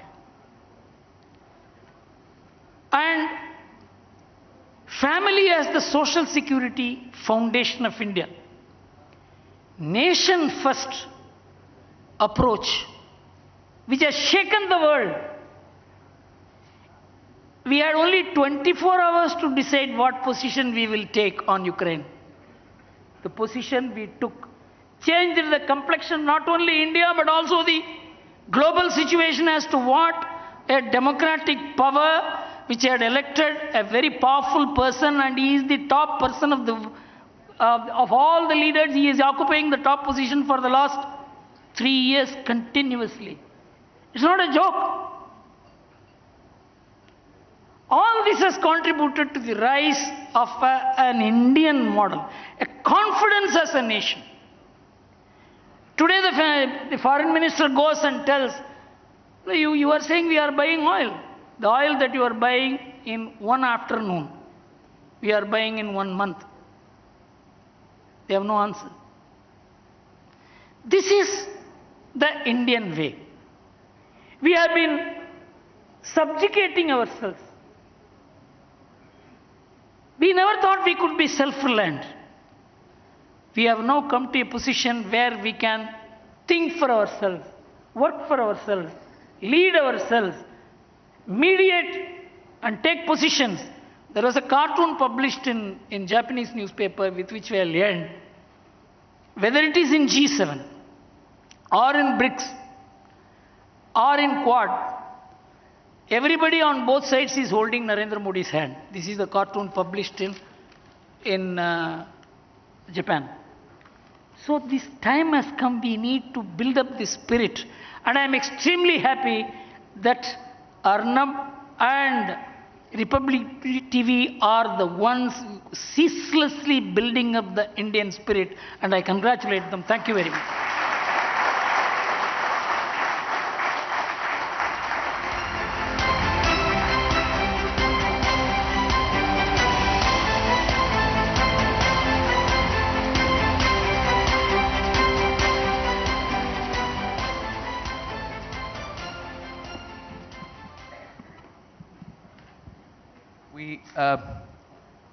Sorry, can I give you the mic? That speech is a treasure, sir, and I thank you for giving us the honor of hosting you for this, for sharing your extremely original and forward-looking prophetic views. We have an opportunity for a question and answer session, and I'll keep it broad. Mr. Gurumurthy, my first question to you is, because what I find very refreshing and very different in your approach is that you link society, our civilizational ethos, our history, global events, geostrategy, and then link it back to pure economics. So my question to you, sir, is, on a broad level, has the West undermined the impact of geopolitics on economics, or post-World War II, have they taken the geopolitical order in the world for granted? And is it that for the first time in 2021, 22, post-Ukraine, post-COVID, that there has been a rude awakening for them for the first time? Have they been taken by surprise? And just to elaborate, because there's been this view that America understands geopolitics, and there's been a certain intrinsic arrogance about the way they've dealt with their own place in the world and the rights on the global assets. Did they overstep? Did they forget their own limits? Or have they been outsmarted, Mr. Gurumurthy? What do you think? See, I believe that the Western thinkers have lost the sense of civilization. The West has been living on the civilizational assets created by their forefathers without fertilizing it to grow. Without fertilizing it to grow. For example, 55% of the first marriages end in divorce in 10 years. 67% of the second marriages end in divorce. 73% of the third marriages end in divorce. Single parent, there are the Americans living with a couple living together is only 28 million households out of 130 million households. Because they felt civilization will sustain itself. Civilization requires an ecosystem to survive. Ultra-individualism has destroyed the family, culture, civilization, and promoted only rule of law. Rule of law cannot be the main basis on which a society can function. Rule of law has to be very largely supplemented by non-formal systems controlling and regulating human behavior. This was gone. Church was doing it, they destroyed the church. In America, when I went to address a meeting of some Hindu organization in Boston, I was taken to a huge building. It was a church. I said, why are we meeting in the church? Sir, it's no more church, sir. It's a Vishnu temple. Churches are being sold. So, when you think that 5 years is the limit for human existence, your short-termism, 5 years politics, 1 year economics, quarterly results, overnight interest, this has destroyed you. So, it requires a very big thought movement. I don't think that kind of thought movement can generate in an ultra-liberal America with wokeism on the rise.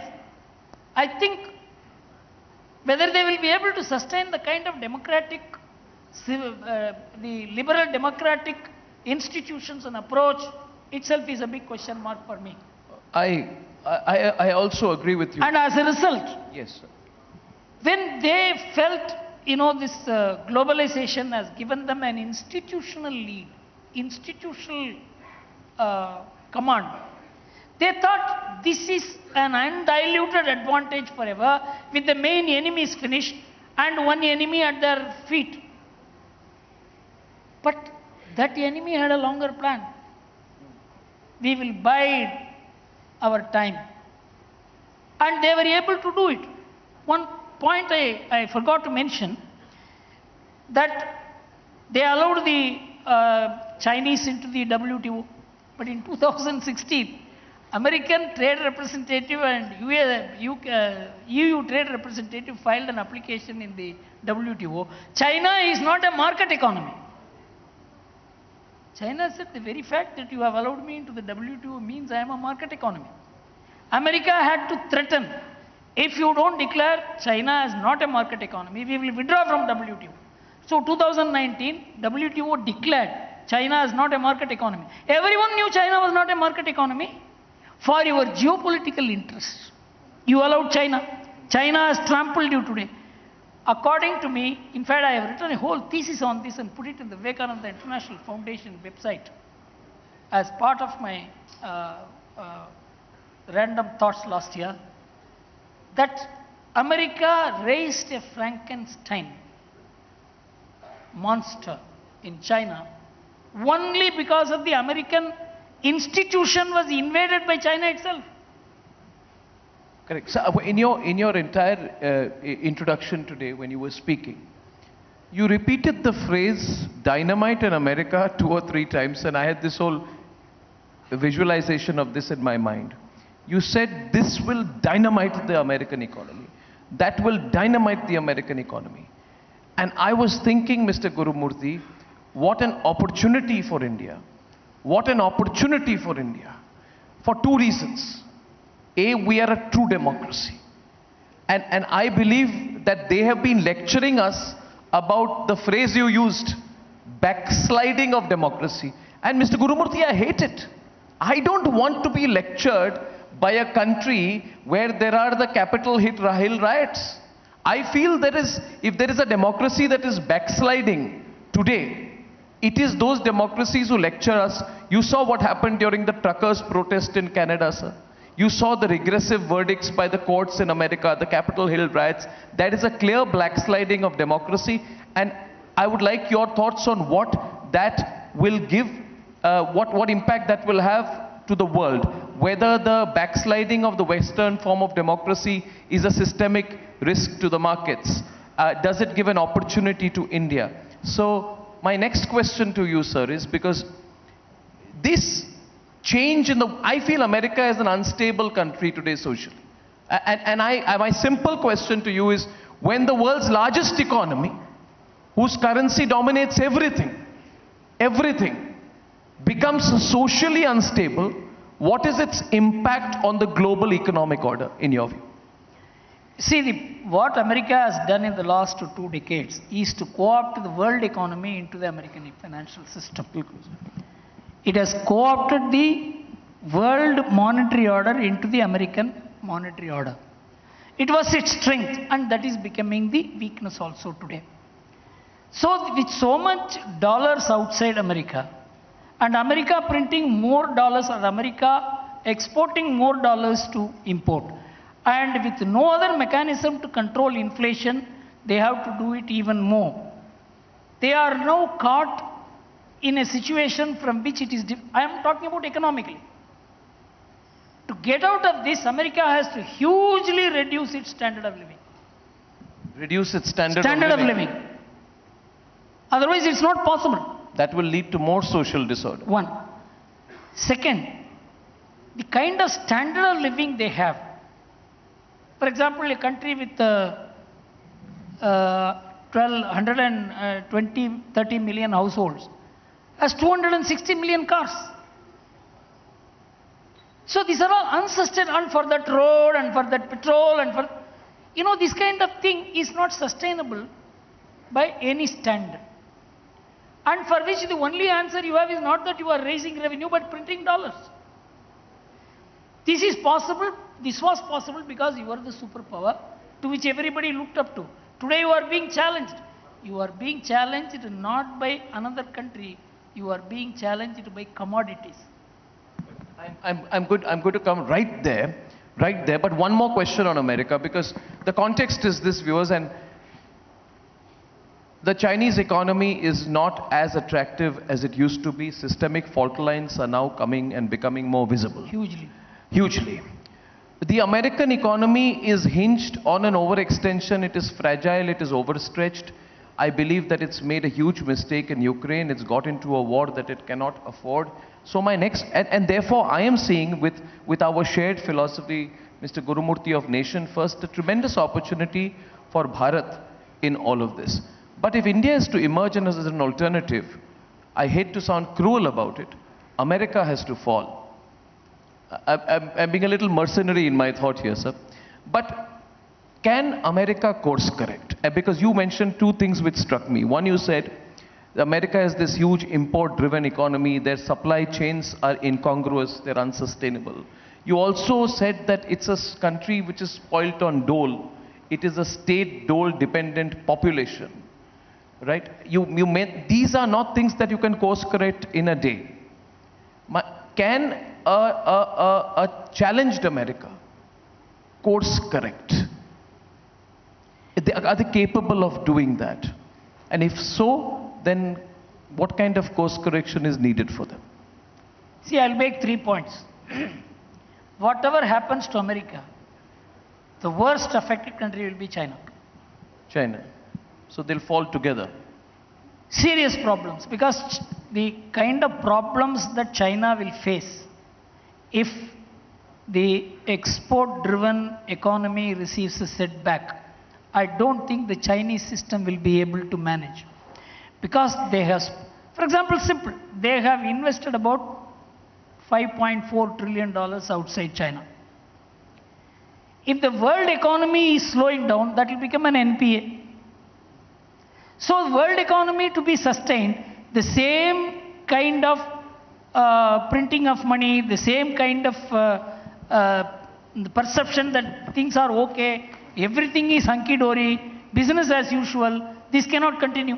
There will be a huge restructure of the world economy if there is scaling down of the American or European Union standard of living, which according to me is inevitable even on the grounds of environment, which is becoming a very important issue, in which India will sustain itself only for example, if there is scaling down of standard of living, the first thing that will fall is the oil prices.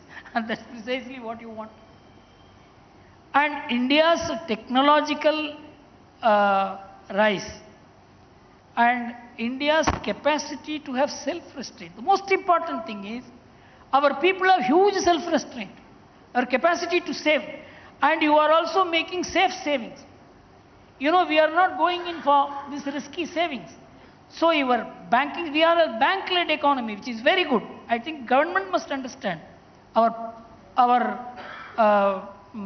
economy should understand. Our media should understand that a bank-led economy like Germany, for instance, if Germany will survive, it's because it is a bank-led economy. In Germany, many companies are delisting from stock market. They are losing faith in stock market. And stock market has now become such important thing in US pension system, US insurance system. Nearly from 20 to 25% of the assets being in stock market, it has become 70 to 75%.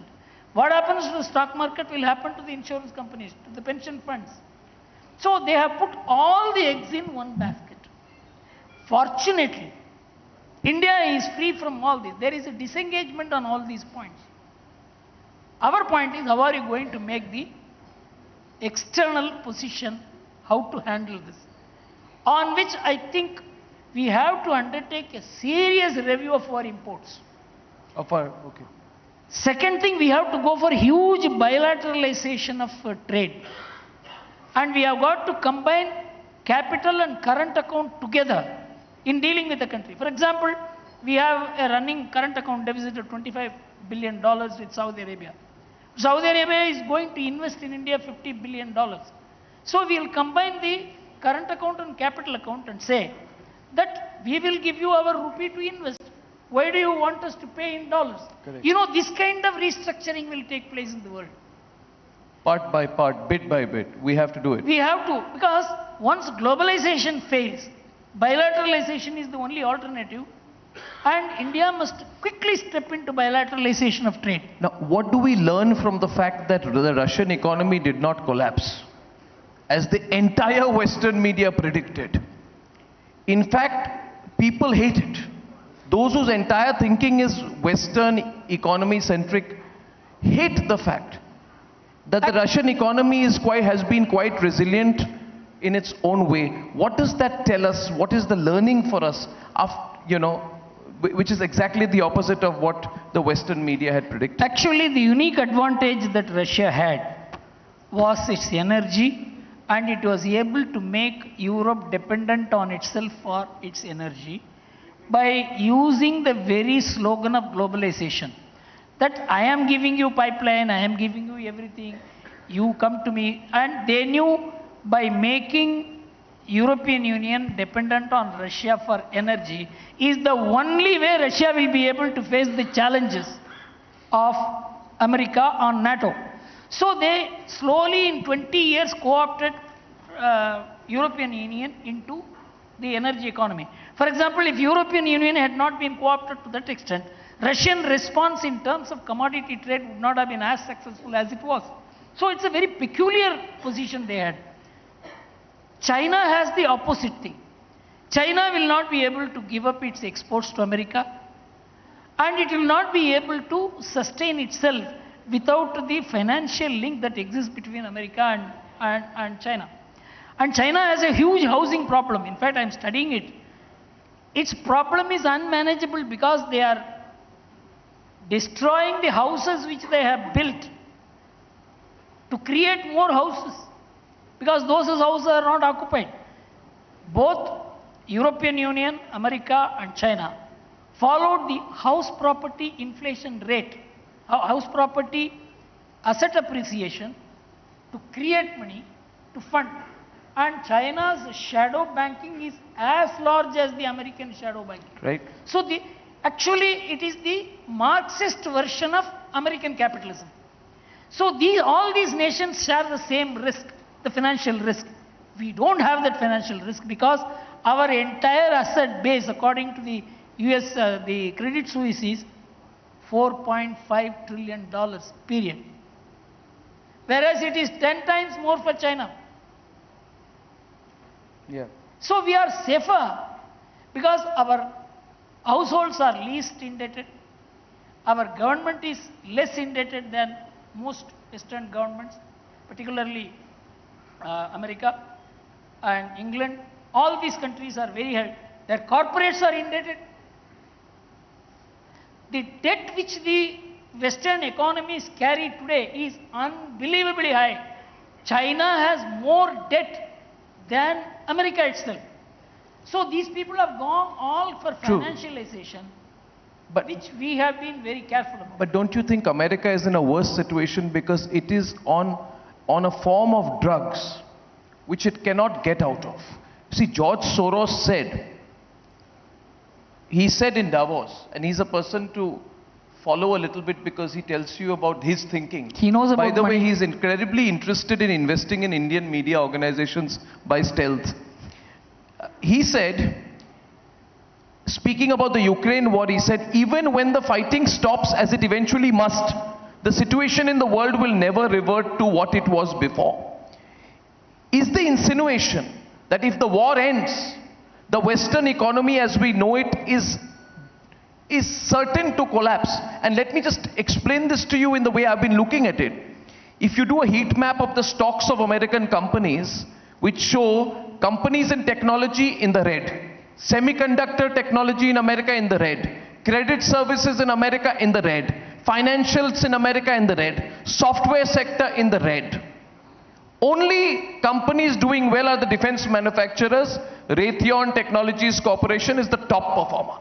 That is why this September the National Security Coordinator for Arms Control there called the war a greatest opportunity for us. It is like a person who is terribly sick asking for a last strong dose of chemical drugs to feel better. Am I over pessimistic about the American situation, or is it moving in that direction? Because there is no parameter which is telling me that the American economy will soon not be on the ventilator. Actually, in the last 20 years, America has lost policy control over both finance and their economy, and they allowed a market to take charge. That has been the fall of America. Alan Greenspan's declaration in 2007 was precisely this. We will not be able to regulate the finance, let the market regulate it. That is how the banks themselves became shadow banks. They became investment banks. So, the power to control money, which is the Signoraj power which enables stability in the economy, American system has lost it. That's why I said $22.5 trillion being outside domesticated dollars, which are beyond the control of the US government and US central bank. It can do so much harm to America. It can buy the whole of America. When American asset prices collapse, it is the sovereign funds which will buy them. So America is in a serious problem. And no policy formulation I see can work, because it is the genes out of the bottle now moving around. Absolutely. So, two last questions. Second last question. You would say, therefore, that India as a country, as a society, our government, who you obviously you advise them and you praise them here, our government must start thinking geopolitically and geostrategically that we must now marry our economics with an understanding of our geopolitics. Because eventually, geopolitics matters. If you've said commodities matter, Putin has the commodities, and that's why he survived. Which means eventually geopolitics matters, and maybe our youth, our next generation, should be more equipped to deal with the global geopolitical challenges and be less insular in our approach, even in our foreign policy, and otherwise. We have already done it. For example, if we are getting 20% or 25% discount from Russia on oil, Iraq is offering more discount. So, we are also using geopolitical weapon to handle the situation in which we are oil dependent, we are energy dependent. So India has begun playing the global game, undoubtedly. Lovely. And I'll tell you, I don't know how many people noticed. In April 2022, when the Ukraine war was peaking up, and India has taken a position against Russia, against America. Every country's leader, finance minister, prime minister, foreign minister worth the name came to India. In just 1 month, everybody came. As if it is a planned affair. I don't think the media ever, this print media, I have not seen this in the print media. I feel India has acquired a stable and a central position in the world because of 3 things. One, it's a democracy. However much you may say it is not liberal democracy, it is not that, it is not that, nobody can deny the fact that India is a functioning democracy. Second, after 1989 till 1984, we did not have a stable government. The governments were wobbly. 25 parties, 30 parties, each pulling in one direction. In 2014, a government came, produced results, repeated itself, and a leader of global eminence. These are all factors. So this has given India a central position to deal with the world. The third point is, the Indian economy is, I am not going by the GDP, I am not going by any of these things. The centrality of the Indian economy is that it is not purely market dependent, it is not government dependent, it is a self-dependent people's participative economy. This has not been properly understood by the Indian economists and Indian policy makers. As I just gave that one example, if the Indian family gets split, there is no economic solution for it. If the Indian family sticks together, that is the way India grows. And I would I give the whole credit for this only to Indian women. They have held the family system together. We should praise them like that. Instead, we are transforming them into feminists of the Western type. So we have no civilizational approach. We have no silo-free approach to say these are the 4 points of the strength of the Indian economy. The Indian economic textbooks are rotten. The sooner they are replaced, the better it is for India. So we need a total revamping of our economic thinking, economic discourse. Then we will align Indian economy to the Indian people, Indian way, Indian civilization. Then we will understand the cultural foundations of India. India is not a market economy. It is a market economy working with the society. This distinction is coming, all of you, those who are familiar with economics may know. There is a difference between market economics and market society. Market society transforms even the human beings into a commodity. In fact, you can lend your forehead for putting somebody's brand on your forehead for 1 month and take $500. Or you can permanently have something fixed on your forehead, some Ford brand or something, for $25,000. This is what is happening in the world. So we are not a market society. Please understand, market society has been a success because it has produced more money. By producing more money, you don't become wealthy. That is what that wrong thought, that producing more money makes a country more powerful, has been the wrong message America gave it to itself and to the world. You require the capacity to digest that money. That is what Y.V. Reddy said, don't bring this money, it is poison. And it proved to be poison. You must also know how much money you can handle, how much you can digest, how much you can invest, how much you can spend. Last question, sir. Apologies for not introducing you as a journalist. That is a given. You are India's foremost journalist for years. You've seen everything from pre-emergency, emergency Journalists to are now, saying sir. I am not a journalist. So you must. They say I am also not a journalist, sir. But That's all right, sir. I would like your views, sir, on the media and what it can do in nation building and what it can do towards this mission that we are all on for our country.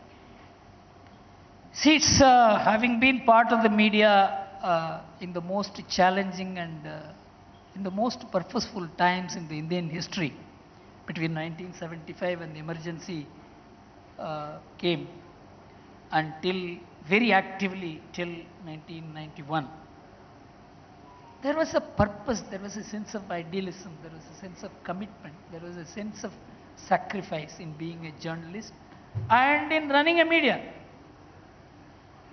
Once the journalists were paid like MBS, once they began acquiring properties, once they had the type of cars they were moving decided their status, that became the Lutyens' gang. I know Ramnath Goenka, with whom I have moved, is one of the most powerful persons who dismissed as many as a dozen chief ministers and 2 prime ministers. He will feel shy to get into a car larger than Maruti 800. He said, Guru, I feel shy.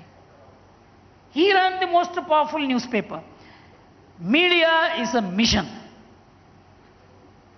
We have to bring back that spirit of mission in the media. A media cannot pay like Coca-Cola. It's very clear. Like IT companies. In fact, A.M. Nayak, a good friend of mine in L&T, used to say, the civil engineers whom I need for this nation building construction work, I can pay them only 25,000 rupees. But my IT company pays them 100,000 rupees. The civil engineers whom I need for this work are going there. You know, this misdirection in the economy is also one of the reasons why we are suffering in different fields. But about all this, there is no discussion. Specifically coming to the media, unless the missionary spirit is restored into the media. For example, what I feel proud about you is the days when we were fighting and having 2 hours and 3 hours of sleep and going to jail, and the entire system, a strike brought down the Indian Express. All kinds of 300 cases were filed against us. After that, I saw only one battle of the media against the government, and that is by you. So that is why I admired you. Unless a media is willing to fight, it is no media. We are lacking that media. We need examples. And I suppose many of these medias are just piffles. People are already losing faith in them. It is only the number of pages. It has more radi value than the content. I think all this will get, because people will get bored with these things. I am sure some correction will take place. And there is already a civilizational moral movement in this country which will be the answer to this. Without a moral and civilizational movement which has been set off since 1980s in India, which has brought about all these changes, this movement has to be taken forward and deepened and intellectually supported. Then you will see the kind of results that we want to see. It cannot be merely by giving speeches or anything. It has to awaken the soul of India. Thank you very much. Thank you, sir. Thank you, and I hope I personally, and I hope we, all of us, continue to receive your guidance and your blessings. Very proud to have had you, and I think I would like to stand up for a round of applause for you, sir. Thank you very much, sir. Thank you.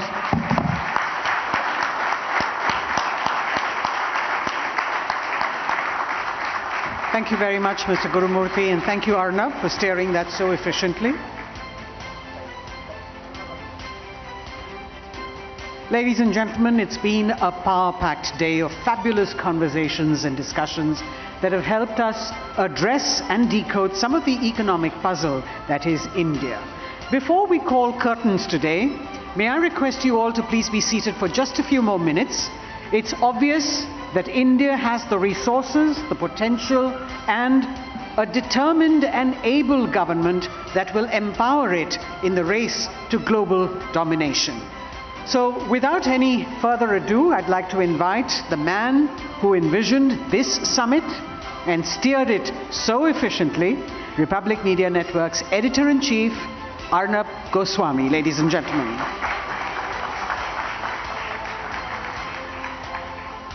Well, ladies and gentlemen, what a day. From the way we started this morning to my fanboy interaction with the great Mr. Gurumurthy, what a day. I thank all the guests who made it in time in their very busy schedule today. And this morning I said that India was witnessing its hockey stick moment. But through the day, after having witnessed an array of discussions and addresses and fireside chats on crucial economic points, I'm convinced that what we are now seeing is, especially after hearing Gurumurthy sir, we are not just seeing unprecedented growth. I feel from a hockey stick we started, we are now at an inflection point. 5 short thoughts on why, because Mr. Gurumurthy's erudite and timely presentation on moving forward the Indian way has bolstered my faith in the ability, scope for Indian society, culture, not in 25 years, not in a decade. I actually feel it's going to happen in the next few years. I feel we are at that inflection point. We'll remember this. One, for 5 or 6 reasons. One, we are finally taking ownership of the Indian way.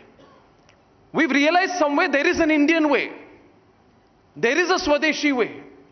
That is the first thing, self-belief. That confidence is coming back in us, you know. 2, because I heard the IT telecom minister tell us today, he said, Arnab, we are not talking 5G. He says in 2028 we are doing 6G. And then we are going to think about 7G. And he said the Prime Minister returned my presentation and told me to come back on some aspect of railways. He told me that Mr. Vaishnav, go back and think about the next 50 years. So that tells me, second reason why I think we are at an inflection point. Third is because we are not cutting corners anymore.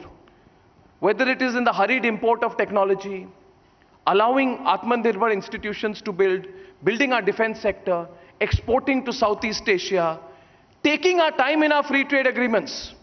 The United Kingdom, if they wanted, would want to sign the FTA tomorrow morning. Sanjeev, you know, I'm sure they're chasing you.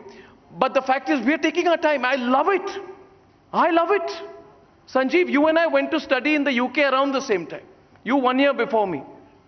Did we ever think, Sanjeev, at that time that one day will come when you will get a call. Please sign the FTA. And you'll say, wait, we'll take our time. That gives me pride. It's the reverse colonization is round the corner. So that's the third thing. Fourth, because as Gurumurthy sir said, the West, especially America, has lost its edge. We have the intellectual arsenal also. We have the demographic arsenal. That's the fifth way. And finally, it's not, as one of our speakers said, world is taking India seriously. They're not talking about Indian potential. That was 10 years back. Today they are talking about Indian delivery. And they're impatient to come here. So I think everything said today points to an inflection point. I end with a great tone of positivity. And I thank you all from the bottom of my heart for making Republic your own and sharing the day with us. Thank you to all of us for spending the time together. Thank you, sir. Thank you. Thank you so much, Arnab. With this, ladies and gentlemen, we conclude the second edition of India's biggest business and economic conclave, the India Economic Summit 2022. A big thank you to all our guests for taking their precious time out and joining us today to make this year's event a successful one. We'd also like to thank our sponsors, presenting sponsor, Darwin Platform Group of Companies, banking partner, the Bank of Baroda, knowledge partner, Amrita Vishwa Vidyapeetham, style partner, Selected Om, and travel partner, Ixigo. Republic Media Networks, India's most loved news network, takes pride in its nation-first, no-compromise approach. This is Rini Simon Khanna signing off from Republic Media Networks, second edition of the India Economic Summit. Ladies and gentlemen, you're all invited to join us for dinner outside. Thank you very much, and we'll see you again next year.